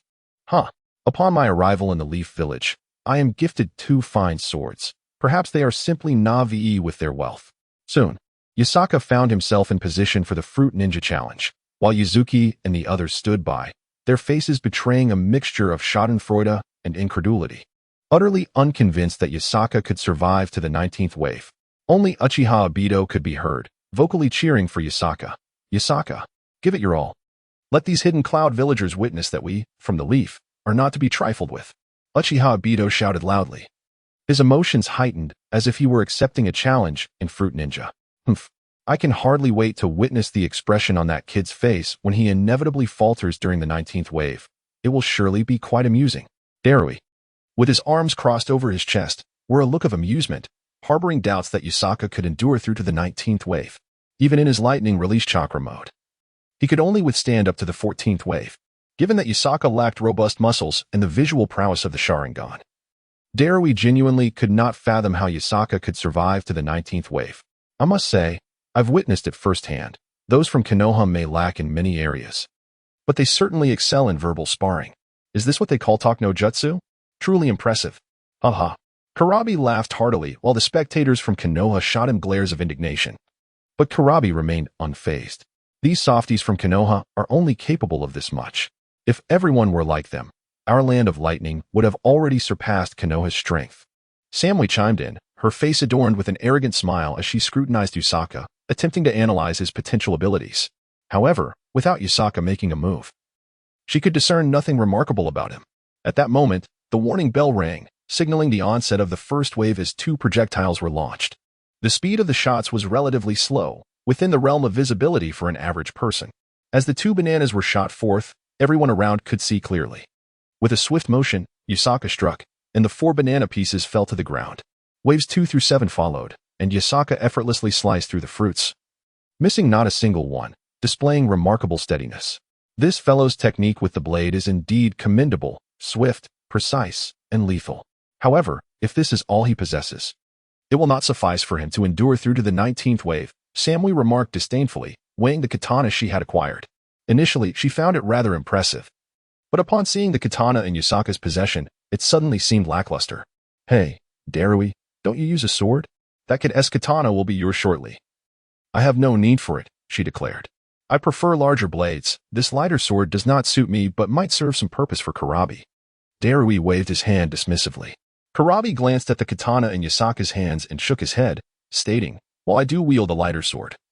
That katana does not align with my 8 tails B blade technique, as my weapon is distinctly lighter. TCH, none of you wish to take it? Fine. Then I shall leave it to Lord Raikage, Samui huffed, redirecting her gaze back to Yasaka. At that moment, Yasaka had just withstood another wave of fruit attacks. Advancing to the 10th wave, a series of whooshing sounds echoed as 10 projectiles surged forth. The 10th wave marks a pivotal moment, as the speed of the fruit assault escalates dramatically, surpassing all previous waves. It is precisely at this juncture that most observers find it increasingly difficult to discern the nature of the projectiles, for by the 10th wave, the flying objects have transformed into mere shadows. With swift precision, Yatsuka unsheathes his blade, delivering a flurry of 9 strikes that flawlessly cleave through the fruits, leaving only one troublesome piece unaddressed. Witnessing this spectacle, Darui nods appreciatively, remarking, I must admit, this lad's swordsmanship is quite commendable, his speed is remarkable, and his accuracy is impressive. However, if this is all he possesses, he will scarcely endure past the 15th wave. Indeed, with such skill, he cannot hope to rival my 8 tails B blade style. Kairabi chuckles heartily, brandishing 8 short blades. In combat, he employs his elbows, chin, knees, and other joints to wield all 8 knives simultaneously against his foes, earning him the moniker 8 tails B. His prowess is formidable, making it exceedingly difficult for even those with the Sharingan to contend with his barrage of attacks. After all, one can only wield 2 hands against 8 blades. Thus, Yatsuka's displayed reflexes appear unimpressive in the eyes of Kairabi and his companions. Before long, the 11th wave arrives, prompting Darui to observe more intently. For his limit is the 14th wave, and Yatsuka has already reached the 11th, drawing nearer to that threshold. With a series of rapid slashes, a brilliant flash of white light erupts, and the fruits cascade to the ground, fragmented into numerous pieces. Once again, Yotsuka misses not a single fruit, successfully passing this round. This lad is undeniably skilled, Darui acknowledges with a nod. But so what? This is merely the extent of his abilities. I wager he will falter by the 13th wave. Even if he falls at the 13th wave, that is still quite impressive, considering you can only manage the 13th wave yourself, retorts Yuki with a smirk. Let us not forget, he boasted of enduring until the 19th wave. I am eager to see him attempt such a feat. At that moment, the 12th wave of fruit attacks commences. As before, Yotsuka's blade strikes down with lethal precision, slicing through all the fruits in a dazzling display of skill. Go, Yotsuka! Just 2 more waves, and you will surpass that fellow. This should be a walk in the park for you. Uchiha Obito exclaims excitedly. For Yotsuka's previous limit was the 18th wave, rendering the 14th a mere trifle. Thus, Obito harbors unwavering confidence in Yotsuka's abilities. Before long, Yotsuka triumphs over the 13th wave, poised to confront the 14th. At this moment, the onlookers from the cloud-hidden village began to take the situation seriously, as the 14th wave represented the utmost limit of Darui's capabilities. Should Yasaka endure this 14th wave, it would signify that Yasaka surpasses Darui in the realm of Fruit Ninja, particularly since Yasaka does not possess the lightning release chakra mode that Darui wields. If Yasaka can prevail, it would reveal much about their respective strengths. Chapter 72, Darui's Doubts. After all, Darui's lightning release chakra mode is exceptionally suited for engaging in the Fruit Ninja game. This mode enhances and activates the muscle cells by stimulating the blood cells within the body through lightning attribute chakra, resulting in significant improvements in endurance, strength, and explosiveness. Moreover, the energy from the lightning attribute greatly stimulates neural reflexes, allowing for remarkably swift reaction times, which in turn accelerates cognitive processing. Thus, it can be asserted that once the lightning release chakra mode is activated, a person's speed, strength, explosiveness, and reaction capabilities undergo profound enhancement, rendering it a formidable ability. However, this mode is inherently explosive. While it dramatically boosts physical attributes during its duration, it simultaneously depletes vast amounts of energy, as the human body is not an everlasting machine. The acquisition of immense power entails that the bodily cells are engaged in high-intensity activity, leading to significant energy consumption. Consequently, the lightning release chakra mode is highly taxing on physical stamina, and once an individual reaches their endurance limit, they are compelled to exit this mode, succumbing to a state of weakness. In light of this challenge, the inhabitants of Cloud Hidden Village typically opt to rigorously train their bodies, enhancing their physical prowess to better endure the high-energy demands of the lightning release chakra mode. The human body is adaptable, with prolonged engagement in this mode. The body's energy consumption diminishes over time due to its inherent adaptability. Yet, while this may alleviate the burden of excessive energy expenditure, it remains a superficial solution. Therefore, the people of Cloud Hidden Village often embody a strategy of swift resolution, characterized by explosive power. Either they will obliterate their foe within a few decisive attacks, or if unable to do so, they resign themselves to an inevitable demise. Conversely, the butterfly technique of the Akimichi clan from the Leaf Village exhibits a similar effect to the lightning release chakra mode. The members of the Akimichi clan are notably corpulent, as the state induced by the butterfly technique leads to substantial energy depletion. Consequently, they accumulate significant fat reserves, which they utilize as energy during combat when they activate their butterfly transformation. Thus, the Akimichi clan's approach stands in stark contrast to the muscle-enhancing regimen of Cloud Hidden Village, each possessing its own merits and drawbacks. At this moment, Yasaka persevered through the 14th wave solely relying on his inherent qualities, without any external enhancements. This stands in stark contrast to Darui, who activated his cells through brief stimuli to gain formidable attributes. The change in the gazes of the people from the Cloud Hidden Village towards Yasaka reflects their astonishment. He achieved this solely through his physical capabilities. Is this a trick? How on earth did he manage to endure the 14th wave relying solely on his own physical prowess? I find it utterly perplexing, Samui exclaimed, glancing at the equally dumbfounded Darui, momentarily questioning his own existence. How did this lad accomplish such a feat? His physique appears rather ordinary, with muscle quality that is merely average. My own muscular strength far surpasses his, yet I barely managed to endure to the 14th wave. How is it possible that he, with an ordinary physique, attained results akin to my lightning release chakra mode? I can't shake this feeling that all my training has been in vain, Darui muttered incredulously. staring at Yasaka, who awaited the fruit attack of the 14th wave. He simply could not comprehend how Yasaka, with such a seemingly average physical constitution, could withstand the intense strain of wielding a blade under such circumstances. Despite Darui's own robust physique, he relied on the lightning release chakra mode to barely hold on to the 14th wave. Without the advantage of strong muscles or the extraordinary capabilities of the lightning release chakra mode, how had Yasaka managed to endure? This enigma left not only Darui, but also Killer Bee, the Yuzu people, and Samui, grappling with confusion. Could it be that his slender build results in less muscle strain and consumption during exertion? Yuzu mused aloud, gazing at him as though he were an alien. I don't understand. Are the people from Konoha all freaks? It's simply incomprehensible, Killer Bee shrugged, raising his hands in exasperation. Unbeknownst to them, had Yasaka relied purely on his physical attributes, he would have only been able to withstand up to the 13th wave, as the strength of his arm muscles was insufficient to bear the burden of such extreme blade wielding. Yet, why did Yasaka appear to maintain his composure? The answer lies in the advantages of the Great Freedom Sage technique.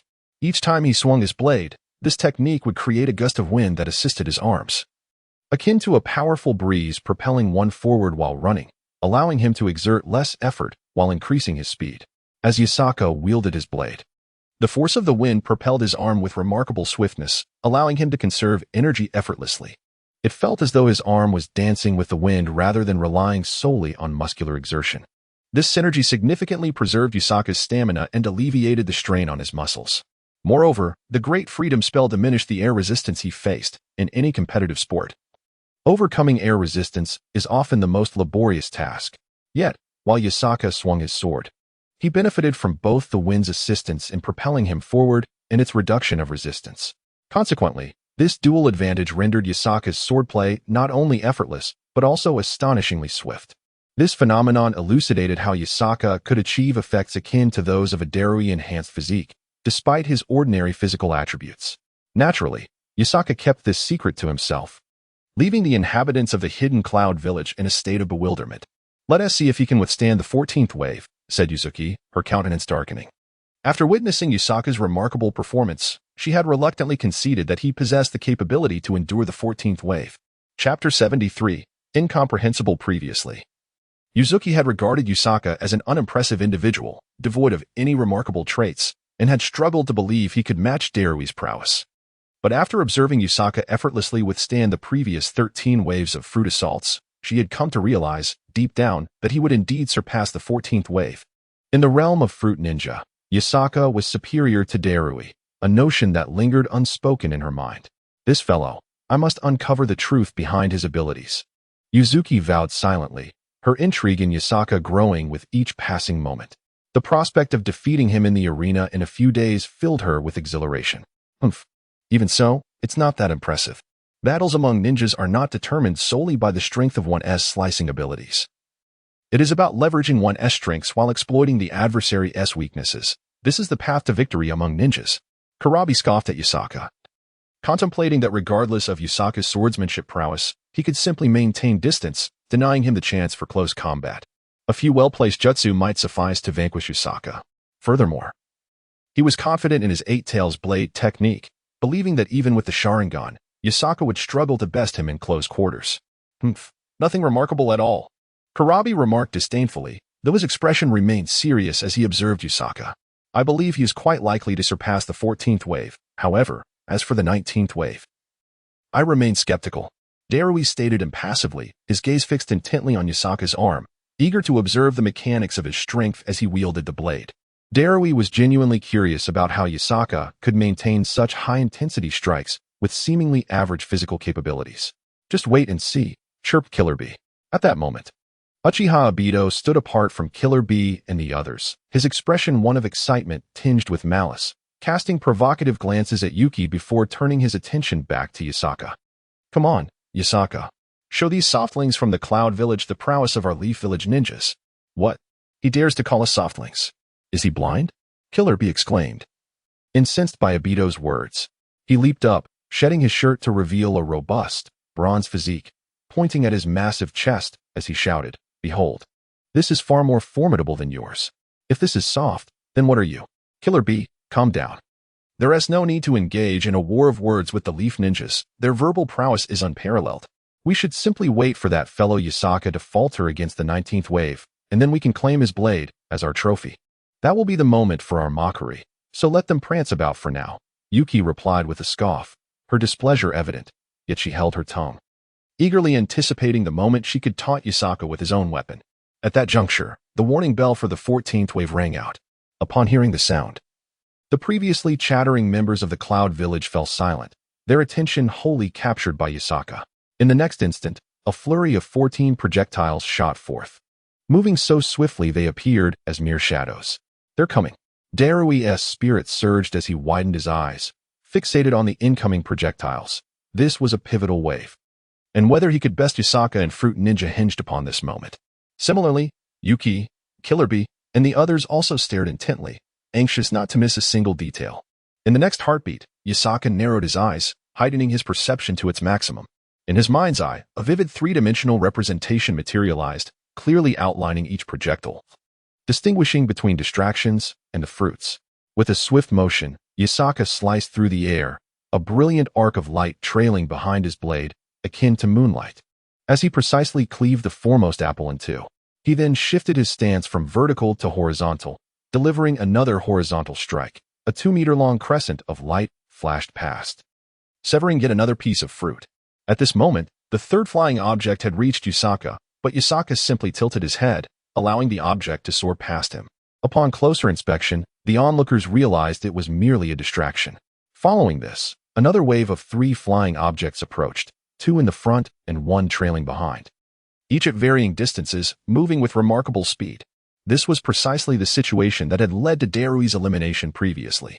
In that instance, Darui had hurriedly severed the first 2 flying objects, only to be caught off guard by the proximity of the third, which he failed to strike in time, triggering a domino effect that resulted in a complete disaster.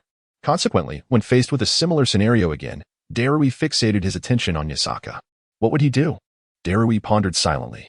Yasaka swiftly executed 2 precise slashes to eliminate the front 2 fruits, then, in a seamless motion, he reversed his blade and cleaved the third fruit that followed closely behind. This display left Darui utterly astonished. What on earth? This exclamation did not originate from Darui, but from Karabi. How could he be so fast? Yuzuki gasped in astonishment. What kind of speed is this?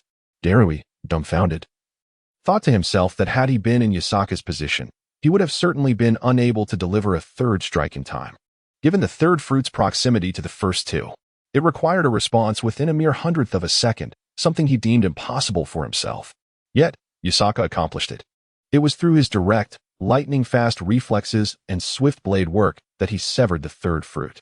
This scene left the entire group from the hidden Cloud Village in a state of shock. Such speed was something only AI among them could achieve. Darui found himself questioning everything about his own abilities, bewildered by the sheer strength that Yasaka had exhibited in such a fleeting moment. How was this even possible? How could his slender arms unleash such formidable power instantaneously? This simply defied logic, and Darui felt utterly perplexed. Only Yasaka understood that his achievement was not merely a result of explosive muscular strength, but rather a manifestation of the wind manipulation technique from the Great Freedom Immortal Method, which allowed him to substitute muscle power, altering the direction of his strikes and enabling him to deliver 2 slashes in opposite directions in a heartbeat. Chapter 74. The successful 14th wave. Soon after, several more flying objects surged toward Yasaka.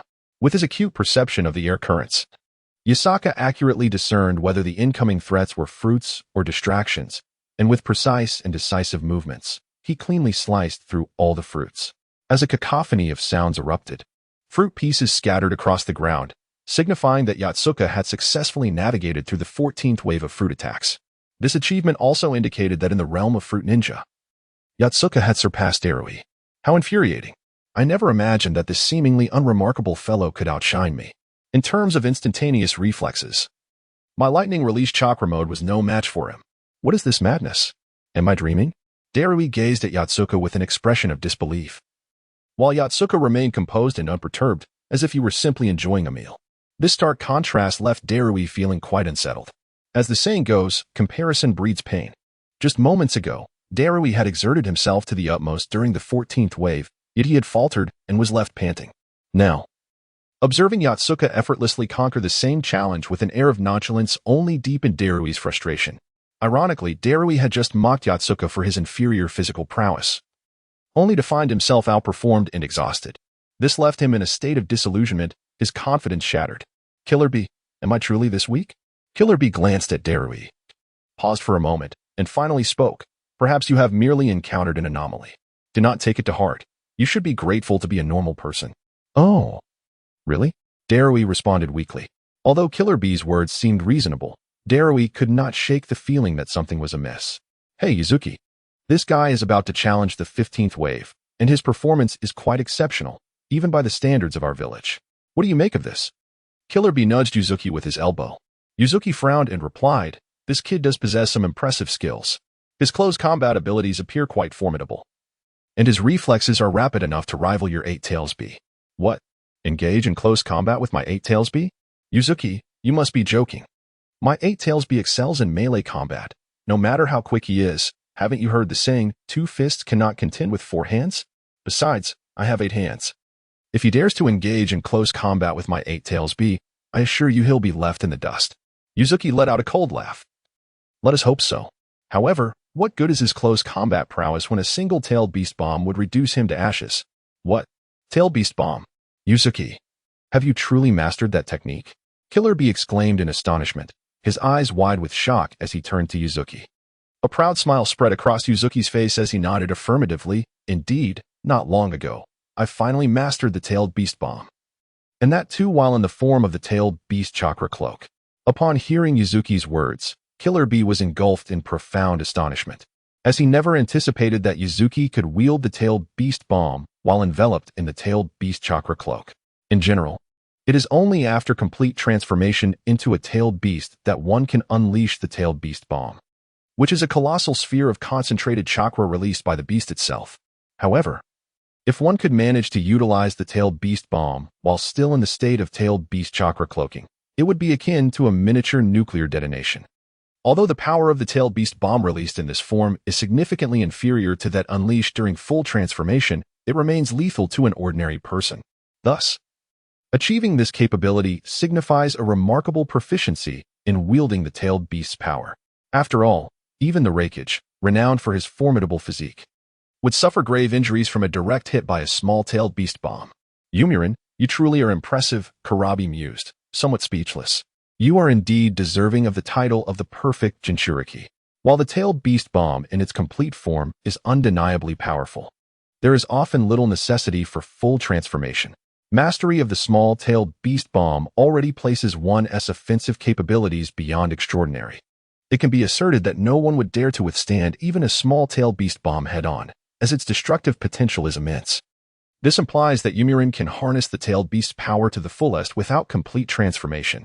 However, I reckon there are few opponents capable of compelling you to enter the tailed beast chakra cloak mode, meaning that skill may seldom be required.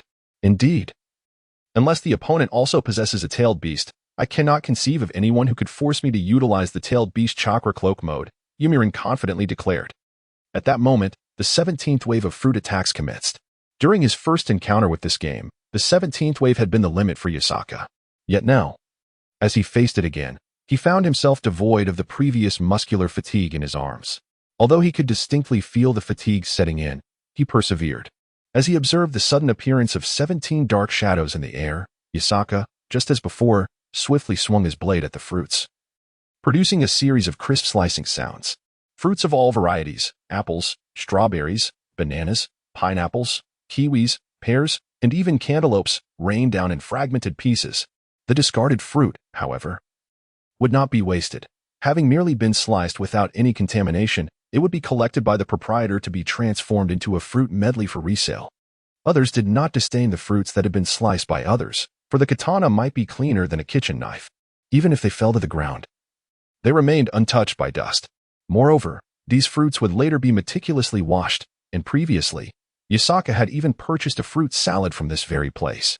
At this moment, fragments of fruit lay scattered across the ground, and Yasaka had once again skillfully navigated through another challenge, reaching the 17th stage. He was now just one step away from his previous record. Chapter 75. Assault on the 19th wave. The distance to the 19th wave was not great. After overcoming the 18th wave, the 19th awaited him. Therefore, the Konoha ninja gazed at Yusaka with a mix of excitement and admiration. His earlier misjudgment had resulted in his katana becoming someone else's trophy. This weighed heavily on him, but words once spoken cannot be taken back. Having made a wager, he was bound by his promise, despite the discomfort it brought him. However, Yusaka's arrival rekindled a flicker of hope within him, akin to the first ray of light piercing through darkness, or a lighthouse emerging over a vast, dark sea, guiding him back to the possibility of reclaiming his treasured sword. With this sentiment, he shouted encouragingly, "Go, go." Not only did he shout, but the audience joined in, some having witnessed Yusaka break records before, while others were experiencing it for the first time. Regardless, everyone understood that this individual named Yusaka was representing Konoha in a wager against the people of Kumogakure, striving to reclaim the lost katana of Konoha. Although it was merely a sword, it symbolized much more, an emblem of collective honor. Thus, the crowd rallied behind Yusaka with fervent cheers. "Go, Yusaka. Hold on. Defeat these Kumogakure ninjas. Gambat. Yamda. We won't back down." The atmosphere was electric. And to an outsider, it might have appeared as a gathering for a brawl. Yet, in their enthusiasm, the crowd overlooked the fact that their cheers might distract Yusaka, who needed to concentrate on the subtle shifts in the wind. At that moment, the warning bell for the 18th wave rang out, prompting the Kumogakure team to steel themselves, their hearts racing with the hope that Yusaka would falter in the upcoming actions. Hearing the bell, Yusaka focused all his energy, fully intent on surpassing his previous record. The last time, he had been eliminated during the 17th wave, his arms so fatigued that he could barely grip his sword. Now, although his arms were nearing their limit and the pain was beginning to set in, Yusaka pressed forward with determination. Yet he still managed to grasp the hilt of the knife. In the face of the 18th wave, he still possessed the strength to endure. At that moment, the machine's nozzle began to release an array of fruits and distractions with the rapidity of a machine gun. The nozzle emitted a swift barrage akin to a Gatling gun, instantly launching 18 projectiles into the air. In the next heartbeat, 18 dark silhouettes formed a dense net, hurtling towards Yusaka. However, Yusaka remained as composed as a tranquil lake, devoid of any ripples or waves, reflecting a mirror-like serenity. At this instant, through his ability to perceive the flow of air, he distinctly discerned the outlines of the projectiles, identifying each fruit and distraction with precision. Then, with a swift motion, he severed the fruits with his blade. Eyes closed, he remained calm and collected. Yet his hands moved with astonishing speed, unleashing a vast expanse of white light. To the spectators, it appeared as if Yusaka had conjured a radiant burst of light that enveloped a 2-meter radius around him. Witnessing this spectacle, the members of the Hidden Cloud Village adopted grave expressions, for only someone with extraordinary speed could produce such a luminous blade of light. In an instant, that blinding white light vanished, revealing a scattering of fruit fragments on the ground, while Yusaka stood there, breathless. "What? Every single one struck?" Darui exclaimed in astonishment, having initially presumed Yusaka might miss one or two. To his disbelief, Yusaka had indeed hit every target without fail, shattering Darui's confidence into pieces. "No way. Could it be? This is incredible." Karabi gasped, his eyes nearly popping from behind his sunglasses, utterly astonished. The speed of that strike was nothing short of astounding. How on earth did he achieve this? The Yuzuki clan member was left in a daze. The moment Yusaka unleashed that sweeping arc of blade light was so dazzling it left her bewildered, to the point where she couldn't even discern what the fruits were before Yusaka had obliterated them all. This meant that Yusaka had successfully passed the 18th wave and was now charging towards the 19th wave. The wager they had made was precisely on the 19th wave. Surpassing the 18th wave with such a feat placed Yusaka among the top ranks even within the Hidden Cloud Village, prompting astonishment from the Yuzuki clan member. For Yusaka was merely a lower-ranked ninja, lacking the robust physique characteristic of Hidden Cloud ninjas. Achieving this was truly extraordinary. Damn it, this kid possesses incredible endurance. The critical moment of the 19th wave is finally upon us. Darui spoke with a face full of trepidation, acknowledging at this moment that he had completely surrendered to Yusaka's swordsmanship. However, while he was impressed, he did not believe he was incapable of defeating Yusaka. After all, based on Yusaka's performance, it was highly likely that he specialized in the art of cutting. Yet, Darui was not the same. He had no true mastery of swordsmanship. Although he wielded a blade, it was merely an occasional tool for him, not his primary means of attack. Thus, using a sword was not Darui's forte. He was far more adept at employing ninjutsu. Therefore, should a battle ensue, each would need to exploit their strengths. And Darui firmly believed he could hold his own against Yusaka. Upon hearing Darui's words, Killer Bee furrowed his brows and remarked, perhaps there are other factors at play, such as a unique bloodline limit that enhances his physical capabilities or something of the sort. However, do not let this discourage you. After all, you are not specialized in swordsmanship, while he likely is. In this regard, we actually come out ahead, as this amounts to acquiring first-hand intelligence about him, allowing us to formulate targeted strategies. This is quite advantageous. Killer Bee was indeed correct. Having gathered information on a Leaf Village participant with merely a small sword was a considerable gain. At that moment, Yuzuki subconsciously accepted that her prized blade was likely lost. Chapter 76. The Incredible. At this critical juncture, not only did the contingent from the Cloud Village focus their full attention, but those from the Leaf Village were also intensely concentrated. After all, everyone present was aware of the wager between Yusaka and Yuzuki. Should Yusaka withstand the 19th wave, Yuzuki would surrender the Leaf Ninja's sword to him. Conversely, if Yusaka failed to endure, he would relinquish his own sword to Yuzuki. Although a sword may seem trivial, it was not merely a mundane object. In the world of ninjas, most individuals primarily utilized ninjutsu. Nonetheless, the implications were significant, as it represented a trophy that the Cloud Village would obtain from the Leaf Village, a matter of great prestige. While it might seem minor at first glance, it was, in fact, a straightforward wager. However, on a larger scale, it would bring glory to the Cloud Village, and with a bit of promotion, it could even serve as a patriotic educational moment. Thus, even such seemingly trivial matters that involved two nations could be elevated to monumental significance. Consequently, everyone present was on edge for Yusaka, each holding their breath in anticipation. Particularly, the Leaf Ninja among them was the most anxious, for if Yusaka emerged victorious, he would reclaim his sword.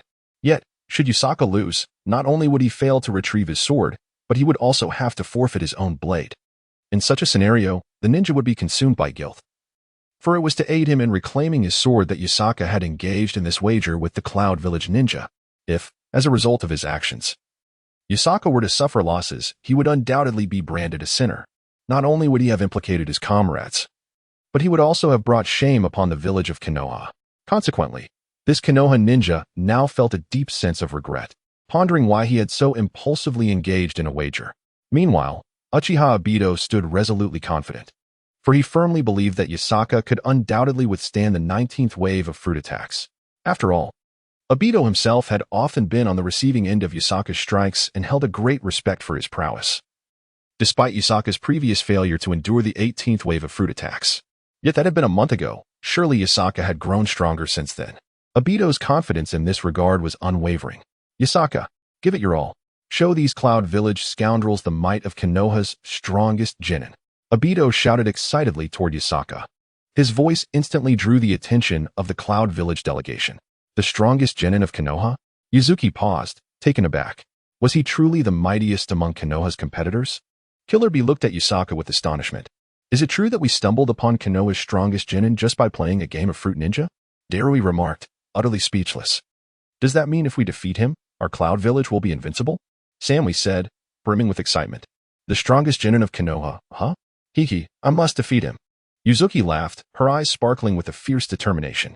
As the strongest genin of the Cloud Village, encountering someone of equal standing from another nation ignited her competitive spirit. If she could triumph over the strongest genin of Konoha, the strongest of Sunagakure, Kirigakure, and Iwagakure, wouldn't she then ascend to become the most formidable genin in the ninja world?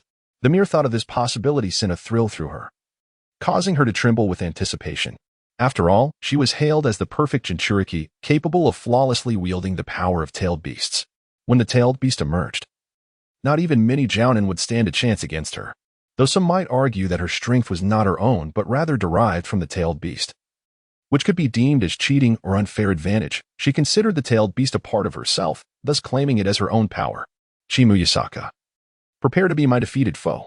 In that moment, Yuzuki's gaze toward Yusaka transformed, akin to a leopard lying in wait for its prey in the grass. Just then, the warning bell for the 19th wave rang out. It's here. Yuzuki focused intently, her eyes fixed on the machine's nozzle, as did the others, none daring to blink. Ultimately, the speed at which the machine launches fruit is remarkably swift. From the moment the machine propels the fruit to when Yotsuka slices it, a mere 2 seconds elapse. Thus, in the blink of an eye, one might indeed miss a spectacular moment. Although the onlookers present could hardly discern the precise actions of Yotsuka as he chopped the fruit, it is entirely possible that in a fleeting second, even the dazzling arc of his blade could go unnoticed, leaving only a scattering of fruit fragments in its wake. A significant loss indeed. Stay strong. You must succeed, fervently prayed a ninja from the hidden leaf village in his heart. At that moment, the fruit barrage commenced, and from the machine's nozzle erupted a flurry of projectiles, akin to a machine gun, racing toward Yotsuka. This marked an unprecedented height in the realm of fruit ninjas in the hidden leaf village. This was the 19th wave, a milestone no one had reached since the fruit ninja stall had arrived. The proprietor of the fruit stall was understandably exhilarated, as fresh talent continuously emerged to surpass the old records. Meanwhile, Yotsuka's right arm was already fatigued, likely unable to endure much longer. However, it was a marked improvement from previous attempts. In his last endeavor, he had reached his limit before even the 18th wave, to the point that he could scarcely grip the hilt of his blade. Yet now, he was not only able to grasp the hilt but also continue cleaving the fruit. He meticulously attuned himself to the shifts in the wind, his mind racing to predict the trajectories of the airborne fruit. With a mighty shout, Yotsuka swiftly drew his blade, and in a flash of white light, an apple was cleaved in two, thudding to the ground. This was the first fruit he had severed. 17 remained. Uchiha Obito silently counted in his mind, as did the other spectators present, all counting down for Yotsuka. Even the individuals from the hidden cloud village were silently tallying in anticipation of how many fruits Yotsuka could successfully slice. Chapter 77, The Great Watermelon. At this moment, from Yotsuka's perspective, the second fruit closest to him soared through the air. It was a watermelon. Unexpectedly, the challenge had escalated with the introduction of such a large fruit. Perhaps this was a consequence of surpassing the 18th wave, thereby increasing the difficulty. It was difficult to ascertain. After all, no one had ventured beyond the 18th wave prior, leaving the conditions that followed unknown to anyone but the stall owner. Typically, after 10 waves, the intensity would increase, enhancing the speed of the fruit's launch. It was plausible that after the 18th wave, the difficulty would once again rise, augmenting the size of the fruit. If the speed remains constant, it follows that a larger volume corresponds to greater inertia. Consequently, during the act of slicing fruit, the impact on the wrist and arm intensifies, thereby imposing additional strain on the arm.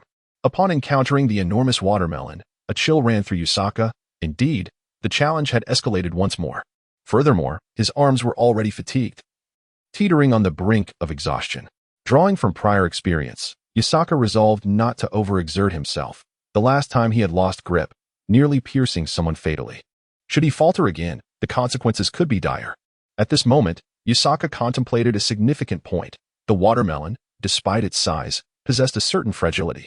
Given its considerable weight, a fall to the ground could result in its shattering, leading to a regrettable waste. Therefore, Yusaka determined to exercise caution while cutting, aiming to apply a diagonal force that would allow the watermelon to land gently, presenting a half-moon shape upon impact. This approach would prevent it from breaking and ensure it was not squandered. With his resolve firm, Yusaka unsheathed his blade once more. Under the sunlight, the sword glimmered, tracing a radiant arc as it cleaved through the air, creating a crescent-shaped arc of light measuring 2 meters in length. With a decisive motion, the massive watermelon was effortlessly sliced in two, landing smoothly without shattering. Observing this from a distance, Yusaka felt a wave of relief wash over him as he prepared to tackle the subsequent fruits. As the audience witnessed Yusaka's successful cut, they silently counted. 17 remained. Meanwhile, several individuals from the hidden cloud village echoed the same thought. Still 17 left. Simultaneously, the third fruit approached Yusaka, a banana. He swiftly adjusted his arm's position, transitioning from the downward strike he had employed for the watermelon to a diagonal upward angle. As before, the sharp edge of the blade cleanly severed the banana. At this sight, Uchiha Obito, now wielding the Sharingan, clenched his fist and exclaimed, "Beautiful." 16 left. Not only Obito, but others present also silently counted. 16 remained. The Leaf Village ninja felt a surge of anxiety. 16 still lingered, and it was premature to celebrate. As the challenge progressed, the difficulty would only increase. The initial fruits might have been easily dispatched, but as they became denser, he risked faltering and undoing all his efforts. Whether Yusaka could overcome this 19th trial would determine if he could reclaim his treasured sword. Consequently, the ninja from Kanahegakure found himself more anxious than Yusaka. Meanwhile, A group from Kumagakure was entirely focused on Yasaka, as only 16 flying objects remained, with the daunting task of severing the majority within a mere second. Among them, only AI possessed the capability to accomplish such a feat at that moment. Yasaka discerned that the fourth incoming object was an apple. However, just as he swung his blade towards the fruit, a sudden realization struck him. Something was amiss. This was not a genuine fruit. It was a decoy. Although the apple appeared to be identical to a typical one, its speed and trajectory hinted at an unsettling discrepancy in weight, distinctly unlike a real apple. This revelation caused Yasaka to halt in astonishment, his heart racing. Striking it would mean hitting a distraction and facing immediate disqualification. Being eliminated implied relinquishing his prized katana, which, while not catastrophic in itself, would lead to a loss of face, especially if at the hands of a rival village. Such humiliation was intolerable for Yasaka. With a thunderous roar, he summoned all his strength to forcibly alter the direction of his strike. In a split second, he redirected his already swinging arm, twisting his wrist to adjust the blade's position. The katana narrowly brushed past the faux apple, escaping the trap by a hair's breadth. Witnessing this, Uchiha Ibido was left in a state of confusion, pondering the peculiar circumstances. Why would Yasaka deliberately avoid a fruit he could have easily struck? As the decoy apple sailed past him, the onlookers, unaware of its true nature, gasped collectively, believing Yasaka had merely erred in his aim. "Oh no, he missed one," cried some in panic. "What are you fretting about? Isn't it only 3 misses that lead to disqualification? There's still 1 spot left." Others echoed concerns, fearing that this initial oversight might lead to a cascade of failures. "Shut your pessimistic mouth. Focus," they encouraged one another amidst the rising chatter. Just then, another flying object approached. Indeed, Yasaka had momentarily lost concentration due to the earlier apple, but his mind was agile, quickly recalibrating his focus. Upon confirming that the next object was a genuine fruit, he decisively drew his blade, cleaving it into 2 perfect halves. Chapter 78. Approaching conclusion. Due to the recent encounter with a deceptive apple, Yasaki found his attention necessitated to be more focused than before. Previously, he merely needed to discern the shapes of the flying objects, recognizing what they were allowed him to wield his blade with precision. However, following the 19th wave, the complexity increased once again. Not only were there larger, heavier fruits resembling watermelons introduced, but also counterfeit fruits. This undoubtedly elevated the challenge to a new level. With the Byakugan's observational technique, distinguishing between genuine and false fruits became nearly impossible. Yasaki had become accustomed to employing the Byakugan's 360-degree perspective for observation, relying heavily on visual cues. Consequently, it became exceedingly difficult to detect the presence of faux fruits among the genuine ones. The reason Yasaki identified the false fruit earlier was that he was not solely relying on visual observation. This shift in approach freed him from the habitual oversight that often accompanies such visual reliance. When utilizing the Byakugan's visual method, one merely glances at an object to ascertain its nature. Thus, attention shifts away from other aspects, relying exclusively on external appearances to differentiate between fruit and distractions. This method renders it virtually impossible to discern authenticity. Given sufficient time for meticulous examination, one could indeed tell the difference. For the imitation fruits could never perfectly replicate their authentic counterparts. Yet, the reality was that he had less than 2 seconds to make this distinction, allowing only a fleeting glance. Yasaki's unique advantage lay in his ability to sense objects through the wind. While he primarily gauged the external contours of objects via the wind, he could also discern their approximate weight and compare it to their speed, which enabled him to detect the anomaly of the counterfeit fruit. Fortunately, Yasaki's quick reflexes proved advantageous. Otherwise, had another individual been in his place, even if they had recognized the false fruit, they would have lacked the time to react. They might either fail to respond, inadvertently striking the distraction with their blade, or, upon realizing the deception, hastily alter their swing, missing the distraction entirely. Such frantic adjustments could disrupt their rhythm, causing them to miss subsequent flying objects entirely. At that moment, Yasaki found himself in a precarious state, having already committed to a swing with his blade, caught in the awkward limbo between expended force and the absence of new momentum. In such circumstances, forcibly redirecting the trajectory of his strike proved exceedingly challenging, requiring immense strength to alter the path of his arm still adhering to its original direction of force. This situation could manifest in 2 distinct forms. One possibility is that the arm muscles are exceptionally robust, thereby enabling one to achieve this feat. The second scenario involves having a more agile arm, allowing for a temporary change in direction without exerting excessive muscle force while wielding the blade. The most daunting situation arises when one possesses strong arm muscles yet still applies tremendous force while swinging the blade. In such cases, a sudden change in direction becomes virtually impossible. Having already expended significant strength, there remains insufficient power to alter the trajectory. To shift the arm's inertia, one must exert an even greater force than previously applied. Furthermore, excessive muscularity can impede flexibility, further obstructing any potential directional change. Conversely, when Yotsuka swings his arm, a portion of his strength is augmented by the wind generated by the Great Freedom Sorcery, allowing him not to exert maximum force with the blade, thus granting him the space to generate power. This explains why Yotsuka can change direction. At that moment, several fruits approached swiftly. Yotsuka's mind raced, processing a plethora of information as he discerned whether these incoming projectiles were genuine fruits or mere distractions crafted to deceive. After thorough evaluation, he concluded that they were indeed real fruits. With remarkable speed, he swung his katana, which, being a relatively lightweight weapon, facilitated rapid movement. In a single motion, Yotsuka effortlessly severed the remaining fruits. However, the recent abrupt change in direction had placed considerable strain on his arm muscles, pushing them to their limits. Thankfully, he could still grip the hilt of his sword, Yotsuka thought to himself, his mind clouded with concern that he might lose his grip and inadvertently harm someone. Consequently, he remained acutely aware of his right hand, ready to cease his actions at the slightest indication of losing control of the blade. After all, even if he were to lose the wager due to this, it would merely result in the loss of a katana, far preferable to injuring an innocent bystander. At that moment, more projectiles soared toward him, but Yotsuka's focus had begun to wane. He forced himself to concentrate, striving to ascertain whether these objects were fruits or distractions. With swift precision, he struck again, severing all the incoming projectiles. Witnessing this, Uchiha Obito felt an exhilarating rush, for thus far, Yotsuka had dispatched the majority of the flying objects. Only 5 remained. If he could just hold on a little longer and muster his strength, he would successfully navigate through this 19th wave of fruit attacks. The potential victory over the wager with the ninjas of the Hidden Cloud Village loomed near. In this crucial moment, Uchiha Obito fervently hoped that no unforeseen mishaps would occur at the last moment. At this moment, the ninjas from Yuzuki Village began to feel a sense of tension. Only 5 more flying objects remained in their wager, and if Yusaka succeeded in severing these last 5, the Yuzuki would face defeat. Yet, they found themselves powerless to intervene. Their pride prevented them from resorting to underhanded tactics as previously demonstrated by Ito Junji. Thus, they could only watch in silence as Yusaka sliced through the fruits, silently praying for his misstep.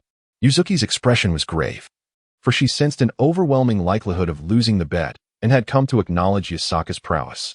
Without a doubt, when it came to the art of fruit slicing, Yusaka was indeed formidable, leaving Yuzuki in a state of deep frustration. Chapter 79, Arrival of the Mist-Hidden Village. Meanwhile, as Yusaka prepared to face the last 5 flying objects, the inhabitants of Sunagakure and Kirigakure had entered Konoha. By sheer coincidence, they encountered one another. "Hey, Zabuza, don't you think those people over there are from Sunagakure?" Kirigakure's Terumi Mei shaded her eyes from the sunlight with one hand while pointing at a group of Sunagakure ninjas not far off. Judging by their attire, it was indeed likely. Zabuza replied with a serious demeanor. "Indeed. Why the long face? You're acting as if we're about to engage in a great battle." Terumi Mei remarked, perplexed by his intensity. Zabuza maintained his solemn expression, explaining, "As long as they are not my allies, I regard them as potential adversaries. I often envision combat scenarios in my mind. Thus, to me, most individuals are enemies." "Well, Zabuza, are you exhibiting signs of paranoia? You seem utterly unhinged. When we return, perhaps a visit to the neurologist is in order," Terumi Mei quipped, feeling that among their group, apart from herself, everyone else was rather eccentric. Zabuza was the epitome of seriousness, perpetually viewing others as foes, his mind always on high alert. Rasenkamaru, on the other hand, spent his days embroidering with a needle and yarn, indulging in activities typically associated with women, which left Terumi Mei feeling somewhat out of place in her femininity. Then there was the peculiar Hozuki Mangetsu, who seemed obsessed with polishing his ninja blade, only to sheath it, retrieve it, and repeat the cycle incessantly throughout the day. Terumi Mei estimated that he could perform this ritual over 100 times daily, resembling a compulsive disorder. Lastly, The enigmatic Ringo Yuri amused himself by discharging the arc from a broken lighter, taking pleasure in shocking others when they least expected it.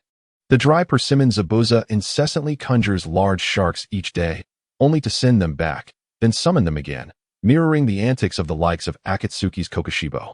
Consequently, Terumi Mei finds herself surrounded by these deranged companions, driving her to the brink of madness.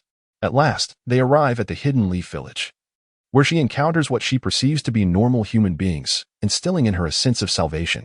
Her spirits lift considerably, even upon seeing individuals from other villages, who, by all accounts, should be her adversaries. She finds them far more endearing than her eccentric teammates. Meanwhile, a contingent from Sunagakure observes the denizens of Kirigakure. The Sunagakure ninja, known as Kikimaki, points at the distant figure of Zabuza Momochi and remarks to his companion, Sasori, behold, those are the people from the Mist Village. It is said that their minds are rather unhinged. We ought to keep our distance, for the insane are not bound by the laws against murder. Oh, are they truly mad? Sasori inquires, a hint of skepticism in his voice. Indeed, Maki affirms, nodding vigorously while gesturing toward Zabuza. That man wielding the large sword is Zabuza Momochi. His thoughts are consumed by the notions of killing or being killed. For him, anyone who is not a friend is an enemy. If he asks you if you wish to be his friend and you decline, he will not hesitate to slay you. Convinced that your refusal marks you as an enemy, and enemies must be eradicated, he is, without a doubt, a delusional paranoid. As Maki elaborates, Zabuza catches sight of him pointing and, with a scowl, bellows, "What are you staring at?" Unfazed, Maki retorts, "What of it?" Zabuza, seething with rage, threatens, "Try staring again." Maki stands his ground, defiantly asserting, "I'll keep staring. What of it?" Thus, Maki fixes his gaze upon Zabuza. "I'll kill you." Zabuza erupts in fury, brandishing his sword and charging toward Maki, only to be ensnared in Terumi Mei's water prison technique. "Zabuza, cease your antics." Terumi Mei commands loudly. "He is staring at me. I want him dead." Zabuza howls from within the confines of the watery prison. "Staring will not be the end of you. Perhaps he admires your striking visage." "Must no one be allowed to have a secret infatuation?" Terumi Mei retorts sharply. "What? He fancies me? That will not do. I have no interest in men. Release me. I must kill him." Zabuza's frenzy escalates, his desperation to escape the water prison intensifying. Observing Zabuza's madness from within the watery confines, the Sunagakure group nods in agreement, silently acknowledging that he indeed appears to be quite unhinged. "Did you see that? I merely cast my gaze upon him, and he immediately went into a frenzy," indicating that his mental instability has escalated significantly. Scorpion nodded in agreement, acknowledging the truth in this observation. At that moment, Maki gestured towards a figure nearby, who was diligently knitting with a needle. "Do you see that individual weaving a sweater? He is Kirisakuren, the holder of the sewing knife, known as the Invincible Mist. He is rather effeminate, shunning any association with masculinity, spending his days engrossed in embroidery and delicate gestures, harboring an unsettling fascination for handsome young men. It is rumored that he has mastered the art of self-castration and honed the secret techniques of the escape, making him formidable. However, he has a penchant for strikingly attractive youths, and you may very well become his object of desire." Upon hearing Maki's words, Scorpion couldn't help but glance at Kirisakuren, who fortuitously returned the gaze, waving in greeting. Just as Scorpion deemed him somewhat polite, Kirisakuren unexpectedly licked his lips and, striking a delicate pose, beckoned, "My dear young man, would you care for a most pleasurable transaction?" A chill ran down Scorpion's spine, prompting him to avert his eyes. Yet Kirisakuren murmured to himself, "How bold to turn away and ignore me. Is this a game of cat and mouse? How intriguing. You are certainly my type, and I shall have you." Chapter 80. Terumi Mei, who had been listening to Kirisakuren, felt a shiver of discomfort and muttered, "What a depraved individual." At this juncture, Kirisakuren retorted, "It is not I who is at fault, but this world." A wave of unease washed over Terumi Mei, leading her to disregard Kirisakuren. In truth, both Tobi and Kirisakuren were older than Terumi Mei, and under normal circumstances, they ought to be Nin, if not Nin. However, due to certain circumstances, they had not yet ascended to the rank of Nin, thus participating in this competition as Nin. Meanwhile, Maki continued to enlighten Scorpion. "Do you see the man with the white hair over there? His name is Akatsuki Mitsuki, another peculiar individual. He suffers from obsessive-compulsive disorder, meticulously cleaning his blades over 100 times each day, indicating significant psychological issues. Yet his prowess is impressive. He wields all 7 ninja blades with mastery and possesses the distinctive traits of the Akatsuki clan. It is noteworthy that the second Mizukage also belonged to this clan, known for their ability to liquefy their bodies, thus achieving immunity to physical attacks. This could pose a considerable challenge for your puppets. Scorpion nodded, responding, however, even with immunity to physical damage, I have my means to defeat him. Maki then continued, and over there, you see the red-haired girl? Her name is Terumi Mei, arguably the most normal participant among the competitors from the Hidden Mist Village. She is exceptionally strong, possessing 2 bloodline limits, making her a significant threat in this tournament and a leading figure from the Hidden Mist Village. It is said that she has the potential to become a Mizukage. Scorpion nodded silently, committing all this information to memory. The strength of the Sand Hidden Village is, in truth, regarded as the weakest among the 5 great nations. However, its geographical position in the desert provides a naturally defensible stronghold, rendering it a formidable barrier against invasion. The desert also serves as a natural isolation, deterring other nations from encroaching upon their territory. Thus, despite its relative weakness, it manages to maintain a semblance of defense. After all, traversing the desert demands considerable exertion, which dissuades most from attempting to conquer the Sand Hidden Village. Yet, it is precisely because the Sand Hidden Village is the weakest among the 5 great nations that the number of participants in this competition is comparatively scarce, resulting in an overall diminished strength. Nevertheless, Scorpion himself possesses formidable abilities that rival those of competitors from other nations. Therefore, in this competition, Scorpion represents the hope of the Sand Hidden Village, alongside a figure known as the Little Kakashi of the Sand, Maki. Maki excels in wind release techniques and is quite powerful, though he does not quite match Scorpion's prowess, being on par with the likes of Kin and Daluo. One of Scorpion's objectives in this competition is to eliminate Kakashi Hatake as an act of vengeance for his parents. He is acutely aware that his current strength is insufficient to confront the legendary Minato Namikaze, as his raw power falls short. And infiltrating Konoha to assassinate the White Fang is beyond his capabilities. However, if he could succeed in killing Kakashi, the son of Minato, it would undoubtedly inflict a significant blow to the White Fang. In fact, the death of the White Fang's son would be a more profound wound than slaying the White Fang himself. Scorpion believes that his current strength is adequate to defeat Kakashi, as he has diligently trained over the past few years, surpassing the capabilities of a mere genin. Many jonin would struggle against him. Thus, should he encounter Kakashi in the arena, he is confident he could eliminate him, especially given the lethality of his poison, which guarantees death within 5 minutes if the antidote is not administered. He is certain he could prevent Kakashi from obtaining the antidote within that crucial time frame. After all, even if an antidote were to be on site, the time it would take to procure it would be significant. However, a pressing concern lingers. Scorpion is uncertain whether he will even cross paths with Kakashi, as the number of participants is vast, making such an encounter statistically improbable. Thus, Scorpion contemplates the possibility of clandestinely assassinating Kakashi during the days leading up to the competition. Yet, this endeavor presents its own formidable challenges. The security forces in Konoha are exceptionally robust. Even at night, patrols are conducted throughout the streets. Therefore, stealthily approaching Kakashi's residence to carry out an assassination is a daunting task, especially with so many foreign nationals present in Konoha, leading to increased surveillance measures for these outsiders. It is highly probable that from the moment these individuals entered the Hidden Leaf Village, their every action was meticulously observed by its inhabitants. Furthermore, if Tsukumo Hatake were present, the prospect of assassinating Kakashi Hatake would be exceedingly formidable, verging on the impossible. Thus, for Scorpion, the task of eliminating Kakashi Hatake indeed presents a significant challenge. Nevertheless, he is determined to make the attempt.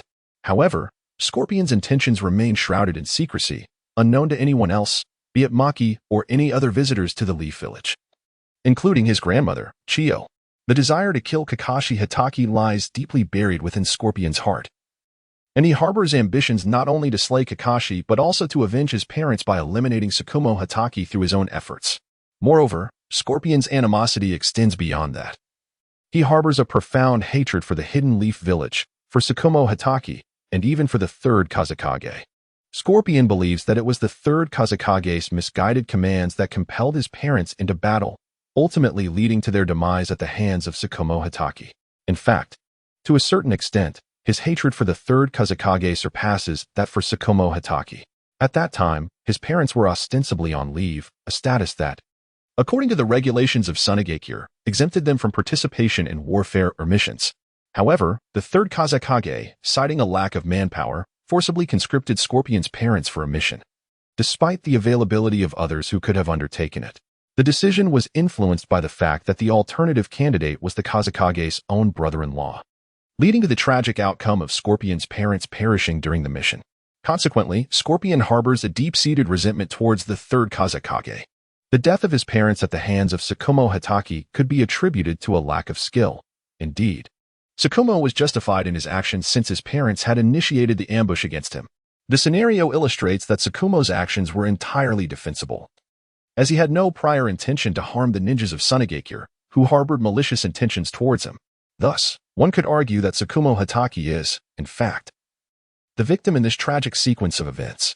All of this turmoil stemmed from the third Kazekage's provocations, had he not instigated the conflict and sought to ambush Tsukumo Hitaki, compelling Scorpion's parents to undertake the perilous mission under the weight of his authority. The tragic fate of Scorpion's parents may have been entirely averted. How could the parents of Scorpion meet their demise? Thus, Scorpion swore internally to exert himself in his training, vowing that one day he would exact vengeance upon the third Kazekage for the sake of his parents. Even if Kakashi Hitaki did not strike, he would surely slay the third Kazekage. Hence, the seeds of the third Kazekage's death at the hands of Scorpion were sown at that very moment, not out of a desire to craft a puppet from the Kazekage's body. The act of creating a puppet from the Kazekage's form was, in essence, a means of revenge, akin to those who, after slaying their enemies, go so far as to fashion the enemy's skull into a goblet or even a chamber pot. Therefore, transforming the third Kazekage into a puppet was merely Scorpion's continuation of his vendetta against him. However, given Scorpion's current level of skill, he was far from capable of killing the third Kazekage. Yet, his innate talent was formidable, and his growth was rapid. In just a few years, he would undoubtedly evolve into a formidable force. The third Kazekage was evidently aware of Scorpion's potential, even contemplating nurturing him as the fourth or fifth Kazekage. Presently, there was also Rashi, who possessed similar strength and shared the same magnetic release as the third Kazekage, albeit the third's was iron magnetic release while Rashi's was sand-gold magnetic release. Consequently, it was quite plausible that Rashi would ascend to the role of fourth Kazekage, with the third Kazekage grooming Scorpion to become the fifth. This was the third Kazekage's plan. However, unbeknownst to him, he had already been marked for death by Scorpion, who had inscribed the Kazekage's name onto his list of targets while the Kazekage was still preoccupied with thoughts of nurturing Scorpion, a rather ironic turn of events. Yet, before dispatching the third Kazekage, Scorpion needed to eliminate the Kazekage's brother-in-law. The root of all this turmoil lay with that very individual. Initially, the mission to ambush Kakashi Hitaki was meant for him to execute. However, upon learning that his target was none other than the legendary White Fang of Konoha, he was struck with terror, trembling in fear and outright refusing to proceed, even boldly confronting the third Kazekage, declaring that he would not go and challenging him to do something about it. The third Kazekage, facing a dilemma with his own brother-in-law, was at a loss for how to respond, ultimately resorting to ordering Scorpion's parents, who were on vacation, to undertake the task. Initially, Scorpion's parents resisted, but the third Kazekage invoked his title to exert pressure, compelling them to comply with the assignment. Thus, like a butterfly effect, one event led to another, ultimately culminating in Scorpion's assassination of the third Kazekage, leading to his own designation as a rogue ninja, and ultimately resulting in the Kazekage's demise at Scorpion's hands. In truth, it is quite unjust for Hitaki Tsukumo. If I am ambushed, am I not allowed to retaliate? Whom can I turn to for justice? Am I merely guilty of excessive self-defense? It is hardly my fault that your parents possess such meager abilities. I was ambushed yet managed to secure a double kill. What connection does this have to me? However, Chiyo's son, regardless of the circumstances, is solely focused on vengeance. As Chiyo's son cast his gaze upon Karatsuchi, she too regarded him with equal interest, instantly captivated by his striking visage. Ah, what a handsome young man. That mane of fiery red hair, that dangerously alluring face, undoubtedly. He is to be my husband. Karatsuchi has harbored a singular wish since childhood, to marry a handsome man. Although there are indeed attractive individuals in the Hidden Mist Village, they often possess peculiarities. For instance, while the appearance of Hozuki Minma is quite acceptable, he suffers from severe obsessive-compulsive tendencies. Similarly, while Momochi Zabuza may appear fierce, He is not unattractive. Rather, he exudes a robust masculinity. Yet, he is plagued by paranoid delusions, rendering him unsuitable. Kuratsuchi has found herself utterly unable to tolerate such individuals. After several years of observing the men of the hidden mist, she ultimately reached a disheartening conclusion: to find a handsome and relatively normal partner, one must seek elsewhere among the ninja villages. To secure the company of a handsome man, Kuratsuchi would not hesitate to change her nationality. Even if it meant becoming a citizen of another country, it would be of no consequence. This desire has become akin to her personal creed, perhaps even her ninja way. Who is that person? Kisame, do you know who he is? Kuratsuchi inquired, her eyes sparkling with enthusiasm. Kisame. Recalling the descriptions from the introductions of suspected candidates from various countries, replied, that person is likely the genius puppet master from the sand village, Sasori. He possesses extraordinary talent in the art of puppetry and is regarded as a man worthy of being the 5th Kazekage. Wow, how impressive. He is so handsome. I adore him. Kuratsuchi felt an immediate rush of infatuation. It must be said, Sasori's good looks are undeniably striking. He certainly qualifies as a dashing young man. A true heartthrob. However, just as Kuratsuchi was about to call out to Sasori, the people from the sand village had already turned away. Witnessing this, Kuratsuchi felt a pang of disappointment, yet her heart surged with excitement and fervor. No matter, this is merely our first encounter. There will be ample opportunities to draw closer to him. He is too handsome, truly the embodiment of my dreams. Kuratsuchi mused delightfully, even envisioning her wedding to Sasori and the scenes of their nuptials. In this regard, she does exhibit a slight tendency towards obsession and delusion. Chapter 82. Deidara. While Kuratsuchi was lost in her daydreams, the people from the hidden stone village arrived. They gazed upon the majestic walls of Konohagakure, marveling at their towering height. Such formidable walls. Constructing something of this magnitude must require considerable effort, remarked a resident of Awagakure. Another Awagakure villager interjected, "What is the fuss? We could easily create it using earth release techniques." However, the challenge lies in the monumental task of erecting such a high wall encircling Konohagakure. That's trivial.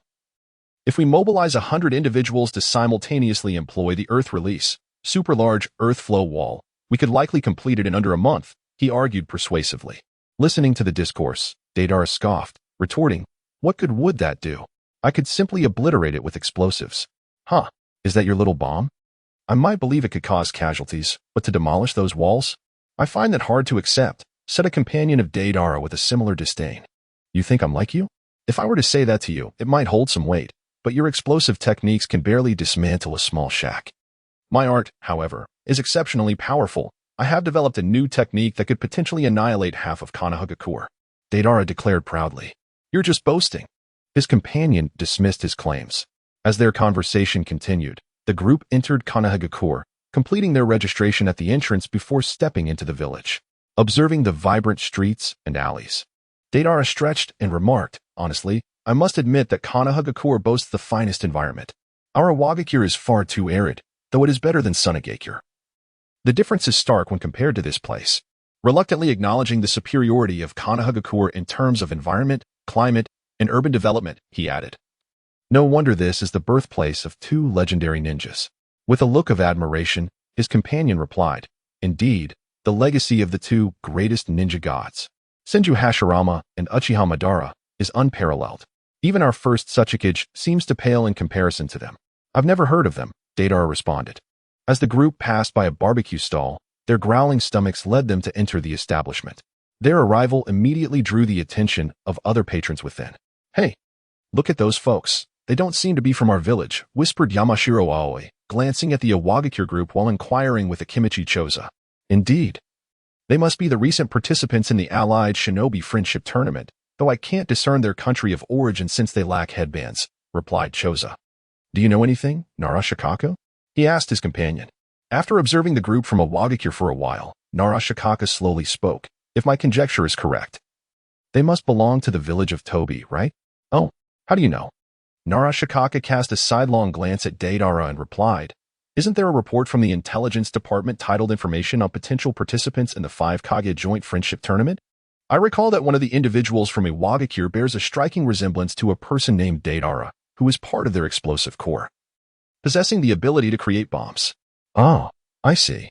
I haven't even looked at that manual, Akimichi Choza and Yamanaka Inoichi realized with clarity upon hearing Narashikaku's words. Not far from them, Namikaze Minato and Uzumaki Kushina were also curiously watching the group from Iwagakure. Minato, that person must be the captain of Iwagakure's participating team, Deidara, right? Kushina inquired with curiosity. Indeed, he possesses a unique bloodline limit that enables him to create bombs, which is quite formidable. I wonder if any of our village's competitors can defeat him, Kushina remarked while savoring grilled meat. Minato pondered for a moment before responding. I believe we have capable individuals.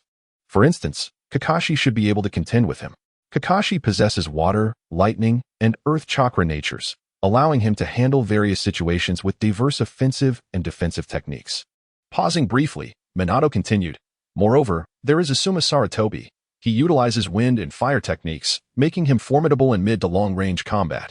Then there's the Uchiha clan member, Shisui, whose fire release and body flicker technique are impressive, complemented by his three-tomo Sharingan, making him a match for Deidara. And let's not forget about Yusaka. His swordsmanship is exceptional. As long as he can close the distance, he is virtually guaranteed victory.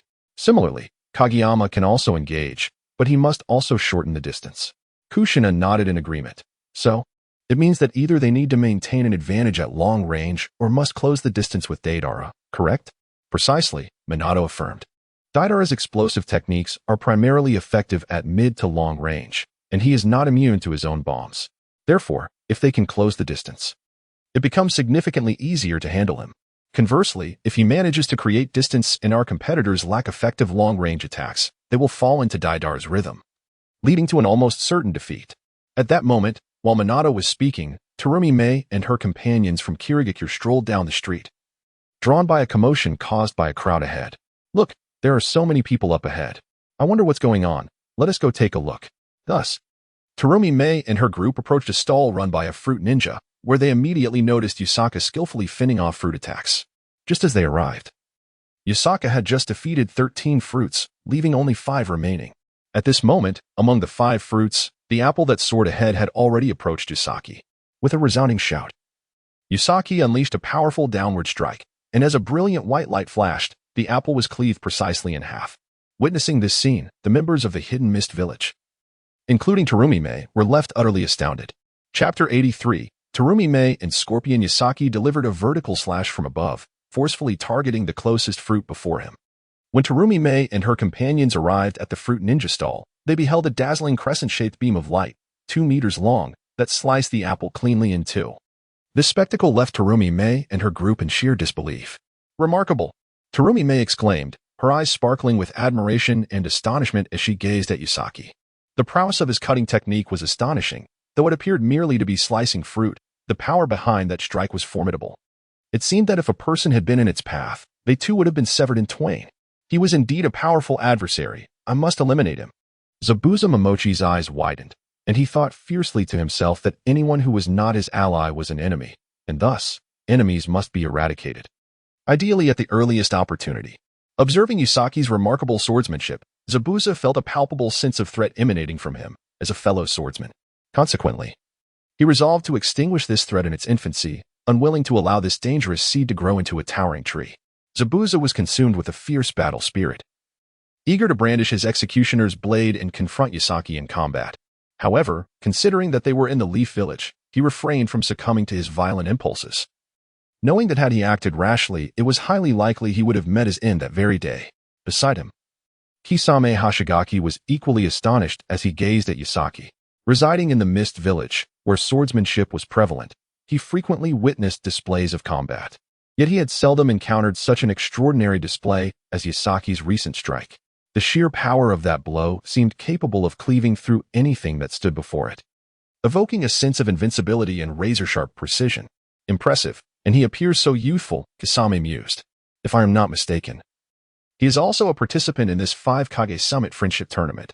The forehead protector he wears signifies he hails from the Leaf Village. Perhaps we shall cross paths in the competition. It is both exhilarating and nerve-wracking. Indeed, this 5 Kage Summit Friendship Tournament has gathered many talented ninjas. What a fascinating event it promises to be. Dry Persimmon Zabuza was immediately captivated by the upcoming Allied Shinobi Forces Friendship Tournament, as he found immense satisfaction in the prospect of defeating the prodigies of other nations. It represented a validation of his own strength, a meaningful testament to his prowess. Although he had witnessed the exquisite swordsmanship of Yasaka, he did not feel daunted. Zabuza's own abilities were formidable, particularly his mastery of water-style jutsu, which could be deemed the finest among the competitors from the Hidden Mist Village participating in this tournament in Konohagakure. When it came to the application of water-style techniques, Zabuza undoubtedly excelled above the rest. The other competitors, while certainly strong in their own right, did not center their strengths around water-style. Take, for instance, Zabuza Momochi. He possessed great strength, yet it stemmed not from his water-style alone, but rather from his formidable combat prowess when combining it with his execution of the decapitating sword technique. Similarly, Terumi Mei was quite adept in water-style as well. But her true strength lay in her two unique bloodline limits, particularly her exceptional use of boil and melt release. Other participants, such as the likes of Kuri Sakamaru, also showcased their own strengths, yet none particularly specialized in water-style. For them, water-style was primarily a tactical tool rather than a lethal weapon. In stark contrast, Zabuza was a true master of water-style, relying on it as his primary means of attack. Thus, Zabuza considered himself a long-range combat ninja, while Yasaka, with his remarkable swordsmanship, was evidently a close-range fighter. Zabuza was fully confident in his ability to maintain distance from Yasaka, believing that once he did so, the battlefield would be entirely his domain. After all, the most renowned characteristic of water-style is its extensive range, often surpassing even that of fire-style in terms of lethality. Therefore, if he could establish distance, Zabuza was certain that Yasaka would struggle to counter him, as one could not simply sever the water he commanded. Moreover, as the leader of the Hidden Mist Village, Kisame Hashigaki had discreetly communicated to Zabuza that he would lend him his Samahata during the competition. With Samahata in his possession, Zabuza would gain a significant advantage, for this blade was exceptionally suited for synergy with water-style techniques. Although it was categorized as a ninja sword, it functioned more akin to a summoning beast. It possessed the formidable ability to absorb an opponent's chakra and replenish its wielder, growing stronger with each encounter. Thus, Zabuza felt considerably assured in his capability to eliminate Yasaka with water-style, as it inherently counters close-range attacks by introducing control elements, which make it particularly daunting for melee ninjas to contend with distance. Thus, the visage of the dry persimmon demon revealed a sinister grin, his gaze directed at Yasaka reminiscent of a cheetah poised to pounce upon its prey. Unbeknownst to Yasaka, his movements had been keenly observed by the entourage from the Hidden Mist Village. As he sliced through the final 5 fruits, he could distinctly feel his arm nearing its limit. Nevertheless, based on the current sensations in his arm, he was confident that he could persist in severing the remaining 4 fruits without issue. However, contemplating a continuation into the 20th wave, Yasaka deemed it exceedingly arduous, though not impossible. The haunting memory of his previous mishap with the katana, which had slipped from his grasp, instilled a sense of caution within him. After all, an age-old adage rings true. It is not the 1 in 10,000 that one fears, but the 1 in a million. Should he once again lose control and inadvertently injure someone, the consequences could be dire. Just because he had been fortunate before did not guarantee such luck would follow again. Chapter 84. Yasaka's contemplations. Yasaka was not inclined to gamble on the certainty of maintaining his hold on the katana, for engaging in such risk was inherently a descent into folly, far from an optimal scenario. He sought to maintain firm control over the situation. Thus, he would not dare to take unnecessary risks unless absolutely compelled to do so. After all, with numerous onlookers of varying ages surrounding him, including foreign visitors, any injury inflicted upon either citizens or foreigners would be most undesirable, while harm to a compatriot might be mitigated, assuming no fatalities. The worst outcome being a monetary compensation.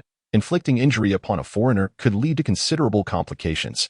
Such incidents, while seemingly trivial, could escalate into significant diplomatic issues, involving the interests of 2 nations and creating a political quagmire. If the injured party chose not to pursue the matter, resolution would be straightforward. However, should they escalate the situation, numerous troubles would undoubtedly arise. Therefore, Yasaka was resolute in not allowing such trivial matters to compel him into reckless actions. With this in mind, Yasaka persevered through the pain in his arm, continuing to wield his blade toward the next fruit. At that moment, Uchiha Abido, who was watching from the sidelines, noticed the members of the Mist Village and thought to himself with surprise, "Aren't those the people from the Hidden Mist? What brings them here?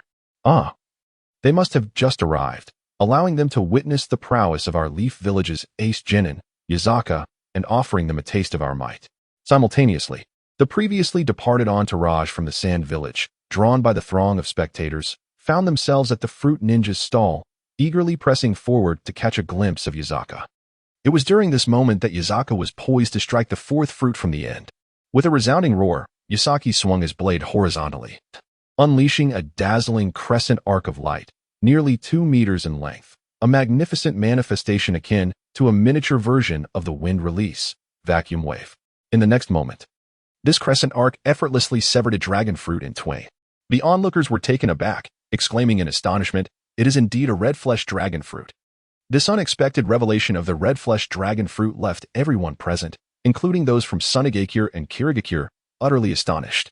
It is well known that red-fleshed dragon fruits are exceedingly rare, and their exterior is indistinguishable from that of the white-fleshed variety. Without slicing it open, one could never ascertain whether it is red-fleshed or white-fleshed. The sudden emergence of a red-fleshed dragon fruit astounded all, igniting a wave of greed among the crowd, many of whom were eager to rush forward and seize the fruit that Yuzaki had just cleaved in half. However, given the ongoing assault of the Fruit Ninja, they hesitated to act impulsively, fearing that a misstep could result in Yusaki's blade finding them instead, a consequence for which they would bear full responsibility. Moreover, the red-fleshed dragon fruit belonged to the Fruit Ninja's vendor. Any attempt to snatch it would be tantamount to outright theft, punishable by imprisonment and fines. Thus, for various reasons, the assembled spectators refrained from rushing to claim the coveted fruit. Furthermore, they were acutely aware that individuals from other nations were present in Chang'an, and should those outsiders witness the villagers of Konohagakure scrambling for the red-fleshed dragon fruit, it would surely invite mockery regarding their lack of decorum. Consequently, the onlookers were compelled to suppress their covetous desires and refrain from advancing. Meanwhile, Scorpion, who had witnessed Yusaki's deft incision of the red-fleshed dragon fruit, was utterly captivated by his swordsmanship. His eyes widened in awe, and he stared, speechless, at Yusaki, murmuring to himself, "What extraordinary swordplay! Precise, swift, and ruthless, he embodies all these qualities. Moreover, he exudes an indomitable aura, as if anything that stands in the path of his blade would be mercilessly severed. His technique carries an indescribable, intangible force that enhances the power and sharpness of his strikes, truly formidable." In that moment, Scorpion's interest in Yusaki burgeoned. He continued to murmur, "As fate would have it, I have recently learned the art of puppet creation. If I could eliminate him and then craft a puppet from his remains, this puppet would undoubtedly possess remarkable close combat prowess. How fascinating! My curiosity about him only deepens. I yearn to eliminate him soon." In this moment, Scorpion could not help but envision a day in the future when he would vanquish Yotsuka, eliminate the third Kazekage, and slay both Kakashi Hitaki and Tsukumo Hitaki. He imagined transforming these individuals into puppets, turning them into his prized collection and formidable weapons. What a breathtaking tableau that would create. The mere thought sent waves of exhilaration coursing through him. However, the task of eliminating these formidable foes was undoubtedly a daunting challenge, requiring an immense degree of strength. At the very least, one must possess the power of a Kage. Yet, Scorpion did not perceive this as an insurmountable obstacle, for he harbored an unwavering confidence in his abilities, convinced that he would not only reach but surpass their levels of power. Moreover, Scorpion had long nurtured a dream of confronting the original creator of puppet techniques, Sasori. Alas, Sasori had long since passed, rendering such a challenge impossible.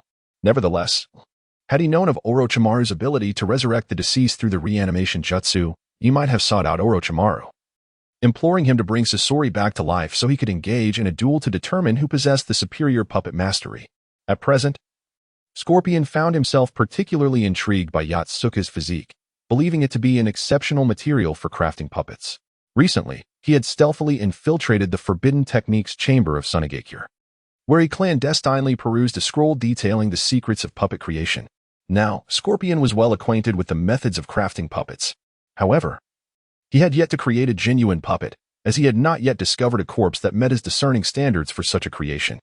Participating in the 5 Kage Summit Friendship Tournament represented for him an opportunity to seek out suitable corpses. Perhaps he would encounter the remains of an individual apt for puppet crafting. Although he had not yet fashioned a true puppet, Scorpion was resolute in his pursuit, knowing that, theoretically, any corpse could suffice for puppet creation. However, to align with Scorpion's stringent criteria, the remains must possess exceptional qualities. In essence, Scorpion upheld 2 primary standards. First, A puppet retains the ninjutsu and abilities of its former life. Therefore, he sought corpses that possessed remarkable or unique capabilities. For instance, if the remains belonged to a user of a bloodline limit, such a specimen would perfectly align with his desires, as it would enable the puppet to wield bloodline techniques.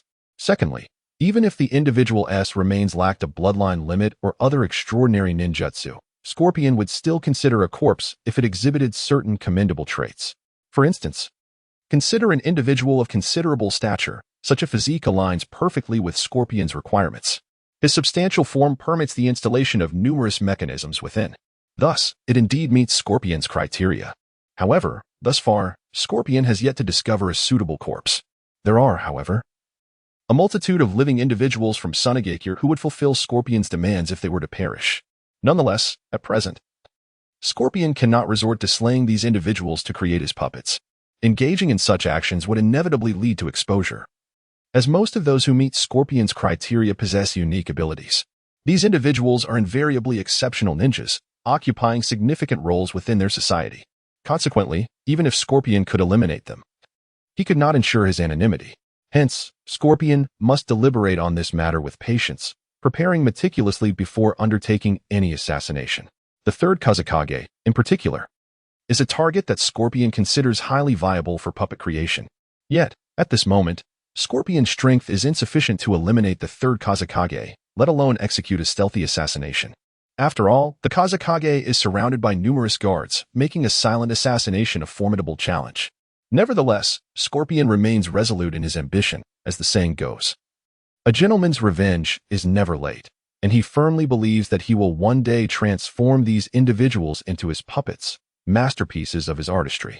Upon witnessing the breathtaking display of Yatsuka's swordsmanship as he cleaved through fruit, Scorpion resolved within himself to eventually turn Yatsuka into one of his puppets, promptly inscribing Yatsuka's name on the death list etched in his mind.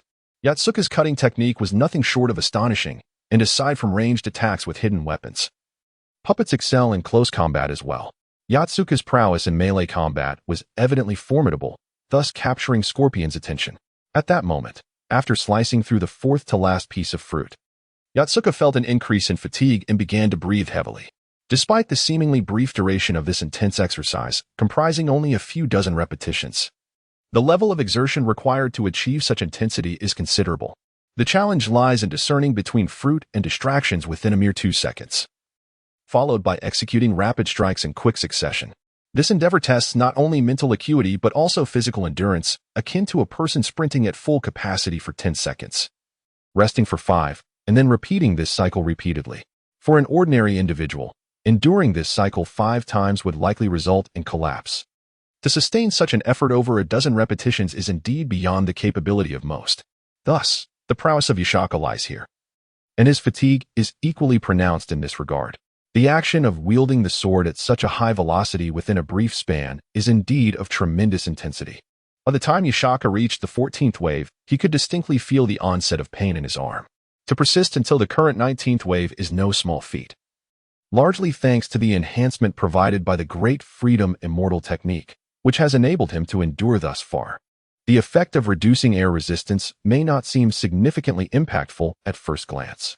However, in practice, one would find that it remarkably conserves energy compared to previous efforts. The speed of his swordplay has increased by approximately 20 to 25% compared to when such resistance was not mitigated.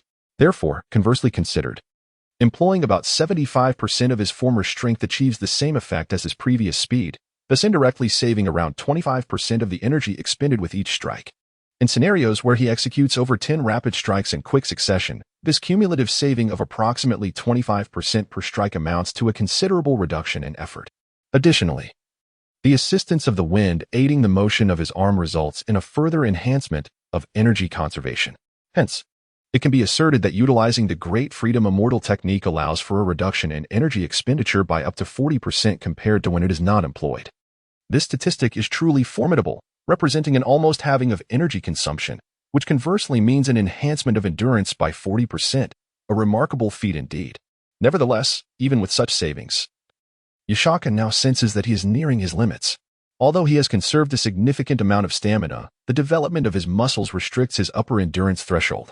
Thus, His endurance remains fixed, and no matter how much he strives to economize, limitations persist. Yashaka estimates that after completing this 19th wave, he will have to concede defeat. He foresees that during the 20th wave, unless he succumbs to exhaustion, he will inevitably falter given his current condition. Consequently, after severing the fourth-to-last fruit, he focuses his attention on the third-to-last fruit. This particular fruit, as perceived through Yashaka's tridimensional airflow awareness, is considerably substantial. Its surface is marked by numerous irregular protrusions, resembling sharp spikes akin to miniature pyramids. Thus, Yashaka deduces that this fruit is likely a durian. Chapter 86. The enormous durian. Upon realizing that this fruit was indeed a durian, Yashaka was taken aback, pondering whether the proprietor had truly descended to such a perverse level of madness. Although the appearance of a watermelon, a colossal fruit, had already astonished Yashaka and heightened the perceived difficulty, he could not have anticipated that now even a durian had been conjured. It is worth noting that a durian weighs even more than a watermelon. Consequently, at the same velocity, a greater weight translates to increased inertia and, thus, a more formidable impact. Therefore, the emergence of such an imposing durian implied that when Yashaka struck it, his arms and wrists would endure a force far more substantial than that experienced when cutting an apple. This, undoubtedly, would result in a greater expenditure of his physical energy. As he contemplated this, Yashaka felt a chill run down his spine. Indeed, from the 19th wave onward, the difficulty had escalated significantly. First and foremost, the size and weight of the fruit had increased, thereby augmenting the physical burden on his body. Secondly, the distractions had transitioned from easily recognizable impediments to high-quality counterfeit fruits, which necessitated enhanced discernment and perceptual acuity regarding the projectiles. Thus, it could be said that starting from the 19th wave, the challenges of physical endurance and observational insight had intensified. The difficulty had risen considerably, marking a stark contrast to the 18th wave, which paled in comparison.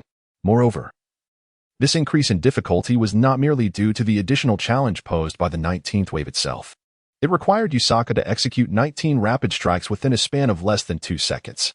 This alone constituted an extraordinarily high level of intensity, compounded by the necessity to allocate extra mental energy to distinguish between genuine and counterfeit fruits, all while contending with the additional impact force of the larger fruit. Thus, the complexity of the 19th wave had escalated to an entirely new tier, despite the seemingly minor difference of just one fruit. The addition signified a leap of 2 difficulty levels. After all, each subsequent fruit adds a considerable mental and endurance burden. Discerning the authenticity of 18 fruits is starkly different from evaluating 19. As the old adage goes, it is the last straw that breaks the camel's back. Consequently, after Yashaka severed the fourth-to-last fruit, he gazed at the approaching giant durian and silently thought, "Just 3 more to go.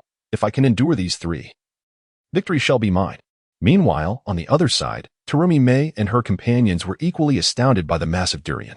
They had not anticipated such a large durian at all. In fact, Terumi Mei even felt an urge to taste the durian, for it appeared so large that it must contain an abundance of delectable flesh within. In the village of Mist, durians are regarded as a luxurious fruit, primarily due to the inhospitable environment that renders the cultivation of durians impossible. Consequently, the villagers rely on imports from the cloud and leaf villages, which naturally results in exorbitant prices. However, after a fleeting craving for the durian, the protagonist, Terumi Mei, redirected her focus towards the act of fruit slicing itself. She understood that the greater the weight, the more substantial the impact. At this moment, the katana wielded by Yashaka was a relatively lightweight blade. Unless it possessed an extraordinary sharpness that rendered it nearly frictionless, slicing through such a hefty fruit as the durian would inevitably subject her wrists and arms to considerable strain. Conversely, if she were to wield a more robust executioner's sword or a heavy saber akin to that of a druid, these would prove advantageous when cutting through weightier fruits. The sheer mass of a larger blade inherently provides stability, thereby mitigating a portion of the durian's force on the wrists. Yet, this presents a dilemma. Wielding such a large sword imposes its own burdens on the wrists. Additionally, attempting to execute rapid slashes with a hefty blade in under 2 seconds would exert far greater strain on her wrists than dealing with a single durian's weight. Thus, one cannot have both the fish and the bear's paw. The 2 burdens must be weighed to choose the lesser. Ultimately, Yashaka's lightweight katana emerges as the most suitable choice for a fruit ninja, as agility and reflexes are paramount in this endeavor. Should Yashaka be forced to wield an executioner's sword, it is likely that she would only manage to endure through the seventh wave, reaching her limits due to the sword's considerable length and weight, which are ill-suited for nimble strikes. Meanwhile, Uchiha Obito stood by, equally tense, for they had reached a critical juncture. With the large durian accounted for, only 3 fruits remained. They had successfully navigated through 19 waves of fruit, leaving a multitude of fragments scattered across the ground. The prospect of faltering at this crucial moment, thus nullifying all prior efforts, would be a lamentable outcome. Suddenly, a realization struck Obito. The rules of the Fruit Ninja game dictated that missing 3 fruits resulted in immediate disqualification. Thus far, Yusaka had not missed a single fruit, meaning she could afford to miss a maximum of 2. As long as she successfully sliced the large durian, even if she were to miss the remaining 2 fruits, Yusaka would still be deemed victorious in overcoming the 19th challenge. This exemplifies the astute application of strategy within the rules. Thus, upon reflection, this grand durian becomes exceedingly pivotal. Whether or not one can traverse the 19th level hinges upon the ability to sever this durian. At this thought, Uchiha Obito found himself significantly more at ease, as he held unwavering confidence in Yusaka, firmly believing that Yusaka would undoubtedly succeed in slicing through this formidable durian. Conversely, the members of Wymure village harbored sentiments that starkly contrasted with those of Uchiha Obito. They fervently hoped that Yusaka would falter in his endeavor to cleave the durian. A miscalculation on Yusaka's part during the attempt could potentially trigger a chain reaction, resulting in the failure to sever the remaining 2 fruits. Such a scenario would equate to Yusaka having inadvertently forfeited 3 fruits in succession, leading to his immediate disqualification. Consequently, Yusaka would find himself at a disadvantage in the wager against the Wymure individuals. Chapter 87. The intentions of Wymure in this manner. Wymure would acquire Yusaka's esteemed katana. However, the true aim of Wymure transcended the mere acquisition of Yusaka's blade. Despite Yusaka's sword appearing to be a commendable weapon, Wymure possessed little interest in it, as she was not a ninja who wielded bladed instruments. Rather, she specialized in ninjutsu. Among the members of Wymure village, only Darui and Killer Bee employed swords. Nevertheless, Darui wielded a heavy cavalry saber, distinctly different from Yusaka's lightweight katana. Moreover, Darui typically resorted to his saber only in exceptional circumstances, as his true proficiency lay in body techniques, seldom utilizing the saber in earnest combat. Similarly, Killer Bee, while also a sword-wielding ninja using a light blade, employed custom-made swords akin to those of a samurai, devoid of sheaths to facilitate the simultaneous wielding of 8 swords. In contrast, Yusaka's katana was sheathed, which would hinder Killer Bee's agility while utilizing his 8 tails transformation. Furthermore, although Yusaka's katana is categorized as a light blade, it possesses a greater weight and length than Killer Bee's weapons. Killer Bee's swords are designed for close combat, whereas Yusaka's sword is primarily intended for singular slicing techniques. The differing purposes of the two render them incompatible, thus no individual from Wymure village could effectively wield Yusaka's katana. Nevertheless, Wymure's desire to obtain it stemmed from the prospect of delivering a subtle blow to Konoha, as it would signify a victory for Wymure village over Konoha, claiming the spoils of war. Although gambling may seem like a commonplace activity, elevating it to the level of 2 nations transforms it into a matter of national pride. Thus, it naturally becomes an extraordinary affair. Consequently, Yuzuki harbored a fervent desire for Yusaka to fail. However, she held herself above resorting to underhanded tactics, leaving her to watch Yusaka slice fruit without the ability to intervene. This distinction set her apart from Junji Ito, who was unconcerned with such principles and resorted to cheating, only to be thwarted by Yusaka's formidable abilities. Yet, if it had been someone else, they might not have withstood the onslaught of Ito's interference. How infuriating! This individual possesses remarkable stamina and muscular endurance, persisting to this point. Is he a monster? Yuzuki gritted her teeth, having fully accepted Yusaka's capability to withstand the 19th wave. It was hard for Yuzuki to deny this, especially since once Yusaka defeated the formidable durian, even if she neglected the last 2 fruits, she could still endure the 19th wave. Thus, in Yuzuki's heart, she had nearly resigned herself to a 95% certainty of defeat in their wager. This realization left her feeling deeply frustrated and vexed, as she prided herself on her superiority, having never been bested by anyone else.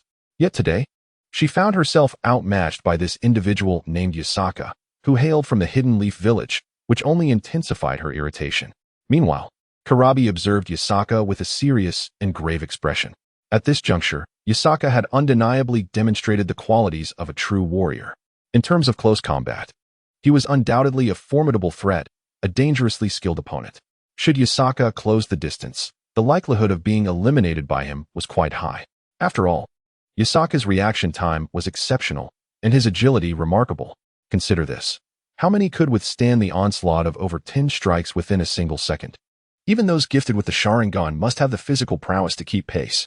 Kurabi envisioned himself facing Yasaka at close range, executing his signature 8 Tails B-Blade technique in a direct confrontation. While Yasaka's capacity to unleash over 10 terrifying strikes in a second was indeed formidable, Kurabi knew that the 8 Tails B-Blade's simultaneous 8 strikes could not be entirely countered by mere speed. In Kurabi's imagination, employing the 8 Tails technique would inflict some external wounds on Yasaka, while Yasaka would likely deal significant damage in return. Ultimately, it would be Yasaka who would inflict grievous injury upon Kurabi, while Kurabi would only cause minor harm to Yasaka. After all, Yasaka could simultaneously block Kurabi's lethal strikes while countering with a decisive blow of his own. Killer Bee believes that Yasaka possesses this formidable capability, for the speed at which Yasaka wields his blade is astonishingly swift. It is highly probable that Killer Bee is unable to keep pace with Yasaka's strikes to effectively block them. Thus, the most prudent strategy is to adopt a strategy of exchanging injuries. This entails sacrificing his own severe wounds in exchange for Yasaka's minor ones. However, the issue lies in the fact that as long as he is not dismembered or slain on the spot, Killer Bee, despite sustaining grave injuries, can activate his tailed beast chakra cloak.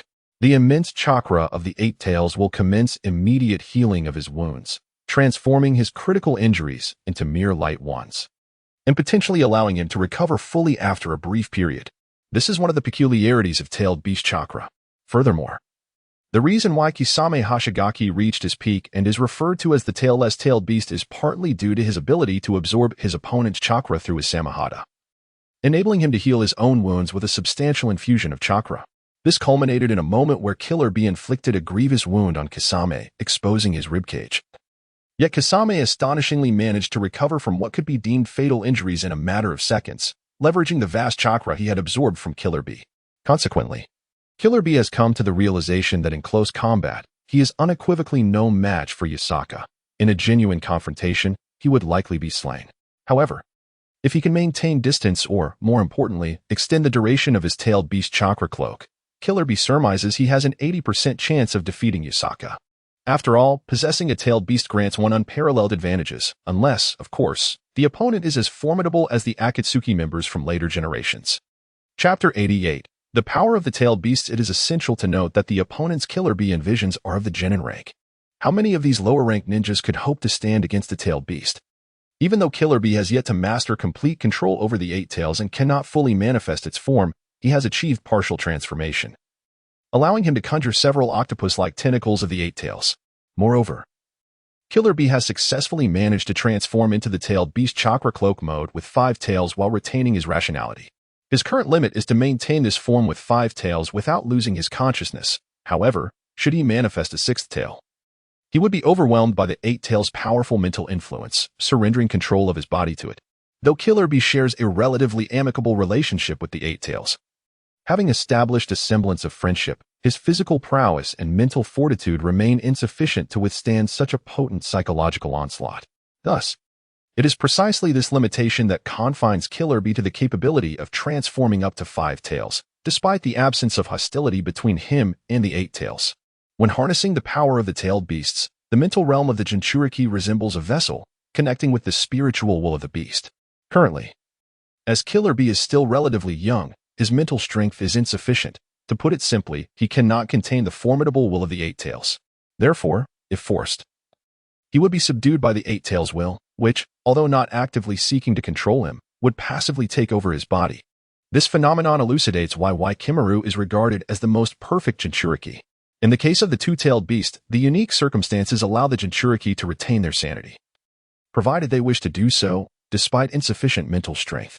This explains why Kimaru's ability to flawlessly wield the power of the 2 Tails.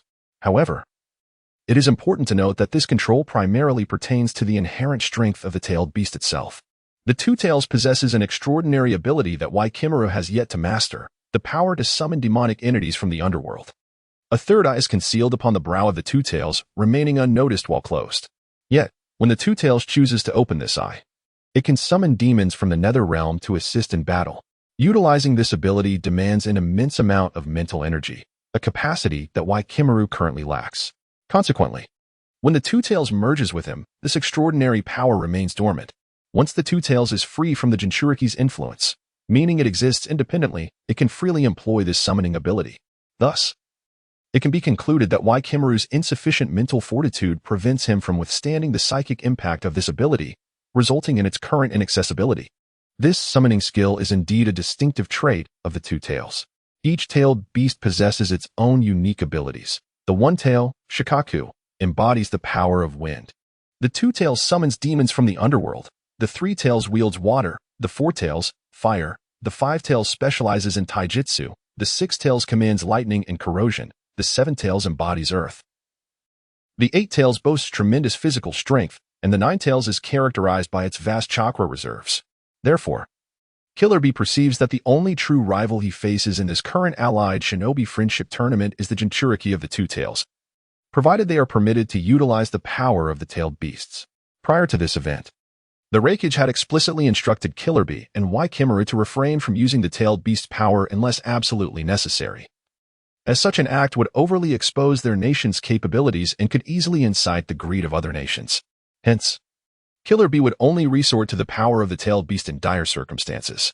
Nevertheless, even without overtly employing the strength of the tailed beasts, both Killer Bee and Waikimaru can still access a chakra reserve that far exceeds that of their peers. This is the advantage of the tailed beasts. Besides Karabi, Darui also wore an expression of sheer astonishment. His own limit was 14 waves. Previously, Darui had looked down upon Yusaka, believing that Yusaka's maximum was merely 12 waves. Yet now, not only had Yusaka surpassed his limit of 14 waves, but he had also reached the 19th wave. The 5-wave difference between them felt like an insurmountable chasm.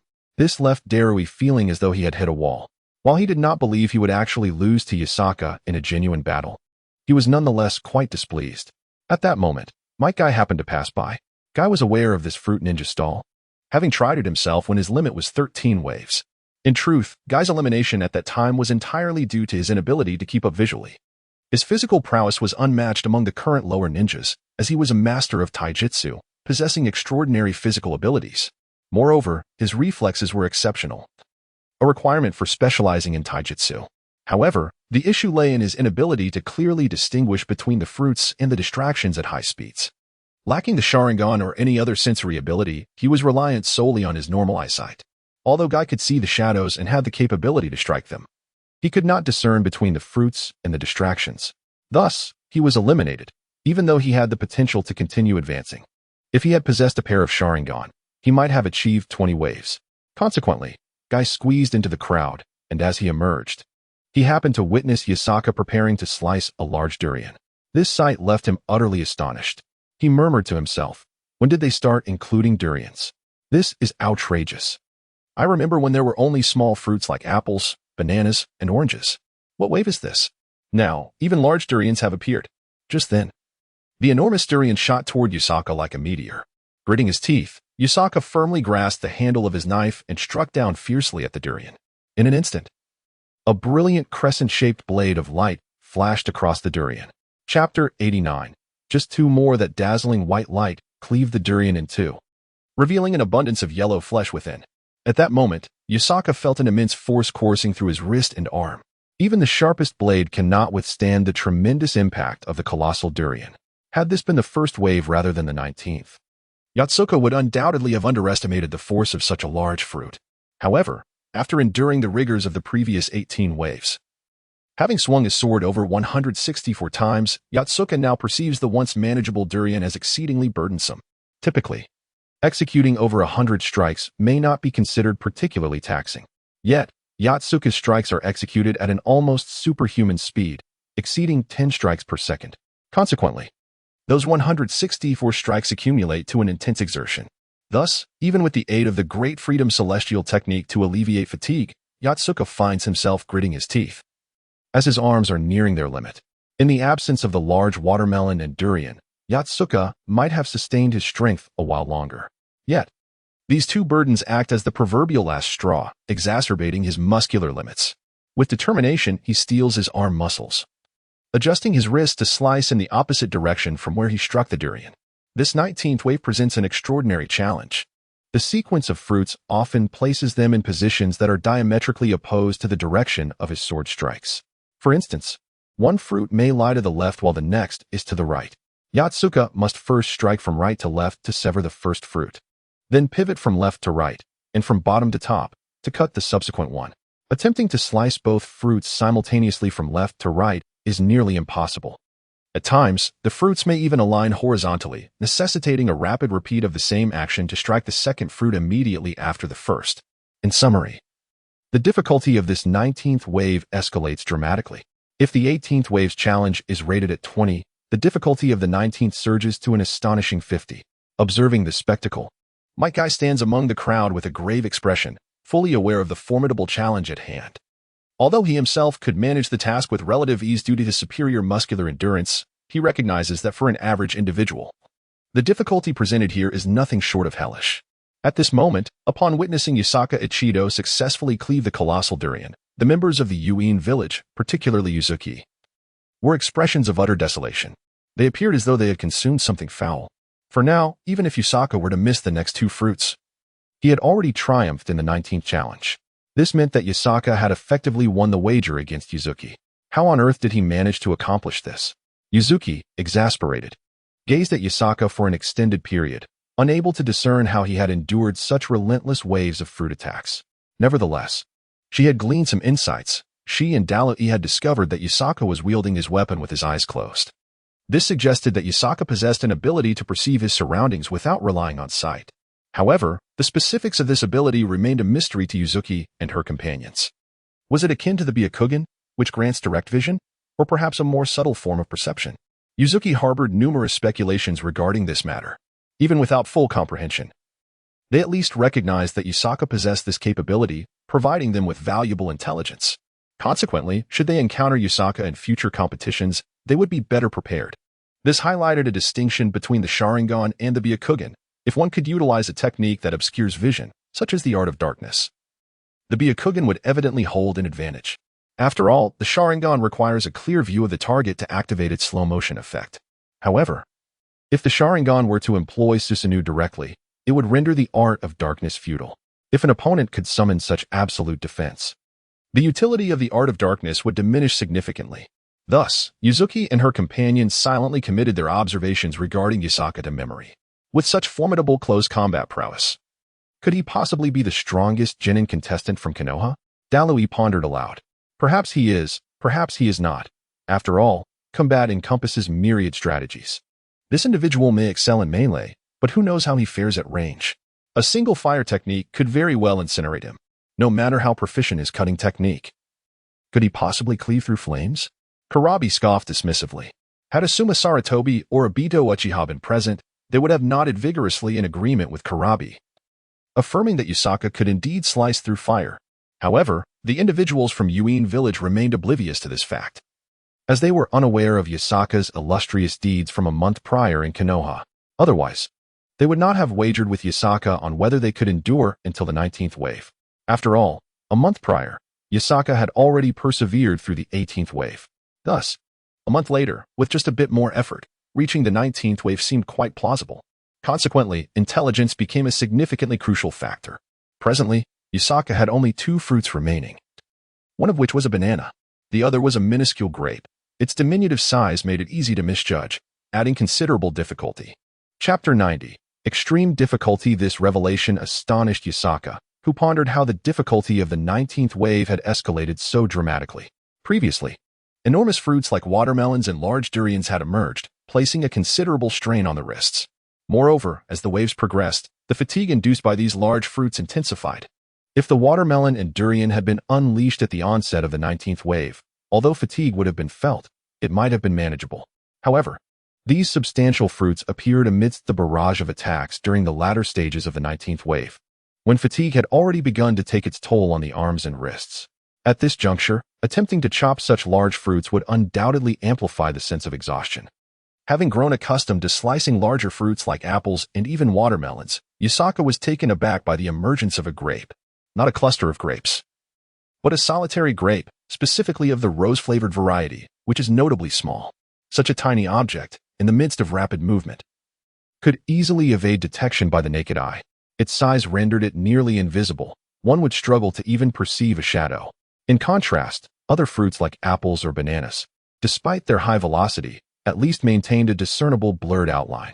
Yet, this single small grape was so diminutive that it eluded the gaze of an ordinary person entirely.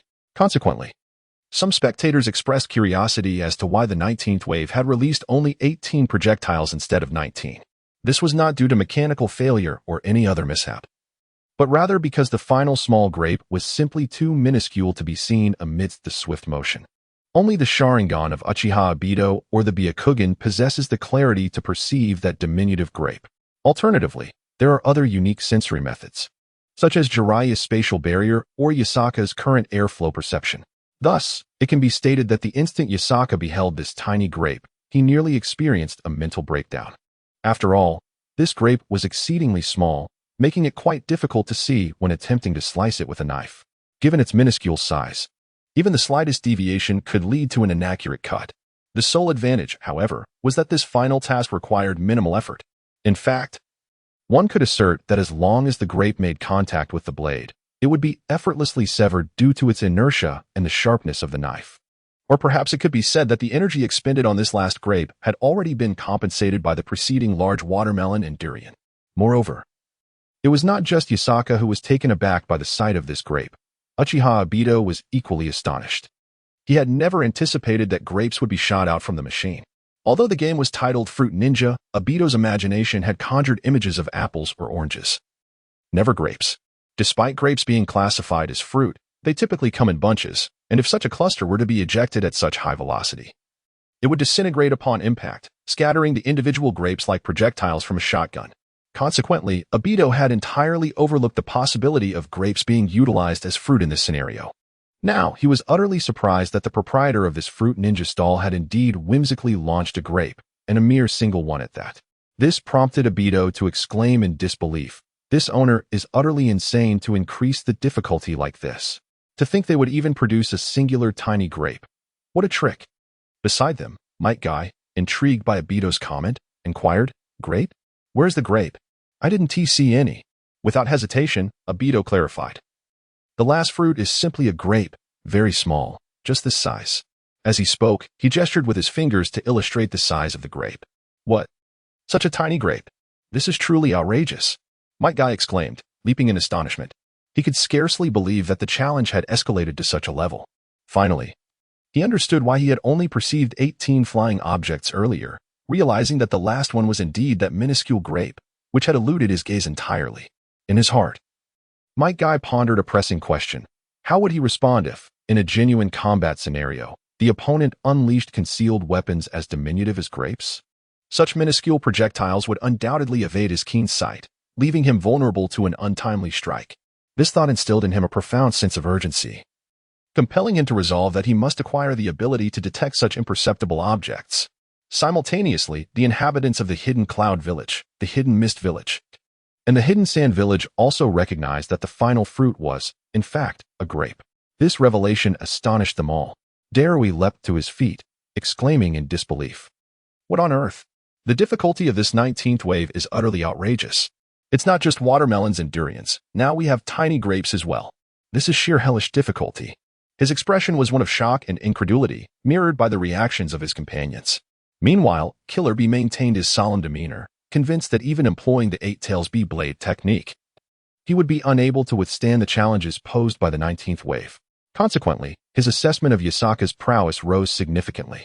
Yuzuki, too, wore a visage of astonishment, unable to fathom the immense difficulty of the 19th wave. Although the Fruit Ninja game had been familiar to those in the Hidden Cloud Village, none had ever persevered to such an advanced stage. Chapter 91. The surge in difficulty. It remained uncertain whether the challenges faced by Konoha were inherently more formidable than those in the Hidden Cloud Village, or if the 19th wave simply represented a dramatic escalation in difficulty. After all, this was the first time they had witnessed anyone reach the 19th wave. leaving them all in a state of shock. At this juncture, it was almost as if Yasaka had already won the wager. Thus, despite Yuzuki's reluctance to concede, he had indeed lost the bet. However, it was not a matter of great concern, as he had previously triumphed over another Konoha ninja. Thus, the outcome could be viewed as a cancellation of sorts, one loss balanced by one victory, devoid of any shame, albeit tinged with a hint of regret. This experience imparted a crucial lesson to Yuzuki. It is wise to refrain from gambling, for it is an endeavor fraught with uncertainty, where no one can guarantee victory. Meanwhile, Terumi Mei gazed at Yasaka with an expression of utter admiration, murmuring to herself, so incredibly handsome, especially his swordsmanship. Even among the 7 ninja swordsmen, none possessed such extraordinary technique. I am utterly smitten. This is the feeling of falling in love. Although he may not have the flamboyance of Scorpion from earlier, his overall charisma is far more striking, a captivating allure. I must win his heart. He is destined to be my future husband.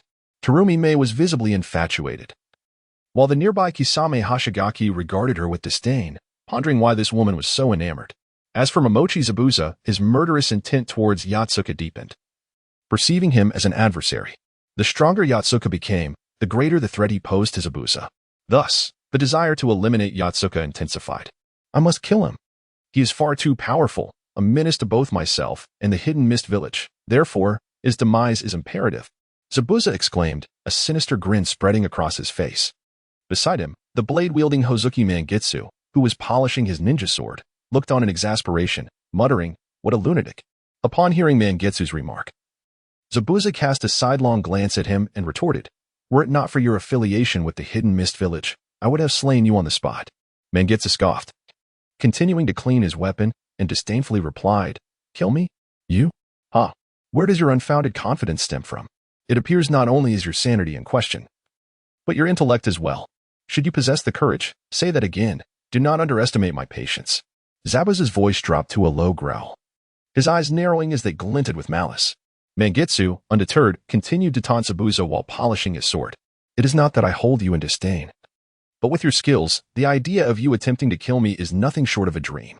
In the next instant, without uttering another word, Zabuza unsheathed his massive executioner's blade and swung it mercilessly towards Mangetsu's head, exhibiting no restraint whatsoever. Truly, he embodied the ruthless nature of society, swift and silent in his violence. The 2-meter-long sword sliced through the air, generating a howling wind as it descended upon Mangetsu, catching everyone nearby off guard. Mangetsu, too, was taken aback. Surprised by Zabuza's immediate aggression, he quickly activated the water transformation technique, rendering his body into water. In the next moment, a sound akin to a palm striking water echoed as Zabuza's sword collided with Mangetsu's head, shattering it into a cascade of water droplets that splattered across the ground. Yet, within moments, a transformation occurred. The scattered water began to stir, each droplet seemingly animated as it flowed upward along Mangetsu's body, converging at the neck. In less than 3 seconds, the water reformed into the shape of a head, ultimately coalescing back into Mangetsu's original form. Haha, Zabuza. I told you, with your meager skills. You dare challenge me? Surely, you must be suffering from senility. Even if you trained for decades, you would never match my prowess. Ha ha ha. As Guizhong Manua placed her hands on her hips, she erupted into laughter. This infuriated Momochi Zabuza, whose face turned a deep shade of gray. Without uttering a word, he swung his blade once more at Guizhong Manwei, who stood still, seemingly unperturbed, allowing the strike to land. In a gruesome display, Zabuza's sword cleaved through Guizhong Manwei, splitting her in two from head to toe. The onlookers were taken aback, shocked by the sheer brutality of the scene. Yet, before they could recover from their astonishment, the bisected Guizhong Manwei transformed into a puddle of water, only to coalesce once again into her original form. Zabuza, undeterred, taunted, I told you. Your techniques are utterly ineffective against me. With such pitiful skills, perhaps you should return home and tend to your fish. Guizhong Manwei continued her carefree laughter, hands on her hips. Zabuza, his eyes nearly bulging with fury, recognized that his physical attacks were futile against someone capable of liquefying her body. Consequently, he plunged his sword into the ground and began to form hand seals. Water release. Water dragon bullet. He proclaimed. Enough of this nonsense. Behave yourself. Just as Zabuza was about to unleash his water release waterfall technique, Terumi Mei erupted in anger, delivering a punch that sent him crashing to the ground. The onlookers from Sunagakure observed the commotion in Kirigakure with amusement. Maki turned to Sasori and remarked, "Did you see that? They haven't even started the match. And they're already at each other's throats. Truly a bunch of lunatics. We'd best keep our distance. They might just turn their blades on one another." Sasori nodded in agreement, and the Sunagakure contingent subtly shifted away from the commotion surrounding the Mist Village. Chapter 92. Momochi Zabuza and Terumime. Meanwhile, after being knocked down by Terumime, Zabuza sprang to his feet, seething with rage. "Terumime, don't think I won't dare to kill you just because you're a woman," he retorted. Terumime shot back, "You're insane. You're tarnishing the reputation of the Mist Village. You're the one disgracing the Mist Village." Their heated exchange caught the attention of the Yagura faction from the Cloud Village. Yuzuki scoffed, sneering, "Look at the Mist Village, fighting among themselves before the competition even begins. How amusing. It's no wonder they've become the Village of Blood Mist. They're practically destroying their own country. At least we in the Cloud Village stand united." Darui nodded and continued, "Indeed, the ninjas of the Mist Village seem to employ rather sinister training methods. Our path to becoming ninjas merely requires us to pass the standard assessments at the Ninja Academy. However, for them, one must endure real combat.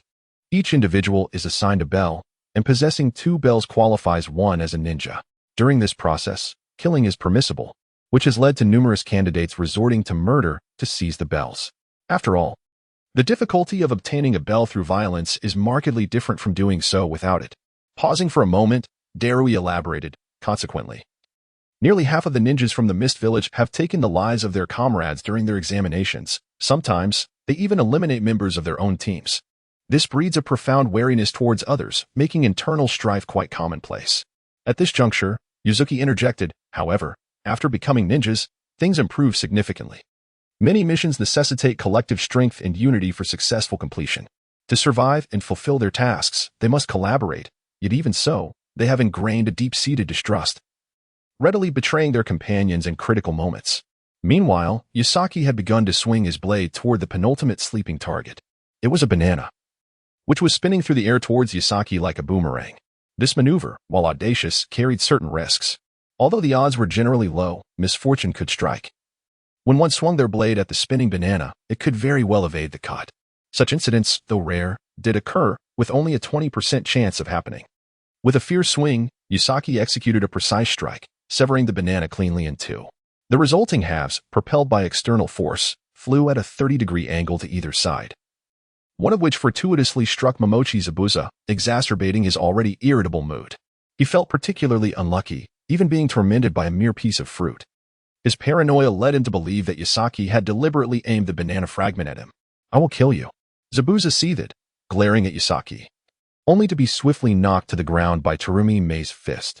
"Shut your mouth," she hissed in a furious whisper, feeling that Zabuza's erratic behavior was shameful for their village. Though the others exhibited various degrees of eccentricity, none matched Zabuza's madness. Terumime began to worry about the third Mizuki's judgment in sending someone as unstable as Zabuza on this mission, viewing him as a volatile ticking bomb. However, due to the superior strength of Terumime compared to Kakashi, she was able to suppress him, ensuring that he would not cause unnecessary trouble. A reminder repeatedly emphasized by the third Mizuki before their departure. Sighing, Terumime rested her forehead on her hand, feeling overwhelmed, yearning for a handsome husband to marry, thus escaping the chaos surrounding her. At that moment, she turned her gaze towards Yatsuka, who had just severed the penultimate banana. Witnessing this, Terumime immediately applauded, thinking to herself, "My husband truly is remarkable." At this juncture, Yatsuka faced only one last challenge, a minuscule grape. Yet, his arm was nearing its limit. Merely gripping the hilt of his sword to prevent it from slipping required almost all of his strength. Nevertheless, he was 80% certain that he would not lose control this time. He concentrated fully, observing the tiny grape, his mind rapidly predicting its trajectory. After all, the grape was so small that it could be easily missed. Under normal circumstances, this would be a trivial task. However, Yatsuka's entire arm trembled. Any slight miscalculation could lead to a deviation in angle, necessitating utmost control over his movements. Meanwhile, Obito Uchiha and Might Guy were both intently watching Yatsuka's final strike. Even though Guy could not see the small grape zipping through the air, he remained tense and exhilarated. If Yatsuka succeeded in slicing the grape, it would mean that he had flawlessly navigated all 19 challenges. Although it was Yatsuka, not Guy himself, the latter still felt a surge of excitement. The group from the hidden cloud village was equally invested in the outcome. By now, they had learned the results of the bet, and the Yuzuki had lost. They were eager to see if Yotsuka could indeed achieve a perfect run without missing a single fruit across the 19 challenges. While there were several capable individuals, such as AI, who could accomplish this feat, he was a jonin. The focus now was on whether a genin could achieve such a distinction, a matter of different significance. Even the usually boisterous Killer Bee was now silent, as they had reached a critical moment. Only one final strike remained to conquer the 19th challenge. At this point, Yotsuka had nearly anticipated the grape's flight path and speed. Thus, he made a preemptive swing of his sword, aiming ahead of the grape's trajectory, allowing it to collide with the blade of his katana in the process. Yusaka exerted every effort to steady his hand, striving to prevent it from trembling excessively, which would cause the blade to merely graze the small grape. Chapter 93. Success. Thus, under the intense gaze of countless onlookers, Yusaka delivered a fierce strike, cleaving towards the grape with all his might. In the next instant, a brilliant crescent-shaped flash of white light surged forth, and the grape was sliced cleanly in half mid-air, subsequently bouncing a few times upon hitting the ground due to the elasticity of its flesh. The moment the grape was severed, it signified Yusaka's triumphant and flawless navigation through the 19th wave of fruit attacks. Consequently, it implied that Yusaka had emerged victorious in the wager against Yuzuki, while Yuzuki had lost. This outcome meant that the katana, previously won by Yuzuki from the Leaf Ninja, was to be returned. This fact was universally acknowledged by all present. Therefore, when the Leaf Ninja witnessed the grape being cleaved in two by Yusaka, he was overwhelmed with emotion, collapsing to his knees and weeping uncontrollably. This katana was a treasured heirloom left to him by his father, who had perished during the Second Shinobi World War. It was said that his father met a fate similar to that of Tsunade's brother, Zuki, falling victim to an enemy's explosive tag trap. However, the fate of his father was even more tragic. Unlike Tsunade's brother, who had a body to recover, this Leaf Ninja's father had been obliterated into mere fragments, leaving no remains to be found. In the end, only this katana remained as a memento. Earlier, in a moment of reckless impulse, the Leaf Ninja had wagered this very katana. Though he had harbored regrets from the onset of the bet, it was too late to withdraw. When he ultimately lost, he relinquished the katana with a heart full of despair. Thus, as Yusaka reclaimed the katana for him, the feelings surging within the Leaf Ninja were beyond the realm of words. At this juncture, after severing the final grape, Yusaka placed his left hand on the hilt of the sword, releasing the grip of his right hand and allowing himself to relax. It was then that the spectators noticed his right hand and entire arm were trembling slightly, clearly having reached their limit.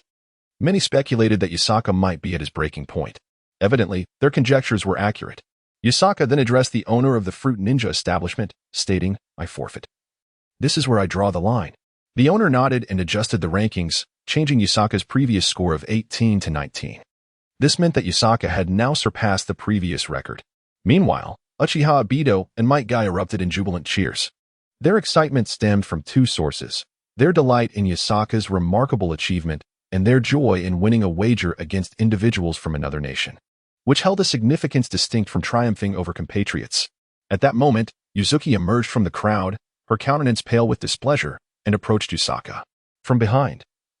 She retrieved the Leaf Ninja's great sword and presented it with both hands. "I have lost. According to our wager, this sword now belongs to you," Yuzuki stated with a tinge of irritation, for her defeat in the bet was undeniably vexing.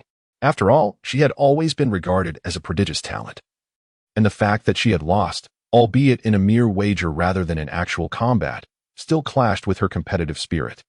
Yusaka then sheathed his own sword and accepted the Leaf Ninja's great sword with his left hand. "This time, you may consider it a victory, but it is merely a wager. In true combat, I shall undoubtedly defeat you. You would do well to pray that we do not encounter each other in the arena. Otherwise, you will truly understand what despair feels like." Initially, Yuzuki spoke with a cold demeanor, but as her words progressed, her expression transformed into one of haughty confidence, as if she believed her victory over Yusaka was assured. "Those I have vanquished before often utter similar words to yours before our battles. You are no exception. To me, you are no different from them, merely another opponent destined to fall before my blade," Yusaka replied with a chuckle. "You," Yuzuki retorted, her frustration boiling over into a sarcastic laugh. "Very well, I look forward to the day you are humbled by my hands, and I shall relish the sight of your expression as I defeat you." With that, she turned on her heel and strode away without a backward glance. At that moment, Darui approached Yasaka and remarked, "Though your swordsmanship is formidable and surpasses my own, it does not guarantee victory in a genuine battle. I eagerly anticipate our confrontation in the tournament. You would do well not to harbor such thoughts. I fear that, should you truly face me, you may emerge with a psychological scar," Yasaka replied kindly. Darui erupted into hearty laughter, unperturbed, and waved farewell as he departed. Just then, Killer Bee approached Yasaka, stating, "Your sword skills are impressive. I look forward to a duel with you. My own techniques are equally formidable, so be prepared. However, if you attempt to create distance, you will find no opportunity to prevail over me." Yasaka responded, "You will find no chance to create distance, for I shall swiftly dispatch you with a single strike." Killer Bee laughed heartily. "Let us await that moment." And with that, he took his leave. At that instant, they encountered A, who had just emerged from the restroom. "Brother, why were you in there for so long?" With a perplexed expression, Karabi inquired. AI responded, "Nonsense. I ate too much yesterday. Surely, you must know that overeating leads to more frequent trips to the restroom. I almost clogged it." At that moment, the Waikiki man, who was enjoying a dumpling, promptly retched. Meanwhile, after taking the Waikiki man's katana, Yasaka handed it over to the Konoha ninja. The Konoha ninja knelt on the ground, accepting the katana with both hands, tears streaming down his face as he expressed his gratitude to Yasaka, saying, "Thank you. If it weren't for you, I would have lost this katana, a cherished heirloom from my father." This Konoha ninja, named Umino Irika, was indeed the father of Umino Irika, though Yasaka remained unaware of this. Thus, Yasaka advised Umino Irika, in the future, refrain from gambling too recklessly, especially when it involves your sword, as it holds significant value. Chapter 94. Umino Irika nodded heavily, tears still flowing as he thanked Yasaka once more. He then rose to his feet. At that moment, the surrounding crowd erupted into cheers, celebrating Yasaka's victory and the record he had set. The gaze of Terumi Mei upon Yasaka resembled that of an idol, much like the starry-eyed admiration from Noera Rin and the others. Clenching her fist against her chest, she gazed at Yasaka, thinking to herself, "This is the man I desire. So charismatic, strong, and imbued with a sense of responsibility and collective honor, truly remarkable." At that moment, Momochi Zabuza rose from the ground, glaring fiercely at Yasaka, exclaiming, "Humph! What is so impressive? I will surely kill you." Upon hearing Zabuza dare to threaten her idol and future husband, Terumi Mei, fueled by anger, immediately employed the water prison technique, trapping Zabuza within, silencing his raucous threats. On the other side, Uchiha Obito and Might Guy rushed forward, excitedly praising Yasaka. "Yasaka, you are incredible! To have reached the 19th wave and won the bet against the ninja from the Cloud Village is a true honor for our Konoha village." Might Guy, brimming with fiery enthusiasm, added, "Yasaka, I didn't expect your strength to have increased significantly in just a month. Remarkable, but I will not be left behind. One day, I shall surpass you." "Well, it's just a game, nothing extraordinary," Yasaka replied with a smile, appearing modest in the eyes of others. Unlike some who become arrogant upon achieving a modicum of success, this only endeared him more to Terumi Mei, who thought to herself that not only was he powerful, but he was also humble, truly perfect.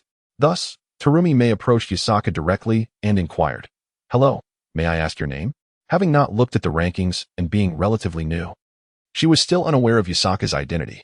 Yasaka found the feminine voice unfamiliar, having never encountered it before. To his astonishment, the girl approached him and inquired about his name. He pointed to himself, perplexed, and asked, "Are you asking me?" "Indeed." Terumi Mei nodded and replied, "My name is Terumi Mei, hailing from the Hidden Mist Village. And I am also a participant in this 5 Kage Friendship Tournament. I look forward to your guidance, Yasaka-kun." "What? This girl is actually a contestant from the Hidden Mist Village." Uchiha Obito and Might Guy exchanged astonished glances at Terumi Mei, surprised to discover that such a beautiful voice belonged to a fellow competitor. They discreetly observed her, noting that she stood only slightly shorter than Yasaka, which was quite remarkable for someone of her age. Moreover, she possessed an appealing appearance and a commendable physique. However, Obito's heart was already occupied by Rin Noera, so he harbored no inappropriate thoughts about Terumi Mei. As for Might Guy, his mind was solely fixated on combat. Whether Terumi Mei was male or female was inconsequential to him. His only interest lay in challenging her, curious to see whether the ninjas of the Hidden Mist, renowned for their mastery of water release, could rival the youthful vigor of Konoha's ninjas. Thus, Might Guy boldly approached Terumi Mei and declared, "Hello, I am Might Guy. Shall we engage in a duel?" Terumi may cast a glance at Might Guy, inwardly pondering, is this person unhinged? Why does he immediately seek a fight? Perhaps he is akin to Zabuza Momochi, exhibiting similar eccentricities. With a stiff smile, she awkwardly replied, I'm not quite available today. Perhaps another time. Will you be available tomorrow? Might Guy persistently inquired, convinced that since she was a contestant, she must be among the elite of the hidden mist lower ranks, and battling her would undoubtedly be exhilarating. A black line appeared on Terumi Mei's forehead as she realized that Konoha also had its share of oddities like Zabuza. She awkwardly responded, We are not permitted to engage in combat outside of the tournament. Oh, what a pity, Might Guy lamented, his expression one of disappointment. At that moment, Yasaka interjected. Do you have any other matters to discuss? If not, I shall take my leave. Terumi Mei found herself at a loss for words. Although she longed to suggest they go on a date, it felt too forward, considering they had only just met. Hence, she feigned modesty and replied, Oh, I don't have anything pressing at the moment. Very well, then. Farewell. With that, Yasaka departed. Observing this, Terumi Mei felt no sense of awkwardness. Instead, she gazed dreamily, thinking, Truly, he is a deity among men. This is the essence of aloofness. Yet, even the most distant of gods may lower their guard for the woman they cherish. And I am that woman. Thus, Terumi Mei resolutely solidified her thoughts. Meanwhile, news of Yatsuka surpassing the 19th wave swiftly spread among the lower-ranked ninjas. When Kakashi heard this news, he was in the midst of a meal, and his chopsticks clattered to the floor in disbelief. Had he truly conquered the 19th wave? This was astonishing. In merely a month, he had shattered the record once again. It was utterly inconceivable. Kakashi, with a look of astonishment, never anticipated that Yatsuka's prowess would escalate at such a rapid pace. It is important to note that during this month, Kakashi himself had been enduring grueling training sessions akin to a hellish ordeal, all in pursuit of achieving commendable results in the upcoming competition. After all, no one desires defeat. Especially not in an international contest, where one would face the humiliation of losing before their fellow countrymen to representatives of another nation. Consequently, Kakashi had been training with relentless determination. Naturally, this month had yielded significant enhancements in his abilities, including mastery of ninjutsu, physical endurance, and even the volume of chakra. However, upon witnessing Yatsuka's further advancement, Kakashi's initial sense of pride was swiftly extinguished. After all, Yatsuka had not been seen training diligently. His days were largely consumed by feasting at various locations. It seemed that despite indulging in an array of meals instead of rigorous training, his strength had still escalated considerably. This left Kakashi feeling quite disheartened.